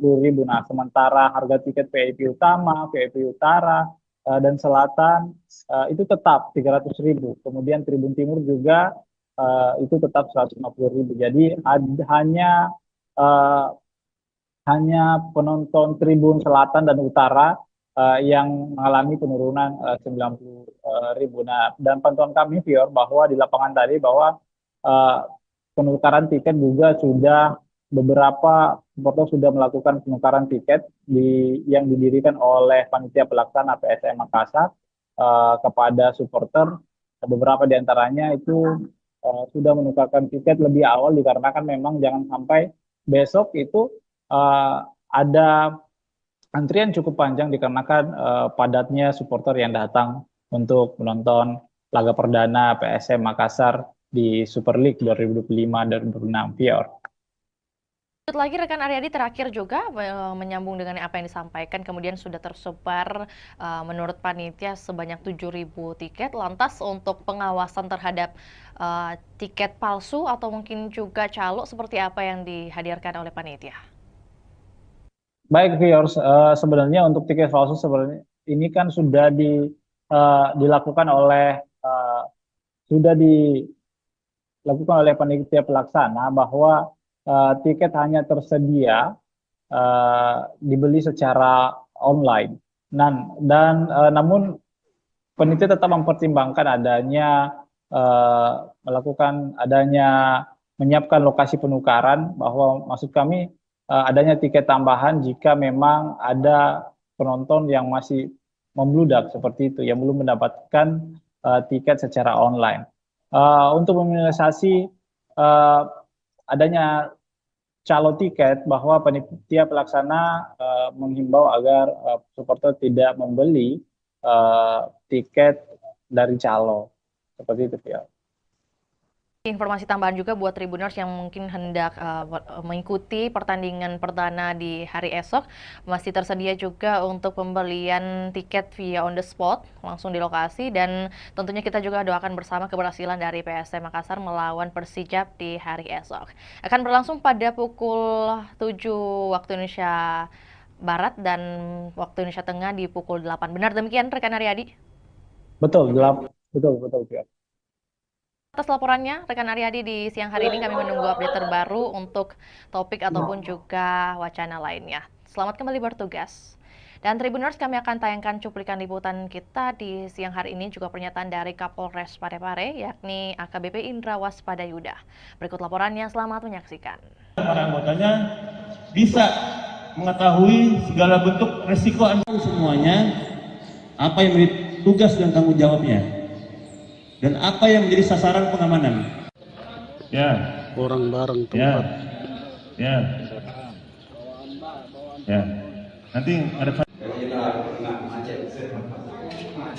Pembangunan juga sempat dulu kita sampai ke wali kota atau sekolah.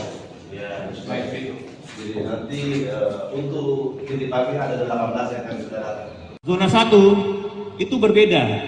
Mungkin zona 2 terkait dengan pemeriksaan tiket, lebih fokus kepada orang. Kemarin kami melaksanakan rapat koordinasi terkait dengan pengamanan kegiatan BRI Super League, yang mana Parepare masih menjadi tuan rumah.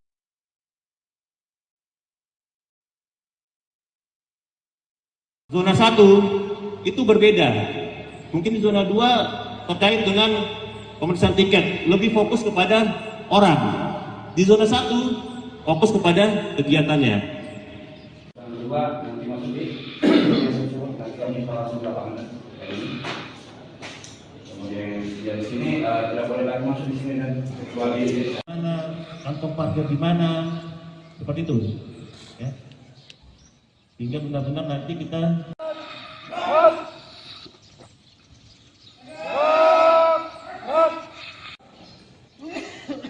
coba saya mau tanya, yang tahu sasaran pengamanan apa? Apa?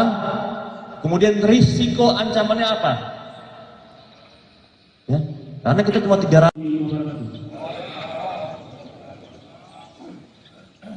Apa yang tadi itu saya?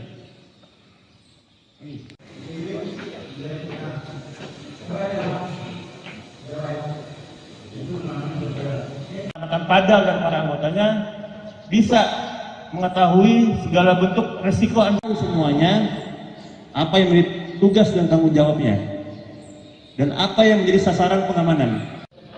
Ya. Orang bareng Ya. tempat. Ya. Ya. Nanti ada.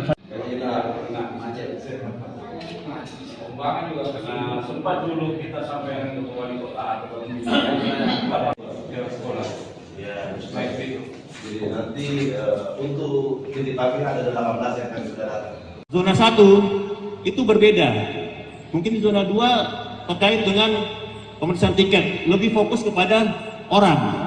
Di zona 1 fokus kepada kegiatannya. Yang kedua, nanti masuk di nanti kami langsung lapangan kayak ini. Kemudian di sini tidak boleh lagi masuk di sini dan kecuali mana, kantong parkir di mana, seperti itu. Ya. Sehingga benar-benar nanti kita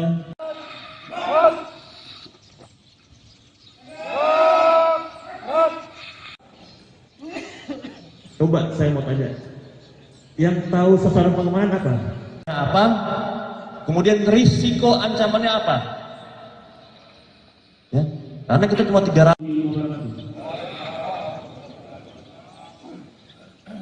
Apa yang tadi itu saya?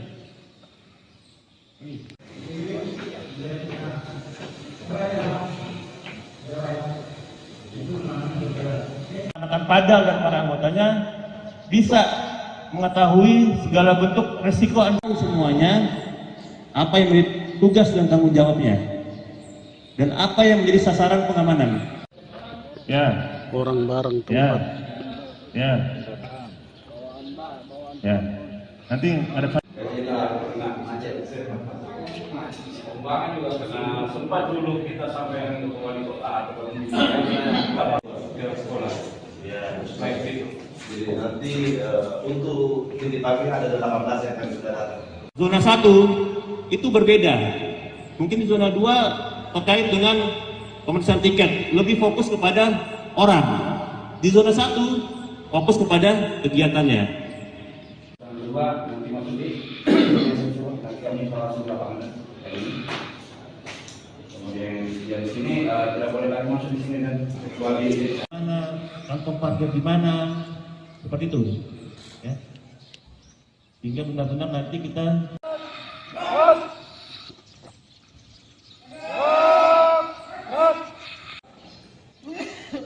coba saya mau tanya, yang tahu sasaran pengamanan apa? Apa? Kemudian risiko ancamannya apa? Ya, karena kita cuma 300.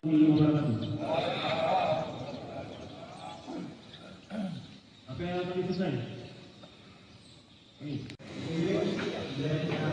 Angin segar bagi masyarakat Kota Makassar, di mana Stadion Untia Kota Makassar dilirik investor Tiongkok.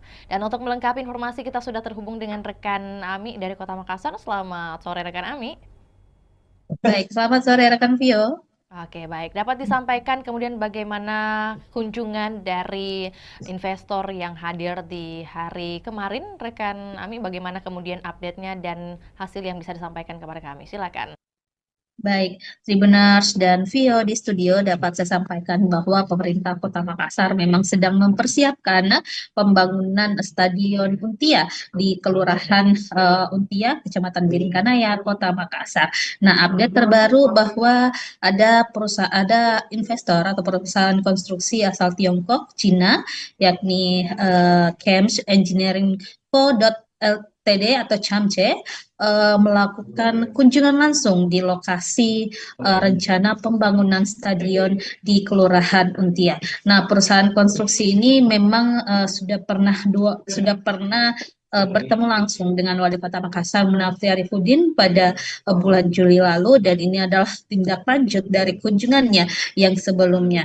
Dan tentunya tim Cance meninjau langsung lokasi tersebut didampingi oleh Wali Kota Makassar Munafri Arifudin, hadir juga Wakil Wali Kota Makassar Alia Mustika Ilham, dan sejumlah pejabat organisasi perangkat daerah lingkup pemerintah Kota Makassar.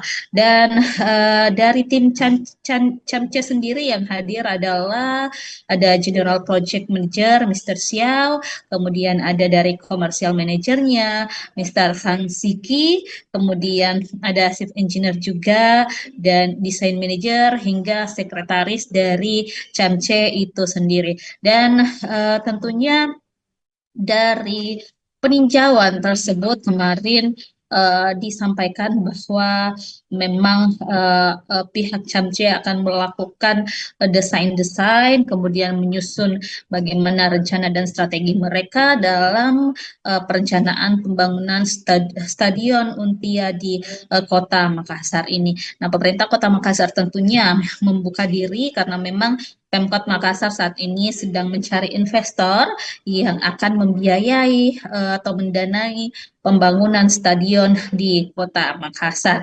Dan di sana tentunya disampaikan juga kemarin bahwa CAMCE ini sudah punya pengalaman banyak di bidang infrastruktur.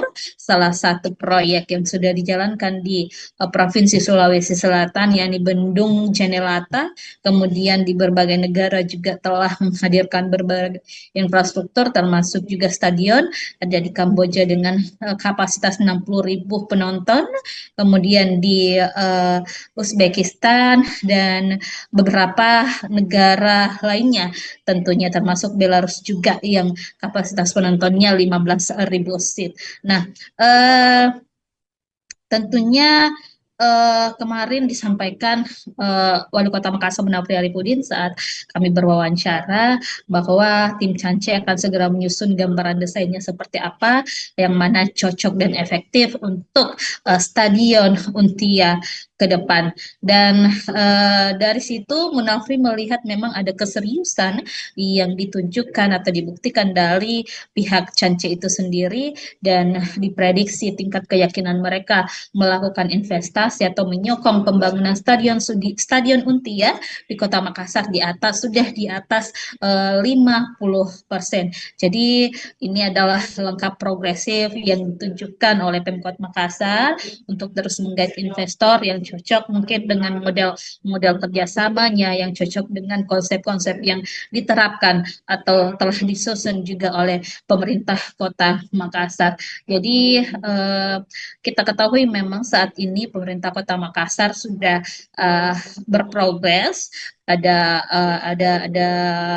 tahapan progresif dalam rencana pembangunan stadion di Untia. Sekarang ini Pemkot Makassar sudah mengalokasikan anggaran di pemerintah Kota Makassar untuk perencanaan pembangunannya tahun 2025. Di APBD perubahan nanti akan ada penganggaran untuk mungkin dokumen-dokumen sertifikat lahannya, dan juga termasuk dokumen lainnya seperti feasibility study dan juga master plan-nya. Dan 2026 juga nanti ada tahapan yang akan dijalankan oleh pemerintah Kota Makassar, termasuk penimbunan lahan, karena lahan di sana di Untia itu memang butuh pemadatan pengerasan, sehingga ini butuh juga upaya dari pemerintah Kota Makassar untuk memadatkan atau menimbun lahan tersebut tersebut agar tentunya investor nanti bisa melakukan perencanaan dengan baik terhadap lokasi pembangunan stadion di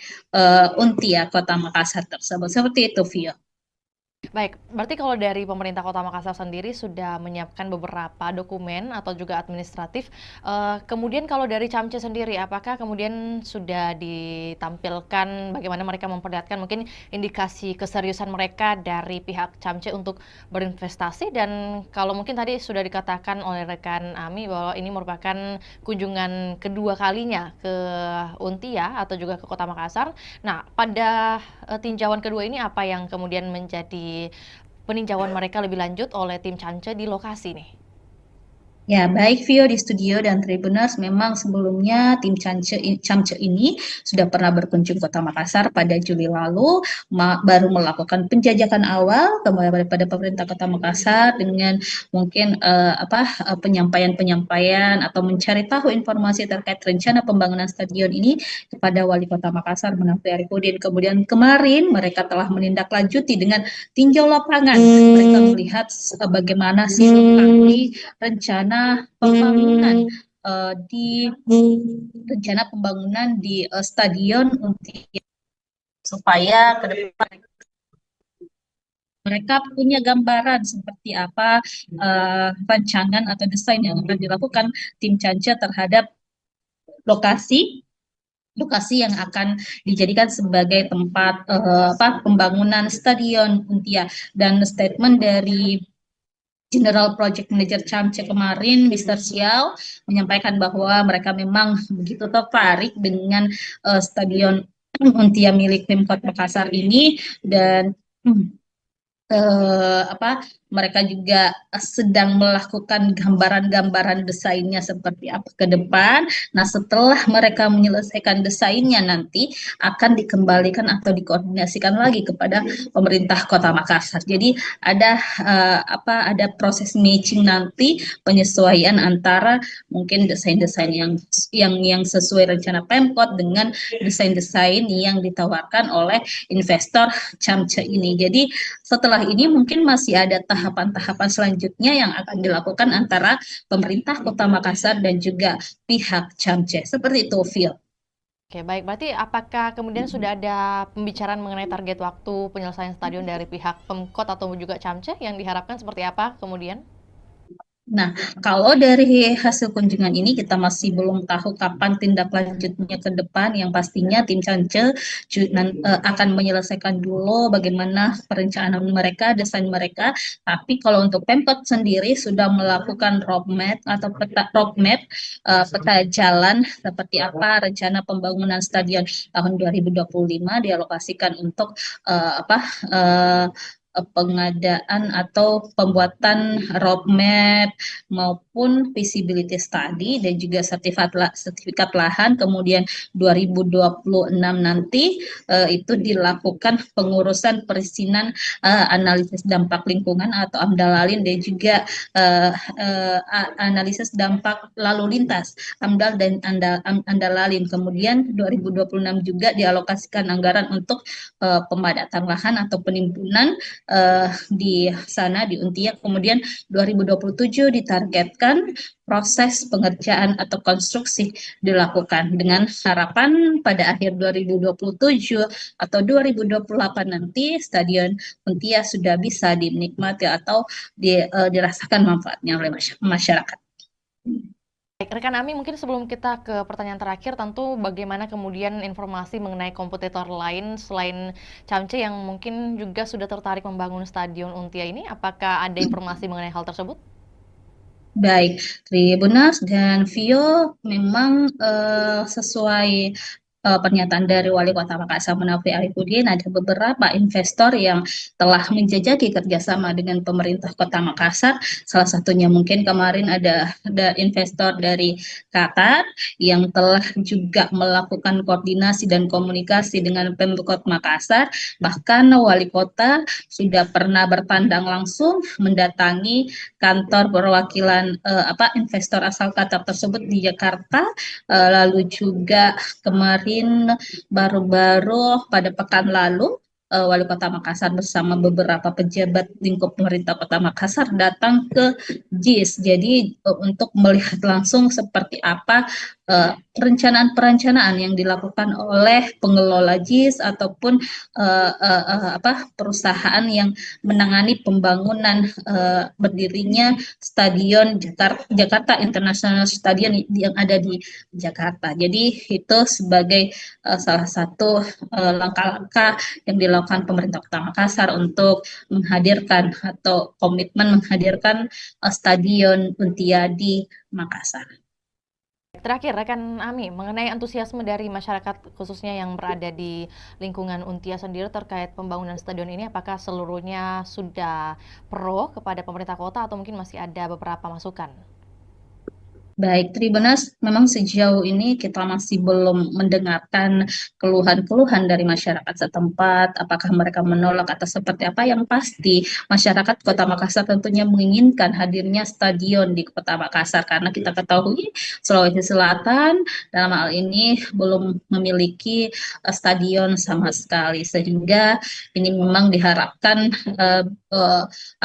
program unggulan dari Wali Kota Makassar, Munafri dan juga Alia Mustika Ilham bisa terwujud untuk menghadirkan stadion berstandar internasional di Kota Makassar. Dan Munafri juga sudah menyusun strategi bagaimana nanti pengelolaan stadion, bagaimana nanti untuk menghidupkan stadion seperti apa, target-targetnya seperti apa, itu sudah direncanakan dengan baik oleh pemerintah Kota Makassar. Seperti itu, Vio.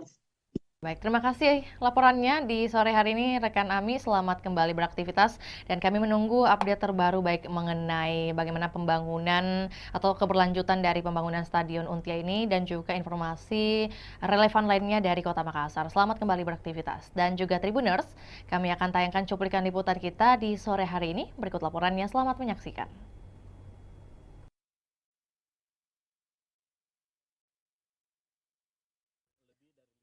Dan kemungkinan itu, tapi kan kita masih banyak sekali hal-hal yang harus kita bicarakan. Yang paling pertama mungkin masalah pembiayaan, lama pekerjaan, desain dan sebagainya, seperti apa model kerjasama dan sebagainya. Saya pikir ini masih di dalam proses. Biarkanlah kami juga berjalan paralel untuk menyiapkan segala macam yang namanya legal administrasi dari proyek pembangunan stadion ini. Iya.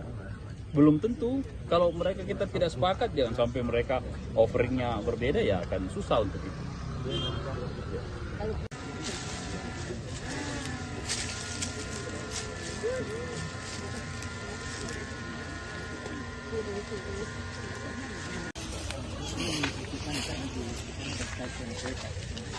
Ini jalan yang kita pakai. Oh, kita pakai ini. It's open the street, ya. So we need to. Mudah sampai sekarang.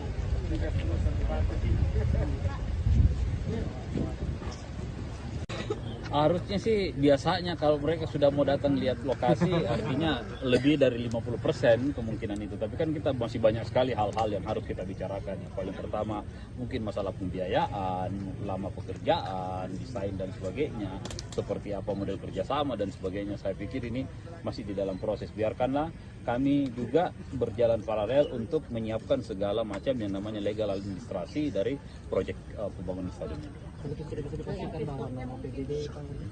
Iya, belum tentu. Kalau mereka kita tidak sepakat, jangan sampai mereka offeringnya berbeda, ya akan susah untuk itu.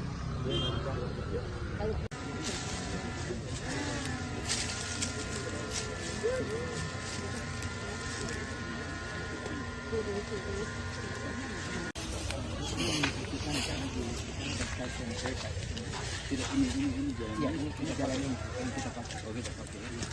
And then it's open the street, ya. So we need to. Mudah sampai sekarang. Kisah Haja Murni, 50 tahun jadi penjahit bendera merah putih di Kabupaten Sinjai. Dan untuk melengkapi informasi kita sudah terhubung dengan rekan Takwa dari Kabupaten Sinjai. Selamat siang rekan Takwa. Selamat siang rekan di studio dan selamat siang Tribuners dimanapun Anda berada. Oke, baik. Dapat disampaikan kemudian kisah awal dari Haja Murni ini memulai kemudian berbisnis atau berdagang dengan jasa menjahit bendera merah putih dimulai sejak tahun berapa dan kemudian bagaimana perkembangannya? Baik, rekan, momentum jelang hari ulang tahun atau HUT kemerdekaan Republik Indonesia yang ke-80 tahun atau tahun 2025 membawa berkah bagi Haji Murni 63 tahun. Pasalnya, Haji Murni yang merupakan warga Kabupaten Sinjai, Sulawesi Selatan ini merupakan penjahit bendera sudah mulai kebanjiran orderan. Bahkan per tanggal 1 Agustus Haji Murni sudah mendapat orderan bendera merah putih ratusan lembar. Mayoritas orderan tersebut dipesan oleh kepala desa. Diketahui bahwa bendera merah putih yang dijahit Haji Murni mulai berukuran 15 cm hingga 150 cm dengan harga 15.000 hingga 75.000. Diketahui juga dalam proses pengerjaan atau penjahitan bendera merah putih, Haji Murni lebih memilih menggunakan mesin jahit manual ketimbang mesin jahit dinamo atau mesin jahit listrik. Hal tersebut bukan karena Haji Murni tidak mempunyai biaya untuk membeli mesin jahit yang modern, namun karena faktor kenyamanan dan alasan olahraga. Baik, berarti untuk di bulan Agustus saat ini total pesanan bendera merah putih yang berhasil dibuat oleh Haji Murni di angka berapa, rekan Takwa? Kisaran lebih sekitar 100 PCS atau lembar kan. Untuk pesanan sendiri itu sudah lebih 100, di mana mayoritas dipesan oleh kepala desa. Kan juga untuk lebih lengkapnya mungkin dari segi ukuran, kemudian harga yang diberikan Haja Murni paling laris di angka berapa? Untuk ukuran sendiri itu yang paling banyak dipesan, yakni ukuran 150 meter dengan harga 75.000. Selanjutnya ukuran 15 cm yang banyak dipesan oleh para sopir dan nelayan yang akan dipasang di mobil dan di kapalnya, rekan. Jadi ada yang paling unik sebenarnya, rekan, karena diketahui bahwa Haji Murni ini sudah mahir menjahit sejak tahun 1975, sekitar 50 tahun. Dia sudah menjahit bendera merah putih setiap tahun pada momen kemerdekaan Republik Indonesia, rekan. Jadi pekerjaan menjahit ini merupakan pekerjaan utama dari Haji Murni sehari-hari, rekan Takwa?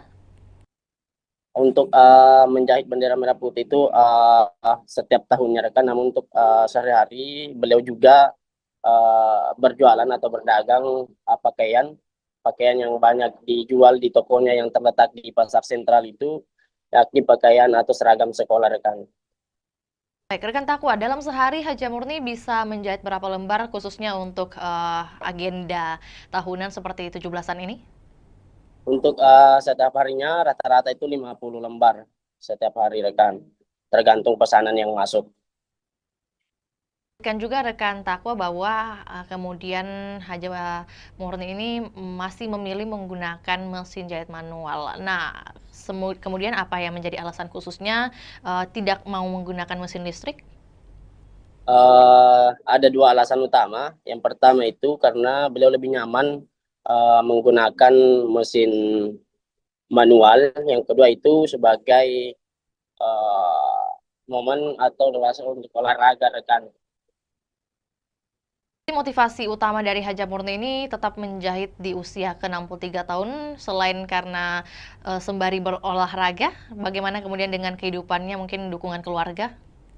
Untuk dukungan keluarga, Haji Murni bersama almarhum suaminya itu berhasil memberikan pendidikan yang terbaik kepada 4 anaknya, dan saat ini 4 anaknya sudah berkeluarga, rekan. Kisah pribadinya dari Haja Murni ini, rekan Takwa, apakah kemudian ia menceritakan atau juga Anda liput mengenai siapa kemudian yang menjadi pengajar pertama dari Haja Murni sejak dulu?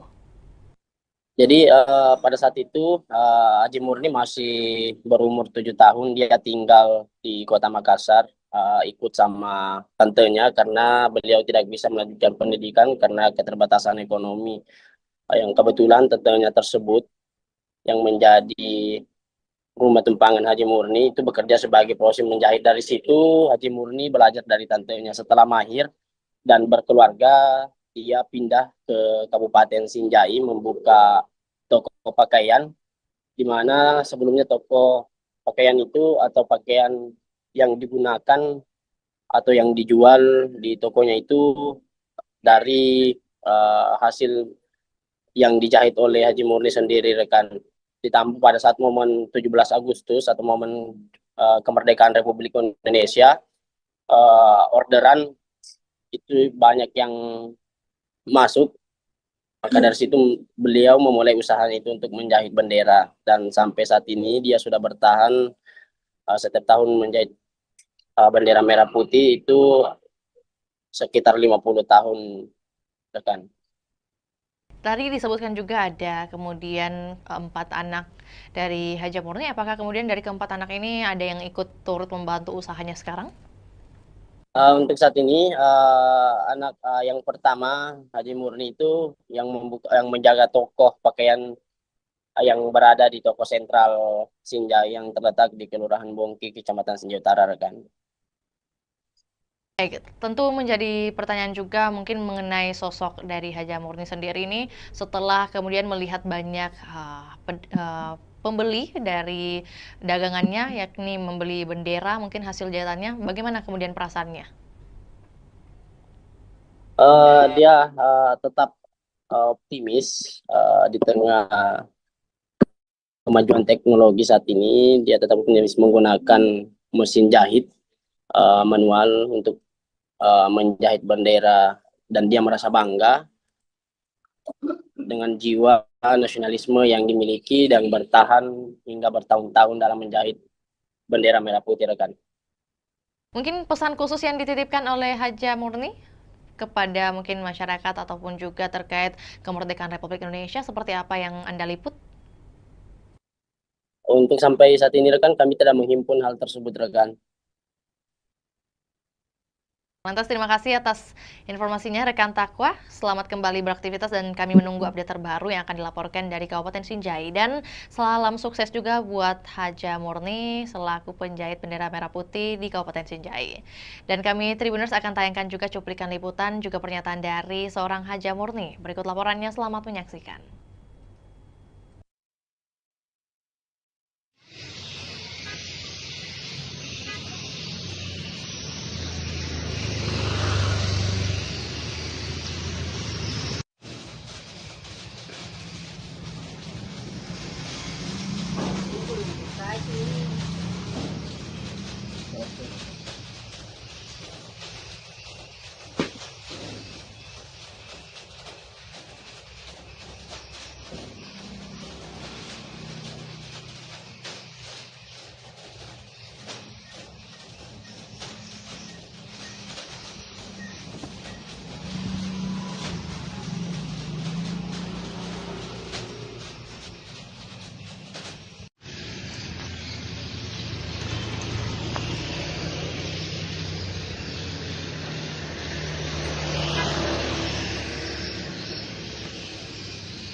berapa ini kita menjahit? Tahun 76. Sampai Sampai sekarang. Bendera dulu kan menjahit baju. Iya. Sekarang jadi bendera. Jadi untuk menjahitnya itu mulai di tahun 76 Bang Haji di. Kalau menjahit bendera sendiri itu Bang Haji. Itu mulai begitu. Kan menjual di pasar dulu besar bawah tuh. Oh iya Bang Haji. Iya. Kalau anu sendiri Bang Haji apa? Belajar menjahit ini di mana Bang Haji? Di Makassar dulu. Di Makassar. Umur 7 tahun. Oh, baru umur 7 tahun sudah menjahit Bang Haji. Itu enggak sekolah saya tapi. Oh, tapi yang ajarkan menjahit itu siapa Bang Haji? Tanteku di Makassar. Oh. Tapi anu sendiri Bang Haji apa? Kenapa ini pilih saya lihat ini mesin manual Bang Haji? Karena tidak cocok. Saya mesin mesin dinamo enggak cocok mesin aku tuh. Iya. Oh, sekaligus olahraga juga ya Bang Haji? Iya. Tapi untuk anu Bang Haji, untuk bendera untuk 17 Agustus ini Bang Haji, kemerdekaan ini di tahun 2025, apakah sudah ada orderan Bang Haji? Banyak, kalau orderan banyak. Ada 20 piece begini, jadi bendera. Berapa piece tadi? 20 piece di? 20 piece. Berapa sih? Kalau 20 piece 100 pasang bendera jadinya. 100 pasang. Kalau diuangkan itu Bang Haji, harganya keseluruhan berapa itu Bang Haji? Kalau diuangkan harga 50 ji berapa? 50 satu pasang. 50.000 satu pasang. Nah, berapa pasang Bang Haji? Kalau ini jadi semua 100 pasang. 100 pasang Bang Haji di? 20 piece. Oh iya. Anu sendiri Bang Haji apa? Untuk bendera yang kita jahit di sini Bang Haji, ukuran paling kecil dan ukuran paling besar itu berapa Bang Haji? Ada berapa ini? 20 cm sampai 50 cm, 17 cm, 1,5 atau 100. Oh, 150? 150. 1 meter 50 cm Bang Haji di? Kalau harganya itu yang paling panjang Bang Haji? Kalau paling panjang 75. 75 Bang Haji. Kalau yang paling kecil seperti ini Bang Haji? Kalau ini 5.000. Oh, 5.000 Bang Haji di. Tapi untuk bendera bendera kapal, bendera mobil apa. Kalau keseluruhan orderan Bang Haji Saga nih, matama orderan Bang. Enggak tahu berapa. Tapi itu ada 100 spesies untuk bendera desa, kepala desa ambil tahu. Iya. Begitu 10 pasang, 20 pasang. Oh iya Bang Haji. Tapi sekarang intinya lebih ini 100 anu Bang Haji orderan di 100 PCS. Enggak tahu ini. Iya. Ada 20 piece. Sudah banyak, enggak tahu, enggak ingat berapa nih laku. Oh iya Bang Haji. Tapi ada nih yang order itu yang kita maksud Bang Haji di. Iya, ada nih. Dari Pulau. Iya. Kepala desa itu ambil. Rp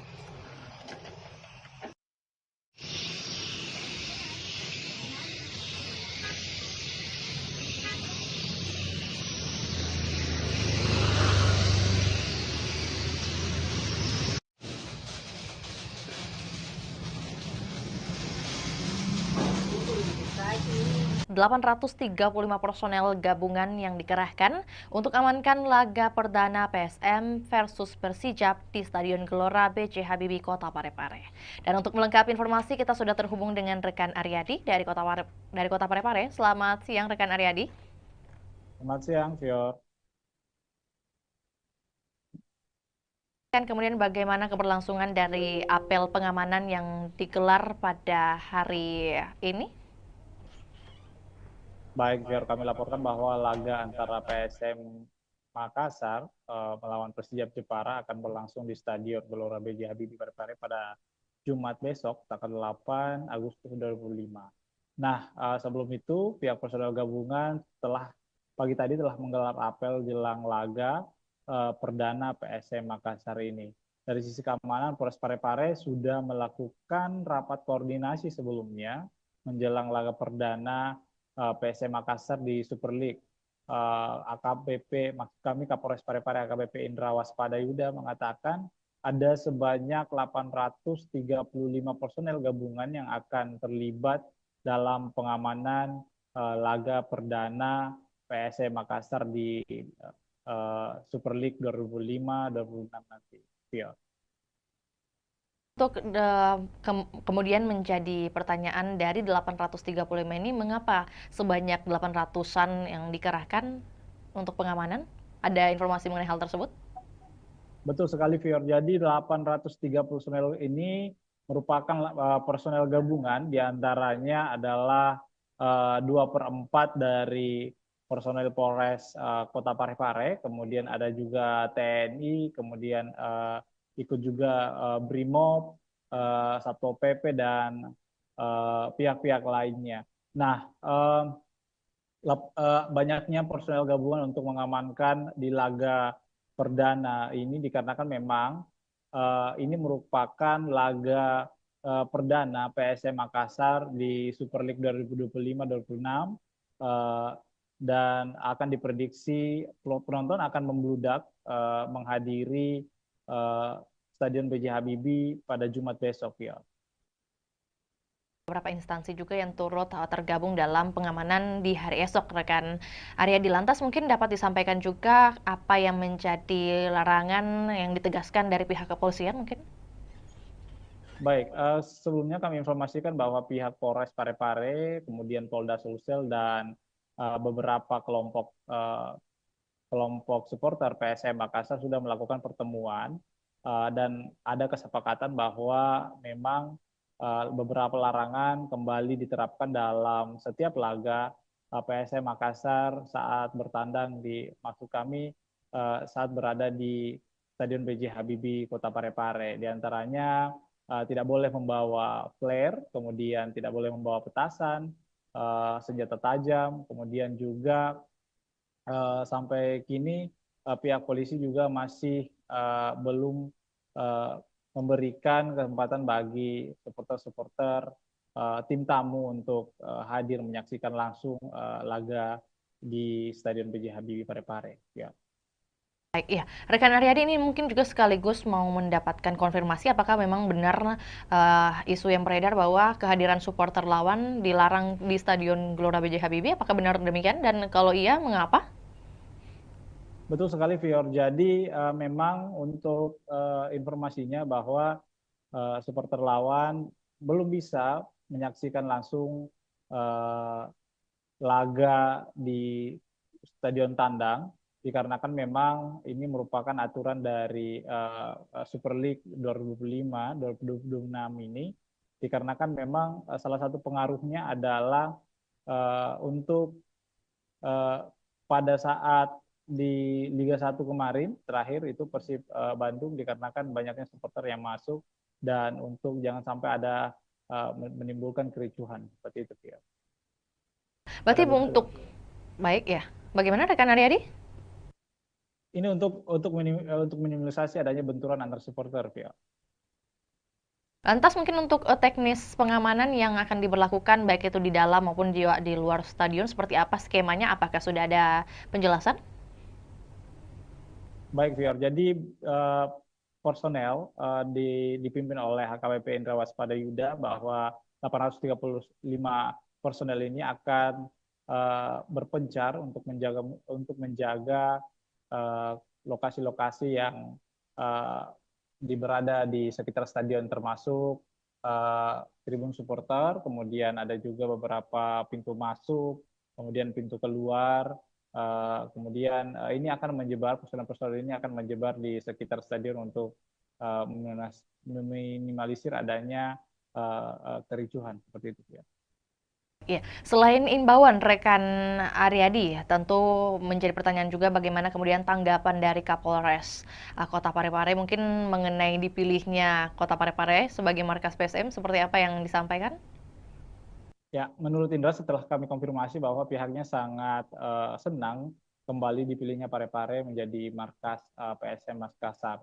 Nah, namun meski begitu dia sangat mengimbau supporter untuk ikut menjaga keamanan dan ketertiban masyarakat di Parepare selama menonton jalannya laga. Nah, memang PSM Makassar ini untuk informasi Fior bahwa PSM Makassar mempunyai rekor unbeaten atau tidak terkalahkan di pekan pertama di kompetisi kasta tertinggi sepak bola Indonesia ini sejak 2017. Nah, rekor ini kemudian berlanjut jika PSM menekuk Persijap Jepara yang digelar besok hari. Nah, Persijap sendiri adalah tim juara 3 di Liga 2 Indonesia musim lalu yang mendapat tiket terakhir klub promosi Super League 25. Beberapa supporter juga bahkan mengharapkan bahwa PSM Makassar langsung memetik poin di laga perdana ini dikarenakan memang PSM Makassar adalah salah satu tim juara di Super League 2025-2026. Ya. Berarti prediksi dari pengamat sepak bola mungkin yang berhasil Anda liput seperti apa yang ia lihat dari permainan atau persiapan dari PSM melawan Persijap nantinya? Betul sekali, Fior. Jadi salah satu pengamat sepak bola di Sulawesi Selatan mengatakan bahwa PSM Makassar ini mempunyai motivasi tinggi untuk menjaga tradisi yang tidak terkalahkan di laga perdana, apalagi mereka didukung dengan tampil di kandang sendiri. Sebanyak 22 pemain musim lalu ini kemudian juga dipertahankan lalu merekrut 9 pemain dengan kondisi ini berbeda dengan Persijap Jepara karena Laskar Kalimanyat ini mengalami perombakan besar di skuad saat dipromosikan masuk di Super League 2025-2026 ini. Nah, menurut pengamat bahwa pertandingan pertama ini sangat penting dimenangkan sebab akan memudahkan langkah pasukan Ramang menghadapi laga-laga selanjutnya. Nah, ini harus dimaksimalkan bahwa supporter juga diminta untuk mendukung PSM Makassar secara maksimal karena ini akan memberikan energi tambahan kepada pemain-pemain. Nah, seperti itu, Vio. Lebih lanjut, rekan Aryadi mungkin terkait antusiasme baik itu dari warga Parepare sendiri ataupun juga warga yang dari luar Parepare untuk menyaksikan pertandingan di hari esok, apalagi pertandingan perdana. Ini seperti apa? Sebesar apa ini kemudian mungkin tiket yang berhasil dijual sebesar atau seberapa banyak? Baik, Fior. Jadi informasi yang kami telah himpun bahwa panitia pelaksana sudah menyiapkan 7.000 lembar tiket di laga perdana ini karena memang ini lebih meningkat dari sebelumnya karena memang diproyeksikan bahwa stadion akan full dipenuhi oleh supporter di laga perdana untuk mendukung PSM Makassar. Namun ternyata ada beberapa perubahan harga tiket juga dikarenakan harga tiket tribun penonton selatan dan utara itu turun 10.000 yang dulunya berkisaran dengan harga 100.000 sekarang sudah berjumlah harganya 90.000. Nah, sementara harga tiket VIP utama, VIP utara dan selatan itu tetap 300.000. Kemudian tribun timur juga itu tetap 150.000. Jadi hanya penonton tribun selatan dan utara yang mengalami penurunan 90.000. Nah, dan pantauan kami, Fior, bahwa di lapangan tadi bahwa penukaran tiket juga beberapa supporter sudah melakukan penukaran tiket yang didirikan oleh panitia pelaksana PSM Makassar kepada supporter. Beberapa di antaranya itu sudah menukarkan tiket lebih awal dikarenakan memang jangan sampai besok itu ada antrian cukup panjang dikarenakan padatnya supporter yang datang untuk menonton laga perdana PSM Makassar di Super League 2025-2026, Fior. Lanjut lagi rekan Aryadi, terakhir juga menyambung dengan apa yang disampaikan, kemudian sudah tersebar menurut panitia sebanyak 7.000 tiket. Lantas untuk pengawasan terhadap tiket palsu atau mungkin juga calo seperti apa yang dihadirkan oleh panitia? Baik, Fior, sebenarnya untuk tiket palsu sebenarnya ini kan sudah dilakukan oleh panitia pelaksana bahwa tiket hanya tersedia dibeli secara online. Namun penitia tetap mempertimbangkan menyiapkan lokasi penukaran, bahwa maksud kami adanya tiket tambahan jika memang ada penonton yang masih membludak seperti itu, yang belum mendapatkan tiket secara online. Untuk meminimalisasi adanya calo tiket, bahwa panitia pelaksana menghimbau agar supporter tidak membeli tiket dari calo seperti itu ya. Informasi tambahan juga buat Tribuners yang mungkin hendak mengikuti pertandingan perdana di hari esok, masih tersedia juga untuk pembelian tiket via on the spot langsung di lokasi, dan tentunya kita juga doakan bersama keberhasilan dari PSM Makassar melawan Persijap di hari esok. Akan berlangsung pada pukul 7 waktu Indonesia Barat dan waktu Indonesia Tengah di pukul 8. Benar demikian rekan Aryadi? Betul, betul. Atas laporannya, rekan Aryadi, di siang hari ini kami menunggu update terbaru untuk topik ataupun juga wacana lainnya. Selamat kembali bertugas. Dan Tribuners, kami akan tayangkan cuplikan liputan kita di siang hari ini, juga pernyataan dari Kapolres Parepare, yakni AKBP Indra Waspadayuda. Berikut laporannya, selamat menyaksikan. Para anggotanya bisa mengetahui segala bentuk resiko semuanya, apa yang menjadi tugas dan tanggung jawabnya, dan apa yang menjadi sasaran pengamanan. Ya. Orang bareng tempat. Ya. Nanti ada Pembangunan juga karena sempat dulu kita sampai ke wali kota atau sekolah. Ya, baik itu. Jadi nanti untuk titik pagi ada 18 yang akan sudah datang. Zona 1 itu berbeda. Mungkin di zona 2 terkait dengan pemeriksaan tiket, lebih fokus kepada orang. Kemarin kami melaksanakan rapat koordinasi terkait dengan pengamanan kegiatan BRI Super League, yang mana Parepare masih menjadi tuan rumah.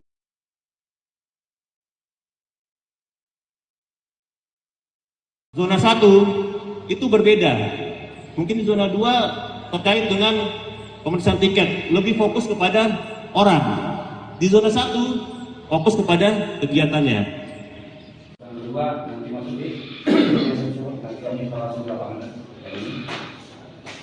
Kemudian di sini tidak boleh lagi masuk di sini dan kecuali mana, kantong parkir di mana, seperti itu. Ya. Hingga benar-benar nanti kita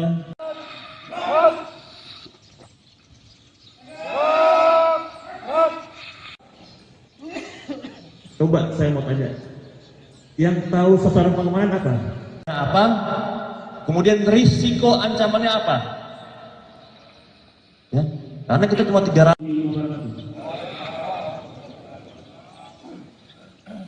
Apa yang tadi selesai?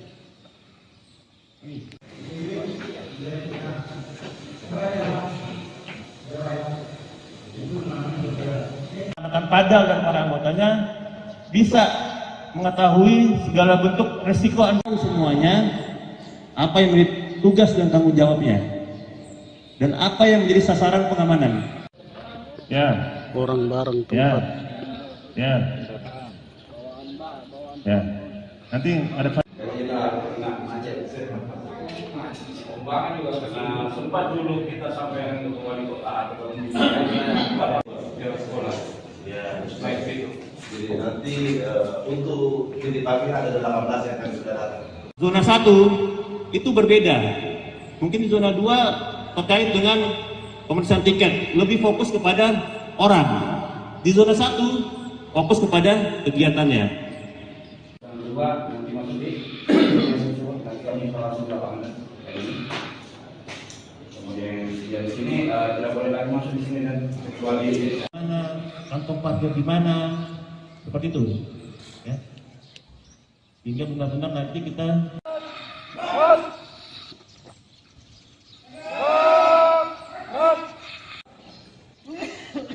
coba saya mau tanya, yang tahu sasaran pengamanan apa? Apa?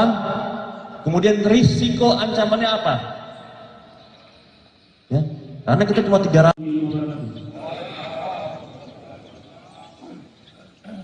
Apa yang tadi selesai?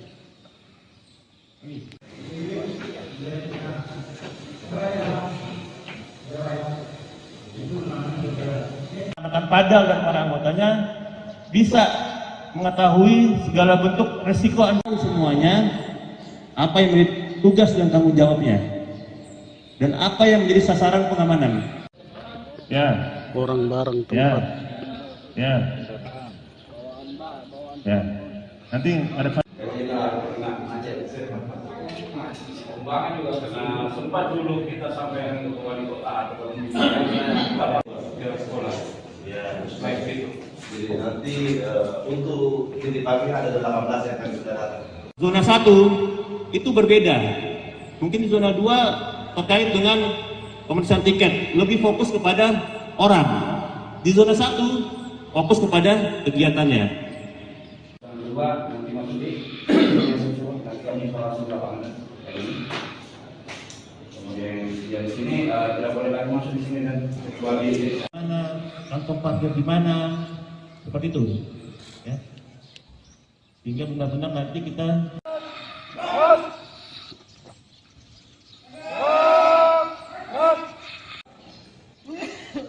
coba saya mau tanya, yang tahu sasaran pengamanan apa? Apa? Kemudian risiko ancamannya apa? Ya, karena kita cuma 300.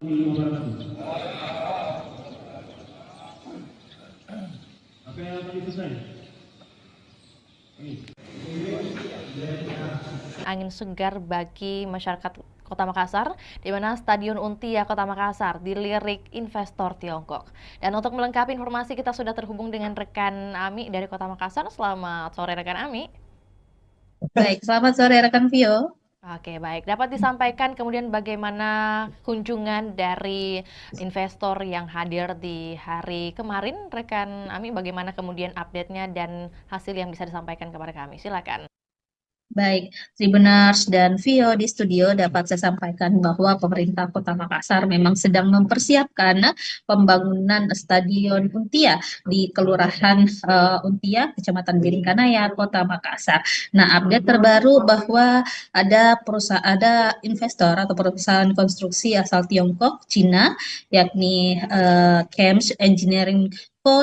Ltd atau CHAMCE melakukan kunjungan langsung di lokasi rencana pembangunan stadion di Kelurahan Untia. Nah, perusahaan konstruksi ini memang sudah pernah bertemu langsung dengan Wali Kota Makassar Munafri Arifudin pada bulan Juli lalu, dan ini adalah tindak lanjut dari kunjungannya yang sebelumnya. Dan tentunya tim CHAMCE meninjau langsung lokasi tersebut didampingi oleh Wali Kota Makassar Munafri Arifudin, hadir juga Wakil Wali Kota Makassar Alia Mustika Ilham, dan sejumlah pejabat organisasi perangkat daerah lingkup pemerintah Kota Makassar.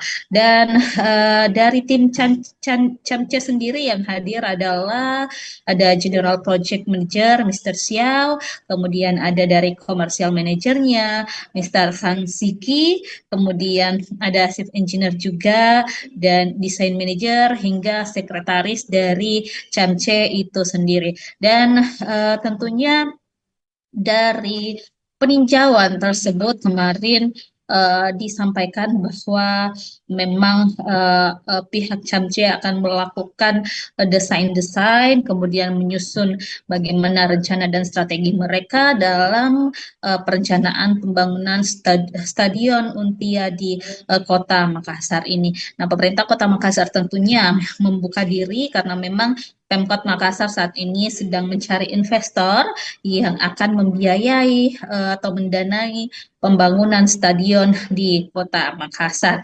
Dan di sana tentunya disampaikan juga kemarin bahwa CHAMCE ini sudah punya pengalaman banyak di bidang infrastruktur. Salah satu proyek yang sudah dijalankan di Provinsi Sulawesi Selatan, yakni Bendung Jenelata, kemudian di berbagai negara juga telah menghadirkan berbagai infrastruktur termasuk juga stadion. Ada di Kamboja dengan kapasitas 60.000 penonton, kemudian di Uzbekistan dan beberapa negara lainnya tentunya termasuk Belarus juga yang kapasitas penontonnya 15.000 seat. Nah, tentunya kemarin disampaikan Wali Kota Makassar Munafri Arifudin saat kami berwawancara bahwa tim Cance akan segera menyusun gambaran desainnya seperti apa yang mana cocok dan efektif untuk Stadion Untia ke depan. Dan dari situ Munafri melihat memang ada keseriusan yang ditunjukkan atau dibuktikan dari pihak Cance itu sendiri, dan diprediksi tingkat keyakinan mereka melakukan investasi atau menyokong pembangunan Stadion Untia di Kota Makassar sudah di atas 50%. Jadi ini adalah langkah progresif yang ditunjukkan oleh Pemkot Makassar untuk terus menggait investor yang cocok mungkin dengan model kerjasamanya, yang cocok dengan konsep-konsep yang diterapkan atau telah disusun juga oleh pemerintah Kota Makassar. Jadi kita ketahui memang saat ini pemerintah Kota Makassar sudah berprogres, ada tahapan progresif dalam rencana pembangunan stadion di Untia. Sekarang ini Pemkot Makassar sudah mengalokasikan anggaran di pemerintah Kota Makassar untuk perencanaan pembangunannya tahun 2025. Di APBD perubahan nanti akan ada penganggaran untuk mungkin dokumen-dokumen sertifikat lahannya, dan juga termasuk dokumen lainnya seperti feasibility study dan juga master plan-nya. Dan 2026 juga nanti ada tahapan yang akan dijalankan oleh pemerintah Kota Makassar, termasuk penimbunan lahan, karena lahan di sana di Untia itu memang butuh pemadatan pengerasan, sehingga ini butuh juga upaya dari pemerintah Kota Makassar untuk memadatkan atau menimbun lahan tersebut agar tentunya investor nanti bisa melakukan perencanaan dengan baik terhadap lokasi pembangunan stadion di Untia Kota Makassar tersebut. Seperti itu, Vio. Baik, berarti kalau dari pemerintah Kota Makassar sendiri sudah menyiapkan beberapa dokumen atau juga administratif. Kemudian kalau dari Camce sendiri, apakah kemudian sudah ditampilkan bagaimana mereka memperlihatkan mungkin indikasi keseriusan mereka dari pihak Camce untuk berinvestasi? Dan kalau mungkin tadi sudah dikatakan oleh rekan Ami bahwa ini merupakan kunjungan kedua kalinya ke Untia atau juga ke Kota Makassar. Nah, pada tinjauan kedua ini apa yang kemudian menjadi peninjauan mereka lebih lanjut oleh tim Cance di lokasi nih? Ya, baik Vio di studio dan Tribuners, memang sebelumnya tim Camce ini sudah pernah berkunjung Kota Makassar pada Juli lalu, baru melakukan penjajakan awal kepada pemerintah Kota Makassar dengan mungkin penyampaian atau mencari tahu informasi terkait rencana pembangunan stadion ini kepada Wali Kota Makassar Munafri Arifudin. Kemudian kemarin mereka telah menindaklanjuti dengan tinjau lapangan. Mereka melihat bagaimana sih lokasi rencana pembangunan di stadion Untia, supaya ke depan mereka punya gambaran seperti apa rancangan atau desain yang akan dilakukan tim Cance terhadap lokasi yang akan dijadikan sebagai tempat pembangunan stadion Untia. Dan statement dari General Project Manager Camce kemarin, Mr. Xiao, menyampaikan bahwa mereka memang begitu tertarik dengan stadion Untia milik Pemkot Makassar ini, dan mereka juga sedang melakukan gambaran-gambaran desainnya seperti apa ke depan. Nah, setelah mereka menyelesaikan desainnya nanti akan dikembalikan atau dikoordinasikan lagi kepada pemerintah Kota Makassar. Jadi ada proses matching nanti, penyesuaian antara mungkin desain-desain yang sesuai rencana Pemkot dengan desain-desain yang ditawarkan oleh investor Camce ini. Jadi setelah ini mungkin masih ada tahapan-tahapan selanjutnya yang akan dilakukan antara pemerintah Kota Makassar dan juga pihak Camce. Seperti itu, Phil. Oke, baik. Berarti apakah kemudian sudah ada pembicaraan mengenai target waktu penyelesaian stadion dari pihak Pemkot atau juga Camce yang diharapkan seperti apa kemudian?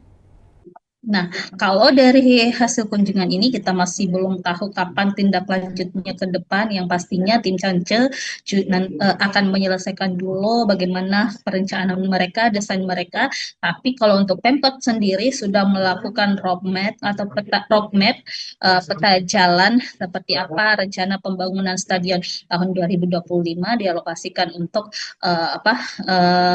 pengadaan atau pembuatan roadmap maupun feasibility study dan juga sertifikat lahan. Kemudian 2026 nanti itu dilakukan pengurusan perizinan analisis dampak lingkungan atau AMDALALIN dan juga analisis dampak lalu lintas AMDAL dan AMDALALIN. Kemudian 2026 juga dialokasikan anggaran untuk pemadatan lahan atau penimbunan di sana di Untia. Kemudian 2027 ditargetkan proses pengerjaan atau konstruksi dilakukan dengan harapan pada akhir 2027 atau 2028 nanti Stadion Untia sudah bisa dinikmati atau dirasakan manfaatnya oleh masyarakat.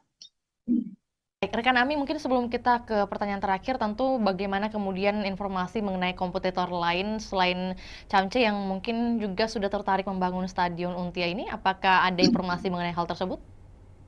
Baik, Tribuners dan Vio, memang sesuai pernyataan dari Wali Kota Makassar Munafri Arifudin, ada beberapa investor yang telah menjajaki kerjasama dengan pemerintah Kota Makassar. Salah satunya mungkin kemarin ada investor dari Qatar yang telah juga melakukan koordinasi dan komunikasi dengan Pemkot Makassar.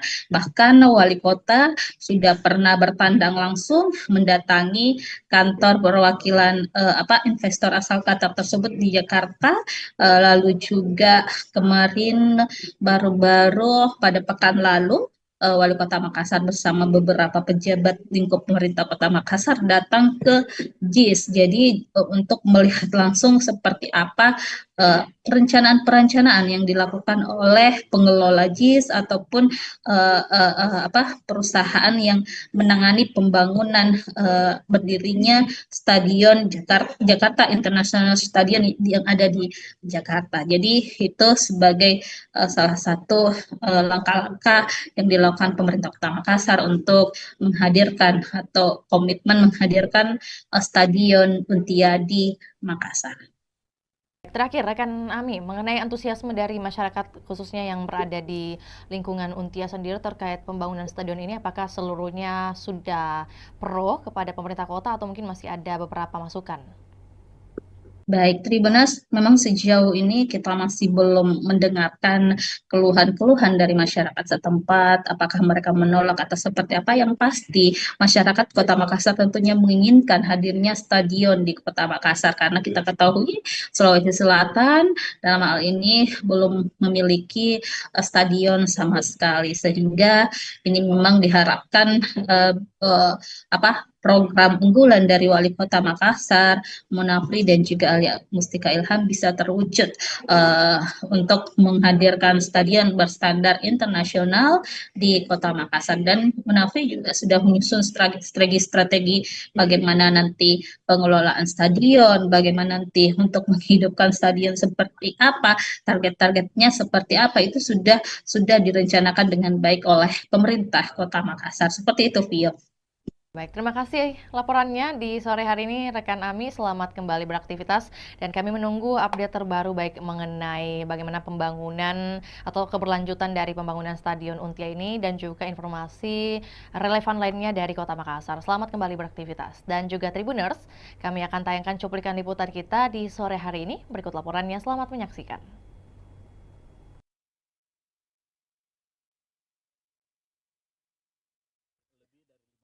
Kemungkinan itu, tapi kan kita masih banyak sekali hal-hal yang harus kita bicarakan. Yang paling pertama mungkin masalah pembiayaan, lama pekerjaan, desain dan sebagainya, seperti apa model kerjasama dan sebagainya. Saya pikir ini masih di dalam proses. Biarkanlah kami juga berjalan paralel untuk menyiapkan segala macam yang namanya legal administrasi dari proyek pembangunan stadion.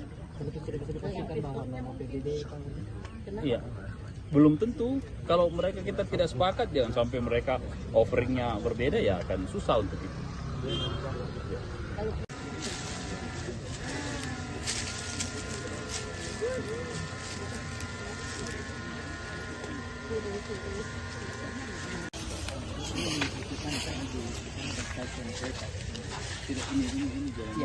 jalan yang kita pakai. Oh, kita pakai ini. And then this over the street, ya. So we need to mudah sampai sekarang.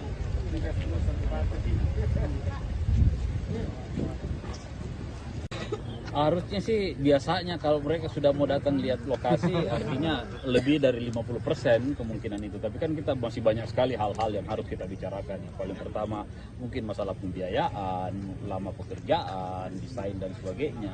Seperti apa model kerjasama dan sebagainya. Saya pikir ini masih di dalam proses. Biarkanlah kami juga berjalan paralel untuk menyiapkan segala macam yang namanya legal administrasi dari proyek pembangunan stadion. Iya, belum tentu. Kalau mereka kita tidak sepakat, jangan sampai mereka offeringnya berbeda, ya akan susah untuk itu.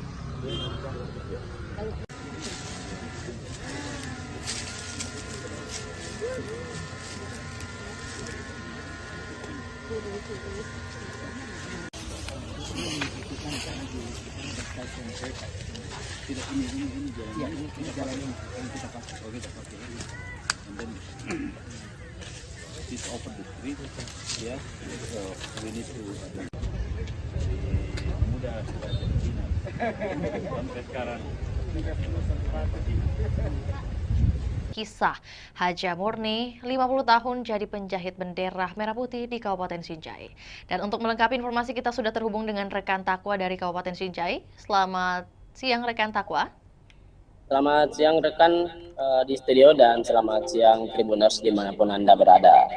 Oke, baik. Dapat disampaikan kemudian kisah awal dari Haja Murni ini memulai kemudian berbisnis atau berdagang dengan jasa menjahit bendera merah putih dimulai sejak tahun berapa dan kemudian bagaimana perkembangannya?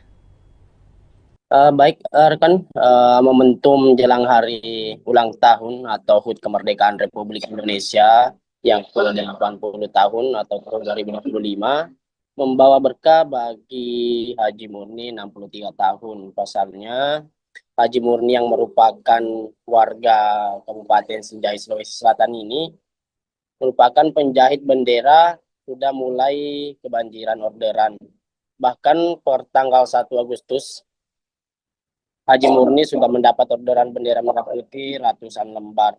Mayoritas orderan tersebut dipesan oleh kepala desa. Diketahui bahwa bendera merah putih yang dijahit Haji Murni mulai berukuran 15 cm hingga 150 cm dengan harga 15.000 hingga 75.000. Diketahui juga dalam proses pengerjaan atau penjahitan bendera merah putih, Haji Murni lebih memilih menggunakan mesin jahit manual ketimbang mesin jahit dinamo atau mesin jahit listrik. Hal tersebut bukan karena Haji Murni tidak mempunyai biaya untuk membeli mesin jahit yang modern, namun karena faktor kenyamanan dan alasan olahraga. Baik, berarti untuk di bulan Agustus saat ini total pesanan bendera merah putih yang berhasil dibuat oleh Haji Murni di angka berapa rekan Takwa? Kisaran lebih sekitar 100 PCS atau lembar kan. Untuk pesanan sendiri itu sudah lebih 100, di mana mayoritas dipesan oleh kepala desa. Kan juga untuk lebih lengkapnya mungkin dari segi ukuran, kemudian harga yang diberikan Haja Murni paling laris di angka berapa? Untuk ukuran sendiri itu yang paling banyak dipesan, yakni ukuran 150 meter dengan harga 75.000. Selanjutnya ukuran 15 cm yang banyak dipesan oleh para sopir dan nelayan yang akan dipasang di mobil dan di kapalnya rekan. Jadi ada yang paling unik sebenarnya rekan, karena diketahui bahwa Haji Murni ini sudah mahir menjahit sejak tahun 1975, sekitar 50 tahun. dia sudah menjahit bendera merah putih setiap tahun pada momen kemerdekaan Republik Indonesia, rekan. Jadi pekerjaan menjahit ini merupakan pekerjaan utama dari Haji Murni sehari-hari, rekan Takwa? Untuk menjahit bendera merah putih itu setiap tahunnya, rekan. Namun untuk sehari-hari beliau juga berjualan atau berdagang pakaian yang banyak dijual di tokonya yang terletak di pasar sentral itu, yakni pakaian atau seragam sekolah, rekan. Baik, rekan Takwa, dalam sehari Haja Murni bisa menjahit berapa lembar khususnya untuk agenda tahunan seperti 17-an ini? Untuk setiap harinya rata-rata itu 50 lembar setiap hari, rekan. Tergantung pesanan yang masuk. Kan juga rekan Takwa bahwa kemudian Haja Murni ini masih memilih menggunakan mesin jahit manual. Nah, kemudian apa yang menjadi alasan khususnya tidak mau menggunakan mesin listrik? Ada dua alasan utama. Yang pertama itu karena beliau lebih nyaman menggunakan mesin manual. Yang kedua itu sebagai momen atau luas untuk olahraga, rekan. Motivasi utama dari Haja Murni ini tetap menjahit di usia ke-63 tahun, selain karena sembari berolahraga, bagaimana kemudian dengan kehidupannya, mungkin dukungan keluarga? Untuk dukungan keluarga, Haji Murni bersama almarhum suaminya itu berhasil memberikan pendidikan yang terbaik kepada 4 anaknya, dan saat ini 4 anaknya sudah berkeluarga, rekan. Kisah pribadinya dari Haja Murni ini, rekan Takwa, apakah kemudian ia menceritakan atau juga Anda liput mengenai siapa kemudian yang menjadi pengajar pertama dari Haja Murni sejak dulu? Jadi pada saat itu Haji Murni masih berumur 7 tahun. Dia tinggal di Kota Makassar, ikut sama tantenya karena beliau tidak bisa melanjutkan pendidikan karena keterbatasan ekonomi. Yang kebetulan tantenya tersebut yang menjadi rumah tumpangan Haji Murni itu bekerja sebagai proses menjahit. Dari situ Haji Murni belajar dari tantenya. Setelah mahir dan berkeluarga, dia pindah ke Kabupaten Sinjai membuka toko pakaian, di mana sebelumnya toko pakaian itu atau pakaian yang digunakan atau yang dijual di tokonya itu dari hasil yang dijahit oleh Haji Murni sendiri, rekan. Ditambah pada saat momen 17 Agustus atau momen kemerdekaan Republik Indonesia, orderan itu banyak yang masuk. Maka dari situ beliau memulai usahanya itu untuk menjahit bendera, dan sampai saat ini dia sudah bertahan setiap tahun menjahit bendera merah putih itu sekitar 50 tahun, rekan. Tadi disebutkan juga ada kemudian 4 anak dari Haja Murni. Apakah kemudian dari keempat anak ini ada yang ikut turut membantu usahanya sekarang? Untuk saat ini anak yang pertama Haji Murni itu yang menjaga toko pakaian yang berada di toko sentral Sinjai yang terletak di Kelurahan Bongki, Kecamatan Sinjai Utara, rekan. Baik, tentu menjadi pertanyaan juga mungkin mengenai sosok dari Haja Murni sendiri ini setelah kemudian melihat banyak pembeli dari dagangannya, yakni membeli bendera mungkin hasil jahitannya, bagaimana kemudian perasaannya? Dia tetap optimis di tengah kemajuan teknologi saat ini. Dia tetap optimis menggunakan mesin jahit manual untuk menjahit bendera, dan dia merasa bangga dengan jiwa nasionalisme yang dimiliki dan bertahan hingga bertahun-tahun dalam menjahit bendera merah putih, rekan. Mungkin pesan khusus yang dititipkan oleh Haja Murni kepada mungkin masyarakat ataupun juga terkait kemerdekaan Republik Indonesia seperti apa yang Anda liput? Untuk sampai saat ini, rekan, kami tidak menghimpun hal tersebut, rekan. Lantas terima kasih atas informasinya rekan Takwa. Selamat kembali beraktivitas dan kami menunggu update terbaru yang akan dilaporkan dari Kabupaten Sinjai. Dan salam sukses juga buat Haja Murni selaku penjahit bendera merah putih di Kabupaten Sinjai. Dan kami Tribuners akan tayangkan juga cuplikan liputan juga pernyataan dari seorang Haja Murni. Berikut laporannya, selamat menyaksikan.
Tahun berapa ini kita menjahit? Tahun 76. Sampai Sampai sekarang. Bendera dulu kan jahit baju. Iya. Sekarang jadi bendera. Jadi untuk menjahitnya itu mulai di tahun 76 Bang Haji di. Kalau menjahit bendera sendiri itu Bang Haji. Itu mulai begitu. Kan menjual di pasar dulu besar bawah tuh. Oh iya Bang Haji. Iya. Kalau anu sendiri Bang Haji apa? Belajar menjahit ini di mana Bang Haji? Di Makassar dulu. Di Makassar. Umur 7 tahun. Oh, baru umur 7 tahun sudah menjahit Bang Haji. Itu enggak sekolah saya tapi. Oh, tapi yang ajarkan menjahit itu siapa Bang Haji? Tante itu di Makassar. Oh. Tapi anu sendiri Bang Haji apa? Kenapa ini pilih saya lihat ini mesin manual Bang Haji? Karena tidak cocok. Saya mesin mesin dinamo enggak cocok mesin aku tuh. Iya. Oh, sekaligus olahraga juga ya Bang Haji. Iya. Tapi untuk anu Bang Haji untuk bendera untuk 17 Agustus ini Bang Haji, kemerdekaan ini di tahun 2025, apakah sudah ada orderan Bang Haji? Banyak, kalau orderan banyak. Ada 20 piece begini jadi bendera. Berapa piece tadi? 20 piece di? 20 piece. Berapa sih? Kalau 20 piece 100 pasang bendera jadinya. 100 pasang. Kalau diuangkan itu Bang Haji harganya keseluruhan berapa itu Bang Haji? Kalau diuangkan harga 50 ji berapa? 50 satu pasang. 50.000 satu pasang. Nah, berapa pasang Bang Haji? Kalau ini jadi semua 100 pasang. 100 pasang Bang Haji di? 20 piece. Oh iya. Anu sendiri Bang Haji apa? Untuk bendera yang kita jahit di sini Bang Haji, ukuran paling kecil dan ukuran paling besar itu berapa Bang Haji? Ada berapa ini? 20 cm sampai 50 cm, 17 cm, 1,5 atau 100. Oh, 150, 150. 1 meter Iya. 50 cm Bang Haji di. Ya. Kalau harganya itu yang paling panjang Bang Haji? Kalau paling panjang 75. 75 Bang Haji. Kalau yang paling kecil seperti ini Bang Haji? Ini 5.000. Oh, 5.000 Bang Haji di. Tapi untuk bandara bandara kapal, bandara mobil apa. kalau keseluruhan orderan Bang Haji Saga nih, matama orderan mau. Nggak tahu berapa nih. Tapi itu ada 100 pecahan untuk bendera Bang Desa, Haji. kepala desa ambil tahu. Iya. Begitu 10 pasang, 20 pasang. Oh iya Bang Haji. Tapi sekarang intinya lebihnya 100 Bang Haji orderan di 100 PCS. Nggak tahu nih. Iya. Ada minum bis, sudah banyak nih. Nggak ingat berapa nih laku. Oh iya Bang Haji. Tapi ada nih yang order itu yang kita maksud Bang Haji di. Iya, ada nih. Dari pulau. Iya. Kepala desa itu ambil. Rp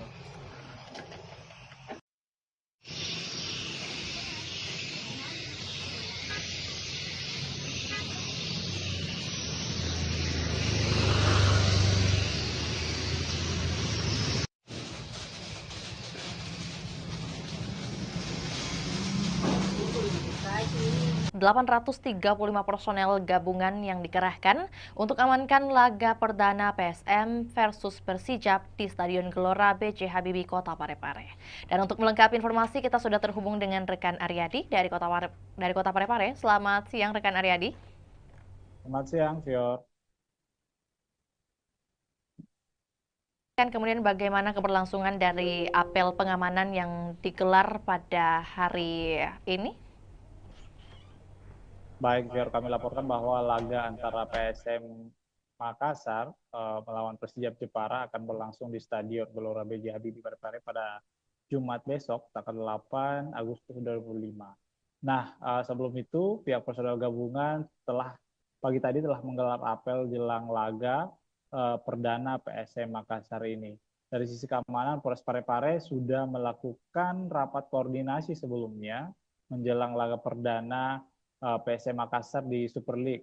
AKBP, maksud kami Kapolres Parepare AKBP Indra Waspadayuda mengatakan ada sebanyak 835 personel gabungan yang akan terlibat dalam pengamanan laga perdana PSM Makassar di Super League 2005-2006 nanti. Ya. Untuk kemudian menjadi pertanyaan dari 835 ini, mengapa sebanyak 800-an yang dikerahkan untuk pengamanan? Ada informasi mengenai hal tersebut? Betul sekali, Fior. Jadi 830 personel ini merupakan personel gabungan, diantaranya adalah 2/4 dari personel Polres Kota Parepare, kemudian ada juga TNI, kemudian ikut juga Brimob, Satpol PP, dan pihak-pihak lainnya. Nah, banyaknya personel gabungan untuk mengamankan di laga perdana ini dikarenakan memang ini merupakan laga perdana PSM Makassar di Super League 2025-2026 dan akan diprediksi penonton akan membludak menghadiri Stadion B.J. Habibie pada Jumat besok, ya. Beberapa instansi juga yang turut tergabung dalam pengamanan di hari esok, rekan Aryadi. Lantas mungkin dapat disampaikan juga apa yang menjadi larangan yang ditegaskan dari pihak kepolisian mungkin? Baik, sebelumnya kami informasikan bahwa pihak Polres Parepare, kemudian Polda Sulsel, dan beberapa kelompok supporter PSM Makassar sudah melakukan pertemuan dan ada kesepakatan bahwa memang beberapa larangan kembali diterapkan dalam setiap laga PSM Makassar saat bertandang maksud kami saat berada di Stadion B.J. Habibie Kota Parepare. Di antaranya tidak boleh membawa flare, kemudian tidak boleh membawa petasan, senjata tajam, kemudian juga sampai kini pihak polisi juga masih belum memberikan kesempatan bagi supporter-supporter tim tamu untuk hadir menyaksikan langsung laga di Stadion B.J. Habibie Parepare. Ya. Baik, ya. Rekan Aryadi ini mungkin juga sekaligus mau mendapatkan konfirmasi apakah memang benar isu yang beredar bahwa kehadiran supporter lawan dilarang di Stadion Gelora B.J. Habibie. Apakah benar demikian? Dan kalau iya, mengapa? Betul sekali, Fior. Jadi memang untuk informasinya bahwa supporter lawan belum bisa menyaksikan langsung laga di Stadion Tandang, dikarenakan memang ini merupakan aturan dari Super League 2025-2026 ini, dikarenakan memang salah satu pengaruhnya adalah untuk pada saat di Liga 1 kemarin terakhir itu Persib Bandung, dikarenakan banyaknya supporter yang masuk dan untuk jangan sampai ada menimbulkan kericuhan seperti itu, ya. Berarti untuk baik ya. Bagaimana rekan Aryadi? Ini untuk minimalisasi adanya benturan antar supporter, ya.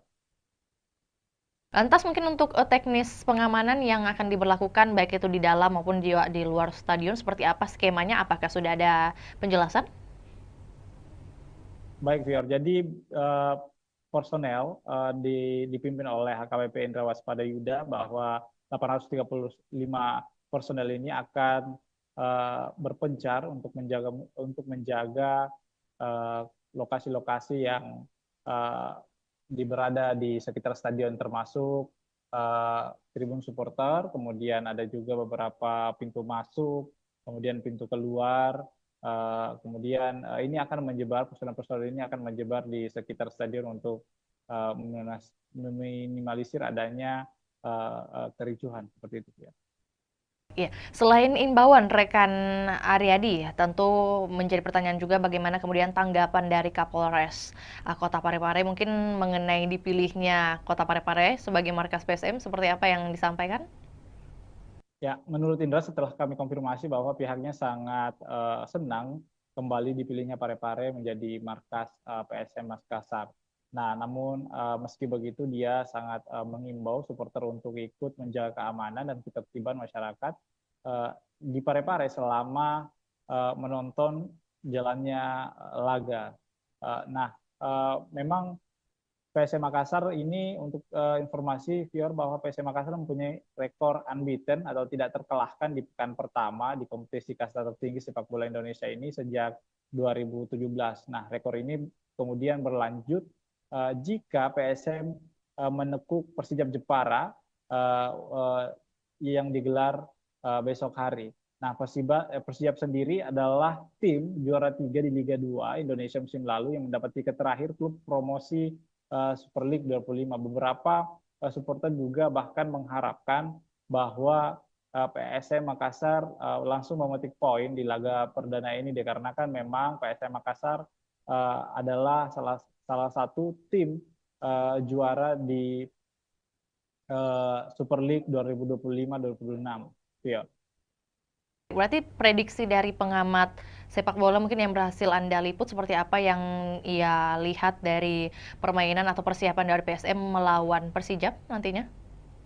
Betul sekali, Fior. Jadi salah satu pengamat sepak bola di Sulawesi Selatan mengatakan bahwa PSM Makassar ini mempunyai motivasi tinggi untuk menjaga tradisi yang tidak terkalahkan di laga perdana, apalagi mereka didukung dengan tampil di kandang sendiri. Sebanyak 22 pemain musim lalu ini kemudian juga dipertahankan lalu merekrut 9 pemain dengan kondisi ini berbeda dengan Persijap Jepara karena Laskar Kalimanyat ini mengalami perombakan besar di skuad saat dipromosikan masuk di Super League 2025-2026 ini. Nah, menurut pengamat bahwa pertandingan pertama ini sangat penting dimenangkan sebab akan memudahkan langkah pasukan Ramang menghadapi laga-laga selanjutnya. Nah, ini harus dimaksimalkan bahwa supporter juga diminta untuk mendukung PSM Makassar secara maksimal karena ini akan memberikan energi tambahan kepada pemain-pemain. Nah, seperti itu, Vio. Lebih lanjut, rekan Aryadi mungkin terkait antusiasme baik itu dari warga Parepare sendiri ataupun juga warga yang dari luar Parepare untuk menyaksikan pertandingan di hari esok, apalagi pertandingan perdana. Ini seperti apa? Sebesar apa ini kemudian mungkin tiket yang berhasil dijual sebesar atau seberapa banyak? Baik, Vio. Jadi informasi yang kami telah himpun bahwa panitia pelaksana sudah menyiapkan 7.000 lembar tiket di laga perdana karena memang ini lebih meningkat dari sebelumnya karena memang diproyeksikan bahwa stadion akan full dipenuhi oleh supporter di laga perdana untuk mendukung PSM Makassar. Namun ada ternyata ada beberapa perubahan harga tiket juga dikarenakan harga tiket tribun penonton selatan dan utara itu turun 10.000 yang dulunya berkisaran dengan harga 100.000 sekarang sudah berjumlah harganya 90.000. Nah, sementara harga tiket VIP utama, VIP utara dan selatan itu tetap 300.000. Kemudian tribun timur juga itu tetap 150.000. Jadi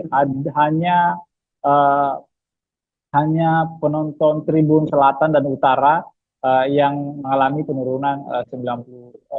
Nah, dan pantauan kami, Pior, bahwa di lapangan tadi bahwa penukaran tiket juga sudah beberapa supporter sudah melakukan penukaran tiket yang didirikan oleh panitia pelaksana PSM Makassar kepada supporter. Beberapa di antaranya itu sudah menukarkan tiket lebih awal dikarenakan memang jangan sampai besok itu ada antrian cukup panjang dikarenakan padatnya supporter yang datang untuk menonton laga perdana PSM Makassar di Super League 2025-2026, Pior. Lagi rekan Aryadi terakhir juga menyambung dengan apa yang disampaikan, kemudian sudah tersebar menurut panitia sebanyak 7.000 tiket. Lantas untuk pengawasan terhadap tiket palsu atau mungkin juga calo seperti apa yang dihadirkan oleh panitia? Baik, viewers, sebenarnya untuk tiket palsu sebenarnya ini kan sudah dilakukan oleh panitia pelaksana bahwa tiket hanya tersedia dibeli secara online. Namun panitia tetap mempertimbangkan menyiapkan lokasi penukaran, bahwa maksud kami adanya tiket tambahan jika memang ada penonton yang masih membludak seperti itu, yang belum mendapatkan tiket secara online. Untuk meminimalisasi adanya calo tiket, bahwa panitia pelaksana menghimbau agar supporter tidak membeli tiket dari calo, seperti itu, ya. Informasi tambahan juga buat Tribuners yang mungkin hendak mengikuti pertandingan perdana di hari esok, masih tersedia juga untuk pembelian tiket via on the spot, langsung di lokasi, dan tentunya kita juga doakan bersama keberhasilan dari PSM Makassar melawan Persijap di hari esok. Akan berlangsung pada pukul 7 waktu Indonesia Barat dan waktu Indonesia Tengah di pukul 8. Benar demikian, rekan Aryadi? Betul, betul.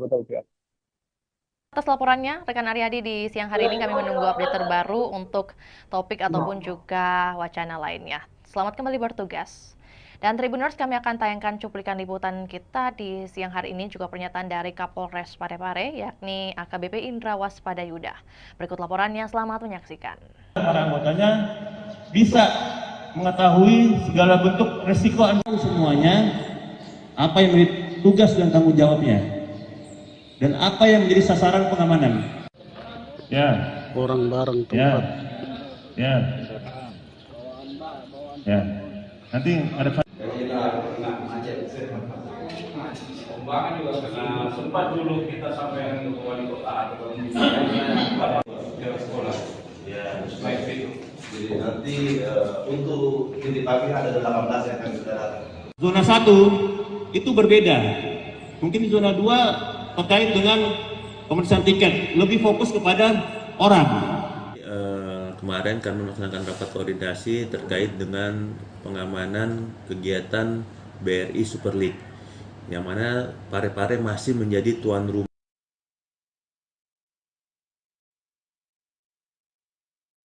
Zona 1 itu berbeda. Mungkin zona 2 terkait dengan pemeriksaan tiket, lebih fokus kepada orang. Di zona 1 fokus kepada kegiatannya. Yang kedua, nanti masuk di nanti kami langsung ke lapangan kayak ini. Kemudian di sini tidak boleh lagi masuk di sini dan kecuali mana kantong parkir di mana, seperti itu, ya. Sehingga benar-benar nanti kita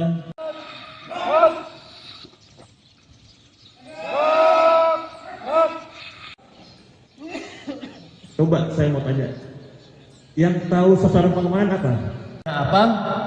Kemudian risiko ancamannya apa? Ya, karena kita cuma 300.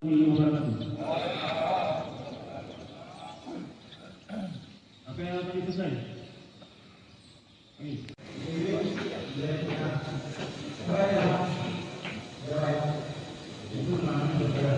Akan padal dan para anggotanya bisa mengetahui segala bentuk resiko semuanya, apa yang menjadi tugas dan tanggung jawabnya, dan apa yang menjadi sasaran pengamanan. Ya. Orang bareng tempat. Ya. Ya. Nanti ada. Pembangunan juga karena sempat dulu kita sampai ke wali kota atau ke sekolah. Ya, jadi nanti untuk titik parkir ada 18 yang akan sudah datang. Zona 1 itu berbeda. Mungkin zona 2 terkait dengan pemeriksaan tiket, lebih fokus kepada orang. Di zona 1 fokus kepada kegiatannya. Yang kedua, nanti masuk di nanti kami langsung ke lapangan kayak ini. Kemudian di sini tidak boleh lagi masuk di sini dan kecuali mana kantong parkir di mana, seperti itu, ya. Sehingga benar-benar nanti kita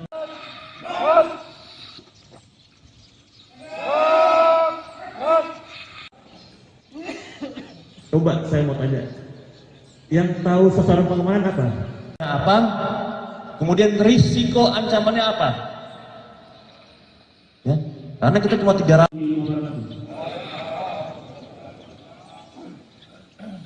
Apa yang tadi selesai?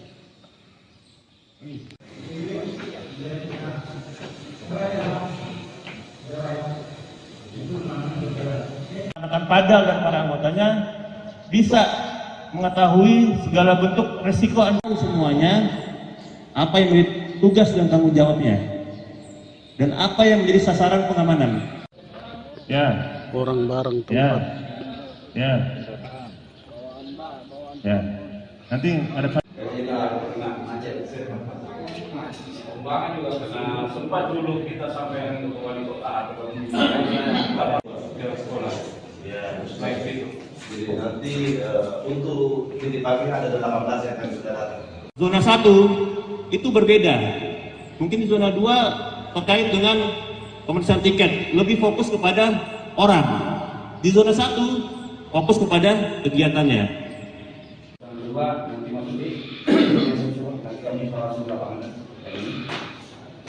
Kemudian di sini tidak boleh lagi masuk di sini dan kecuali mana kantong parkir di mana, seperti itu, ya. Sehingga benar-benar nanti kita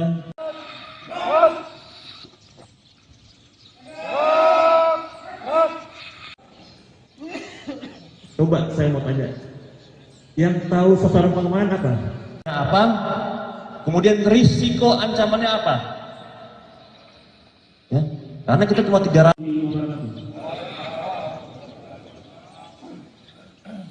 Apa yang tadi selesai? Angin segar bagi masyarakat Kota Makassar, di mana Stadion Untia Kota Makassar dilirik investor Tiongkok. Dan untuk melengkapi informasi, kita sudah terhubung dengan rekan Ami dari Kota Makassar. Selamat sore rekan Ami. Baik, selamat sore rekan Vio.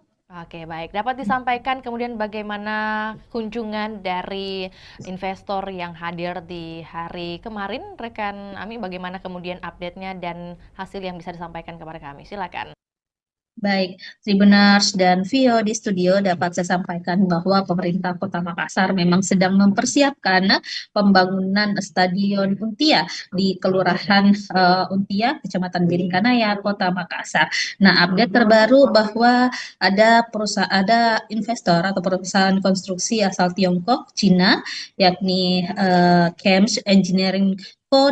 Ltd atau CHAMCE melakukan kunjungan langsung di lokasi rencana pembangunan stadion di Kelurahan Untia. Nah, perusahaan konstruksi ini memang sudah pernah bertemu langsung dengan Wali Kota Makassar Munafri Arifudin pada bulan Juli lalu, dan ini adalah tindak lanjut dari kunjungannya yang sebelumnya. Dan tentunya tim CHAMCE meninjau langsung lokasi tersebut didampingi oleh Wali Kota Makassar Munafri Arifudin, hadir juga Wakil Wali Kota Makassar Alia Mustika Ilham, dan sejumlah pejabat organisasi perangkat daerah lingkup pemerintah Kota Makassar. Dan dari tim CHAMCE sendiri yang hadir adalah ada General Project Manager Mr. Xiao, kemudian ada dari Commercial Managernya Mr. Sang Siki, kemudian ada Chief Engineer juga, dan desain manager hingga sekretaris dari CHAMCE itu sendiri. Dan tentunya dari peninjauan tersebut kemarin disampaikan bahwa memang pihak CHAMCE akan melakukan desain-desain, kemudian menyusun bagaimana rencana dan strategi mereka dalam perencanaan pembangunan Stadion Untia di Kota Makassar ini. Nah, pemerintah Kota Makassar tentunya membuka diri karena memang Pemkot Makassar saat ini sedang mencari investor yang akan membiayai atau mendanai pembangunan stadion di Kota Makassar. Dan di sana tentunya disampaikan juga kemarin bahwa CHAMCE ini sudah punya pengalaman banyak di bidang infrastruktur.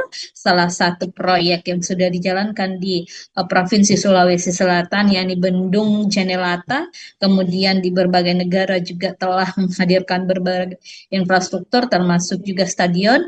Ada di Kamboja dengan kapasitas 60.000 penonton, kemudian di Uzbekistan dan beberapa negara lainnya tentunya termasuk Belarus juga yang kapasitas penontonnya 15.000 seat.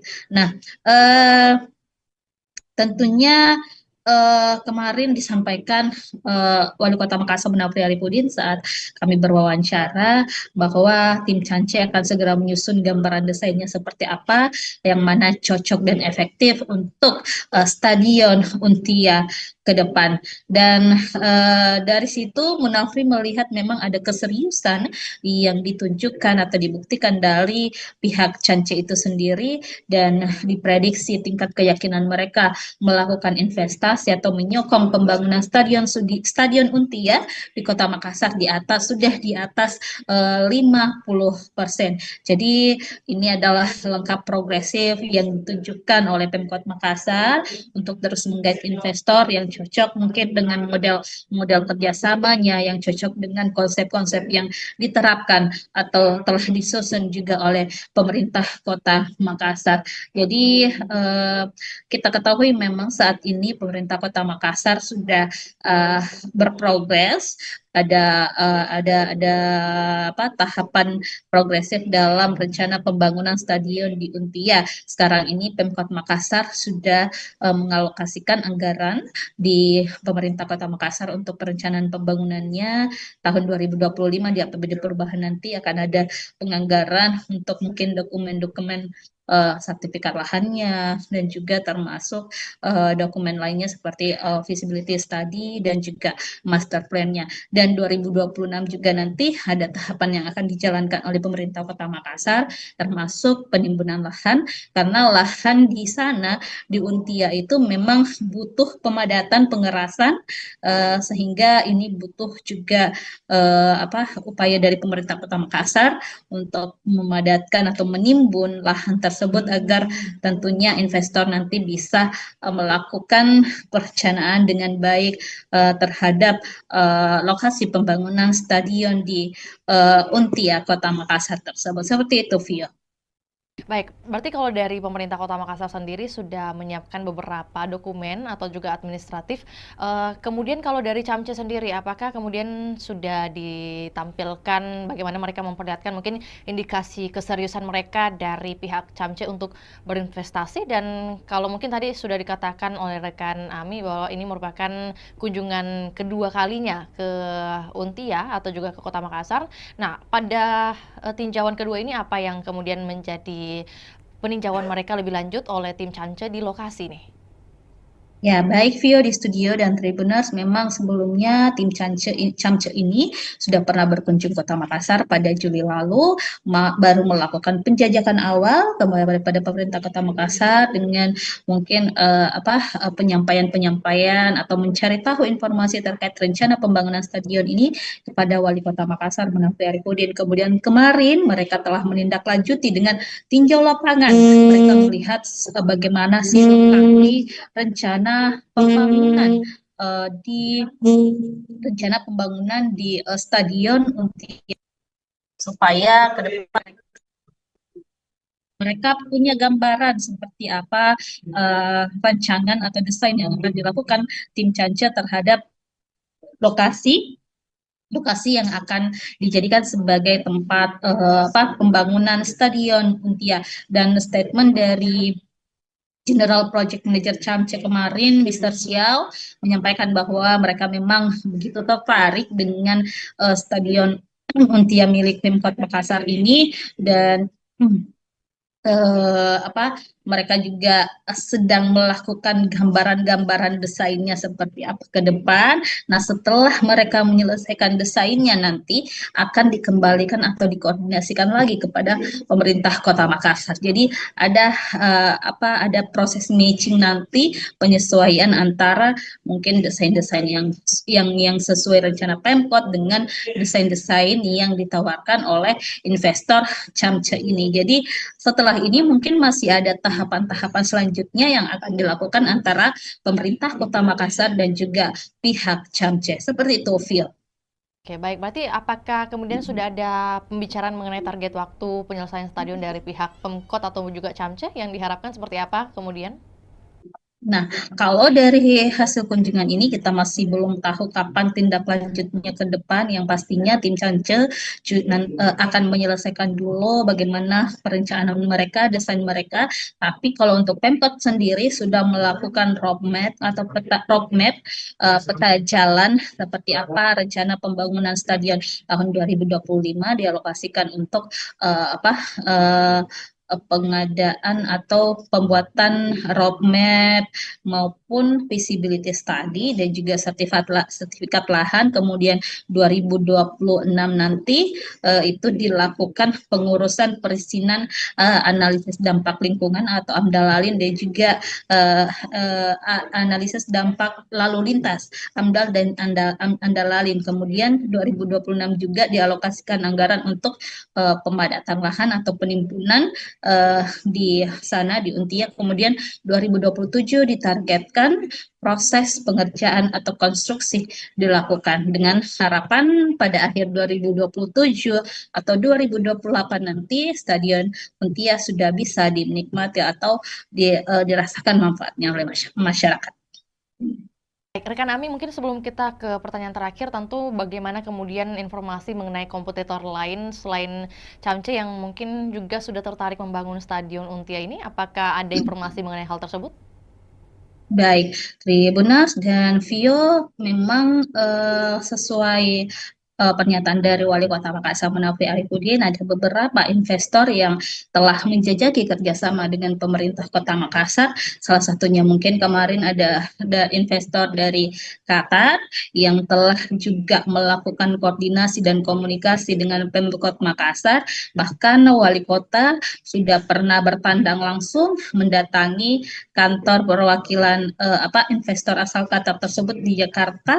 Lalu juga kemarin baru-baru pada pekan lalu Wali Kota Makassar bersama beberapa pejabat lingkup pemerintah Kota Makassar datang ke JIS. Jadi untuk melihat langsung seperti apa perencanaan-perencanaan yang dilakukan oleh pengelola JIS ataupun perusahaan yang menangani pembangunan berdirinya Stadion Jakarta International Stadium yang ada di Jakarta. Jadi itu sebagai salah satu langkah-langkah yang dilakukan pemerintah Kota Makassar untuk menghadirkan atau komitmen menghadirkan Stadion Untia di Makassar. Terakhir, rekan Ami, mengenai antusiasme dari masyarakat khususnya yang berada di lingkungan Untia sendiri terkait pembangunan stadion ini, apakah seluruhnya sudah pro kepada pemerintah kota atau mungkin masih ada beberapa masukan? Baik, Tribuners, memang sejauh ini kita masih belum mendengarkan keluhan-keluhan dari masyarakat setempat, apakah mereka menolak atau seperti apa. Yang pasti, masyarakat Kota Makassar tentunya menginginkan hadirnya stadion di Kota Makassar, karena kita ketahui Sulawesi Selatan dalam hal ini belum memiliki stadion sama sekali, sehingga ini memang diharapkan program unggulan dari Wali Kota Makassar, Munafri dan juga Alia Mustika Ilham bisa terwujud untuk menghadirkan stadion berstandar internasional di Kota Makassar. Dan Munafri juga sudah menyusun strategi bagaimana nanti pengelolaan stadion, bagaimana nanti untuk menghidupkan stadion seperti apa, target-targetnya seperti apa, itu sudah direncanakan dengan baik oleh pemerintah Kota Makassar. Seperti itu, Vio. Baik, terima kasih laporannya di sore hari ini rekan Ami. Selamat kembali beraktivitas dan kami menunggu update terbaru baik mengenai bagaimana pembangunan atau keberlanjutan dari pembangunan Stadion Untia ini dan juga informasi relevan lainnya dari Kota Makassar. Selamat kembali beraktivitas dan juga Tribuners, kami akan tayangkan cuplikan liputan kita di sore hari ini. Berikut laporannya, selamat menyaksikan.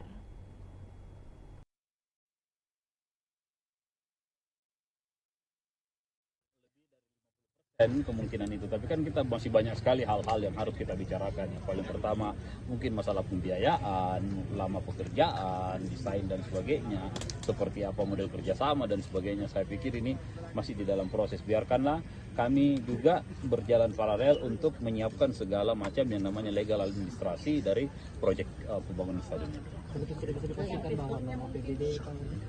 Iya.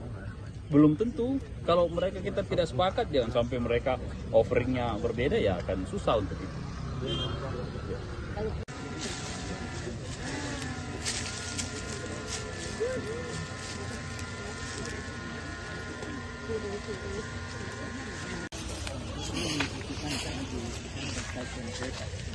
Ini jalan yang kita pakai. Oh, kita pakai. This over the street, yeah. So we need to. Mudah sampai sekarang.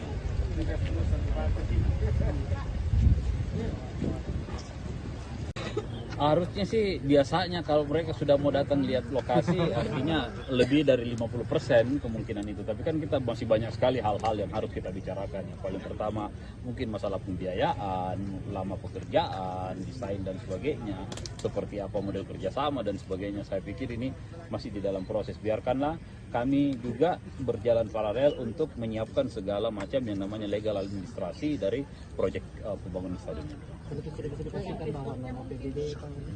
Iya, belum tentu. Kalau mereka kita tidak sepakat, jangan sampai mereka offeringnya berbeda, ya akan susah untuk itu.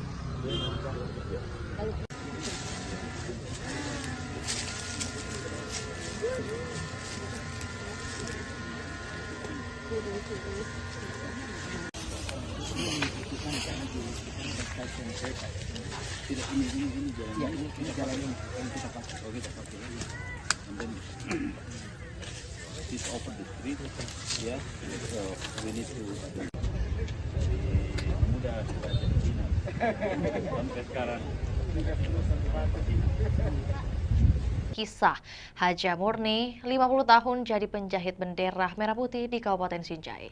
Dan untuk melengkapi informasi kita sudah terhubung dengan rekan Takwa dari Kabupaten Sinjai. Selamat siang rekan Takwa. Selamat siang rekan di studio dan selamat siang Tribuners dimanapun Anda berada. Oke, baik. Dapat disampaikan kemudian kisah awal dari Haja Murni ini memulai kemudian berbisnis atau berdagang dengan jasa menjahit bendera merah putih dimulai sejak tahun berapa dan kemudian bagaimana perkembangannya?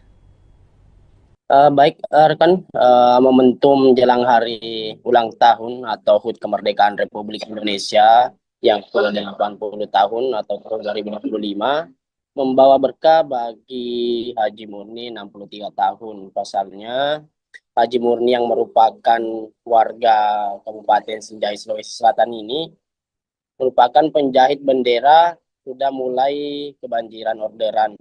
Bahkan per tanggal 1 Agustus Haji Murni sudah mendapat orderan bendera merah putih ratusan lembar. Mayoritas orderan tersebut dipesan oleh kepala desa. Diketahui bahwa bendera merah putih yang dijahit Haji Murni mulai berukuran 15 cm hingga 150 cm dengan harga 15.000 hingga 75.000. Diketahui juga dalam proses pengerjaan atau penjahitan bendera merah putih, Haji Murni lebih memilih menggunakan mesin jahit manual ketimbang mesin jahit dinamo atau mesin jahit listrik. Hal tersebut bukan karena Haji Murni tidak mempunyai biaya untuk membeli mesin jahit yang modern, namun karena faktor kenyamanan dan alasan olahraga. Baik, berarti untuk di bulan Agustus saat ini total pesanan bendera merah putih yang berhasil dibuat oleh Haji Murni di angka berapa, rekan Takwa? Kisaran lebih sekitar 100 PCS atau lembar kan. Untuk pesanan sendiri itu sudah lebih 100, di mana mayoritas dipesan oleh kepala desa. Kan juga untuk lebih lengkapnya mungkin dari segi ukuran, kemudian harga yang diberikan Haja Murni paling laris di angka berapa?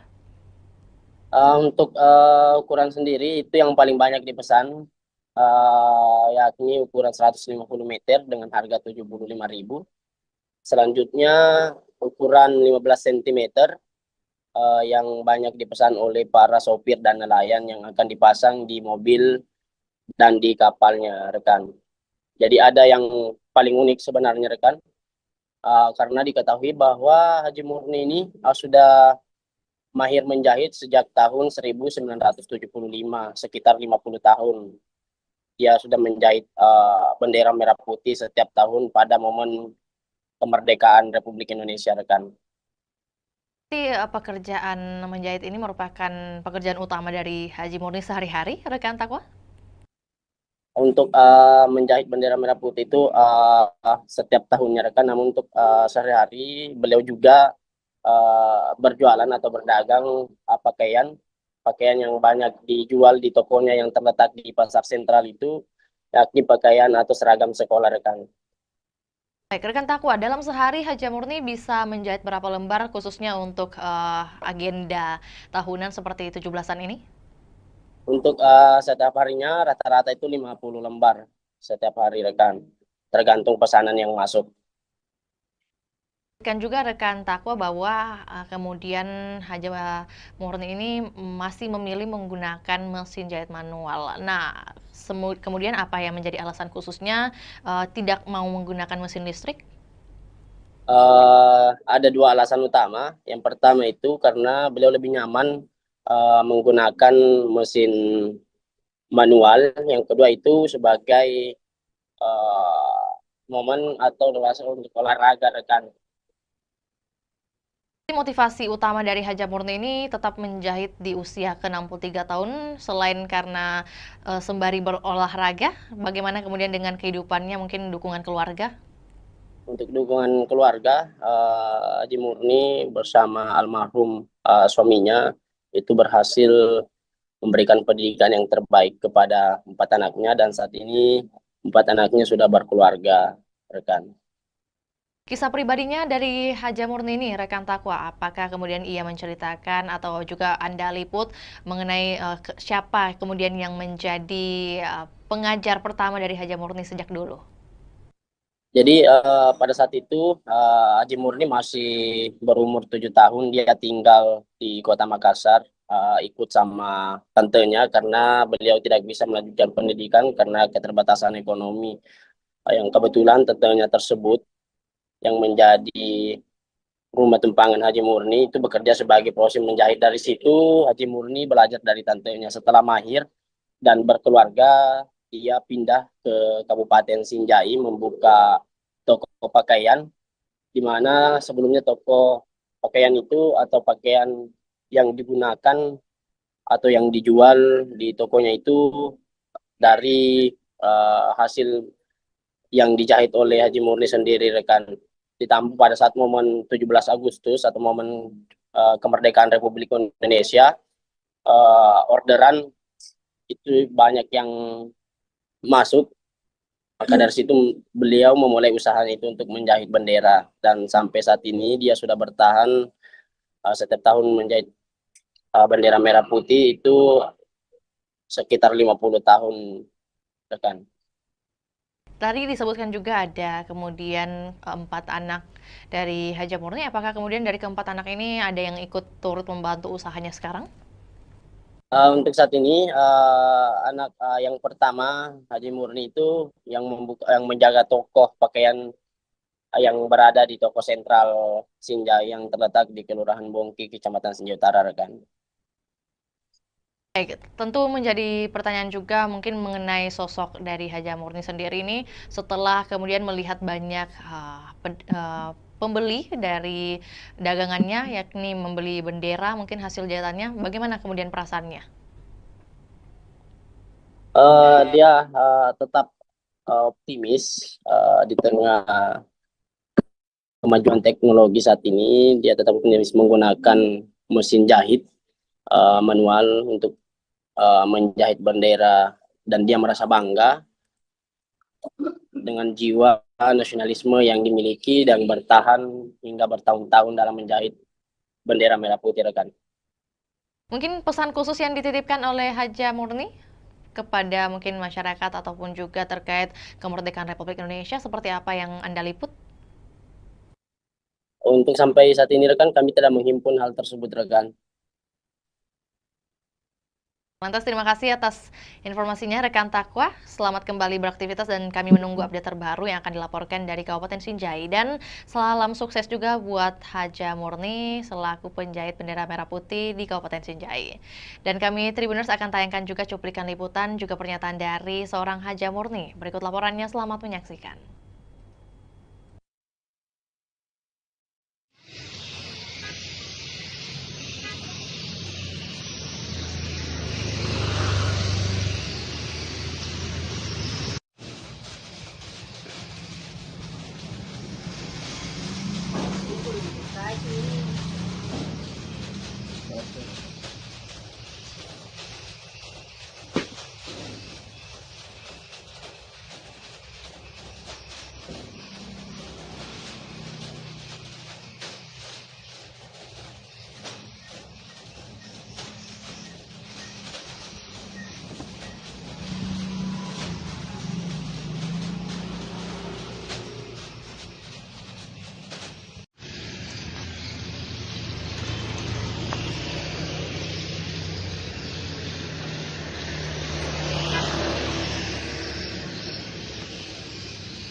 berapa ini kita menjahit?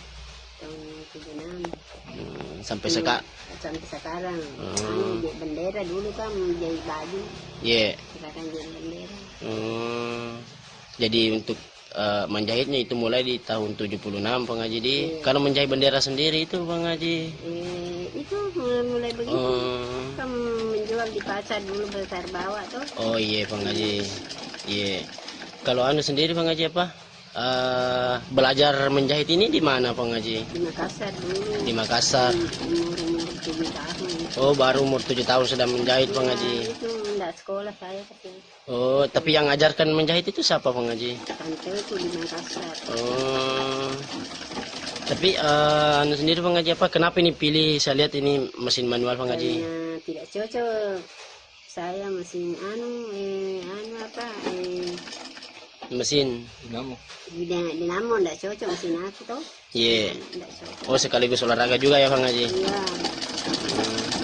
Tapi untuk anu Bang Haji, untuk bendera untuk 17 Agustus ini Bang Haji, kemerdekaan ini di tahun 2025, apakah sudah ada orderan Bang Haji? Banyak, kalau orderan banyak. Oh. Ada 20 piece begini, jadi bendera. Berapa piece tadi? 20 piece nih? 20 piece. Berapa Jadi, sih? kalau 20 piece 100 pasang bendera jadinya. 100 pasang. Kalau diuangkan itu Bang Haji, harganya keseluruhan berapa itu Bang Haji? Kalau diuangkan harga 50 jadi berapa nih? 50 satu pasang. 50.000 satu pasang. Nah, berapa pasang Bang Haji? Kalau ini jadi semua 100 pasang. 100 pasang Bang Haji di. 20 piece. Oh iya. Anu sendiri Bang Haji apa? Untuk bendera yang kita jahit di sini Bang Haji, ukuran paling kecil dan ukuran paling besar itu berapa Bang Haji? Ada berapa ini? 20 cm sampai 50 cm, 17 cm, 1,5 atau 100. Oh, 150. 150. 1 meter 50 cm Bang Haji di. Kalau harganya itu yang paling panjang Bang Haji? Kalau paling panjang 75. 75 Bang Haji. Kalau yang paling kecil seperti ini Bang Haji? Ini 5.000. Oh, 5.000 Bang Haji di. Tapi untuk bendera bendera kapal, bendera mobil apa. Kalau keseluruhan orderan Bang Haji Saga nih, matama orderan Bang. Enggak tahu berapa nih. Tapi itu ada 100 pcs untuk bendera Bang Desa, Haji. kepala desa ambil tahu. Iya. Begitu 10 pasang, 20 pasang. Oh iya Bang Haji. Tapi sekarang intinya lebih ini 100 anu Bang Haji orderan di 100 pcs. Enggak tahu ini. Iya. Ada 20 piece. Sudah banyak, enggak tahu, enggak ingat berapa nih laku. Oh iya Bang Haji. Tapi ada nih yang order itu yang minta maksud Bang Haji di. Iya, ada nih. Dari Pulau. Iya. Kepala desa itu ambil.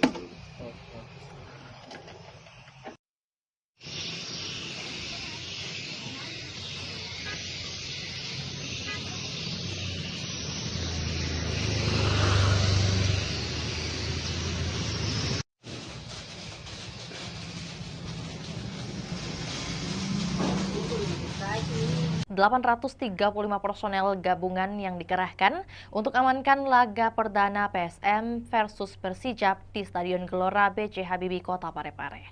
Dan untuk melengkapi informasi, kita sudah terhubung dengan rekan Aryadi dari Kota Parepare. Selamat siang rekan Aryadi. Selamat siang, Fior.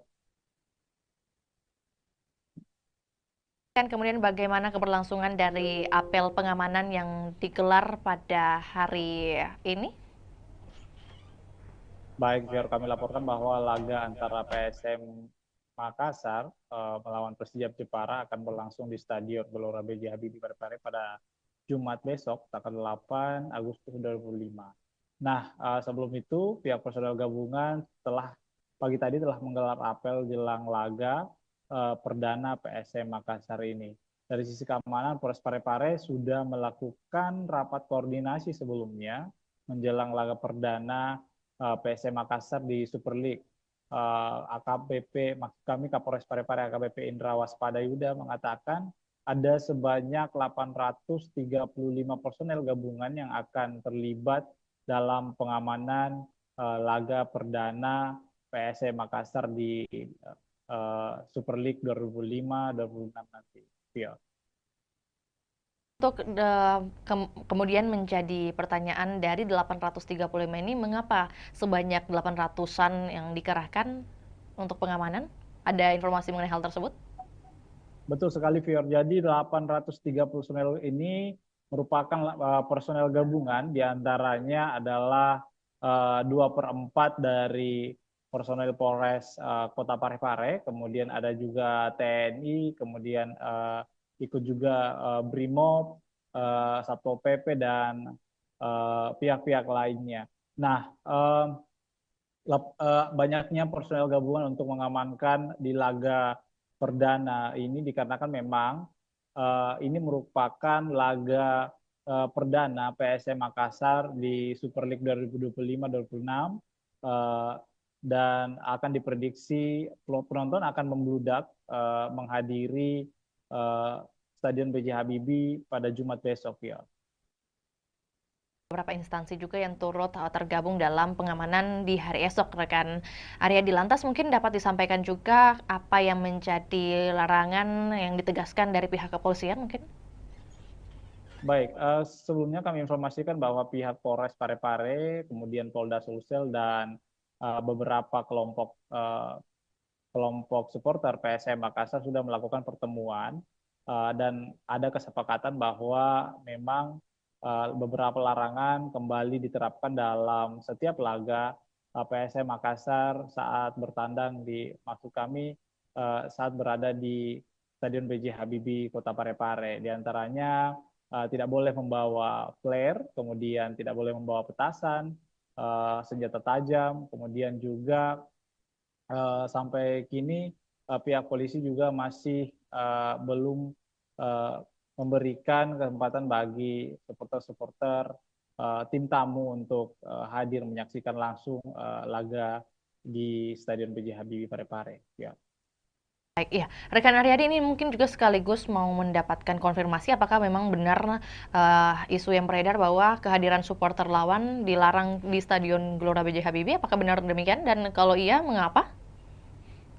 Betul sekali, Fior. Jadi memang untuk informasinya bahwa supporter lawan belum bisa menyaksikan langsung laga di Stadion Tandang, dikarenakan memang ini merupakan aturan dari Super League 2005-2026 ini, dikarenakan memang salah satu pengaruhnya adalah untuk pada saat di Liga 1 kemarin terakhir itu Persib Bandung, dikarenakan banyaknya supporter yang masuk dan untuk jangan sampai ada menimbulkan kericuhan seperti itu, ya. Berarti untuk baik ya. Bagaimana rekan Aryadi? Ini untuk minimalisasi adanya benturan antar supporter, ya. Lantas mungkin untuk teknis pengamanan yang akan diberlakukan baik itu di dalam maupun di luar stadion seperti apa skemanya? Apakah sudah ada penjelasan? Baik, Fior. Jadi personel dipimpin oleh HKBP Indra Waspada Yuda bahwa 835 personel ini akan berpencar untuk menjaga lokasi-lokasi yang berada di sekitar stadion, termasuk tribun supporter, kemudian ada juga beberapa pintu masuk, kemudian pintu keluar. Kemudian ini akan menyebar, personel-personel ini akan menyebar di sekitar stadion untuk meminimalisir adanya kericuhan seperti itu, ya.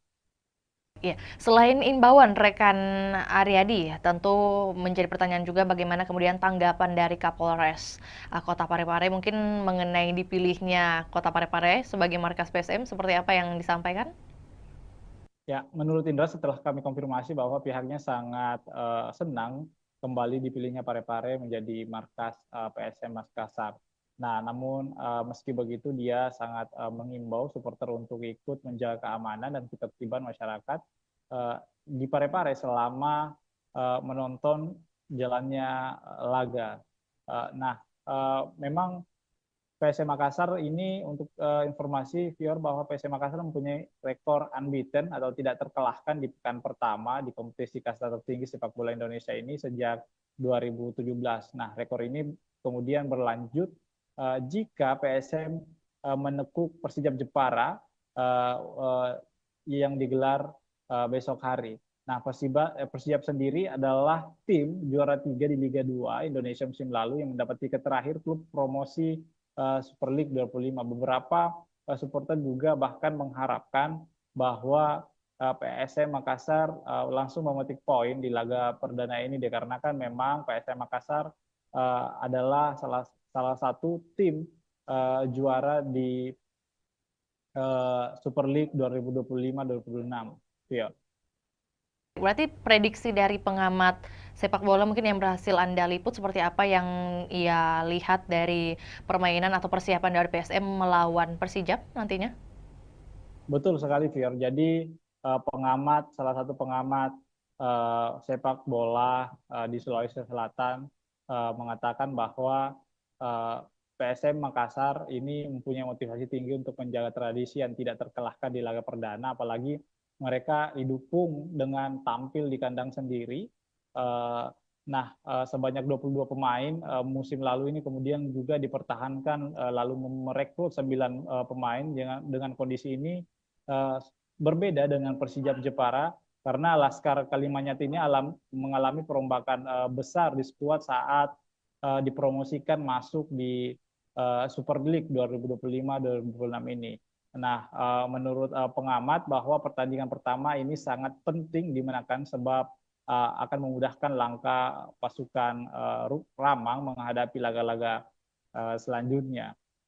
Nah, ini harus dimaksimalkan bahwa supporter juga diminta untuk mendukung PSM Makassar secara maksimal karena ini akan memberikan energi tambahan kepada pemain-pemain.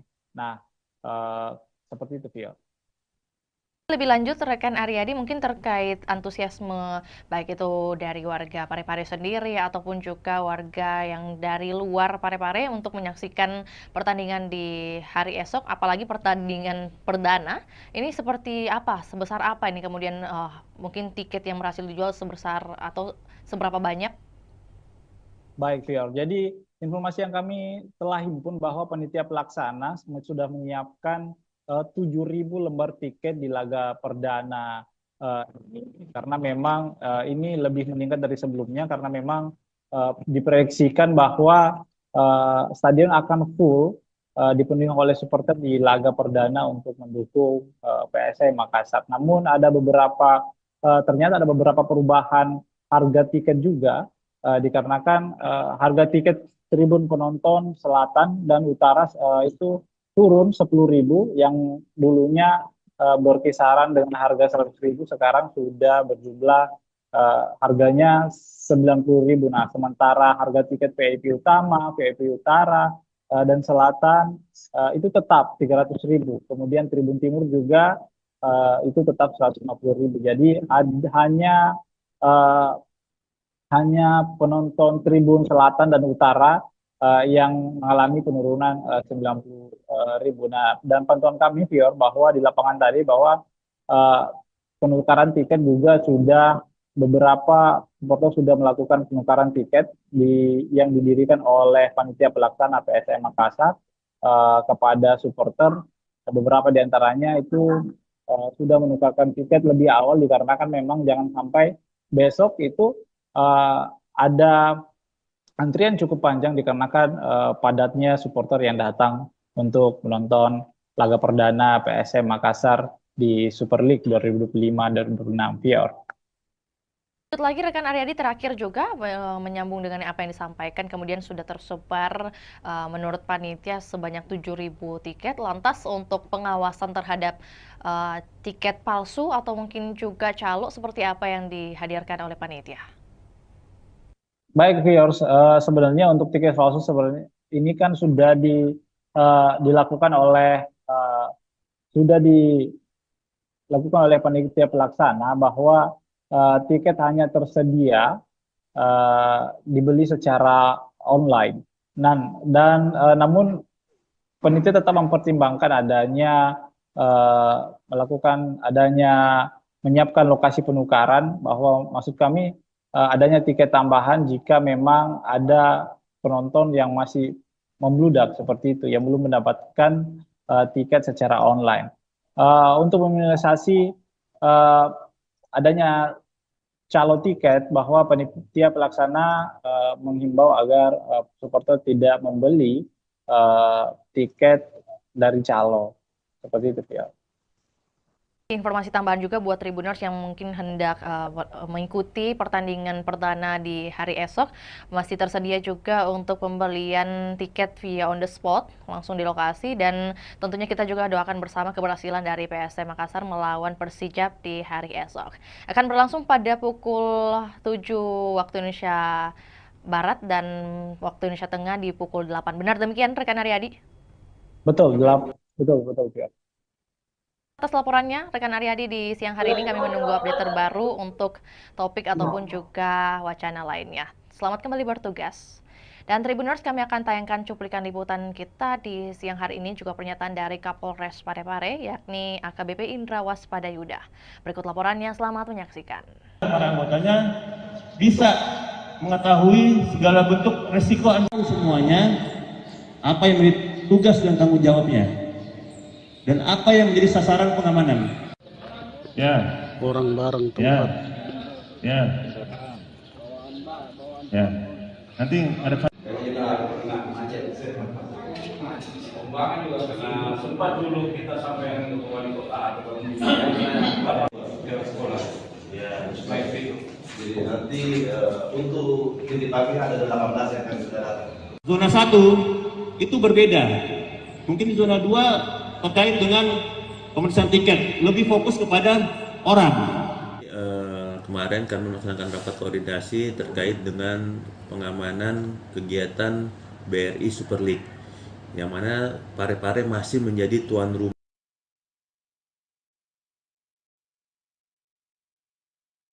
Zona 1 itu berbeda.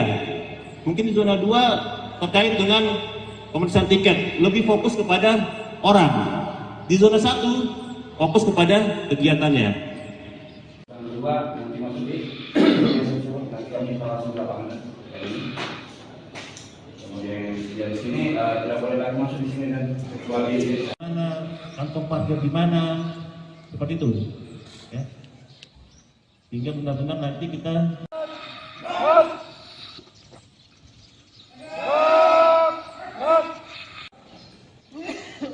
coba saya mau tanya, yang tahu sasaran pengamanan apa?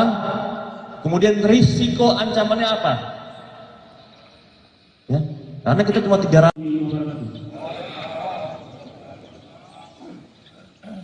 Apa yang akan selesai?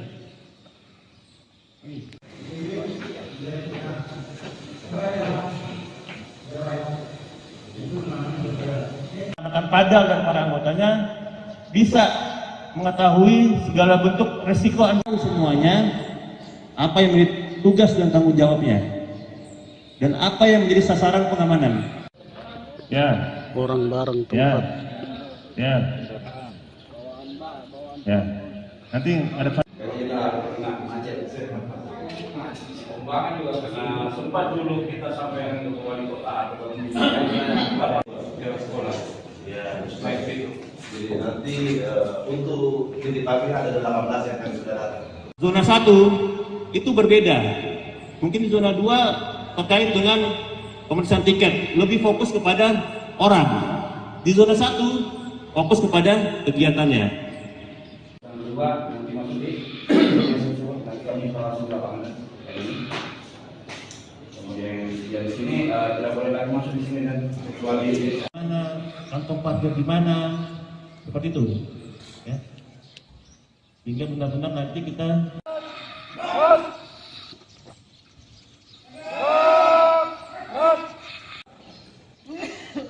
coba saya mau tanya, yang tahu sasaran pengamanan apa? Kemudian risiko ancamannya apa? Ya, karena kita cuma 300.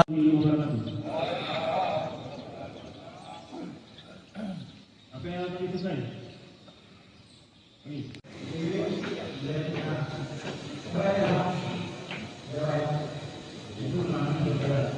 rekan-rekan Padal dan para anggotanya bisa mengetahui segala bentuk resiko semuanya, apa yang menjadi tugas dan tanggung jawabnya, dan apa yang menjadi sasaran pengamanan.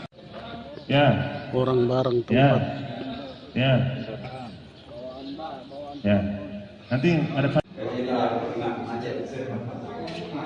Pembangunan juga karena sempat dulu kita sampai ke wali kota atau sekolah. Ya, baik itu. Jadi nanti untuk titipannya ada 18 yang akan sudah datang. Zona 1 itu berbeda. Mungkin di zona 2 terkait dengan pemeriksaan tiket, lebih fokus kepada orang. Di zona 1 fokus kepada kegiatannya. Yang kedua nanti masuk di nanti kami langsung lapangan. Kemudian yang di sini tidak boleh lagi masuk di sini dan kecuali Mana kantong parkir di mana, seperti itu, ya. Sehingga benar-benar nanti kita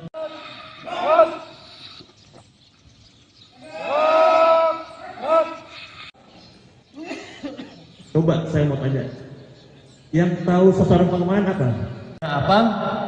Kemudian risiko ancamannya apa? Ya, karena kita cuma 300.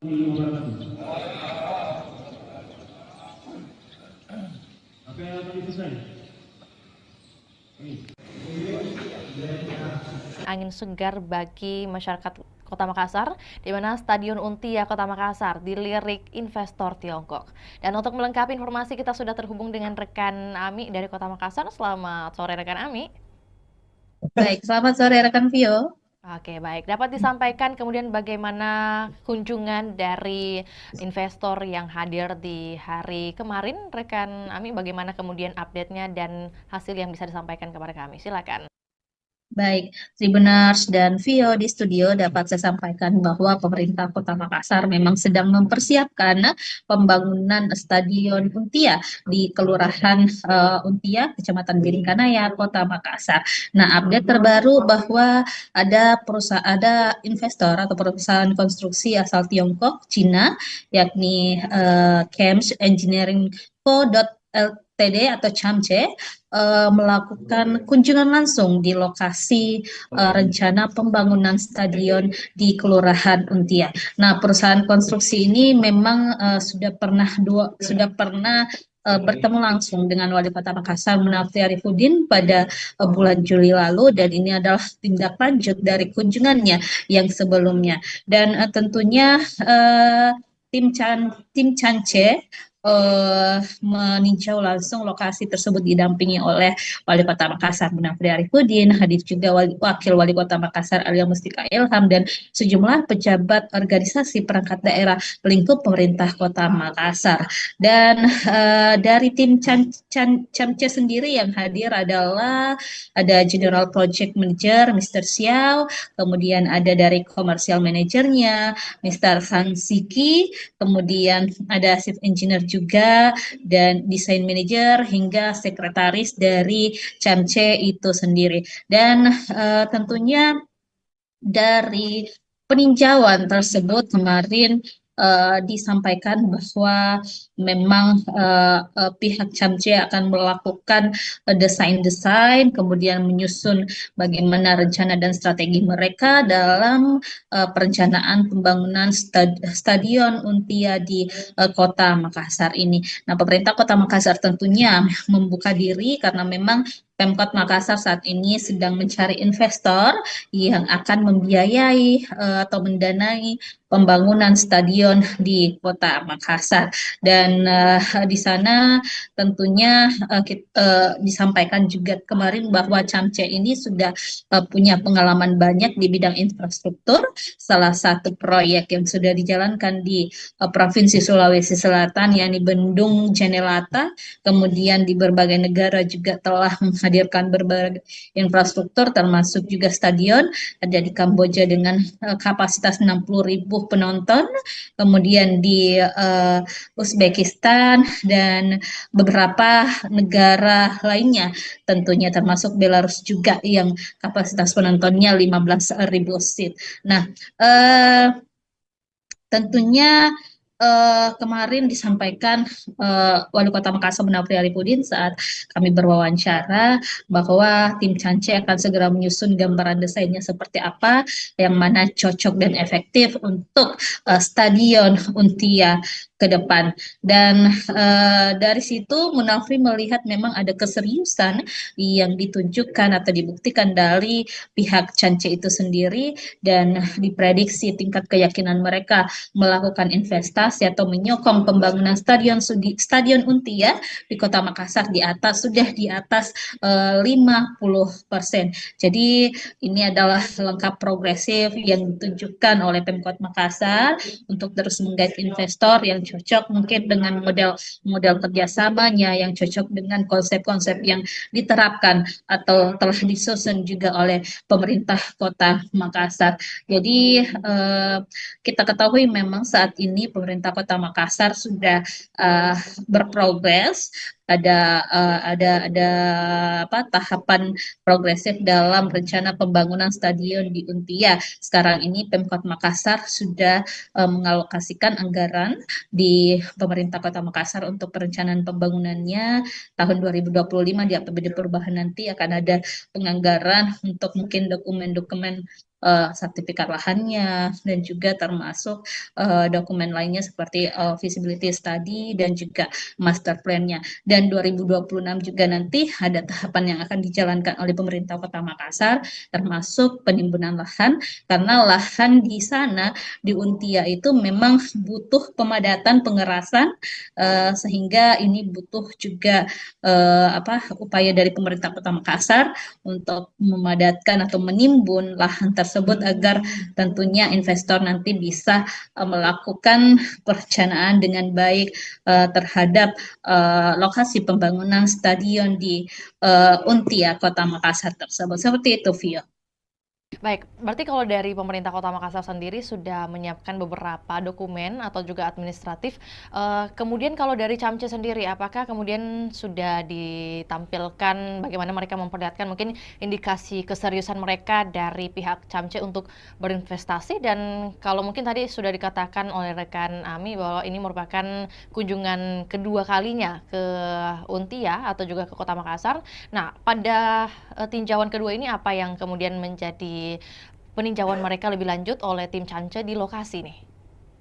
Ya, baik Vio di studio dan Tribuners, memang sebelumnya tim Camce ini sudah pernah berkunjung Kota Makassar pada Juli lalu, baru melakukan penjajakan awal kepada pemerintah Kota Makassar dengan mungkin penyampaian atau mencari tahu informasi terkait rencana pembangunan stadion ini kepada Wali Kota Makassar Munafri Arifudin. Kemudian kemarin mereka telah menindaklanjuti dengan tinjau lapangan. Mereka melihat bagaimana sih lokasi rencana pembangunan di stadion Untia, supaya ke depan mereka punya gambaran seperti apa rancangan atau desain yang akan dilakukan tim Cance terhadap lokasi yang akan dijadikan sebagai tempat pembangunan stadion Untia. Dan statement dari General Project Manager Camce kemarin, Mr. Xiao, menyampaikan bahwa mereka memang begitu tertarik dengan stadion Untia milik Pemkot Makassar ini, dan mereka juga sedang melakukan gambaran-gambaran desainnya seperti apa ke depan. Nah, setelah mereka menyelesaikan desainnya nanti akan dikembalikan atau dikoordinasikan lagi kepada pemerintah Kota Makassar. Jadi ada proses matching nanti, penyesuaian antara mungkin desain-desain yang sesuai rencana Pemkot dengan desain-desain yang ditawarkan oleh investor Camce ini. Jadi setelah ini mungkin masih ada tahapan-tahapan selanjutnya yang akan dilakukan antara pemerintah Kota Makassar dan juga pihak Camce. Seperti itu, Phil. Oke, baik. Berarti apakah kemudian sudah ada pembicaraan mengenai target waktu penyelesaian stadion dari pihak Pemkot atau juga Camce yang diharapkan seperti apa kemudian? Nah, kalau dari hasil kunjungan ini kita masih belum tahu kapan tindak lanjutnya ke depan. Yang pastinya tim Cance akan menyelesaikan dulu bagaimana perencanaan mereka, desain mereka. Tapi kalau untuk Pemkot sendiri sudah melakukan roadmap atau peta jalan seperti apa rencana pembangunan stadion tahun 2025 dialokasikan untuk pengadaan atau pembuatan roadmap maupun feasibility study dan juga sertifikat lahan. Kemudian 2026 nanti itu dilakukan pengurusan perizinan analisis dampak lingkungan atau AMDALALIN dan juga analisis dampak lalu lintas AMDAL dan AMDALALIN. Kemudian 2026 juga dialokasikan anggaran untuk pemadatan lahan atau penimbunan di sana di Untia. Kemudian 2027 ditargetkan proses pengerjaan atau konstruksi dilakukan dengan harapan pada akhir 2027 atau 2028 nanti Stadion Untia sudah bisa dinikmati atau dirasakan manfaatnya oleh masyarakat. Baik, rekan Ami, mungkin sebelum kita ke pertanyaan terakhir, tentu bagaimana kemudian informasi mengenai kompetitor lain selain Camce yang mungkin juga sudah tertarik membangun Stadion Untia ini, apakah ada informasi mengenai hal tersebut? Baik, Tribuners dan Vio, memang sesuai pernyataan dari Wali Kota Makassar Munafri Arifudin, ada beberapa investor yang telah menjajaki kerjasama dengan pemerintah Kota Makassar. Salah satunya mungkin kemarin ada investor dari Qatar yang telah juga melakukan koordinasi dan komunikasi dengan Pemkot Makassar. Bahkan Wali Kota sudah pernah bertandang langsung mendatangi kantor perwakilan investor asal Qatar tersebut di Jakarta.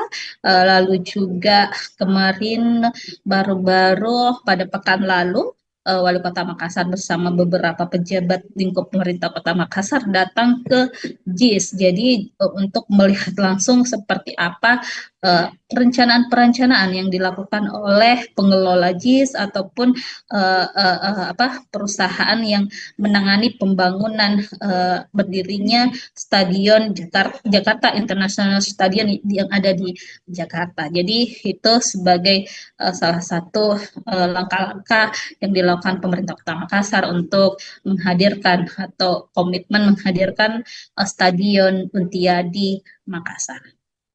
Terakhir, rekan Ami, mengenai antusiasme dari masyarakat khususnya yang berada di lingkungan Untia sendiri terkait pembangunan stadion ini, apakah seluruhnya sudah pro kepada pemerintah kota atau mungkin masih ada beberapa masukan? Baik, Tribuners, memang sejauh ini kita masih belum mendengarkan keluhan-keluhan dari masyarakat setempat, apakah mereka menolak atau seperti apa. Yang pasti, masyarakat Kota Makassar tentunya menginginkan hadirnya stadion di Kota Makassar, karena kita ketahui Sulawesi Selatan dalam hal ini belum memiliki stadion sama sekali, sehingga ini memang diharapkan program unggulan dari Wali Kota Makassar, Munafri dan juga Alia Mustika Ilham bisa terwujud untuk menghadirkan stadion berstandar internasional di Kota Makassar. Dan Munafri juga sudah menyusun strategi bagaimana nanti pengelolaan stadion, bagaimana nanti untuk menghidupkan stadion seperti apa, target-targetnya seperti apa, itu sudah direncanakan dengan baik oleh pemerintah Kota Makassar. Seperti itu, Vio. Baik, terima kasih laporannya di sore hari ini rekan Ami. Selamat kembali beraktivitas dan kami menunggu update terbaru baik mengenai bagaimana pembangunan atau keberlanjutan dari pembangunan Stadion Untia ini dan juga informasi relevan lainnya dari Kota Makassar. Selamat kembali beraktivitas dan juga Tribuners, kami akan tayangkan cuplikan liputan kita di sore hari ini. Berikut laporannya, selamat menyaksikan.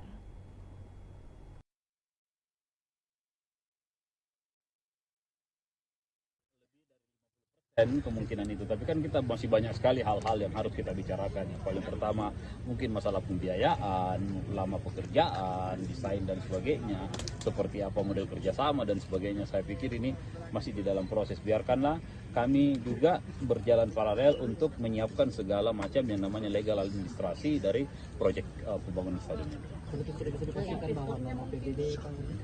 Iya. Belum tentu, kalau mereka kita tidak sepakat, jangan sampai mereka offeringnya berbeda, ya akan susah untuk itu.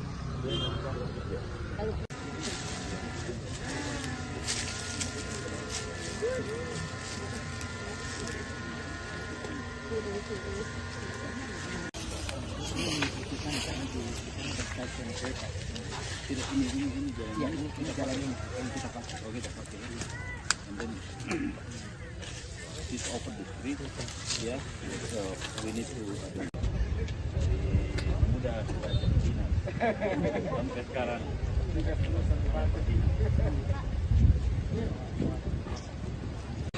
Harusnya sih biasanya kalau mereka sudah mau datang lihat lokasi artinya lebih dari 50% kemungkinan itu. Tapi kan kita masih banyak sekali hal-hal yang harus kita bicarakan. Yang paling pertama mungkin masalah pembiayaan, lama pekerjaan, desain dan sebagainya. Seperti apa model kerjasama dan sebagainya. Saya pikir ini masih di dalam proses. Biarkanlah kami juga berjalan paralel untuk menyiapkan segala macam yang namanya legal administrasi dari proyek pembangunan stadion ini. Iya, belum tentu. Kalau mereka kita tidak sepakat, jangan sampai mereka offeringnya berbeda, ya akan susah untuk itu.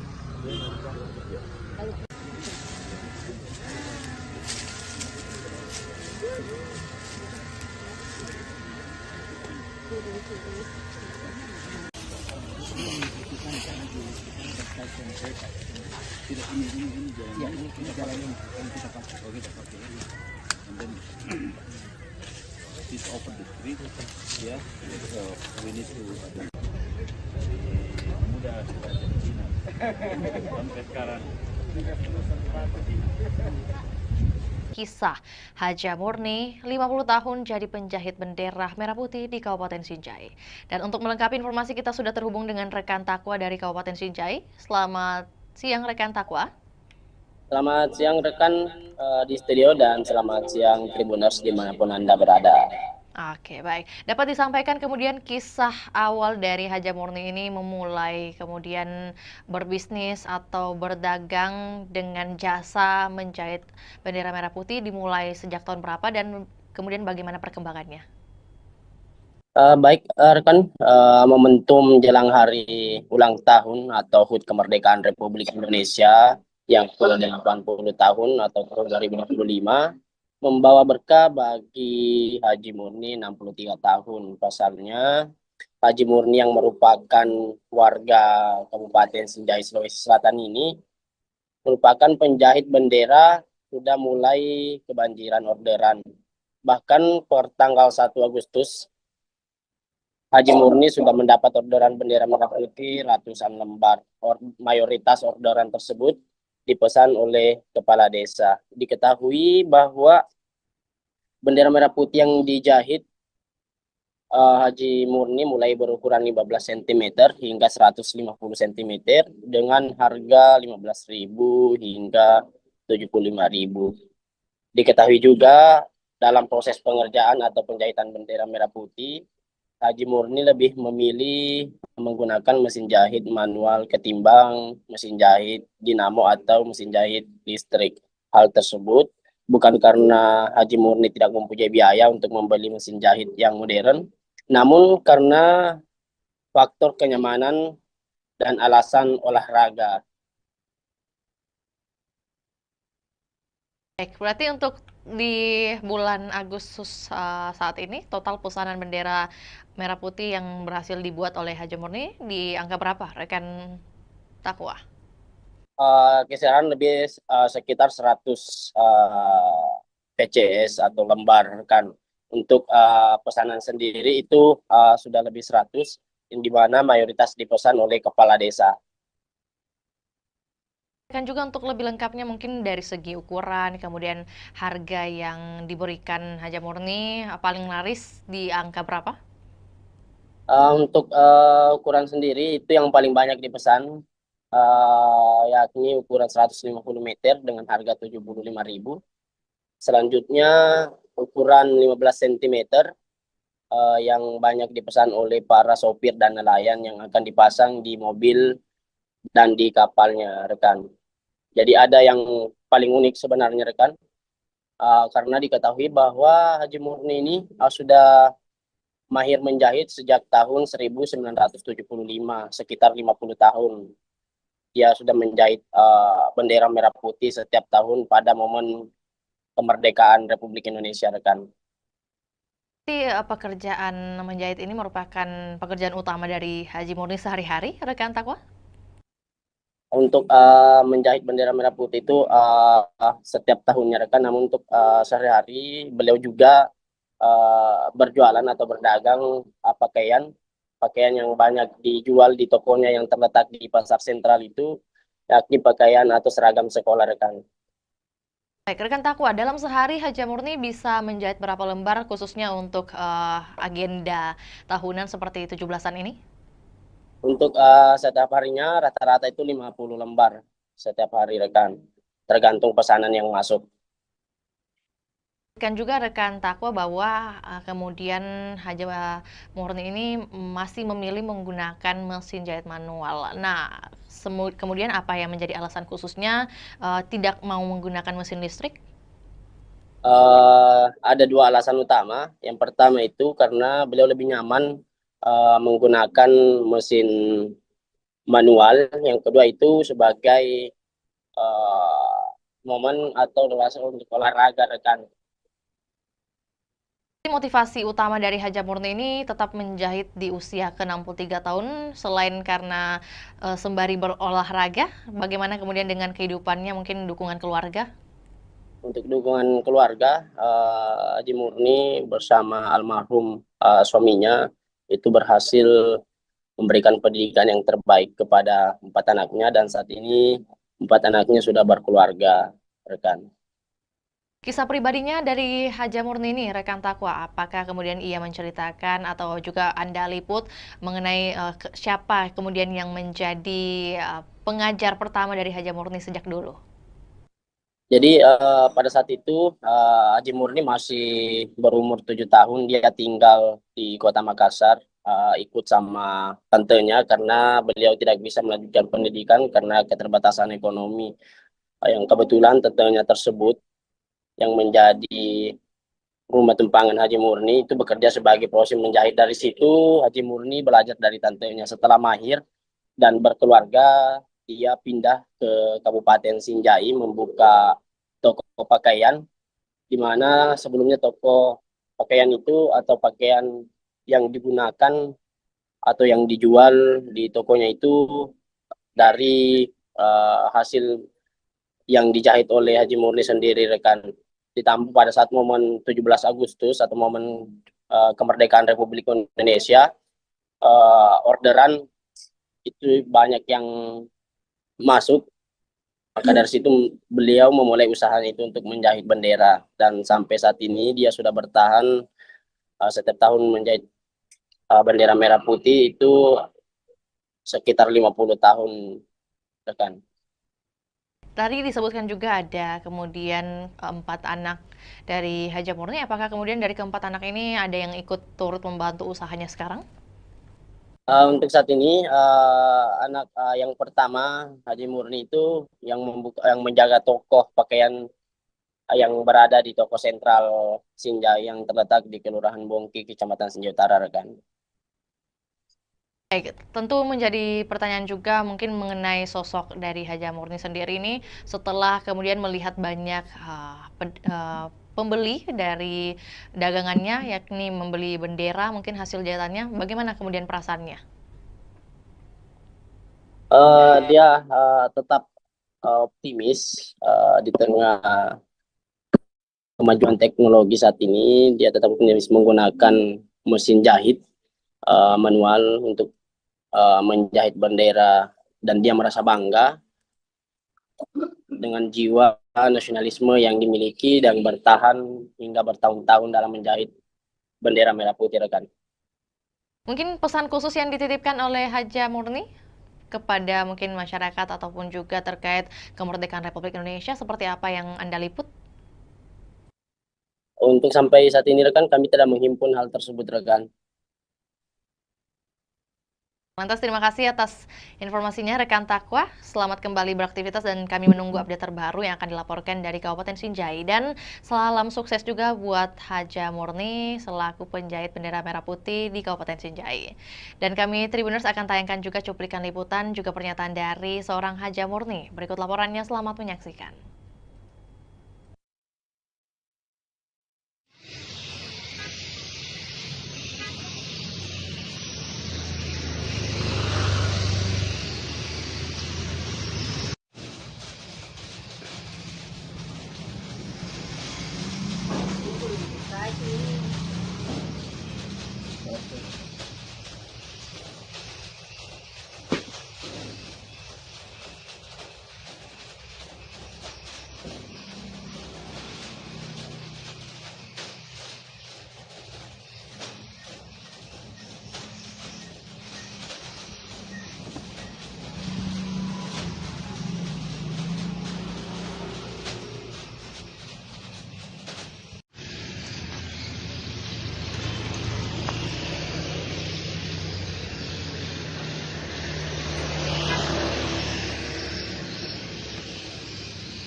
Tahun berapa ini kita menjahit? Tahun 76. Sampai Sampai sekarang. Bendera dulu kan menjahit baju. Iya. Sekarang jadi bendera.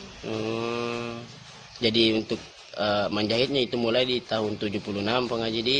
Kalau menjahit bendera sendiri itu Bang Haji. Itu mulai begitu. Kan menjual di pasar dulu besar bawah tuh. Oh iya Bang Haji. Iya. Kalau anu sendiri Bang Haji apa?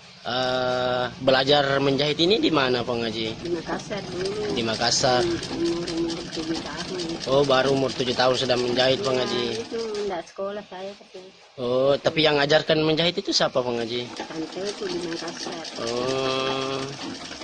Tapi anu sendiri Bang Haji apa? Kenapa ini pilih? Saya lihat ini mesin manual Bang Haji. Karena tidak cocok. Saya mesin mesin dinamo enggak cocok mesin aku tuh. Iya. Oh, sekaligus olahraga juga ya Bang Haji. Iya. Tapi untuk anu Bang Haji, untuk bendera untuk 17 Agustus ini Bang Haji, kemerdekaan ini di tahun 2025, apakah sudah ada orderan Bang Haji? Banyak, kalau orderan banyak. Oh. Ada 20 piece begini jadi bendera. Berapa piece tadi? 20 piece di? 20 piece. Berapa sih? Kalau 20 piece 100 pasang bendera jadinya. 100 pasang. Kalau diuangkan itu Bang Haji harganya keseluruhan berapa itu Bang Haji? Kalau diuangkan harga 50 ji berapa? 50 satu pasang. 50.000 satu pasang. Nah, berapa pasang Bang Haji? Kalau ini jadi semua 100 pasang. 100 pasang Bang Haji di? 20 piece. Oh iya. Anu sendiri Bang Haji apa? Untuk bendera yang kita jahit di sini Bang Haji, ukuran paling kecil dan ukuran paling besar itu berapa Bang Haji? Ada berapa ini? 20 cm sampai 50 cm, 17 cm, 1,5 atau 100. Oh, 150? 150. 1 meter 50 cm Bang Haji di? Kalau harganya itu yang paling panjang Bang Haji? Kalau paling panjang 75. 75 Bang Haji. Kalau yang paling kecil seperti ini Bang Haji? Ini 5.000. Oh, 5.000 Bang Haji di. Tapi untuk bendera bendera kapal, bendera mobil apa. Kalau keseluruhan orderan Bang Haji Saga nih, matama orderan Bang. Enggak tahu berapa nih. Tapi itu ada 100 PCS untuk bendera. Desa, kepala desa ambil tahu. Iya. Tak begitu 10 pasang, 20 pasang. Oh iya Bang Haji. Tapi sekarang intinya lebih nih 100 anu Bang Haji orderan di 100 PCS. Enggak tahu nih. Iya. Ada hidup bis sudah banyak nih, enggak ku ingat berapa nih laku. Oh iya Bang Haji.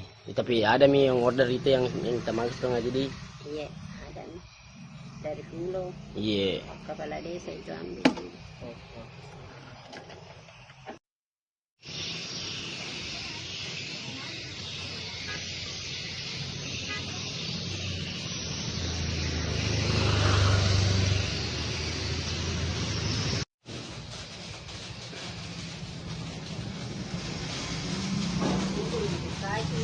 835 personel gabungan yang dikerahkan untuk amankan laga perdana PSM versus Persijap di Stadion Gelora B.J. Habibie, Kota Parepare. Dan untuk melengkapi informasi, kita sudah terhubung dengan rekan Aryadi dari Kota Parepare. Selamat siang, rekan Aryadi. Selamat siang, Fior. Kemudian bagaimana keberlangsungan dari apel pengamanan yang digelar pada hari ini? Baik, Fior, kami laporkan bahwa laga antara PSM Makassar melawan Persijap Jepara akan berlangsung di Stadion Gelora B.J. Habibie Parepare pada Jumat besok, tanggal 8 Agustus 2025. Nah, sebelum itu, pihak personel gabungan pagi tadi telah menggelar apel jelang laga perdana PSM Makassar ini. Dari sisi keamanan, Polres Parepare sudah melakukan rapat koordinasi sebelumnya menjelang laga perdana PSM Makassar di Super League.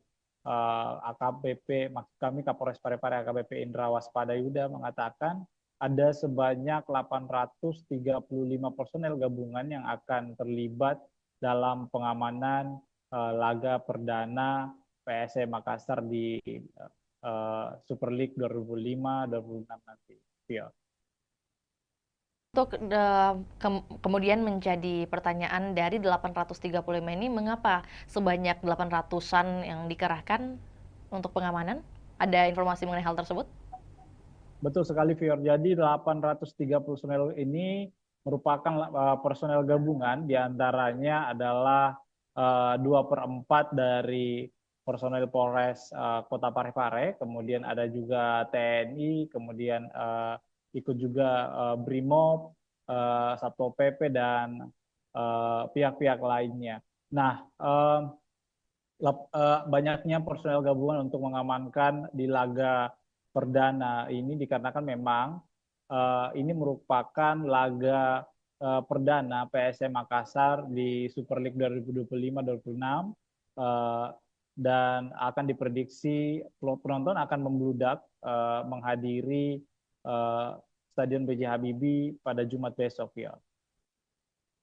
Beberapa instansi juga yang turut tergabung dalam pengamanan di hari esok, rekan Aryadi. Lantas mungkin dapat disampaikan juga apa yang menjadi larangan yang ditegaskan dari pihak kepolisian mungkin? Baik, sebelumnya kami informasikan bahwa pihak Polres Parepare, kemudian Polda Sulsel, dan beberapa kelompok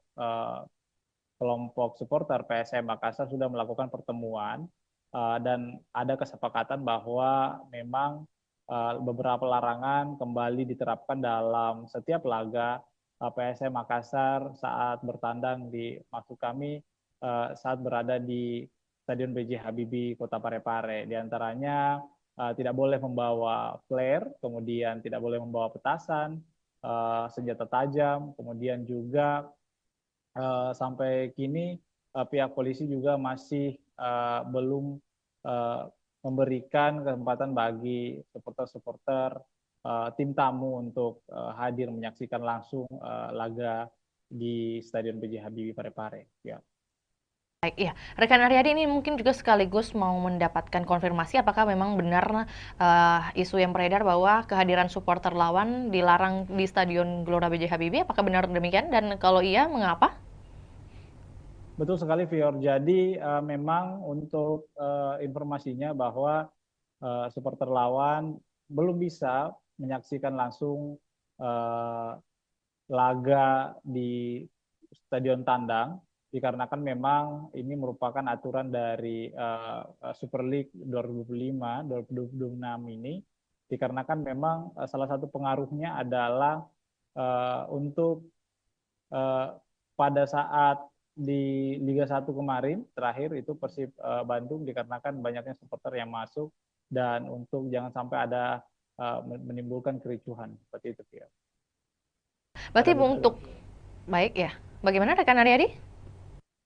Ini untuk minimalisasi adanya benturan antar supporter ya. Lantas mungkin untuk teknis pengamanan yang akan diberlakukan baik itu di dalam maupun di luar stadion seperti apa skemanya? Apakah sudah ada penjelasan?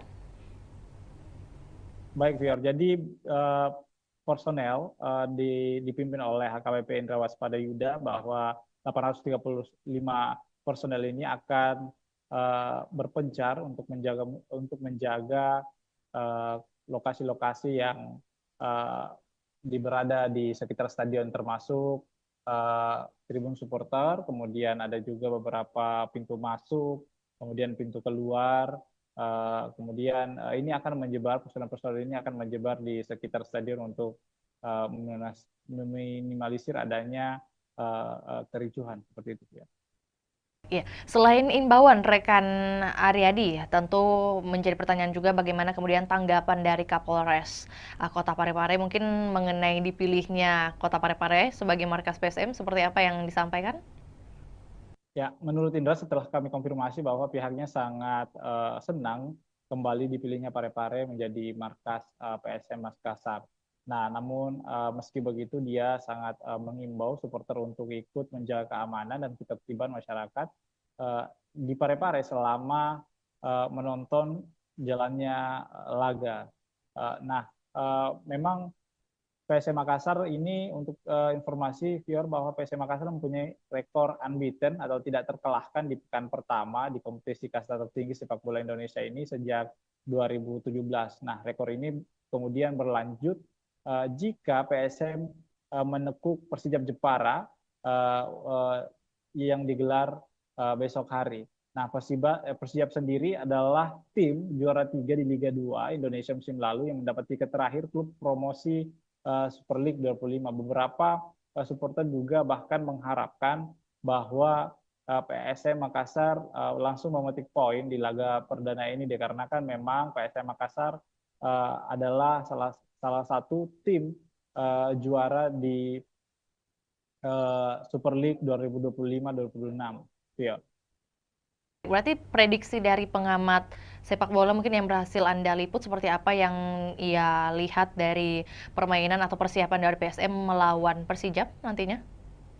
Betul sekali, Fior. Jadi salah satu pengamat sepak bola di Sulawesi Selatan mengatakan bahwa PSM Makassar ini mempunyai motivasi tinggi untuk menjaga tradisi yang tidak terkalahkan di laga perdana, apalagi mereka didukung dengan masuk di Super League 2025-2026 ini. Nah, menurut pengamat bahwa pertandingan pertama ini sangat penting dimenangkan sebab akan memudahkan langkah pasukan Ramang menghadapi laga-laga selanjutnya. Nah, ini harus dimaksimalkan bahwa supporter juga diminta untuk mendukung PSM Makassar secara maksimal karena ini akan memberikan energi tambahan kepada pemain-pemain. Nah, seperti itu, Vio. Lebih lanjut, rekan Aryadi mungkin terkait antusiasme baik itu dari warga Parepare sendiri ataupun juga warga yang dari luar Parepare untuk menyaksikan pertandingan di hari esok, apalagi pertandingan perdana. Ini seperti apa? Sebesar apa ini kemudian mungkin tiket yang berhasil dijual sebesar atau seberapa banyak? Baik, Fior. Jadi informasi yang kami telah himpun bahwa panitia pelaksana sudah menyiapkan 7.000 lembar tiket di laga perdana ini, karena memang ini lebih meningkat dari sebelumnya karena memang diproyeksikan bahwa stadion akan full dipenuhi oleh supporter di laga perdana untuk mendukung PSM Makassar. Namun ternyata ada beberapa perubahan harga tiket juga dikarenakan harga tiket tribun penonton selatan dan utara itu turun 10.000, yang dulunya berkisaran dengan harga 100.000 sekarang sudah berjumlah harganya 90.000. Nah, sementara harga tiket VIP utama, VIP utara dan selatan itu tetap 300.000. Kemudian tribun timur juga itu tetap 150.000. Jadi hanya penonton tribun selatan dan utara yang mengalami penurunan 90.000. Nah, dan pantauan kami, Fior, bahwa di lapangan tadi bahwa penukaran tiket juga sudah beberapa supporter sudah melakukan penukaran tiket yang didirikan oleh panitia pelaksana PSM Makassar kepada supporter. Beberapa di antaranya itu sudah menukarkan tiket lebih awal dikarenakan memang jangan sampai besok itu ada antrian cukup panjang dikarenakan padatnya supporter yang datang untuk menonton laga perdana PSM Makassar di Super League 2025-2026, Pior. Lagi rekan Aryadi terakhir juga menyambung dengan apa yang disampaikan, kemudian sudah tersebar menurut panitia sebanyak 7.000 tiket. Lantas untuk pengawasan terhadap tiket palsu atau mungkin juga calo seperti apa yang dihadirkan oleh panitia? Baik, viewers, sebenarnya untuk tiket palsu sebenarnya ini kan sudah dilakukan oleh panitia pelaksana bahwa tiket hanya tersedia dibeli secara online. Namun panitia tetap mempertimbangkan menyiapkan lokasi penukaran, bahwa maksud kami adanya tiket tambahan jika memang ada penonton yang masih membludak seperti itu, yang belum mendapatkan tiket secara online. Untuk meminimalisasi adanya calo tiket, bahwa panitia pelaksana menghimbau agar supporter tidak membeli tiket dari calo seperti itu, ya. Informasi tambahan juga buat Tribuners yang mungkin hendak mengikuti pertandingan perdana di hari esok, masih tersedia juga untuk pembelian tiket via on the spot langsung di lokasi, dan tentunya kita juga doakan bersama keberhasilan dari PSM Makassar melawan Persijap di hari esok. Akan berlangsung pada pukul 7 waktu Indonesia Barat dan waktu Indonesia Tengah di pukul 8. Benar demikian rekan Aryadi? Betul, betul. Atas laporannya, rekan Aryadi, di siang hari ini kami menunggu update terbaru untuk topik ataupun juga wacana lainnya. Selamat kembali bertugas. Dan Tribuners, kami akan tayangkan cuplikan liputan kita di siang hari ini, juga pernyataan dari Kapolres Parepare, yakni AKBP Indra Waspadayuda. Berikut laporannya, selamat menyaksikan. Para anggotanya bisa mengetahui segala bentuk resiko semuanya, apa yang menjadi tugas dan tanggung jawabnya, dan apa yang menjadi sasaran pengamanan. Ya. Orang bareng tempat. Ya. Nanti ada Pembangunan juga karena sempat dulu kita sampai ke wali kota atau sekolah. Ya, baik itu. Jadi nanti untuk titik pagi ada 18 yang akan sudah datang. Zona 1 itu berbeda. Mungkin zona 2 terkait dengan pemeriksaan tiket, lebih fokus kepada orang. Kemarin kami melaksanakan rapat koordinasi terkait dengan pengamanan kegiatan BRI Super League, yang mana Parepare masih menjadi tuan rumah.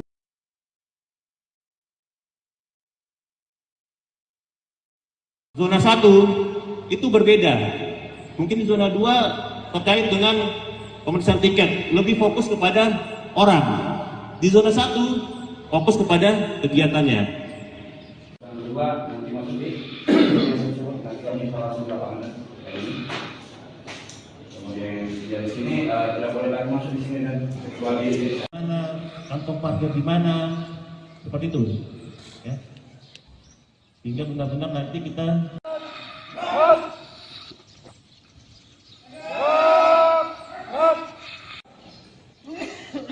coba saya mau tanya, yang tahu sasaran pengamanan apa? Kemudian risiko ancamannya apa? Ya, Karena kita cuma 300.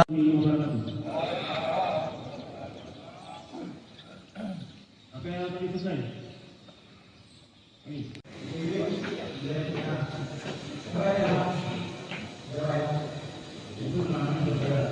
Akan padal dan para anggotanya bisa mengetahui segala bentuk resiko semuanya, apa yang menjadi tugas dan tanggung jawabnya, dan apa yang menjadi sasaran pengamanan.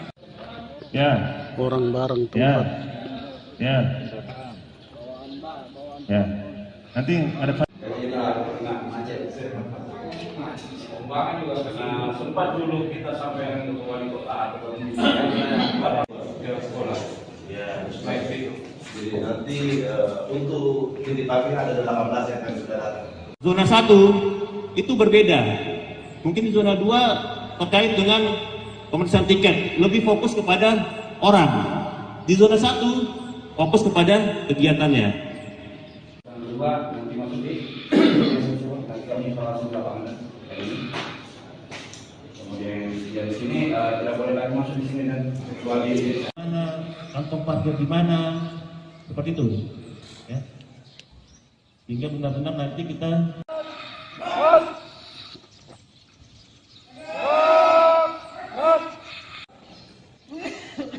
coba saya mau tanya, yang tahu sasaran pengamanan apa? Apa? Kemudian risiko ancamannya apa? Ya, karena kita cuma 300.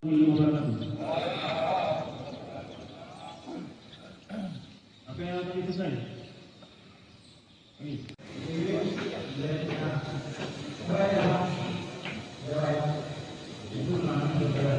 Akan padal dan para anggotanya bisa mengetahui segala bentuk resiko semuanya, apa yang menjadi tugas dan tanggung jawabnya, dan apa yang menjadi sasaran pengamanan.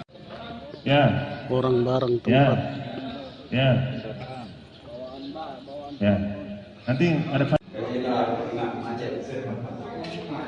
pembangunan juga kena sempat dulu kita sampai ke wali kota atau sekolah.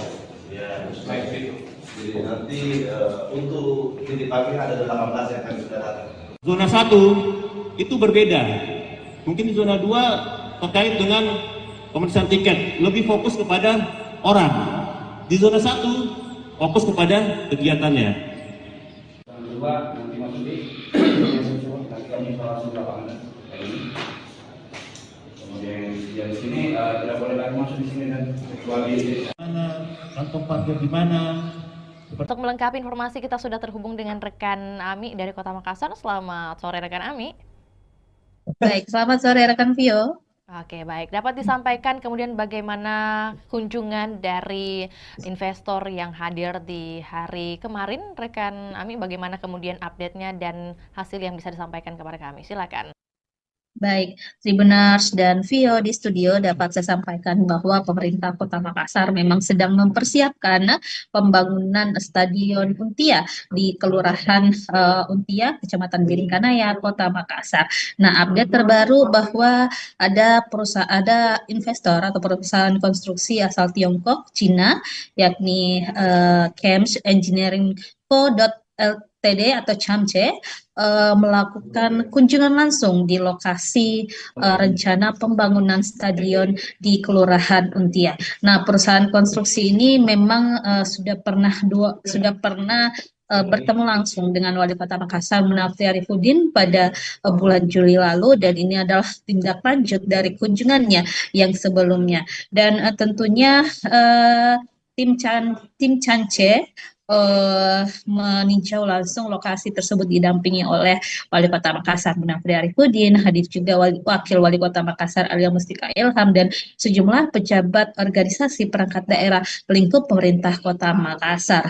Dan dari tim CHAMCE sendiri yang hadir adalah ada General Project Manager Mr. Xiao, kemudian ada dari Commercial Managernya Mr. Sang Siki, kemudian ada Chief Engineer juga, dan desain manager hingga sekretaris dari CHAMCE itu sendiri. Dan tentunya dari peninjauan tersebut kemarin disampaikan bahwa memang pihak Camce akan melakukan desain-desain, kemudian menyusun bagaimana rencana dan strategi mereka dalam perencanaan pembangunan stadion Untia di Kota Makassar ini. Nah, pemerintah Kota Makassar tentunya membuka diri karena memang Pemkot Makassar saat ini sedang mencari investor yang akan membiayai atau mendanai pembangunan stadion di Kota Makassar. Dan di sana tentunya disampaikan juga kemarin bahwa Camce ini sudah punya pengalaman banyak di bidang infrastruktur. Salah satu proyek yang sudah dijalankan di Provinsi Sulawesi Selatan, yakni Bendung Jenelata, kemudian di berbagai negara juga telah menghadirkan berbagai infrastruktur termasuk juga stadion, ada di Kamboja dengan kapasitas 60.000 penonton, kemudian di Uzbekistan dan beberapa negara lainnya tentunya termasuk Belarus juga yang kapasitas penontonnya 15.000 seat. Nah, tentunya kemarin disampaikan Wali Kota Makassar Munafri Arifudin saat kami berwawancara bahwa tim Camce akan segera menyusun gambaran desainnya seperti apa yang mana cocok dan efektif untuk stadion Untia ke depan. Dan dari situ Munafri melihat memang ada keseriusan yang ditunjukkan atau dibuktikan dari pihak Camce itu sendiri, dan diprediksi tingkat keyakinan mereka melakukan investasi atau menyokong pembangunan stadion Untia di Kota Makassar sudah di atas 50%. Jadi ini adalah langkah progresif yang ditunjukkan oleh Pemkot Makassar untuk terus menggait investor yang cocok mungkin dengan model kerjasamanya, yang cocok dengan konsep-konsep yang diterapkan atau telah disusun juga oleh pemerintah Kota Makassar. Jadi kita ketahui memang saat ini pemerintah Kota Makassar sudah berprogres, ada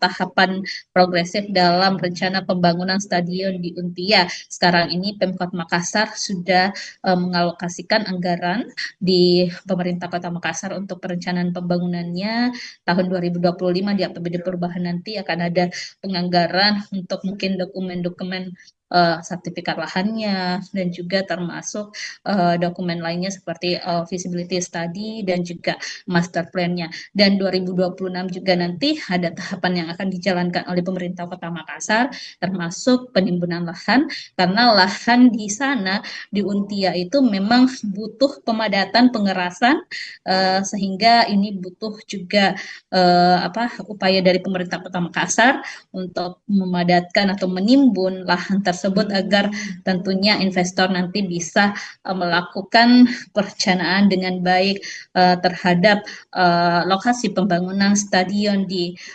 Untia Kota Makassar tersebut. Seperti itu, Vio. Baik, berarti kalau dari pemerintah Kota Makassar sendiri sudah menyiapkan beberapa dokumen atau juga administratif. Kemudian kalau dari Camce sendiri, apakah kemudian sudah ditampilkan bagaimana mereka memperlihatkan mungkin indikasi keseriusan mereka dari pihak Camce untuk berinvestasi? Dan kalau mungkin tadi sudah dikatakan oleh rekan Ami bahwa ini merupakan kunjungan kedua kalinya ke Untia atau juga ke Kota Makassar. Nah, pada tinjauan kedua ini apa yang kemudian menjadi peninjauan mereka lebih lanjut oleh tim Camce di lokasi nih? Ya, baik Vio di studio dan Tribuners, memang sebelumnya tim Camce ini sudah pernah berkunjung Kota Makassar pada Juli lalu, baru melakukan penjajakan awal kepada pemerintah Kota Makassar dengan mungkin penyampaian atau mencari tahu informasi terkait rencana pembangunan stadion ini kepada Wali Kota Makassar Munafri Arifudin. Kemudian kemarin mereka telah menindaklanjuti dengan tinjau lapangan. Mereka melihat bagaimana sih lokasi rencana pembangunan di stadion Untia, supaya ke depan mereka punya gambaran seperti apa rancangan atau desain yang akan dilakukan tim Camce terhadap lokasi yang akan dijadikan sebagai tempat pembangunan stadion Untia. Dan statement dari General Project Manager Camce kemarin, Mr. Xiao, menyampaikan bahwa mereka memang begitu tertarik dengan Stadion Untia milik Pemkot Makassar ini, dan mereka juga sedang melakukan gambaran-gambaran desainnya seperti apa ke depan. Nah, setelah mereka menyelesaikan desainnya, nanti akan dikembalikan atau dikoordinasikan lagi kepada pemerintah Kota Makassar. Jadi ada ada proses matching nanti, penyesuaian antara mungkin desain-desain yang sesuai rencana Pemkot dengan desain-desain yang ditawarkan oleh investor Camce ini. Jadi setelah ini mungkin masih ada tahapan-tahapan selanjutnya yang akan dilakukan antara pemerintah Kota Makassar dan juga pihak Camce. Seperti itu, Phil. Oke, baik. Berarti apakah kemudian sudah ada pembicaraan mengenai target waktu penyelesaian stadion dari pihak Pemkot atau juga Camce yang diharapkan seperti apa kemudian? Nah, kalau dari hasil kunjungan ini kita masih belum tahu kapan tindak lanjutnya ke depan. Yang pastinya tim Camce akan menyelesaikan dulu bagaimana perencanaan mereka, desain mereka.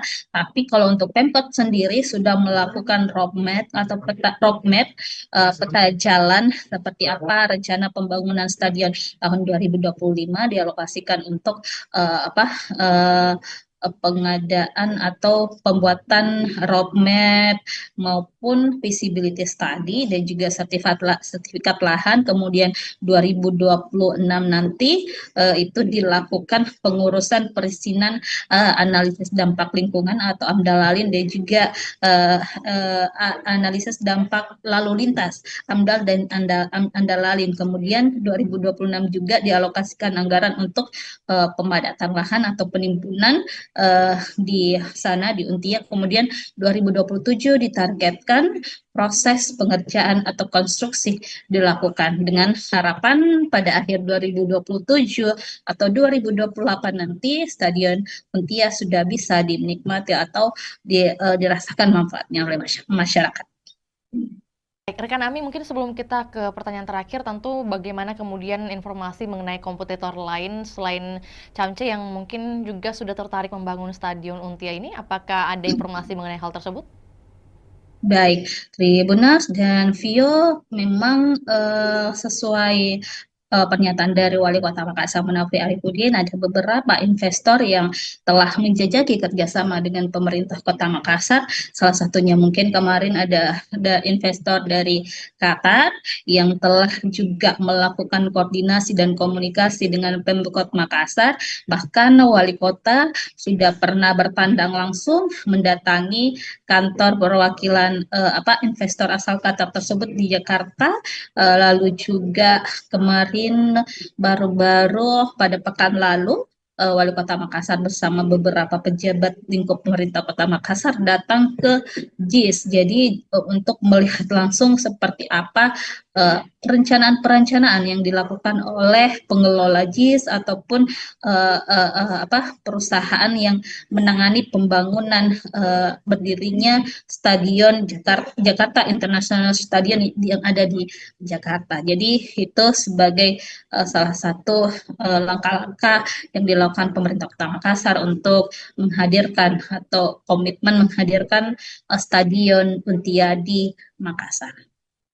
Terakhir, rekan Ami, mengenai antusiasme dari masyarakat khususnya yang berada di lingkungan Untia sendiri terkait pembangunan stadion ini, apakah seluruhnya sudah pro kepada pemerintah kota atau mungkin masih ada beberapa masukan?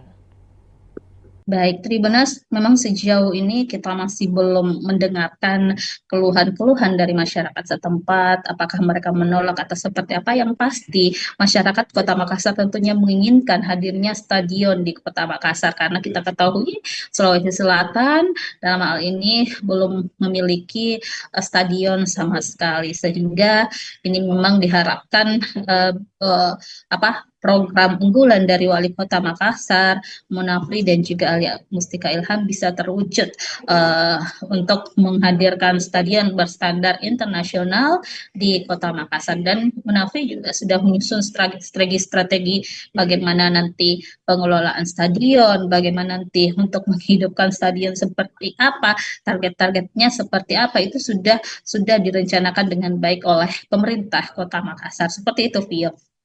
Baik, terima kasih laporannya di sore hari ini rekan Ami. Selamat kembali beraktivitas dan kami menunggu update terbaru baik mengenai bagaimana pembangunan atau keberlanjutan dari pembangunan Stadion Untia ini dan juga informasi relevan lainnya dari Kota Makassar. Selamat kembali beraktivitas dan juga Tribuners, kami akan tayangkan cuplikan liputan kita di sore hari ini. Berikut laporannya, selamat menyaksikan.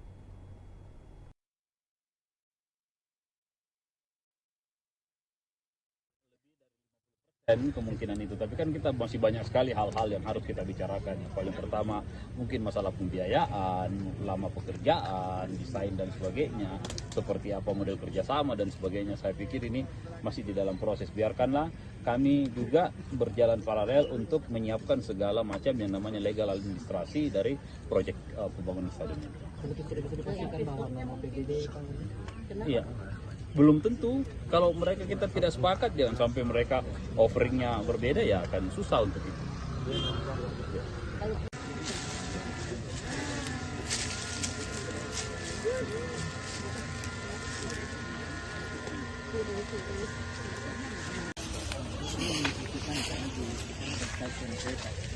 Ini jalan yang kita pakai. Oh, kita pakai ini.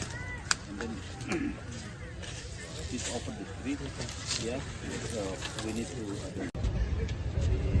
mudah sampai sekarang.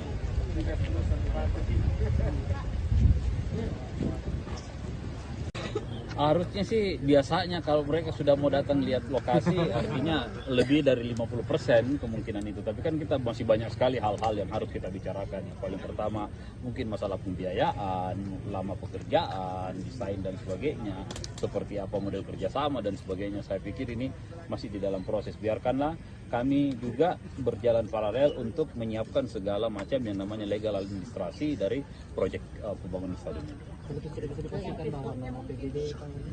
Iya, belum tentu. Kalau mereka kita tidak sepakat, jangan sampai mereka offeringnya berbeda, ya akan susah untuk itu.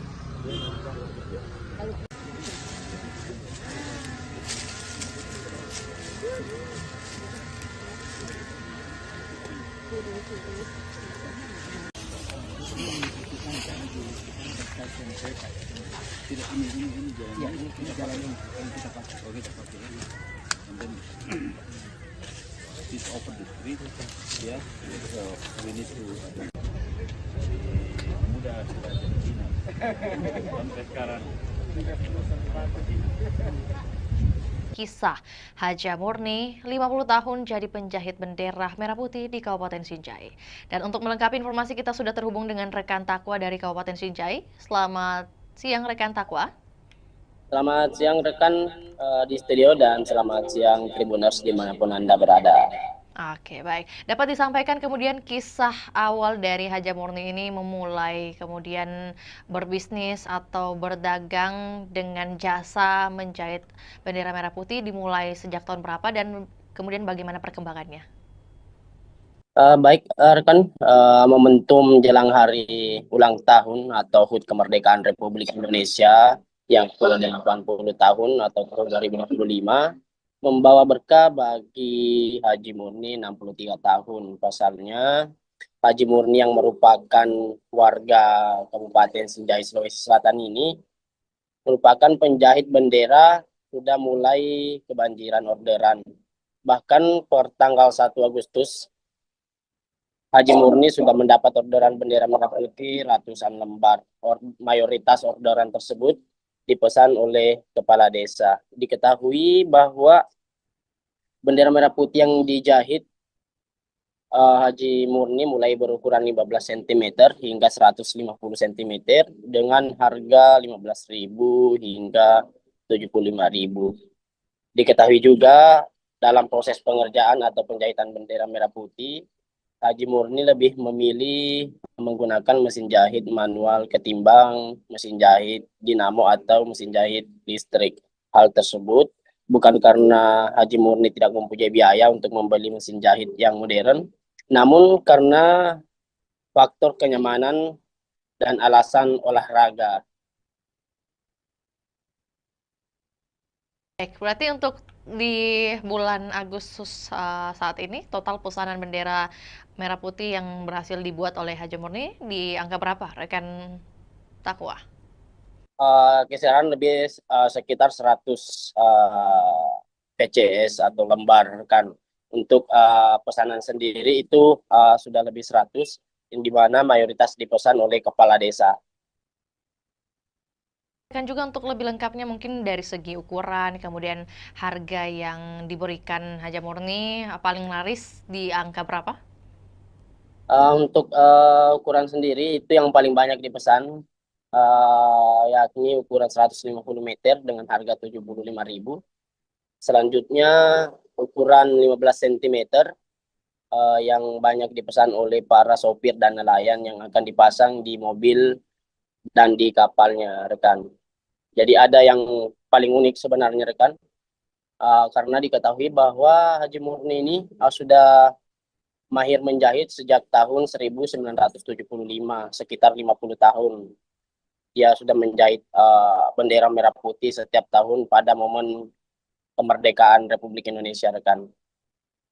Jadi pekerjaan menjahit ini merupakan pekerjaan utama dari Haji Murni sehari-hari, rekan Takwa? Untuk menjahit bendera merah putih itu setiap tahunnya, rekan. Namun untuk sehari-hari beliau juga berjualan atau berdagang pakaian yang banyak dijual di tokonya yang terletak di pasar sentral itu, yakni pakaian atau seragam sekolah, rekan. Baik, rekan Takwa, dalam sehari Haja Murni bisa menjahit berapa lembar khususnya untuk agenda tahunan seperti 17-an ini? Untuk setiap harinya rata-rata itu 50 lembar setiap hari, rekan. Tergantung pesanan yang masuk. Kan juga rekan Takwa bahwa kemudian Haja Murni ini masih memilih menggunakan mesin jahit manual. Nah, kemudian apa yang menjadi alasan khususnya tidak mau menggunakan mesin listrik? Ada dua alasan utama. Yang pertama itu karena beliau lebih nyaman menggunakan mesin manual. Yang kedua itu sebagai momen atau leluasa untuk olahraga, rekan. Motivasi utama dari Haja Murni ini tetap menjahit di usia ke-63 tahun, selain karena sembari berolahraga, bagaimana kemudian dengan kehidupannya, mungkin dukungan keluarga? Untuk dukungan keluarga, Haji Murni bersama almarhum suaminya itu berhasil memberikan pendidikan yang terbaik kepada 4 anaknya, dan saat ini 4 anaknya sudah berkeluarga, rekan. Kisah pribadinya dari Haja Murni ini, rekan Takwa, apakah kemudian ia menceritakan atau juga Anda liput mengenai siapa kemudian yang menjadi pengajar pertama dari Haja Murni sejak dulu? Jadi pada saat itu Haji Murni masih berumur 7 tahun. Dia tinggal di Kota Makassar, ikut sama tantenya karena beliau tidak bisa melanjutkan pendidikan karena keterbatasan ekonomi.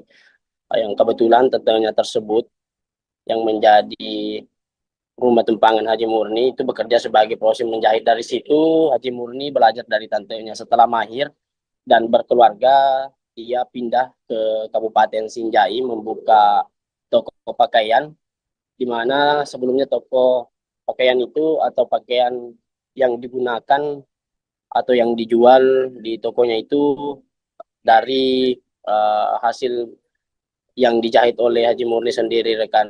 Ditambah pada saat momen 17 Agustus atau momen kemerdekaan Republik Indonesia, orderan itu banyak yang masuk.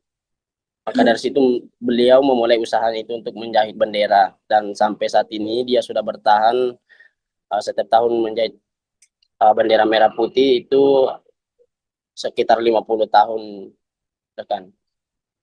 Tadi disebutkan juga ada kemudian 4 anak dari Haja Murni. Apakah kemudian dari ke-4 anak ini ada yang ikut turut membantu usahanya sekarang? Untuk saat ini anak yang pertama Haji Murni itu yang menjaga toko pakaian yang berada di toko sentral Sinjai yang terletak di Kelurahan Bongki, Kecamatan Sinjai Utara, rekan. Baik, tentu menjadi pertanyaan juga mungkin mengenai sosok dari Haja Murni sendiri ini setelah kemudian melihat banyak pembeli dari dagangannya, yakni membeli bendera mungkin hasil jahitannya. Bagaimana kemudian perasaannya?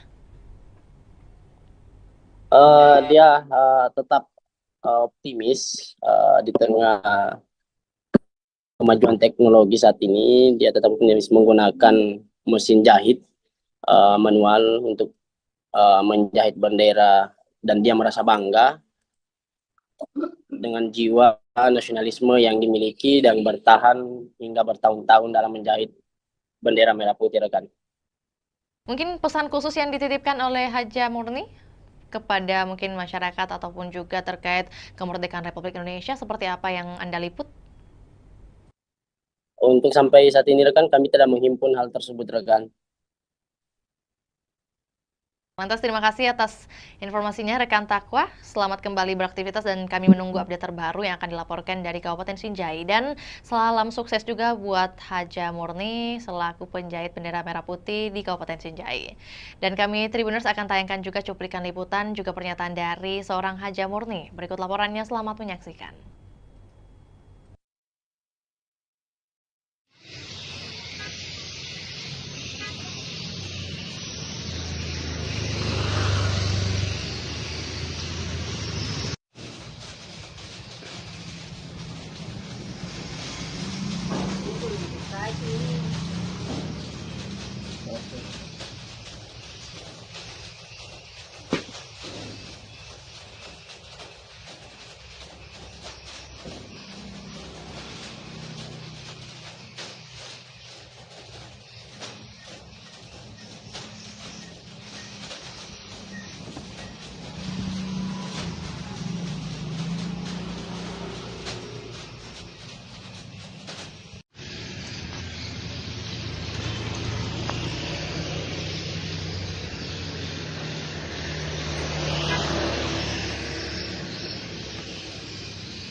Berapa ini kita menjahit?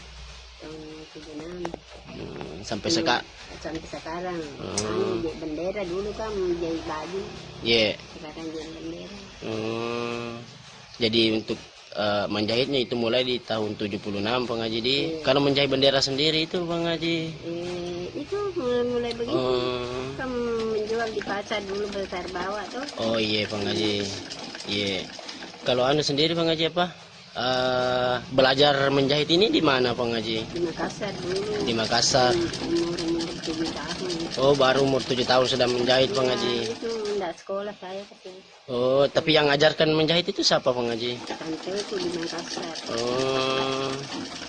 Tapi Anda sendiri, Bang Haji, apa? Kenapa ini pilih? Saya lihat ini mesin manual, Bang Haji. Karena tidak cocok. Saya mesin mesin dinamo enggak cocok mesin aku tuh. Iya. Oh, sekaligus olahraga juga ya, Bang Haji. Iya. Tapi untuk Bang Haji, untuk bendera untuk 17 Agustus ini Bang Haji, kemerdekaan ini di tahun 2025, apakah sudah ada orderan Bang Haji? Banyak, kalau orderan banyak.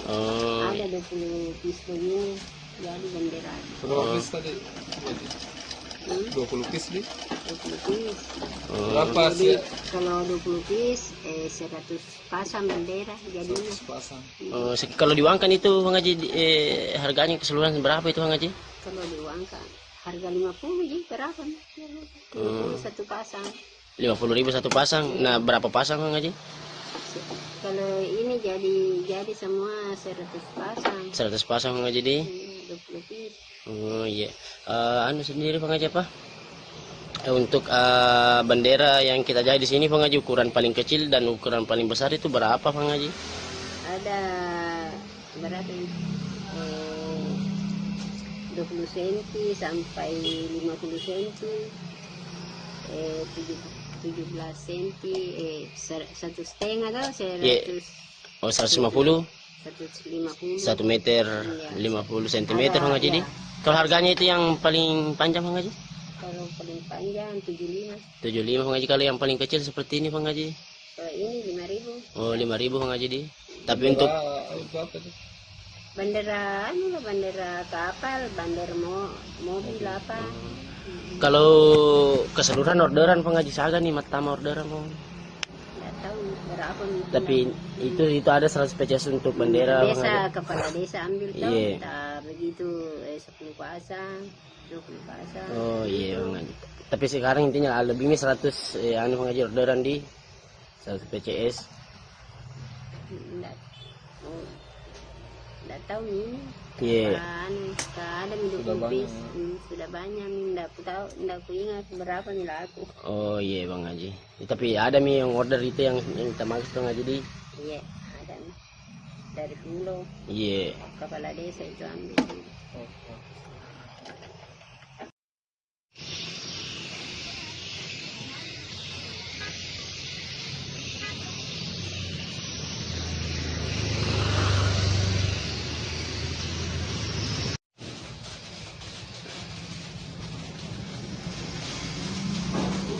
Pagi 835 personel gabungan yang dikerahkan untuk amankan laga perdana PSM versus Persijap di Stadion Gelora B.J. Habibie, Kota Parepare. Dan untuk melengkapi informasi, kita sudah terhubung dengan rekan Aryadi dari Kota Parepare. Selamat siang rekan Aryadi. Selamat siang, Fior. Kemudian bagaimana keberlangsungan dari apel pengamanan yang digelar pada hari ini? Baik, Fior, kami laporkan bahwa laga antara PSM Makassar melawan Persijap Jepara akan berlangsung di Stadion Gelora B.J. Habibie Parepare pada Jumat besok, tanggal 8 Agustus 2025. Nah, sebelum itu, pihak personel gabungan pagi tadi telah menggelar apel jelang laga perdana PSM Makassar ini. Dari sisi keamanan, Polres Parepare sudah melakukan rapat koordinasi sebelumnya menjelang laga perdana PSM Makassar di Super League.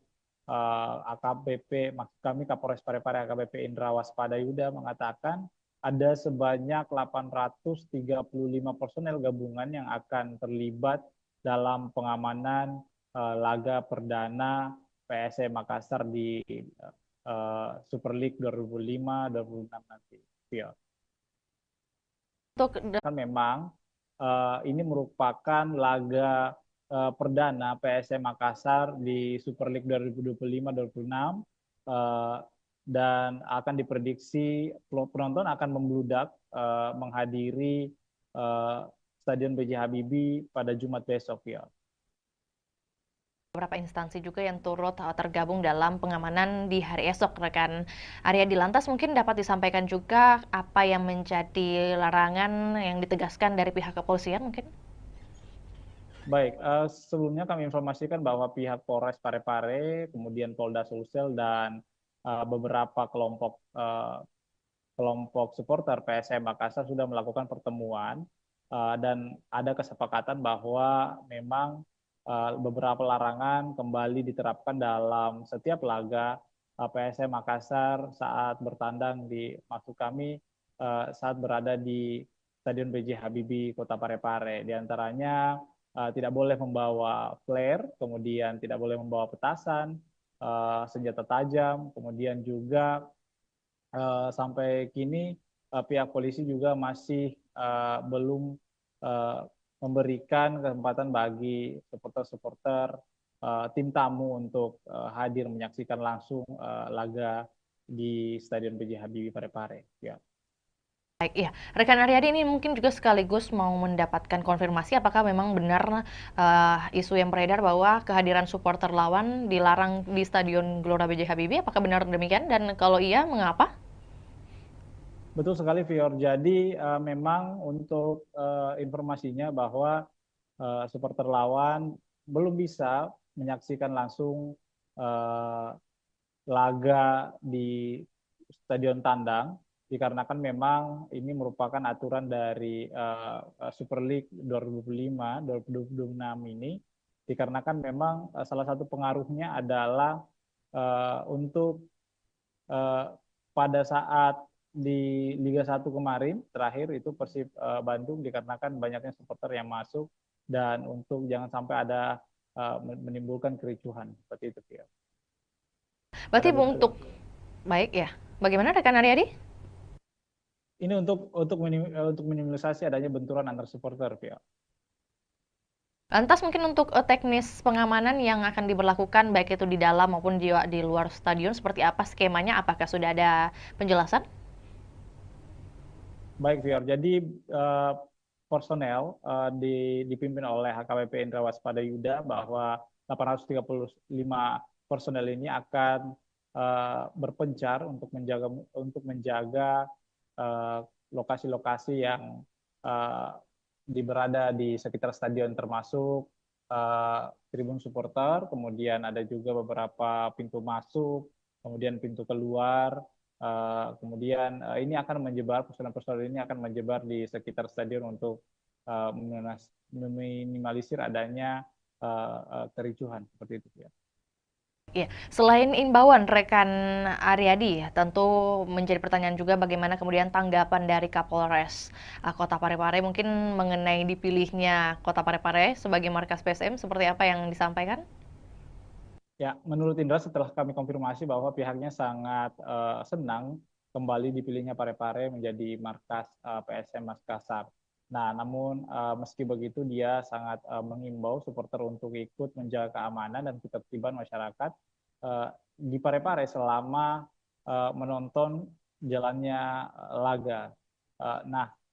Memang PSM Makassar ini untuk informasi Fior bahwa PSM Makassar mempunyai rekor unbeaten atau tidak terkalahkan di pekan pertama di kompetisi kasta tertinggi sepak bola Indonesia ini sejak 2017. Nah, rekor ini kemudian berlanjut jika PSM menekuk Persijap Jepara yang digelar besok hari. Nah, Persijap sendiri adalah tim juara 3 di Liga 2 Indonesia musim lalu yang mendapat tiket terakhir klub promosi Super League 25. Beberapa supporter juga bahkan mengharapkan bahwa PSM Makassar langsung memetik poin di laga perdana ini dikarenakan memang PSM Makassar adalah salah satu tim juara di Super League 2025-2026. Ya. Berarti prediksi dari pengamat sepak bola mungkin yang berhasil Anda liput seperti apa yang ia lihat dari permainan atau persiapan dari PSM melawan Persijap nantinya? Betul sekali, Fior. Jadi salah satu pengamat sepak bola di Sulawesi Selatan mengatakan bahwa PSM Makassar ini mempunyai motivasi tinggi untuk menjaga tradisi yang tidak terkalahkan di laga perdana, apalagi mereka didukung dengan tampil di kandang sendiri. Sebanyak 22 pemain musim lalu ini kemudian juga dipertahankan lalu merekrut 9 pemain dengan kondisi ini berbeda dengan Persijap Jepara karena Laskar Kalimantan ini mengalami perombakan besar di skuad saat dipromosikan masuk di Super League 2025-2026 ini. Nah, menurut pengamat bahwa pertandingan pertama ini sangat penting dimenangkan sebab akan memudahkan langkah pasukan Ramang menghadapi laga-laga selanjutnya. Nah, ini harus dimaksimalkan bahwa supporter juga diminta untuk mendukung PSM Makassar secara maksimal karena ini akan memberikan energi tambahan kepada pemain-pemain. Nah, seperti itu, Vio. Lebih lanjut, rekan Aryadi mungkin terkait antusiasme baik itu dari warga Parepare sendiri ataupun juga warga yang dari luar Parepare untuk menyaksikan pertandingan di hari esok, apalagi pertandingan perdana. Ini seperti apa? Sebesar apa ini kemudian mungkin tiket yang berhasil dijual sebesar atau seberapa banyak?